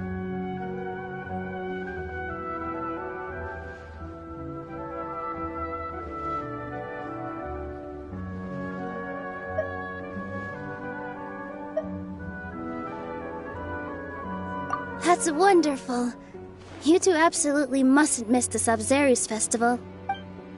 By the way, Dunyarzad, we've already started decorating the Grand Bazaar. It looks spectacular. Thanks to your generous contribution. You're very welcome. It's the only thing I could do. Do you still have enough Mora? Probably? But don't sweat it. We've already finished renovating the stage. Come on, I'll show you.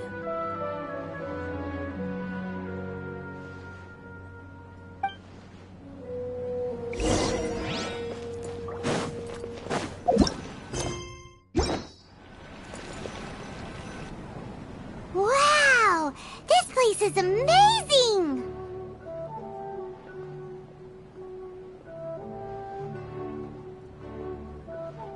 Not bad. Last time I was here, the stairs were full of holes. The stairs were nothing. A little while ago, we discovered that the tree above the stage had a huge chunk of bark ready to fall off. Mr. Zubair was worried sick. We reported it to the academia many times, but they never sent anyone to deal with it. We didn't want anything bad happening, so we were going to cancel all the stage performances.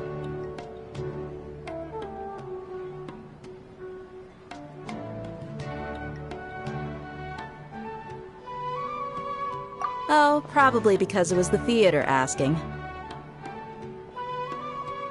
The academia looks down on performers like us. They probably think it would be best if the theater closed down completely. We can't let that happen, though. Not only would everyone involved in the theater go hungry, but then we wouldn't be able to hold the Sub-Zero's festival anymore. Thank the Dendro Archon for Dunyarzad. But the more she gave us, we hired someone to patch up the tree, and we also gave the stage a much-needed makeover. The stage is going to be even prettier when it's festival time. I can't wait for you to see it. And I can't wait to see you on the stage. You've been practicing so long already. It's almost time for your dream to become reality. It's our dream. I'll do my best for the two of us. Nilu, what are you gonna be doing at the festival? She'll be dancing the dance of Sub-Zeros, the most important performance at the Sub-Zeros festival. Dunyarzad, have you told him the origin of this holiday? I only told them about the Greater Lord and Lesser Lord so far. Okay, then I'll tell you two about how this holiday came to be. According to legend, the Sub-Zeros festival was originally the Goddess of Flowers' birthday celebration for the Greater Lord. A long, long time ago, on one of Greater Lord Rukkhadevata's birthdays, her friends threw her a celebratory banquet. Some of the gods got drunk.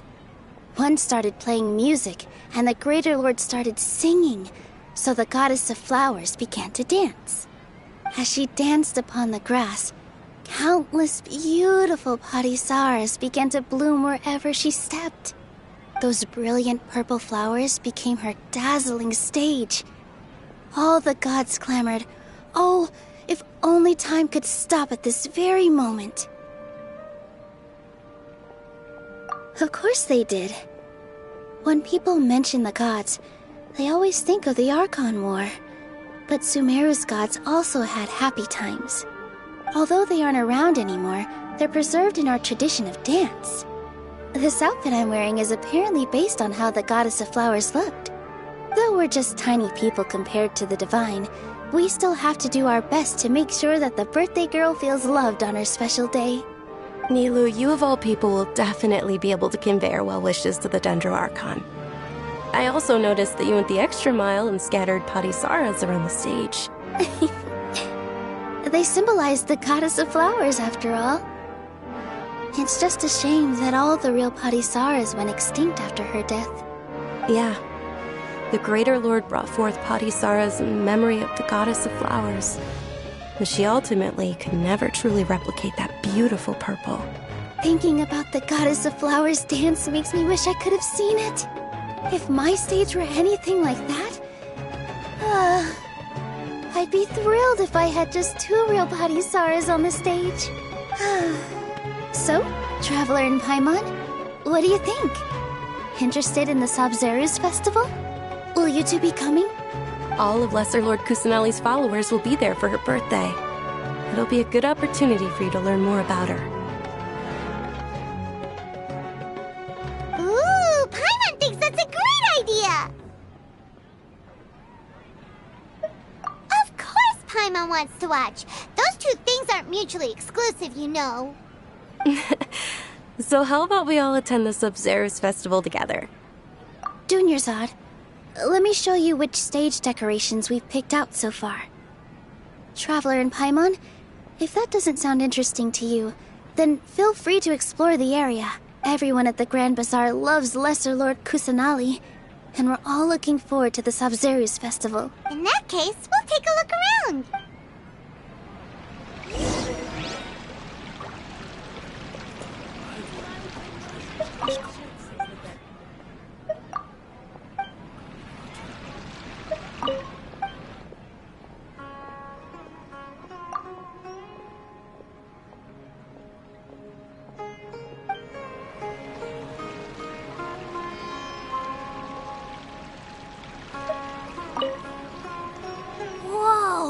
What's with your yellow hair? And why do your clothes look so funny?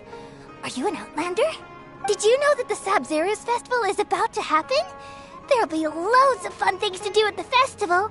But the best part is when Ferris, the Knight of Flowers, passes out candy to everyone!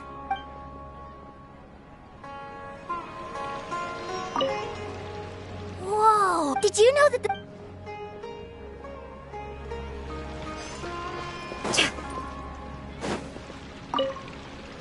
Huh. Revamping the stage for the festival couldn't have been easy, that's for sure. I bet this year's festival will be one to remember. I don't know much about the Grand Bazaar, but I do know that the residents here have a penchant for song and dance. Two things that the academia doesn't particularly approve of. Oh, and the perfume sold around here is a lot better than what you'll find elsewhere. The fragrances are longer lasting and they're gentler on your skin and... I mean, that's what I've heard at least.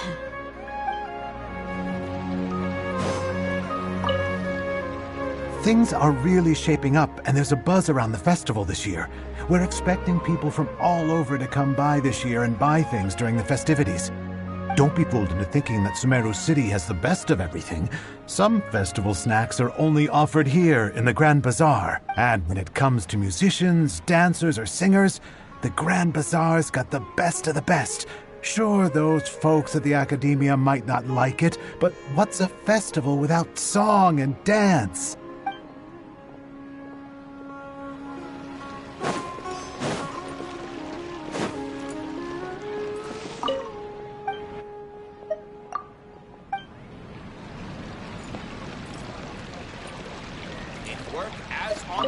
Nilu, your outfit looks amazing. There's also something different about you from when we first met up. I thought I'd add a little extra pizzazz to my dress for the festival. See? Wow, did you sew all that yourself? Uh-huh. Sewing is a fundamental skill for everyone in the theater company because we make all our own costumes. Did you know that Mr. Zubair not only can make costumes, but props too? I've noticed that you can't keep your eyes off this crown. Would you like to try it on? May I? Of course. The legends say that the Goddess of Flowers had beautiful horns on her head, so this crown was made to reflect that. Dunyarzad, you look absolutely stunning with it on. It's like I'm looking at the Goddess of Flowers herself.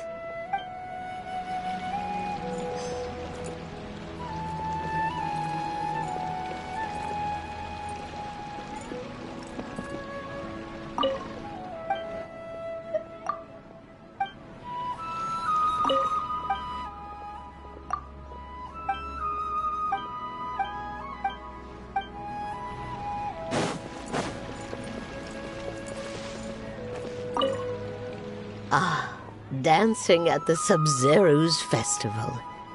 You know, I also danced when I was younger. As a child, I even asked my grandmother why we performed the dance for the Lesser Lord when it was originally done to honor the Greater Lord. My grandmother said that Greater Lord Rukkhadevata is a beloved deity and honored by all. And Lesser Lord Kusanali is too.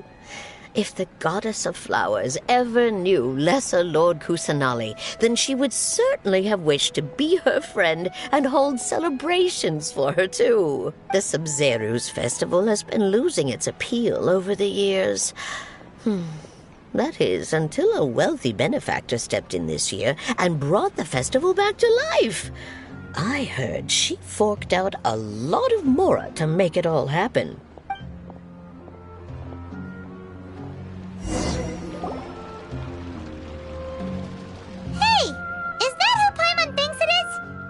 Like Catherine.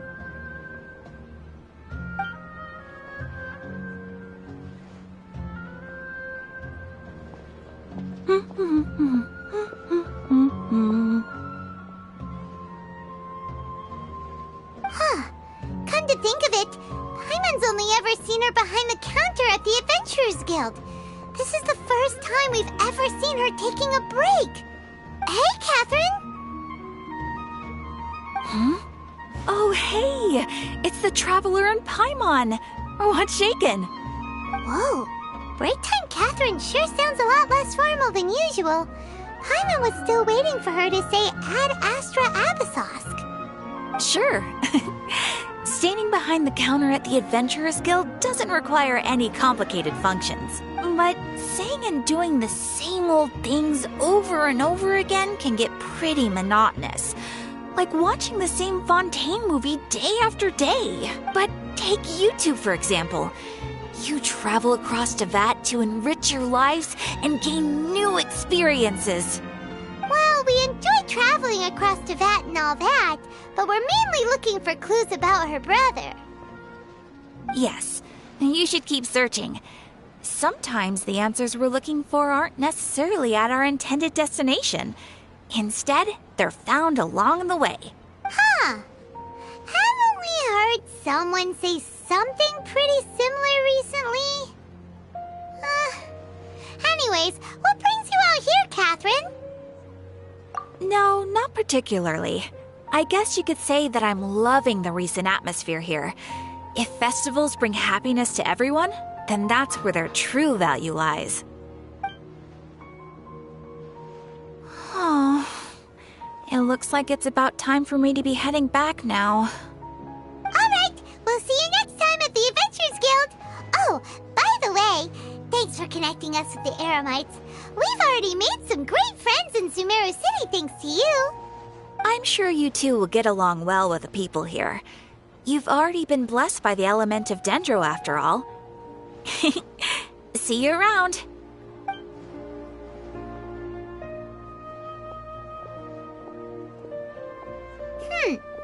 There's something really different about Catherine today.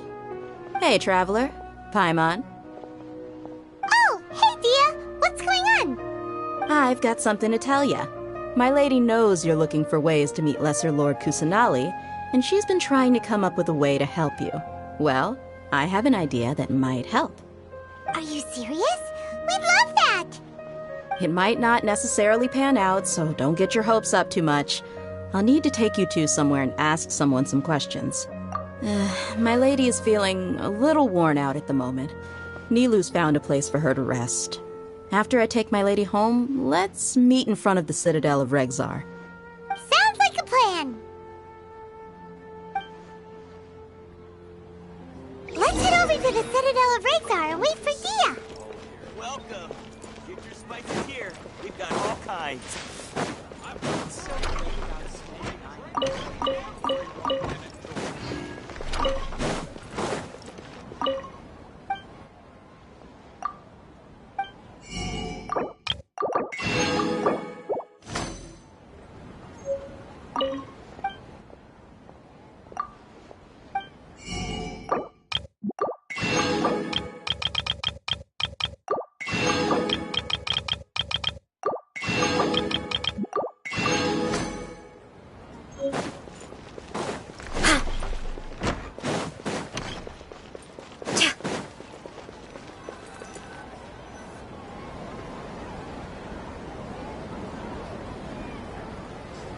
Sorry, I'm late.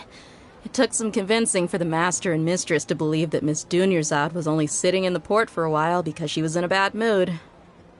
Anyway, I guess I should be thanking you. I haven't seen Miss Dunyarzad that happy in a long time.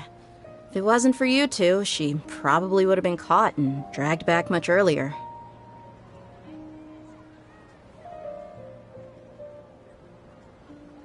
You sure sound a whole lot nicer than when we first met, Dia. Who would have thought you had such a soft spot for Dunyarzad? It's called being a professional.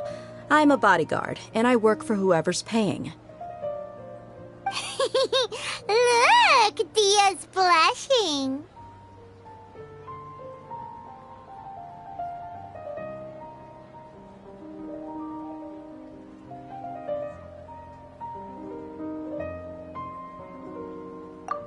Listen, you two.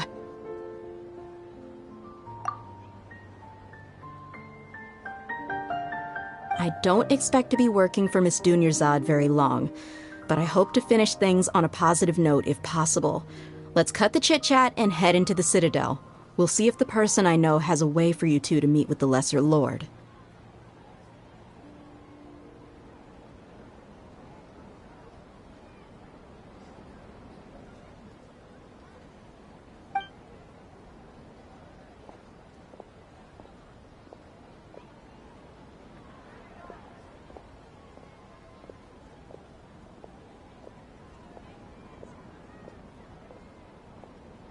Oh, hey, Chief.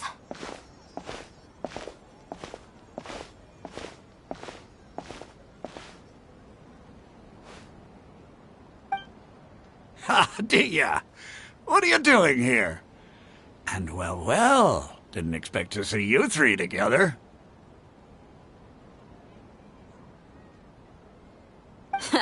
I take it you all know each other already? We met this morning after the Adventurers Guild pointed us to Osfond for more info. No kidding. Huh. So, where's Ruksha? I thought I'd help these two out by asking about the theft. Anything you can tell him? Ruksha's gone over to the Academia. The Grand Sage recently ordered Sumeru City to begin bolstering its defenses, so people from all over have been called back to the city.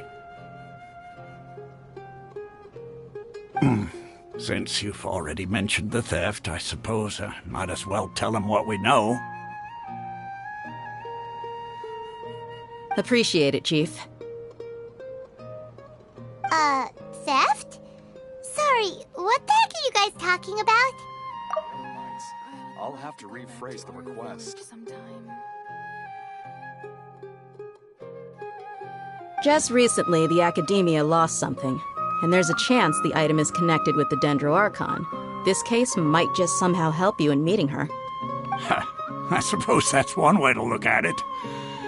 But if you ask me, the case is more about the Academia than anything else. Let me fill you in. The Academia recently sent a convoy to pick up an important package from Aru village. Word got out, and the convoy was robbed on its way back. The Grand Sage took the whole matter very seriously.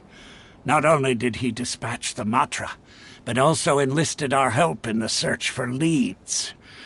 All we know so far is that whatever was stolen is currently in Port Ormos.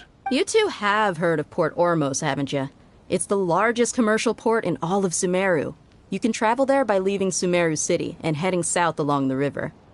The Academia's grip isn't long enough to reach all the way to Port Ormos, so the city's a little more laid back, meaning the population's also a mixed bag.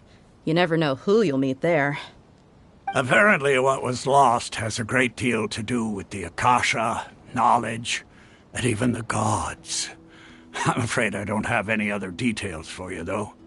If you're interested, maybe you could head to Port Ormos and ask around yourselves. If you want my advice, try introducing yourselves as students of the Academia once you're there. Are you serious, Chief? All the Academia students are in Sumeru City, you know. Why should they pretend to be students in Port Ormos? If you're also interested, just go there and see what happens. Count me out. I've got plenty of work to do here for the Homayani family. And take it from me, if you two really do decide to visit Port Ormos, you'd best watch your backs. Let's just say that the Eremites there aren't nearly as friendly as those here in Sumeru City.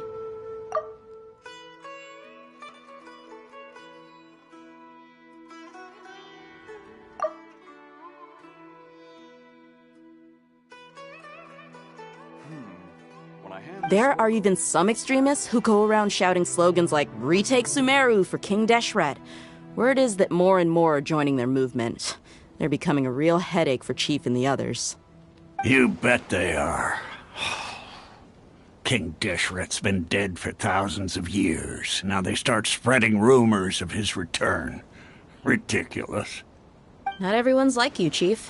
Even the desert natives who abandoned their homes in the wilderness still wish to have a god of their own. Well, Traveler, that's about all the information we have for you. Thanks, Dia, and you too, Osfond. Since we've gathered all we could for the moment in Sumeru City, let's head to Port Ormos and see what we can find next. Miss Dunyarzad is looking forward to seeing you both at the Sub-Zeru's festival, so be sure to get yourselves back here in time for that. Good. Then we'll see you both at the Sub-Zeru's festival.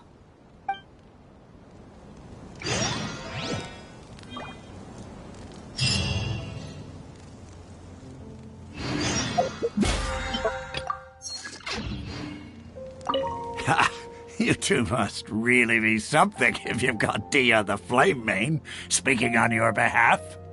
The Corps of 30 isn't officially overseen by the Academia, but because we're hired mercs, there's still lots of sensitive intel that I can't reveal to you. In the end, when it comes down to it, the city's safety is both the Corps and Academia's top priority. I've told you all I can about what was stolen from the Academia. As for why you should pretend to be students in Port Ormos, I'll leave that for you to find out yourself.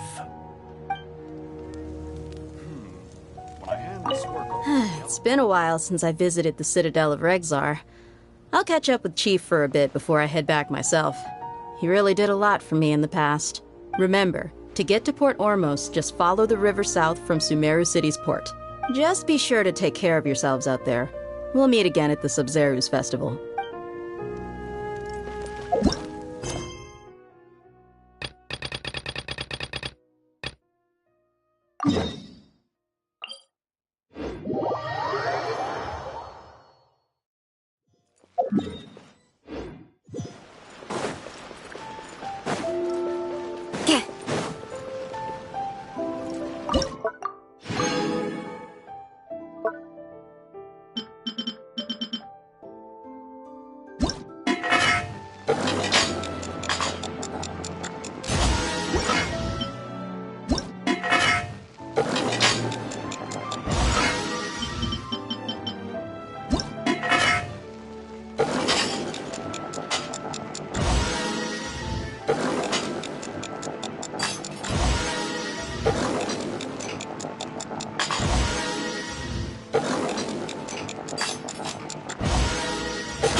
Absorption test!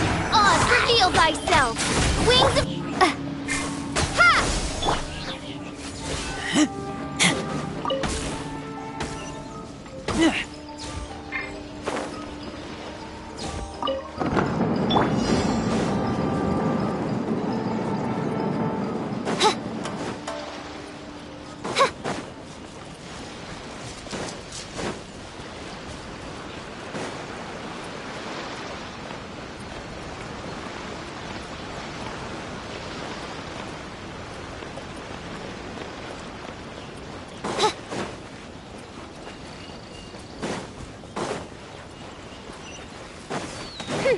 By royal decree! No rest for the wicked.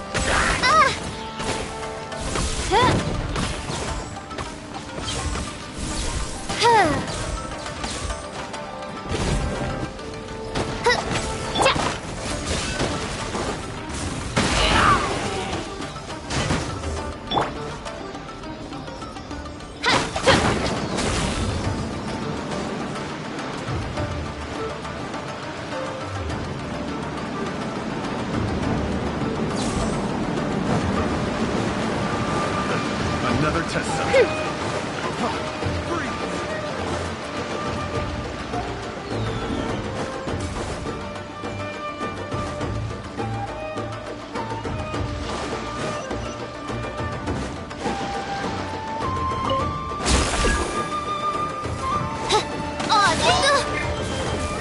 I summon Animotech 63 Propagate!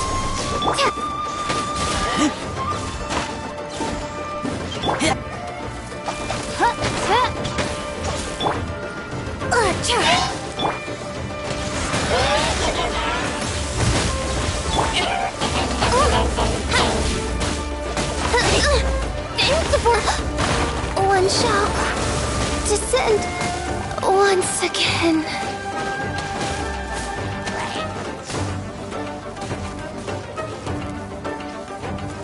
Don't break my glasses! Stand clear!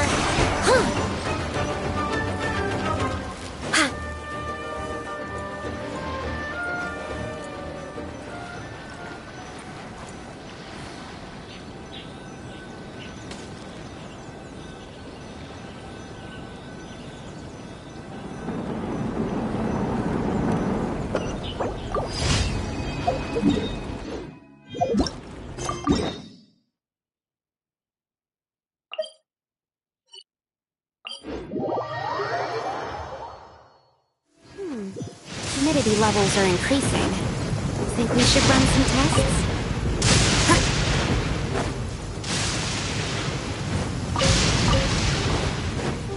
It's my lucky day. Let me try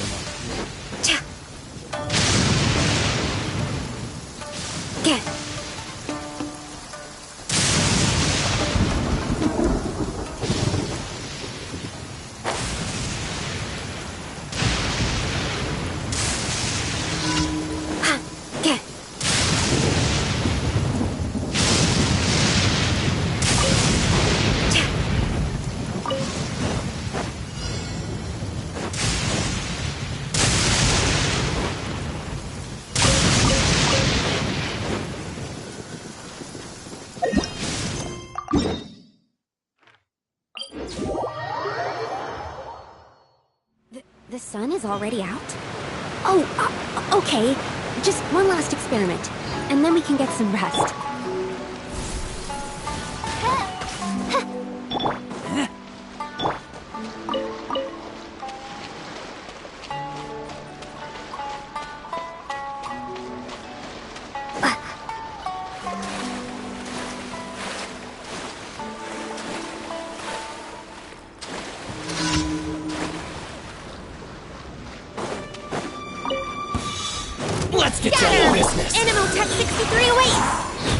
Say no more! Animo hypostasis, germinate! By royal decree! Let me try my blade. Take this! This realm is no home for a princess.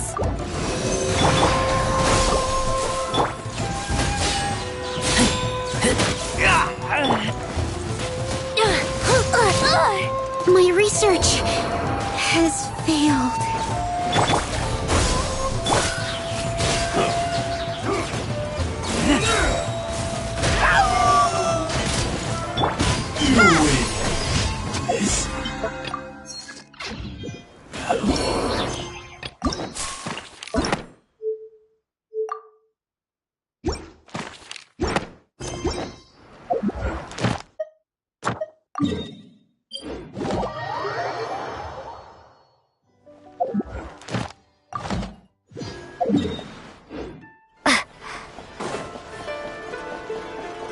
Ad Astra. Thank you for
Could I trouble you to deliver this letter to Barbara-sama on my behalf?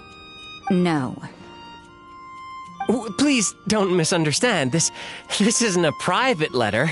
It's an anthem that we of the fan club composed together. I trust you remember the lyrics, then? Well... If you can't learn to patch up the holes in your story, then you shouldn't lie at all. In any case, you picked the wrong person from the get-go.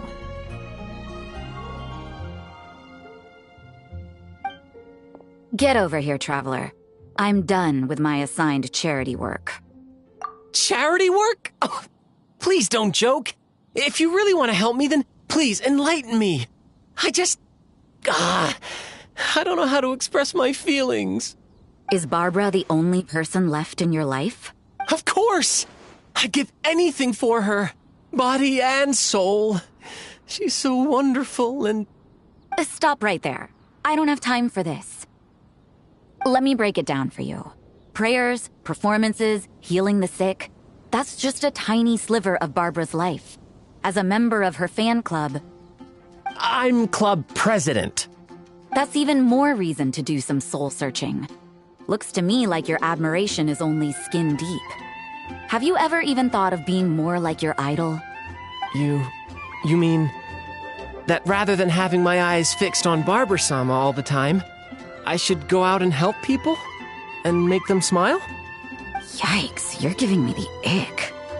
Go back and figure that out yourself. Very well. Thank you, sister.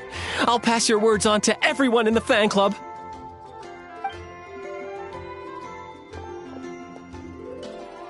Don't tell them it was me. What a pain. I'm not interested in going around helping people. I'm gonna need a few extra stiff drinks later. That depends on him. Not that I care.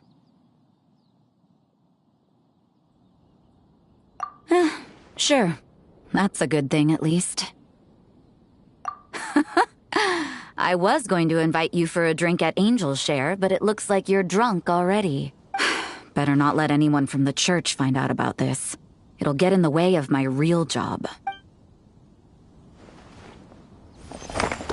That took too long. Time to clock out.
Come and have a good look yourself.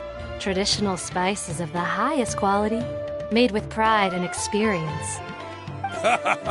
You've got a deal. I can't thank you enough for always looking after my business. Believe me, I'm not making this up.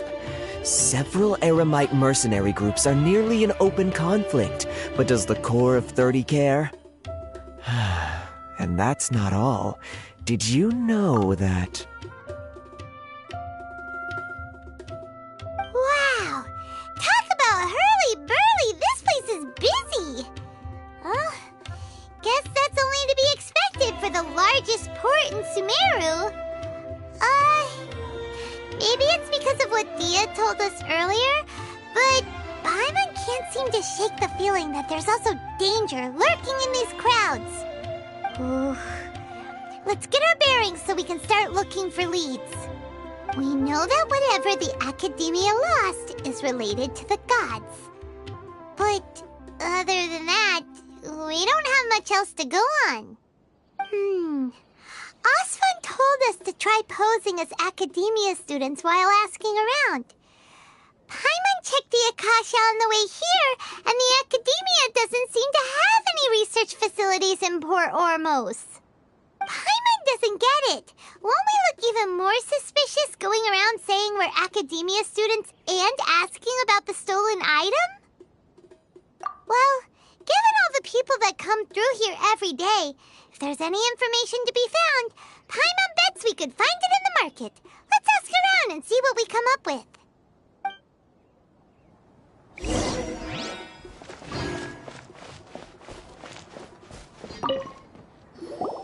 Welcome. Welcome. How can I help you two? Hi there. We would like to ask you a question. Do students from the Academia ever come to Port Ormos? course. Especially around this time of year. Students from Sumeru City that are about to graduate often come to Port Ormos to cut loose a little. Many people often talk about how hard it is to get accepted into the academia, let alone graduate. But those who finish their studies and go on to become full-time researchers at the academia have it even harder. Sure, we may not be Sumeru City, but Port Ormos offers beautiful scenery and a stress-free environment. Some even say it's good luck to come to Port Ormos, so students and researchers come flocking here when things get to be too much at the academia. Ah, you see over there? Those are students from the academia.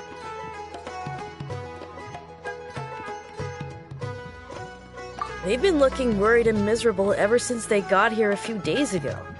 If you ask me, the life of a merchant is better. So long as the Akasha teaches us what we need, then life is good. Those students seem to be discussing something. Let's see if we can listen in.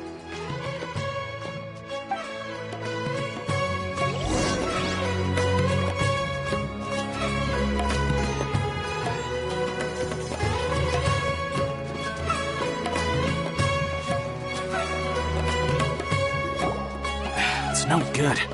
I've tried asking around, but I haven't been able to learn anything useful. Not to mention that a bunch of scary-looking Eremite mercenaries have been posted along the streets now.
There's been a lot of fighting between the different Eremite factions in Port Ormos. If we choose to move on our own, then it would be wise to steer clear of them. Especially the group that's constantly shouting some stuff about King Deshred and some resurrection. I've even heard that the Citadel of Regzar is starting to get fed up with them. What was that group called again? Ein something or other? They're called Ein El Akhmar. Today, I heard that the thing we're after might be in their possession at the moment. Wait, come again? Don't you see? Many of the Eremites in Port Ormos deal with trading this kind of thing. They're usually pretty wary of outsiders, but not so with students of the academia. It's because the kind of goods that students are looking for aren't the kind of goods that Eremites are after. As long as they know you're a student, then deals can be made. I've heard that Ein El Akhmar likes to set up shop at the Jafar Tavern. Supposedly, if you're willing to part with 500,000 Mora, they'll give you info on anything.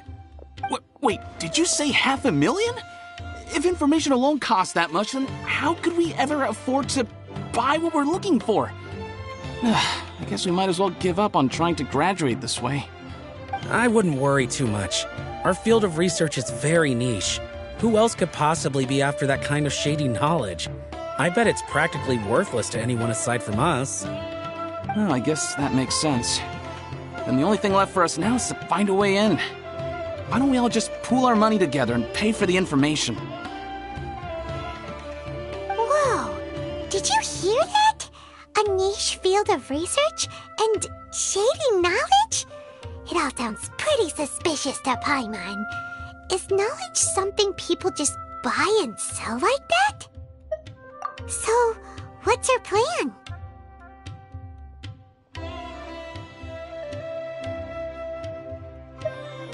Wait, didn't you hear what they just said? Buying information is going to cost us 500,000 Mora! Have you lost your mind? Oh, alright. Paimon never thought she'd agree to parting with that kind of Mora. But if you know what you're doing, then we should give it a shot.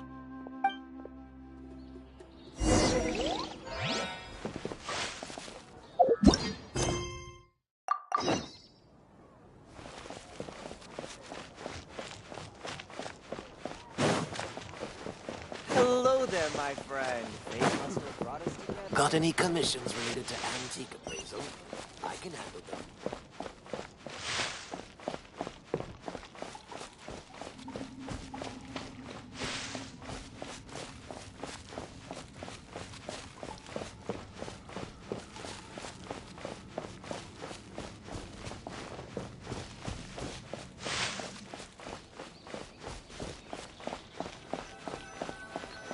This is the place we heard those students talking about. Let's find a seat somewhere and see if we can spot the group they mentioned.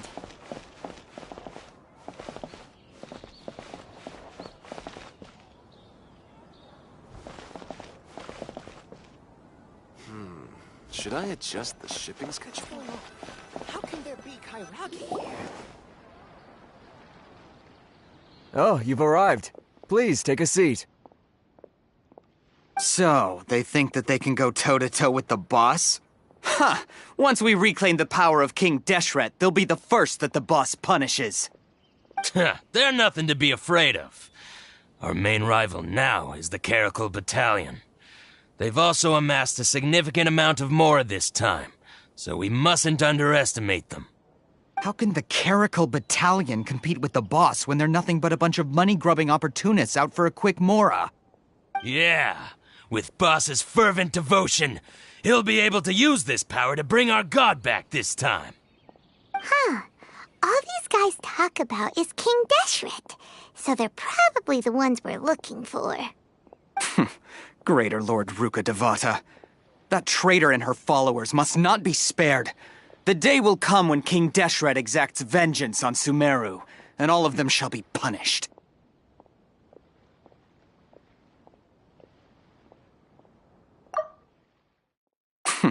Greater Lord Ruka Devata. Yeah, Paimon was wondering what they meant too. We should ask about that if we get the chance later.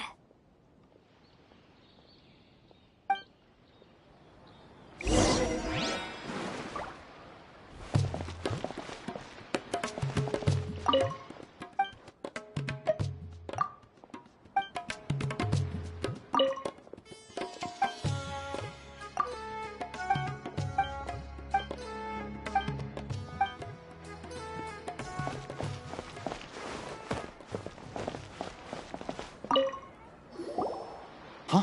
Who are you? What do you want?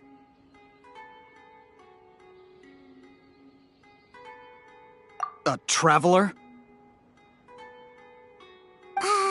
Now's probably not the time to talk about that. Didn't the students say Eremites are wary of outsiders? A student? Huh. What's a student from Sumeru City doing in Port Ormos? Ah, well, if it's info you want, you've come to the right place. The question is, can you afford it?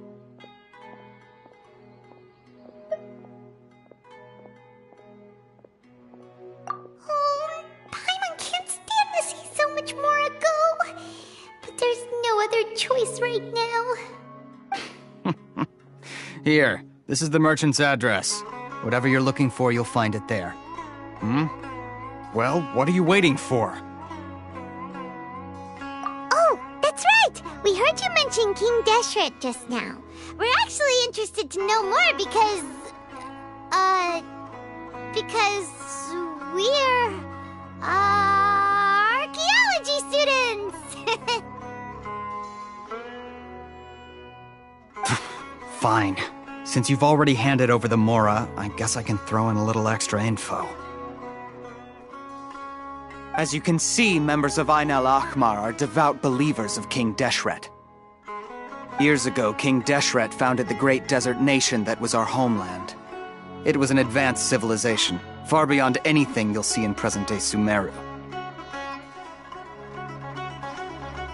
King Deshret was the rightful god of wisdom. but he was betrayed by a companion he trusted. She even stripped him of his title, God of Wisdom. So, you mean the traitor was...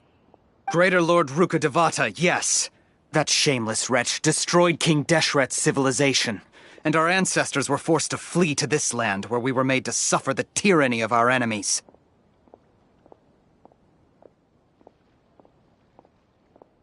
Furthermore, she conspired with the Academia to cover up the truth of her actions, and create the merciful and benevolent facade for which she is now known. Ugh, just thinking about it sickens me. But the story doesn't end there, oh no. King Deshret isn't truly dead. The voice of the Oracle has been heard in the desert, prophesying his resurrection. Mark my words, our god shall return. And when that day comes, all followers of the traitor and all the desert dwellers who have forgotten their true god will suffer retribution together. If what I'm saying makes you shiver with fear, it might not be too late for you to become a believer of King Deshret. I don't have anything to say to you Academia people about that. I think this conversation has reached its end. Not just yet. This man is a fraud. Huh? You again? Deranged Academia lunatic? Yes, it's me again. I already warned you that if you weren't willing to sit and discuss things with me, I'd take measures to make things uncomfortable for you. Listen to me. That address he gave you is fake. Or at least, you won't find a merchant waiting for you there. This group has been boasting all around that they can provide information on a certain item as a means of luring people into their territory. Once you show up, they keep up the act until they have hard evidence that you want to purchase said item. Then they use that to squeeze you for all the more you're worth. Hey! Shut it all, Hatham! What are you playing at, trying to ruin our business like this, hmm? I told you the other day. I wish to discuss my terms with your boss. Ha! The boss made it perfectly clear that he won't negotiate with you. Yes, and in no uncertain terms. But that was then. It does not preclude him from changing his mind in the future. I'm warning you. Don't push us, or this could get ugly. We don't usually get rough with people from the Academia because it just complicates things. For a lunatic like you, though, we might just have to make an exception.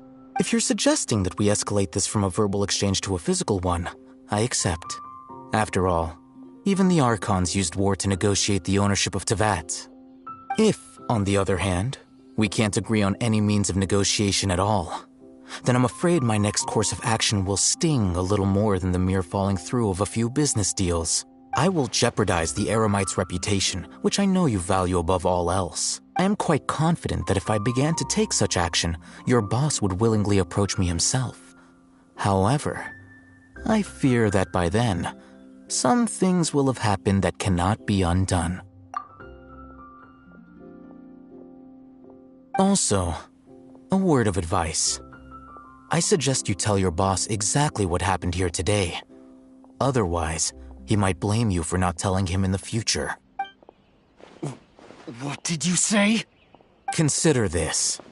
Have I ever failed to follow through on my word in the past? This guy is really out of his mind. Okay then. If you really have a death wish, let's meet a week from today. The pier in front of the Pharos Lighthouse, 4 o'clock in the afternoon, sharp. Don't expect us to hold back. Not so fast. First, you return the 500,000 mora to them.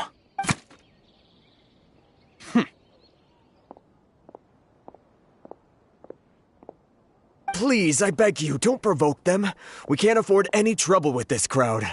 They haven't even paid for their food yet. Ah, Mr. Iman. There appears to be fewer staff in the restaurant recently. This wouldn't happen to be because they're all busy spreading the word to the students, would it? Well... Someone who chooses to do business with a group like that really can't afford to get so flustered the instant someone confronts them about it. Consider the meal compensation for our silence. I'd say you're getting an excellent deal. Whoa, did you see that? He not only got us our Mora back, but sent the Emirites running too! Plus, he seems to know a lot about what's going on around here. Let's catch up with him and ask some questions. He went that way! After him! Please, just leave. Forget the cost of the meal. Just, pretend nothing happened today.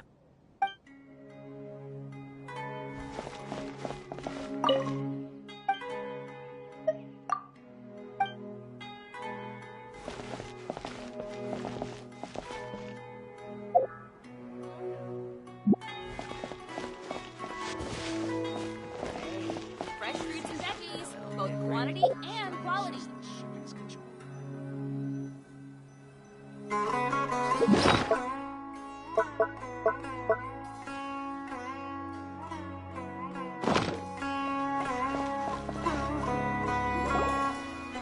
Wait up! It's Al-Haytham, right? What do you want?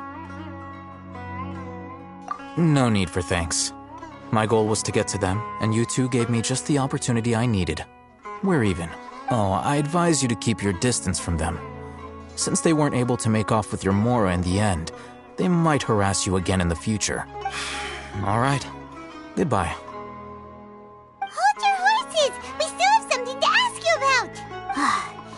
Since you tore through their scam right in front of them, you must know the real story about certain something, no? Who exactly are you two? And why are you inquiring about that? A student. Right. Look, you should know that those thugs conducting business with you had nothing to do with your lie. Huh? Oh, yeah! She's really strong! Weren't you saying something about a physical exchange? We can help with that. She doesn't even have a vision. Forget it. Maybe not, but she can still use elemental energy. Otherwise, there's no way we'd go asking for info from from guys like that. Those high-headed thugs are definitely gonna bring a lot of backup for your next meeting. Even if you don't go alone, you won't regret taking us with you. All right. I accept. Got a pen and paper? If you're searching for someone who sells that kind of merchandise, I'll give you one of their addresses, and you can try your luck. We'll reconvene at the appointed time by the pier. It doesn't matter if you show up or not. So, since you were happy to give us this merchant's information, does that mean you can tell us exactly what we're after? You were willing to part with 500,000 Mora for something and you didn't even know what it was? Okay. Well, if you truly are as skilled as you claim, then you can beat the answer out of them when they become hostile. Look, if you've been making inquiries, then you have to know something by now. Tell me what you know so far, so I don't waste time repeating information. We know it's connected to the academia somehow, and that not only do the Eremites deal in it, but some students want to get a hold of it too. What else?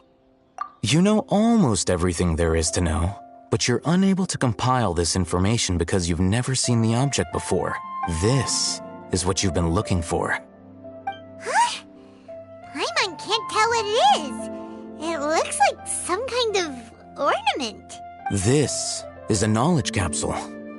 To put it simply, it's a vessel that can store a fixed quantity of canned knowledge. It's like a miniature Akasha. Anyone who links it to their personal Akasha terminal instantly becomes privy to its contents. Correct. Anyone. Unlike the Akasha, which heavily regulates who can access what information, knowledge capsules confer their contents without any requisites.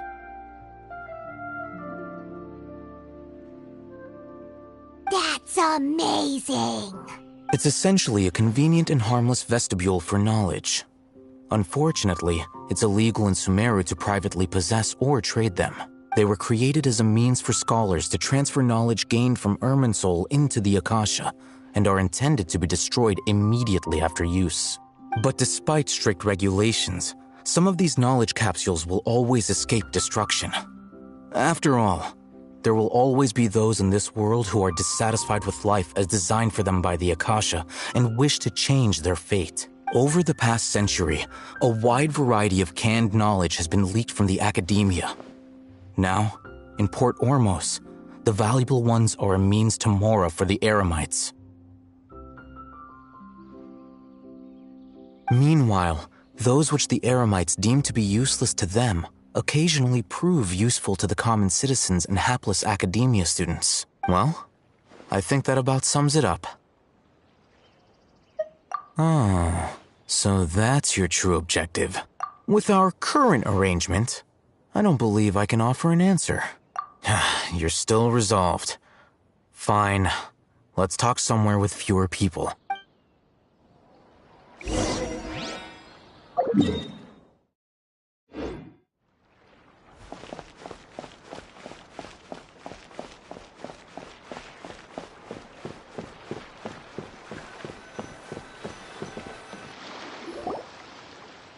Let's continue our conversation here. If you wish to learn more about the knowledge capsule that the Academia lost, then you must help me with something. I need you to find someone named Dory, a traveling merchant. Unlike the peddlers who hawk inferior knowledge capsules, she often has quality goods in stock. Some say that as long as there is profit to be made, there is nothing she won't dare to sell. She's guarded against people from the Academia because most of her wares don't comply with Academia regulations. I think she blacklisted me. I met with her informant, but it soon became clear that they had no intention of letting me get any further. Become one of Dory's customers and earn her trust. This is my condition for further collaboration. Why do you want us to meet with her? Until you complete this task, you don't have question privileges. Fine. So how do we go about doing this? You two are outlanders who haven't been here for long, so Dory should view you as safe clients. I'll give you the informant's address and their contact password. Beyond the password, though, I have no way of knowing what other tricks she might have up her sleeve. You'll have to improvise. This is kind of nerve-wracking. The true challenge begins after you meet her. She has a keen nose for Mora and a shrewd eye for wares, and she only likes customers who she deems to have good taste. I'll prepare some funds for you. Buy her highest quality wares and earn her approval. But we only just saw a knowledge capsule for the first time. We don't know how to tell which ones are good and which ones are bad. Is that something we can learn quickly? That's true. Have you two heard of elemental sight? Oh, that's a surprise. Guess I'll have to hold you in higher regard. Anyway, that ability should resolve your issue.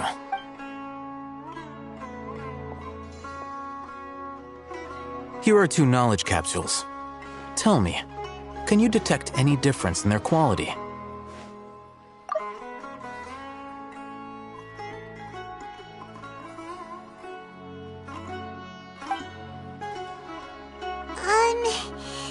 They look the same to Paimon. Try inspecting them with elemental sight. How'd it go? Did you see anything? Rumor has it that higher quality knowledge capsules generally appear brighter when viewed through elemental sight. That's because knowledge originates from Irminsul, the root of Dendro power itself. The more powerful the knowledge, the richer it is in Dendro energy. However, some canned knowledge with a high concentration of elemental energy is of little use in contemporary times, so those capsules are of little value. Using elemental sight is merely a stopgap measure, but it should suffice for earning Dory's trust.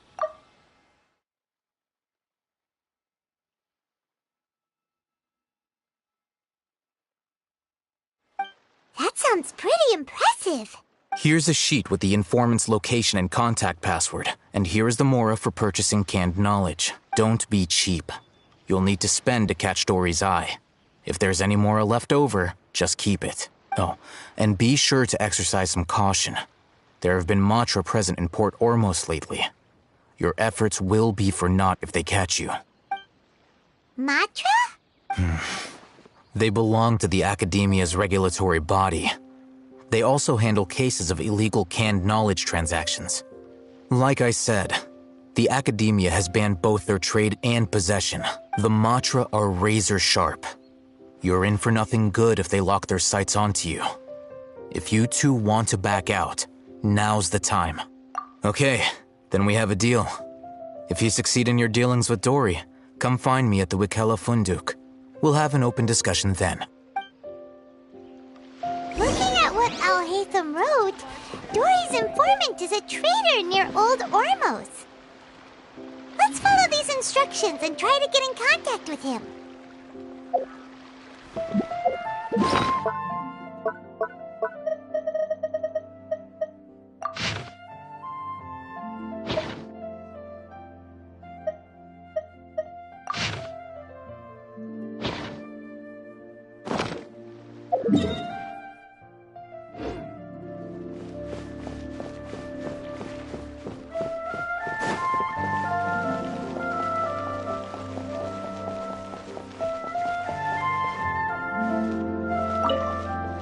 Hello.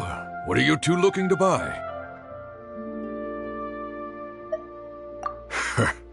What a unique palette. We have unripe horror fruits, but we usually keep them in the back. I'll have someone escort you. Following the paper got us past the first round. Ronak, these two want to buy unripe horror fruits. Show them to the warehouse. Got it. You two, please follow me. You two have a fascinating fashion sense. We haven't seen a customer wearing a Sumeru rose for quite some time. Hold on. Let me think. Sumeru rose means common merch. No, look again. We're obviously wearing mourning flowers.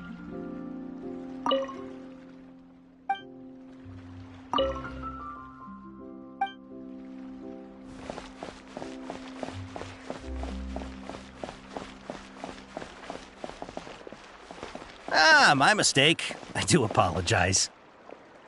Whew. That pop quiz sure was scary.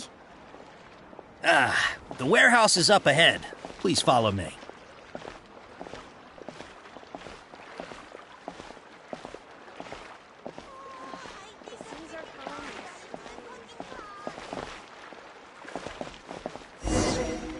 Before I retrieve your products, I need to confirm a few things. Please forgive me, but we may not have sufficient stock for you today. Earlier, many of our horror fruits were taken by mice. Hold on. That's not right. Taken by mice means they sold out. I'm sorry. But as things currently stand, we won't be able to fulfill your order. Why don't you two think things over? He's cautious of us. Let's take a closer look at the paper that Al-Haytham gave us.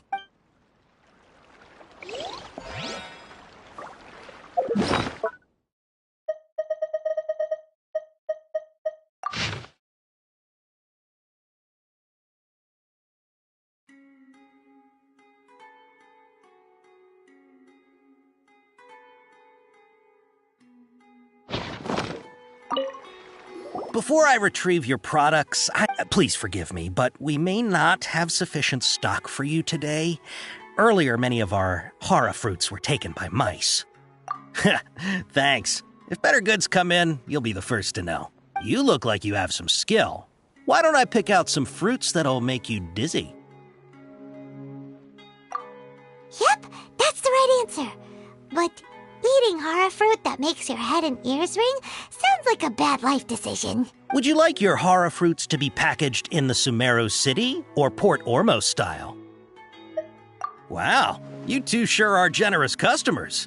We'll be sure to package your products beautifully. Okay, everything has been confirmed. Miss Dory is waiting for you up at... Shoot! It's the Matra! Run! What? The Matra? Where? Al-Haytham said we're done for if they catch us. We gotta get out of here. We don't know this area, so let's follow that informant.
If you're hiding from the Rishbaland Tiger, come this way!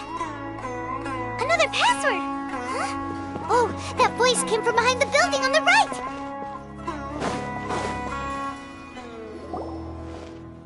Here, over here. You can stop running now.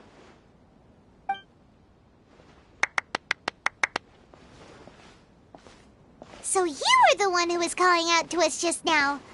But, are we definitely gonna be safe here? These two good customers wish to buy some horror fruit, Miss Dory. And if there's nothing else, I'll just excuse myself. Oh, very good. Thank you. Huh? Wait, you're Dory? Paimon sure thought you'd look a whole lot scarier. Hey, what are you trying to say, Princess Pea-Brain? I can be scary enough when I need to be, believe you me. If you don't watch what you say, then you can forget about doing any business. But it seems you two have actually done pretty well so far. Not only did you manage to find the informant, your reactions were also pretty sharp. You don't really look like criminals or anything, but I bet my Mora that you've been involved in some shady dealings, haven't you?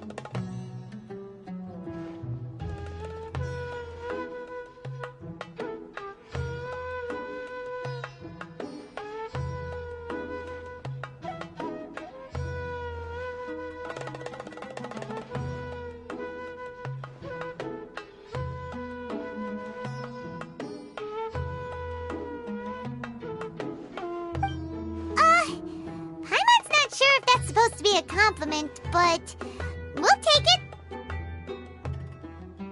I can't risk doing business with people who start huffing and puffing after just a few paces, no matter how much more they might have. Not only will they get caught by the Matra, but they'll also get us into trouble.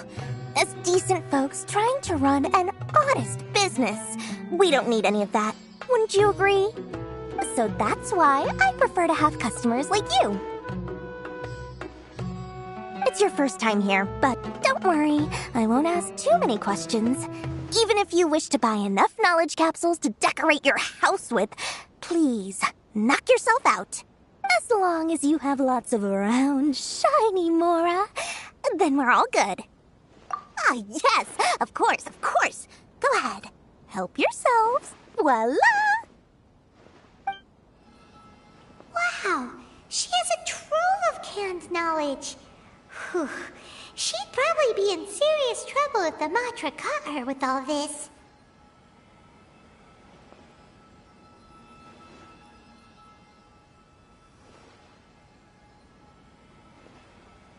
What kind of products do you seek, my dear customers? Don't worry, I'm not interested in your reasons for buying. I can, however, offer some suggestions. Take this one, for example. An analysis of the sociological ideology and dialectics of the Hilichurls. Only 3 people in all of Tevat have ever studied it, making it extremely rare. It's on sale now for 350,000 Mora. Yeesh, who would want to be an expert in that topic? Or how about the architectural styles and construction methods of Tevat in the early Archon War period? With this one, you can become an expert in historic architecture preservation and find an excellent, well-paying job in nearly any nation. Ooh, now this sounds like it could be useful. 2 million Mora, and it's yours. No discounts. Whoa! That's a lot of Mora!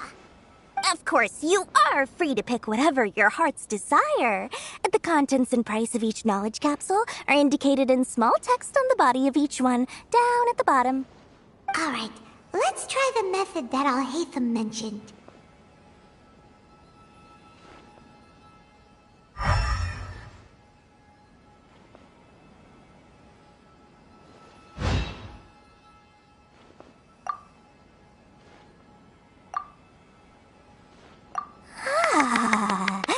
You've really got a good head on your shoulders, and quite the eye for quality.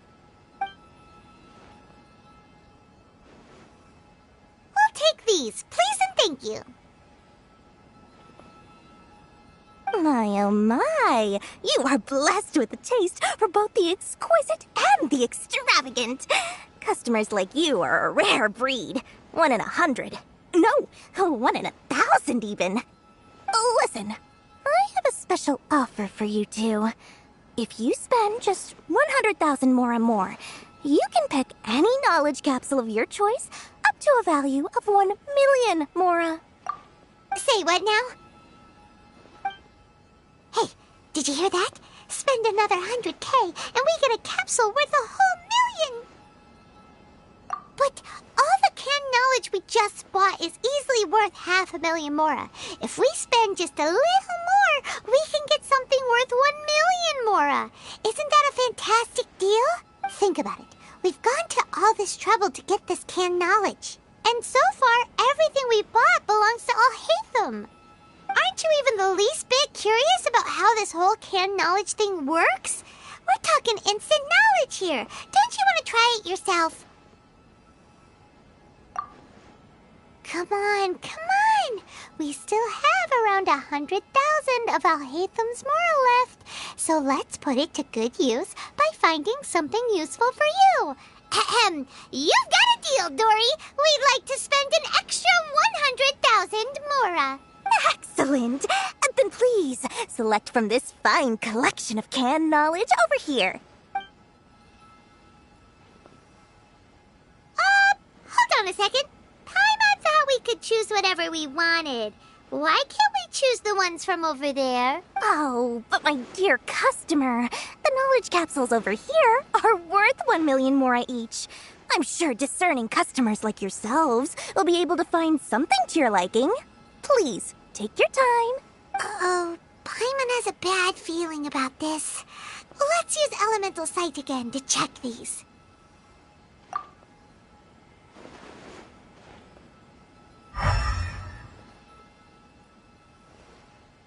So, what did you see? So, they're all worth about the same amount? Well, Anyway, the mora's already been spent, so let's at least try to find something useful. Let Paimon take a look here. An introduction to traditional Sumeru brewing techniques, the art of growing spices, an overview of ancient runes. Oh, how about this one? Sword Fighting Techniques 8. Not sure we'd ever find volumes 1 through 7, but at least this knowledge should be useful, right? Let's go with this one. Dory, we'll take this one. All right, very good. I'm expecting some new goods in the next couple days, so be sure to check back again soon. Whether it's canned knowledge or anything else you need, bring your Mora to Dory and doors will open. Our dealings with Dory went smoothly enough. Let's head to Wakala Funduk and meet up with Alhaitham. Does this make sense to you, Sissy? Hopefully now he'll finally tell us about what the Academia lost. Mora, Mora, shiny Mora. Please, come back anytime you need something. Trust me, I'll find perfect color.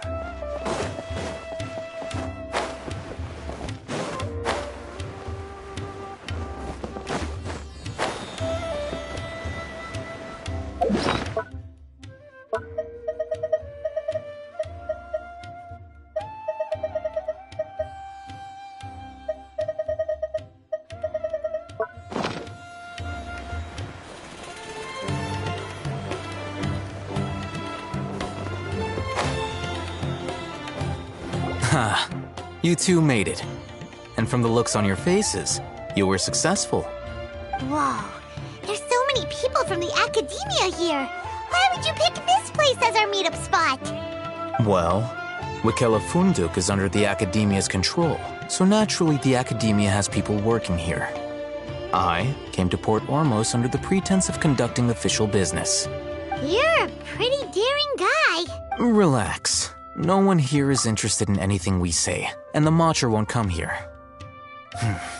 Okay now, tell me how your encounter with Dory went.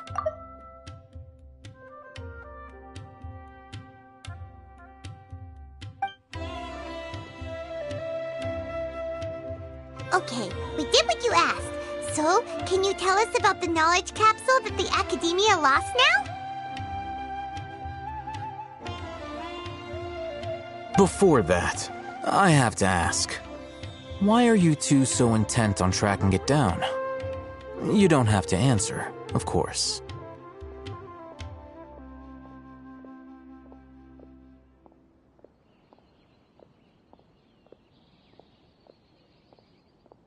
Yeah, she just wants to meet the God of Wisdom and ask her about something important.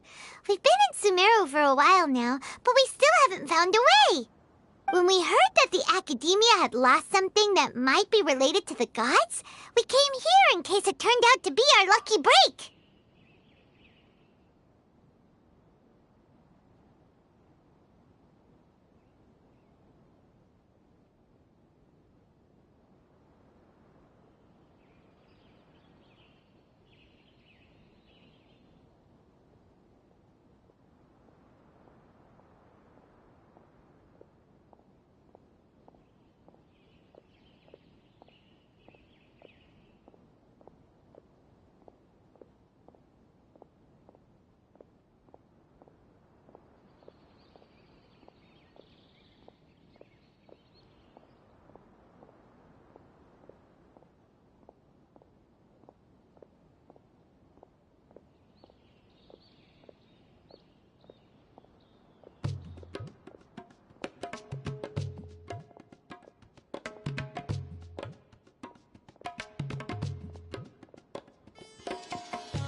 In that case, you're on the right track.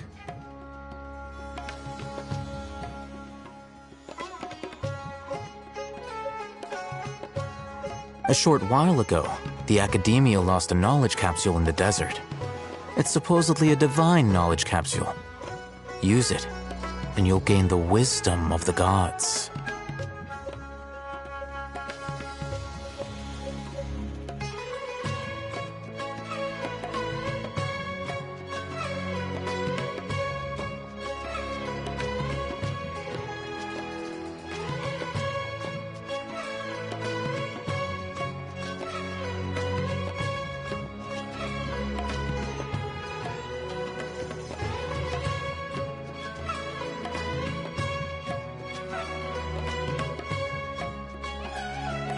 Wow!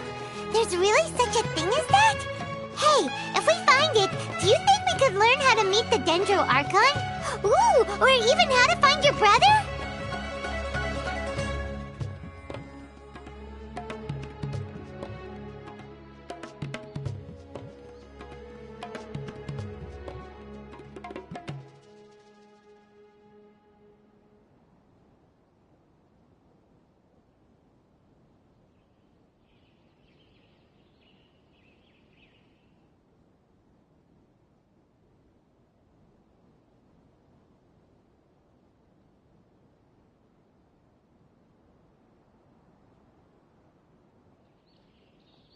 I highly doubt it has any mystical properties, but it does indeed exist. And it's right here, in Port Ormos.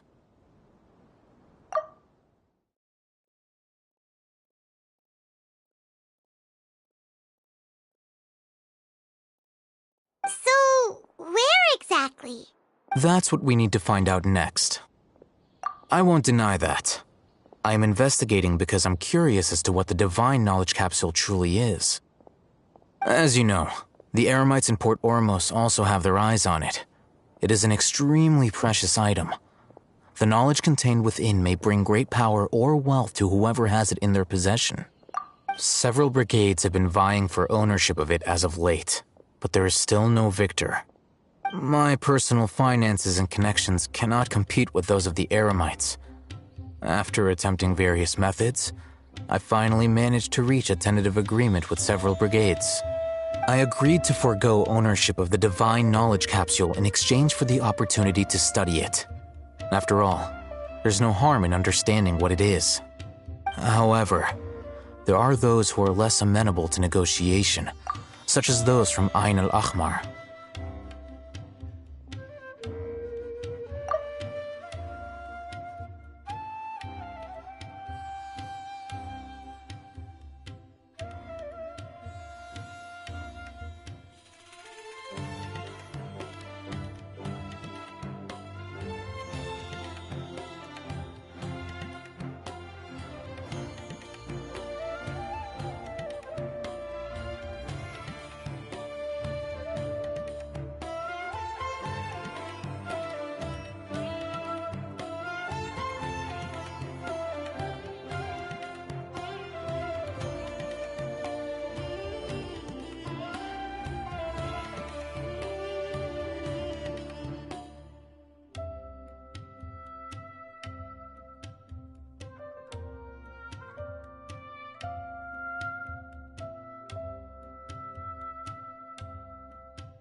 They adamantly believe that the Divine Knowledge Capsule contains King Deshret's power, and that he will return to this world when they obtain it.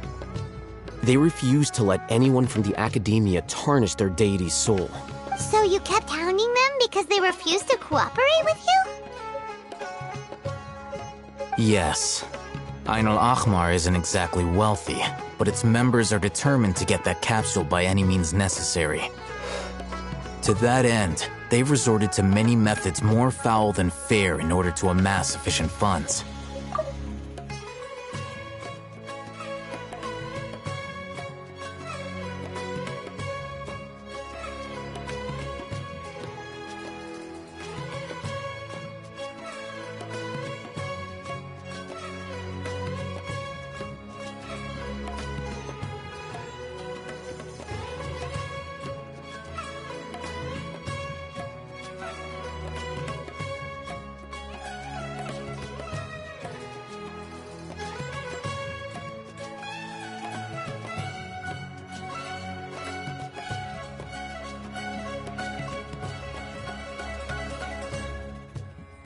So, I've been sabotaging their business to force them into negotiating with me.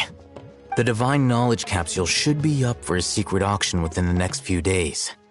Each brigade will place their own bid, and the prize will be covertly given to the winner. To ensure the capsule's security and to evade the Matra's notice, the winning brigade will not publicly disclose their victory. Unless I know whose hands the Divine Knowledge Capsule ends up in, my agreements with them will fall through.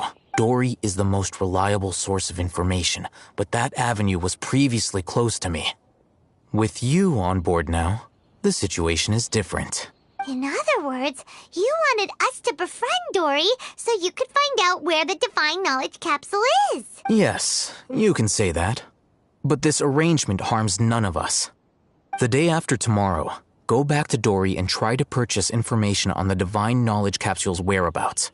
If she has no information, wait 2 days and approach her again. If I get the opportunity to study the Divine Knowledge Capsule, I will relay my findings to you.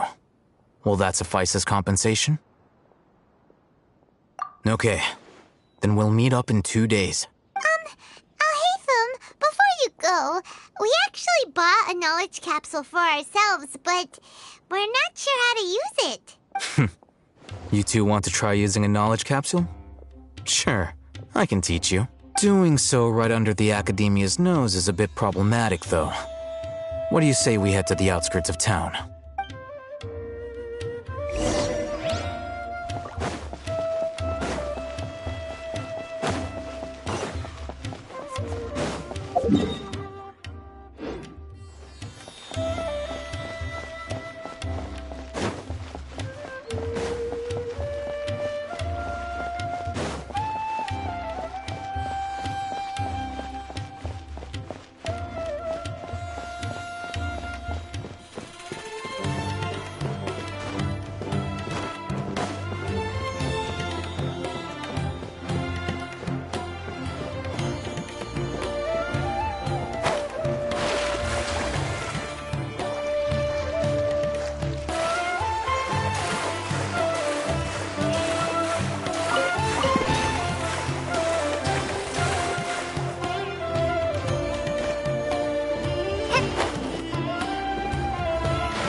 Absorption test!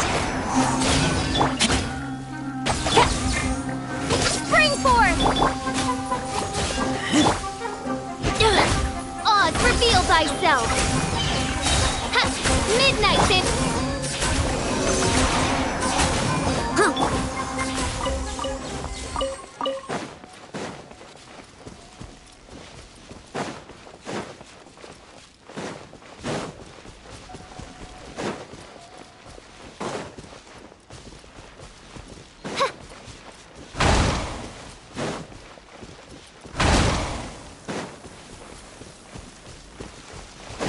By royal decree, Animotech 6308! Propagate!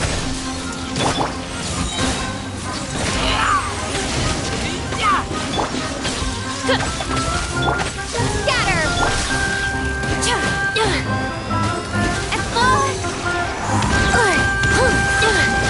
Need to make adjustments.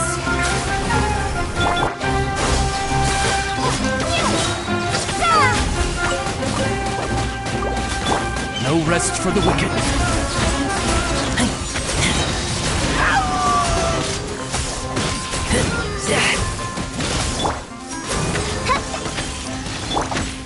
Propagate!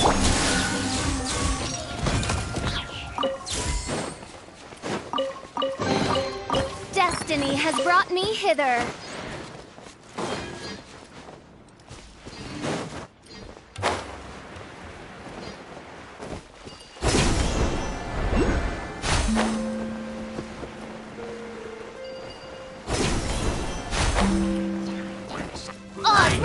Stay clear!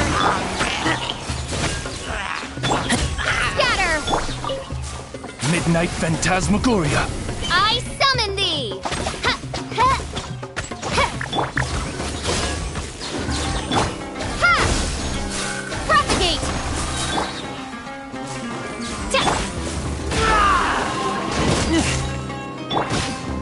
Germinate! By royal decree, absorption test!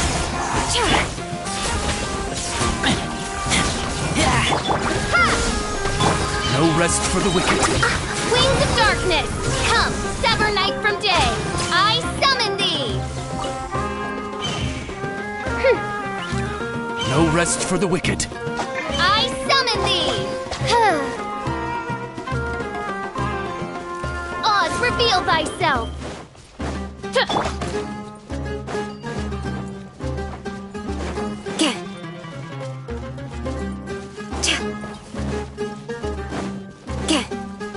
Animotech 6308!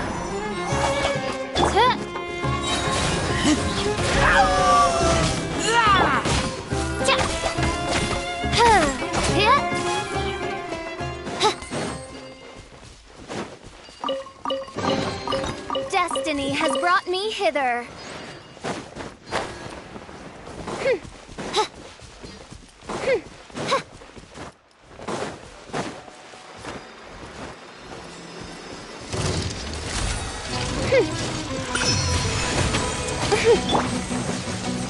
Swirl, Mark 2, absorption test. Propagate. Spring forth. As you wish, mein Fräulein.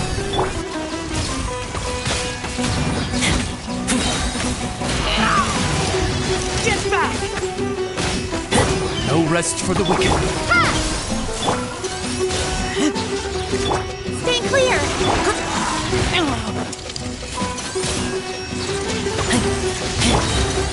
I summon.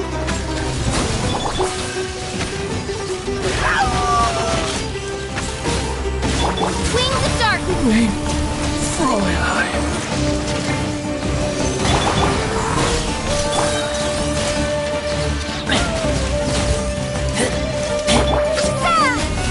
Enhanced Animo Module 75!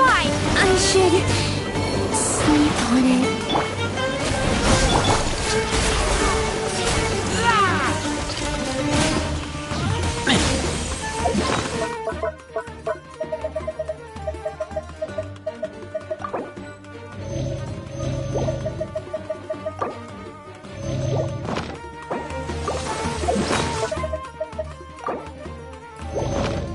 Get back!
Wow, so many raw materials.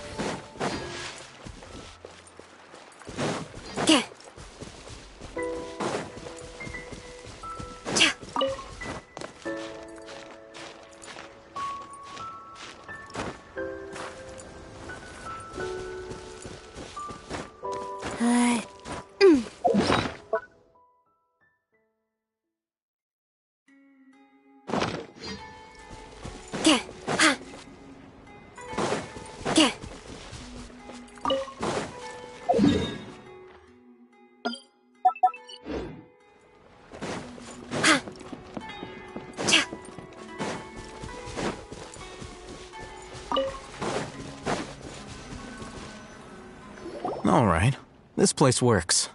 Show me the capsule you purchased. Here. Sword Fighting Techniques 8. Huh.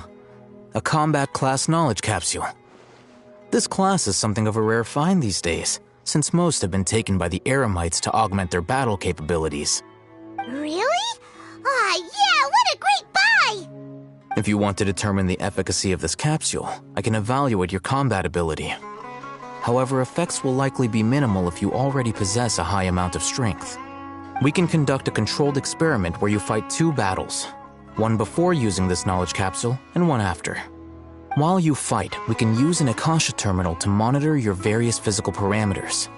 There may be variances in your physical strength between the 2 tests, as well as a disparity in your opponent's abilities.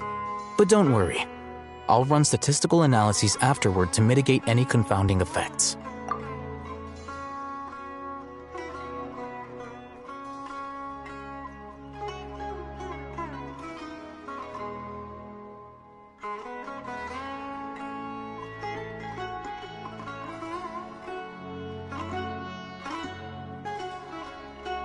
Wow! You must have been one of those guys at the Academia who got top grades on everything. Paimon's curious about something, though. You definitely weren't one of those students who needed canned knowledge to graduate from the Academia, right? So why are you risking getting caught by the mantra for this capsule?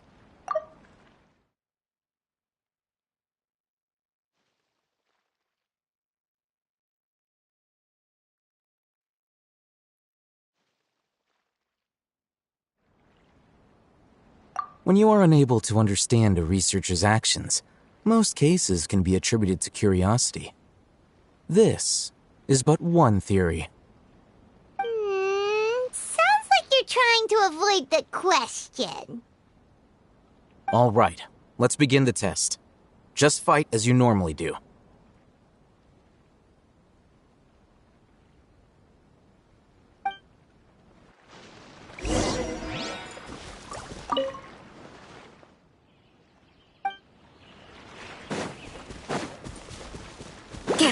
Animotech 6308!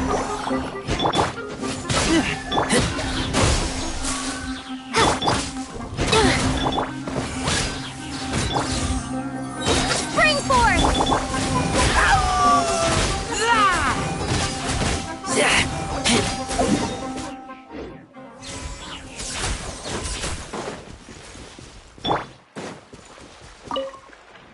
All right. I'll link your Akasha terminal to record data.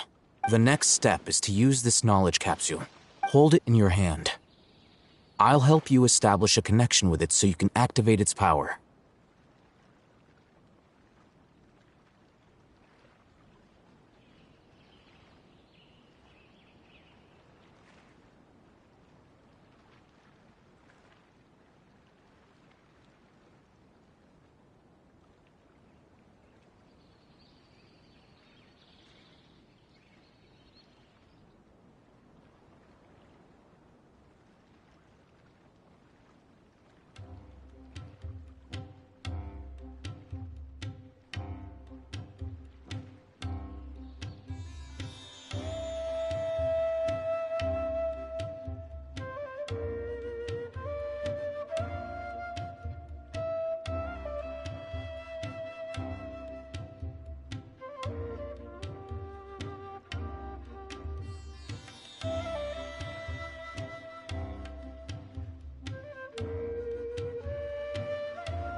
Hey, how are you feeling?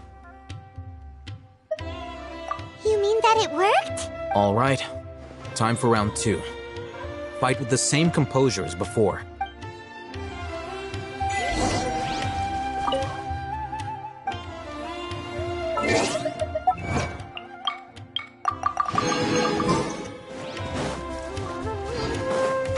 Absorption test!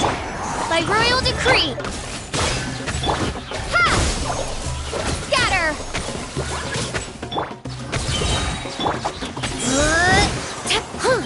Shadow Raven! Let night fall! Propagate! Animotech 6308!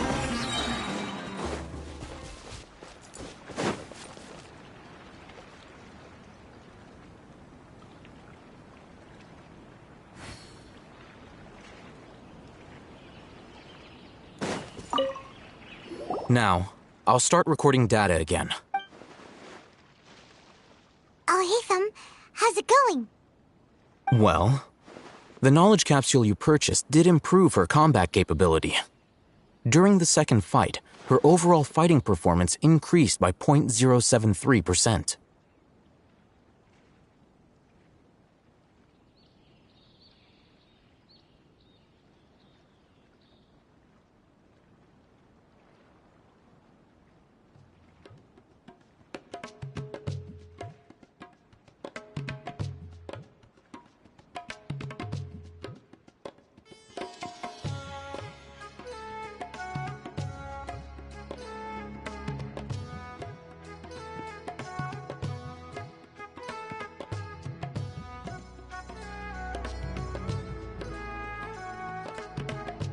Wait, how much?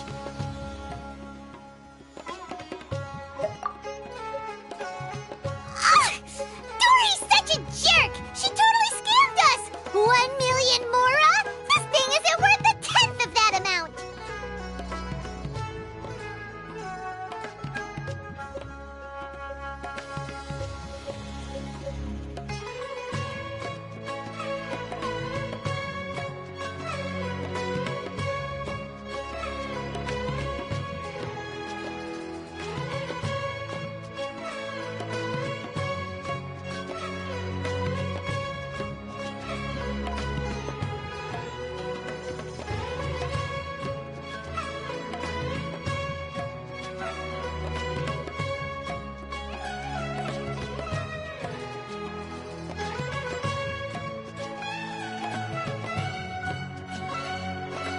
Of course, this could be because she is so powerful that the capsule's contents were unable to produce a substantial increase.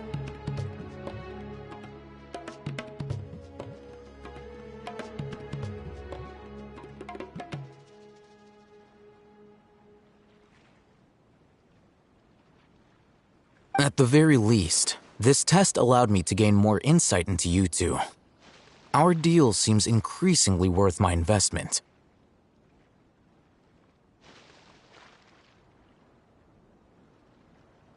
I'm heading back to Akela Funduk. I await your response in 2 days' time. This is Mora for when you ask Dory for information. Pay her as much as she requests.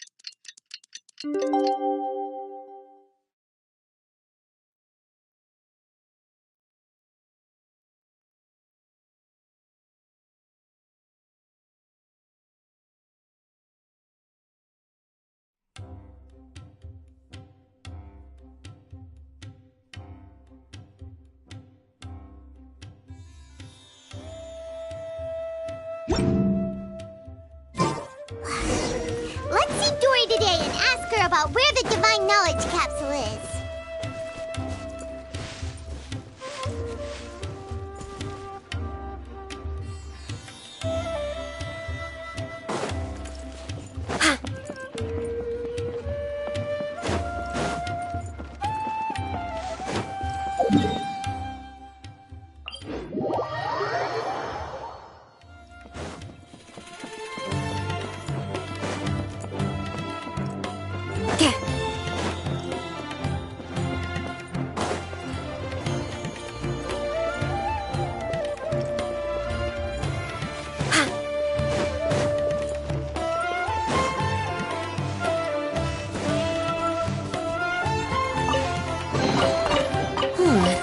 Chests appearing out of thin air?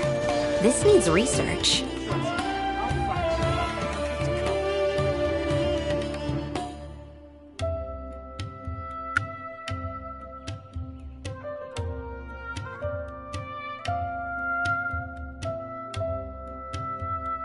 I just need a moment to quickly take down some notes.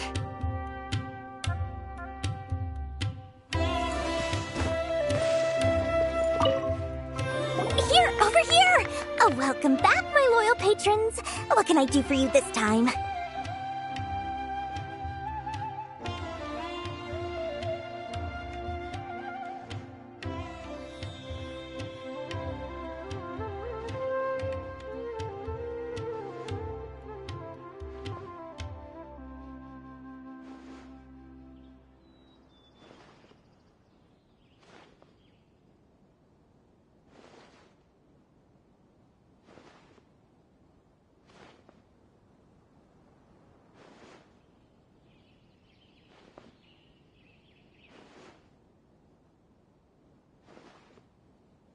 You name it. Can knowledge, supplies, or anything else you need. I'll find a way to get it. Where there's a waterfall of Mora, there's a way.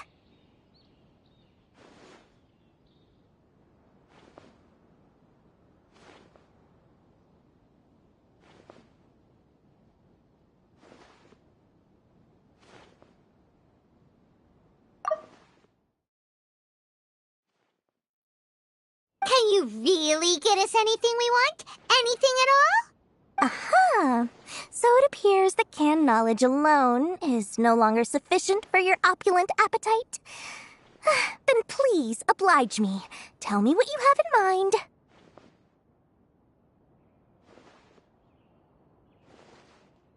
Oh! I knew customers with pockets as deep as yours would undoubtedly crave something more profound than ordinary canned knowledge. But you know, that kind of information isn't going to be cheap.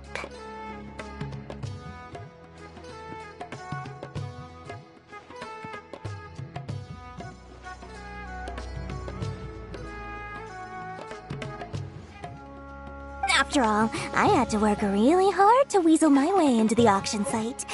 Not to mention that if anyone found out that I was the leaker, I would be in big, big trouble.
Your information is accurate.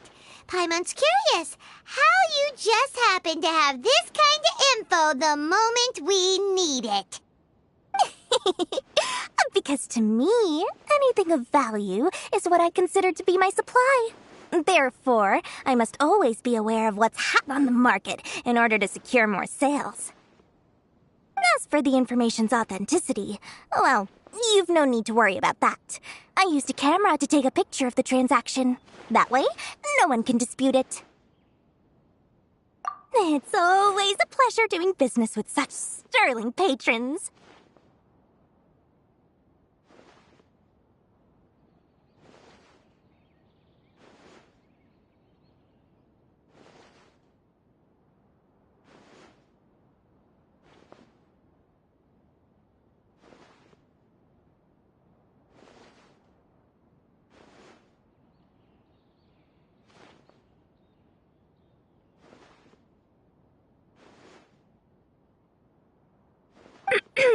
Now that you've paid in full, here's the scoop. The Divine Knowledge Capsule was purchased yesterday by a certain Misery, the leader of Ain el Ahmar.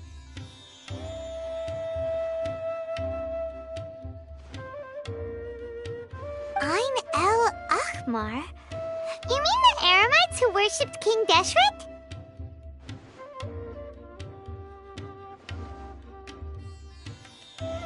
Ah, so you're already familiar with them. The group has done everything in their power to obtain the Divine Knowledge Capsule. After all, they believe it contains the power of King Deshret.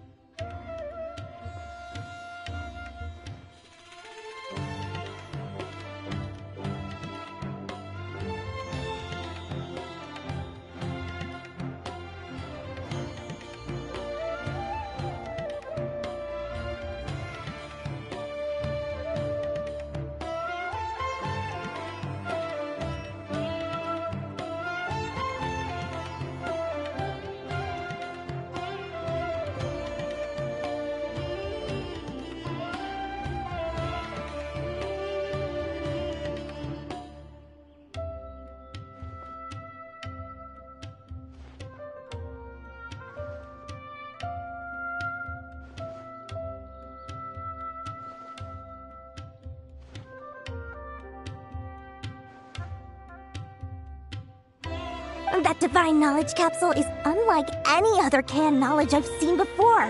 It was glowing bright red. The capsule is clearly visible in the picture I took. You can look for yourself. Thanks for the info, Dory. Please, it's my pleasure. It's all thanks to discerning customers such as yourselves that my efforts yesterday were not in vain. Please, don't hesitate to contact me if you ever need anything else in the future. More effort, Dory, opens doors.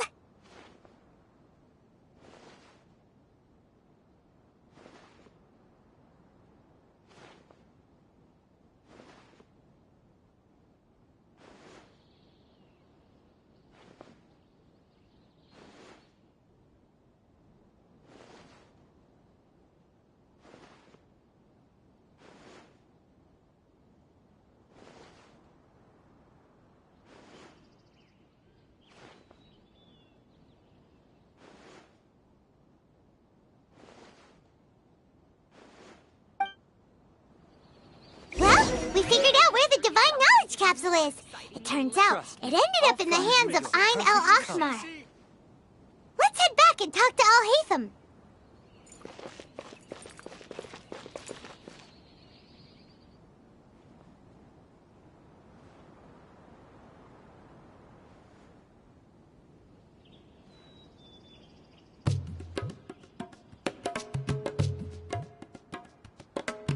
True history is sometimes even more exciting than legend. Does this make sense to you, CC? Trust me, I'll find you the perfect.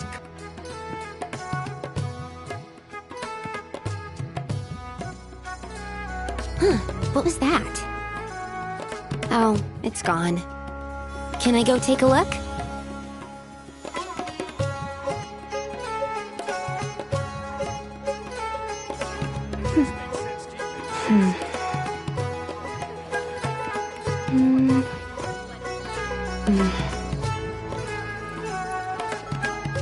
Trust me, I'll find you the perfect color.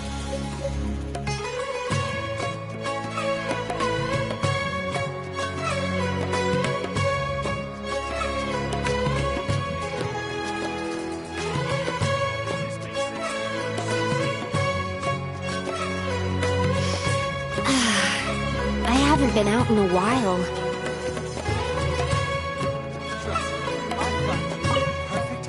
And remember to bring a token of our friendship the next time we meet, okay? I like to think it's built on a firm foundation of solid, shining Mora.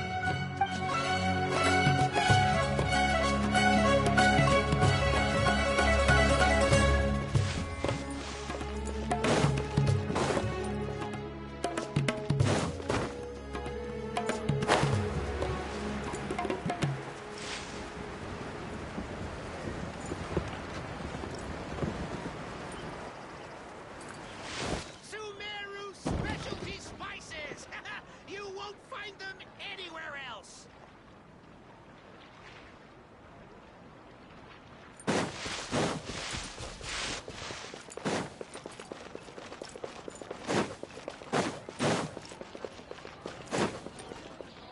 Al-Haytham! We got the info you wanted! Really? All right. Let's hear. Really? All right. Let's hear it.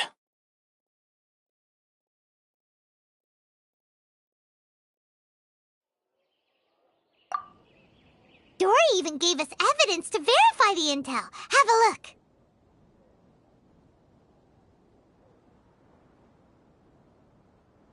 Huh, look at that. Clear as day. It must have taken some guts just to infiltrate the scene of the Eremites transaction. But then to get close enough to take a picture like this.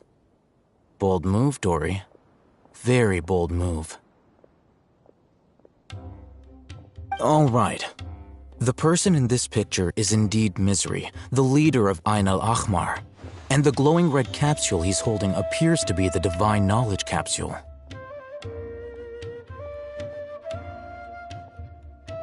In which case, if we play our cards right, when we confront them next week, we should be able to force them to show their hand.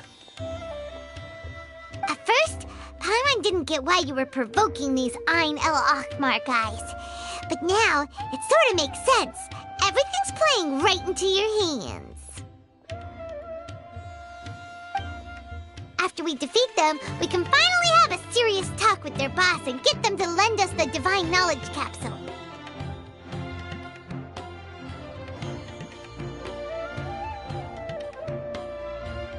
Thank you for your time and efforts. Take a few days off while I make some preparations. Let's meet up again on the afternoon of the arranged date, 3 o'clock sharp.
See you then.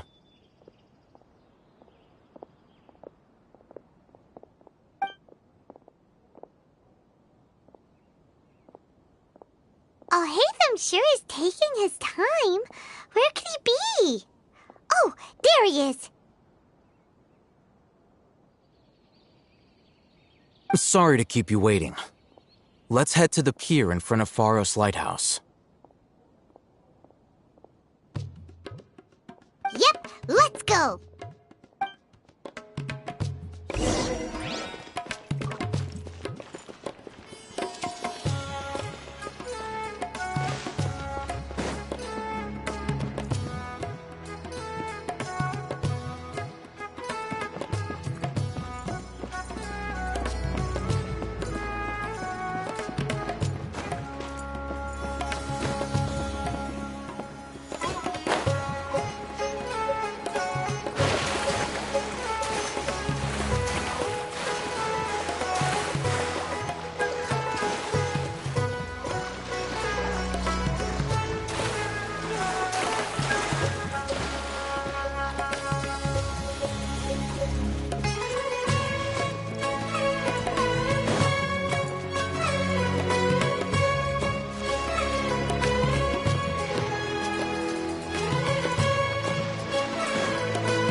I knew you were crazy, but I didn't know you were crazy enough to actually show up.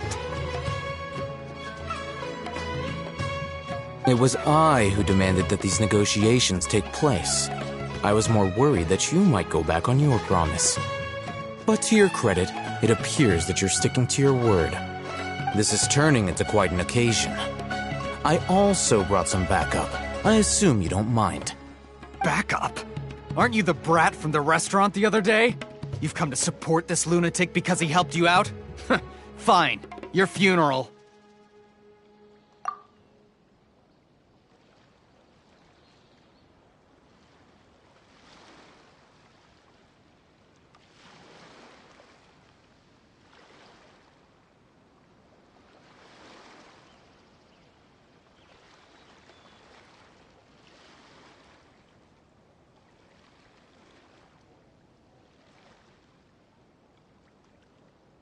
I'm not going to mince my words. Once we're done with you, you'll be nothing more than fish food. Get 'em, boys!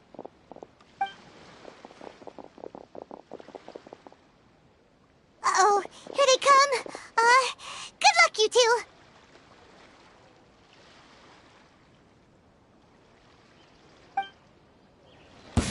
That's close enough. Absorption test. Swirl, marked. Germinate. Get back! Odd, reveal thyself. No rest for the wicked. Today. Propagate. Animal test 63 await. As you wish.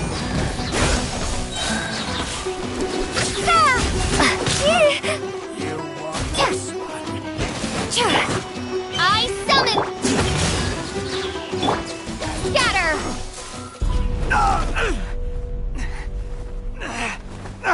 Academia scum!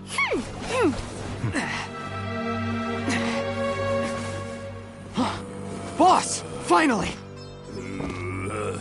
Did you use it? Great! Now we can...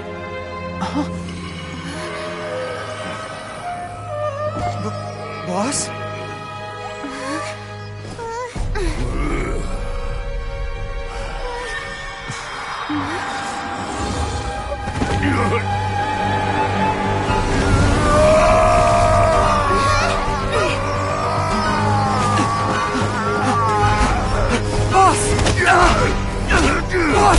What's wrong?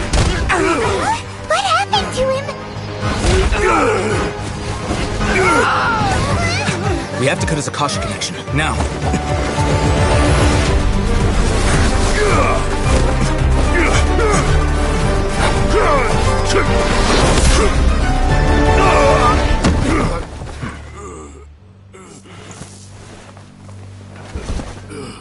Target acquired. Arrest him.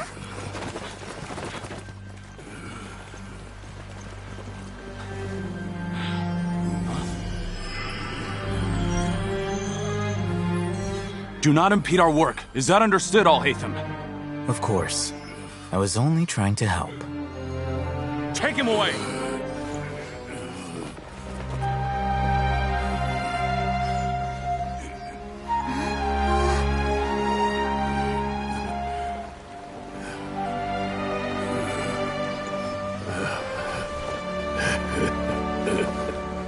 World, forget me.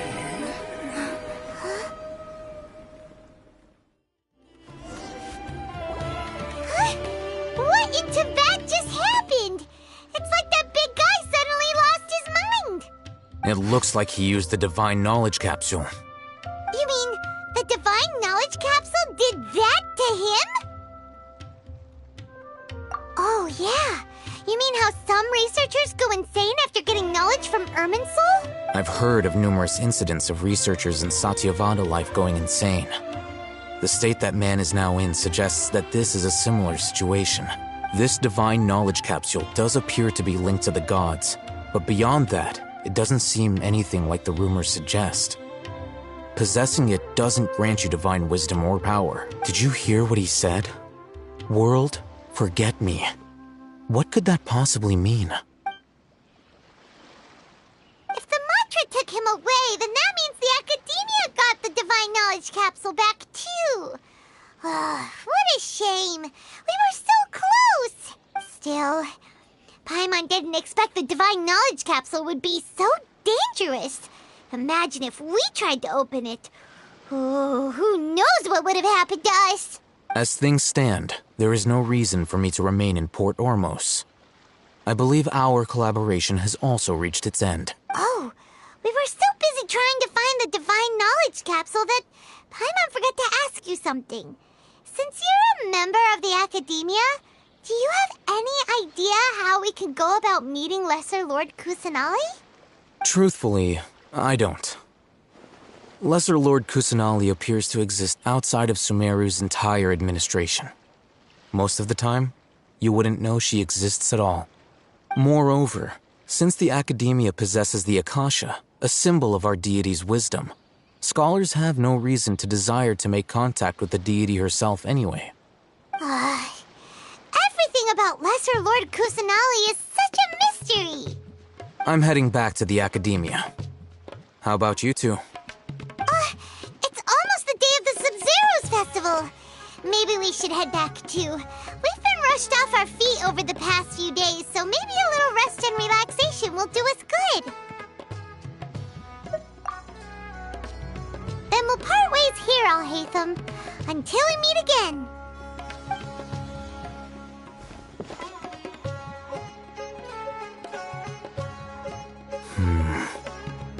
Now, do I deal with this thing first?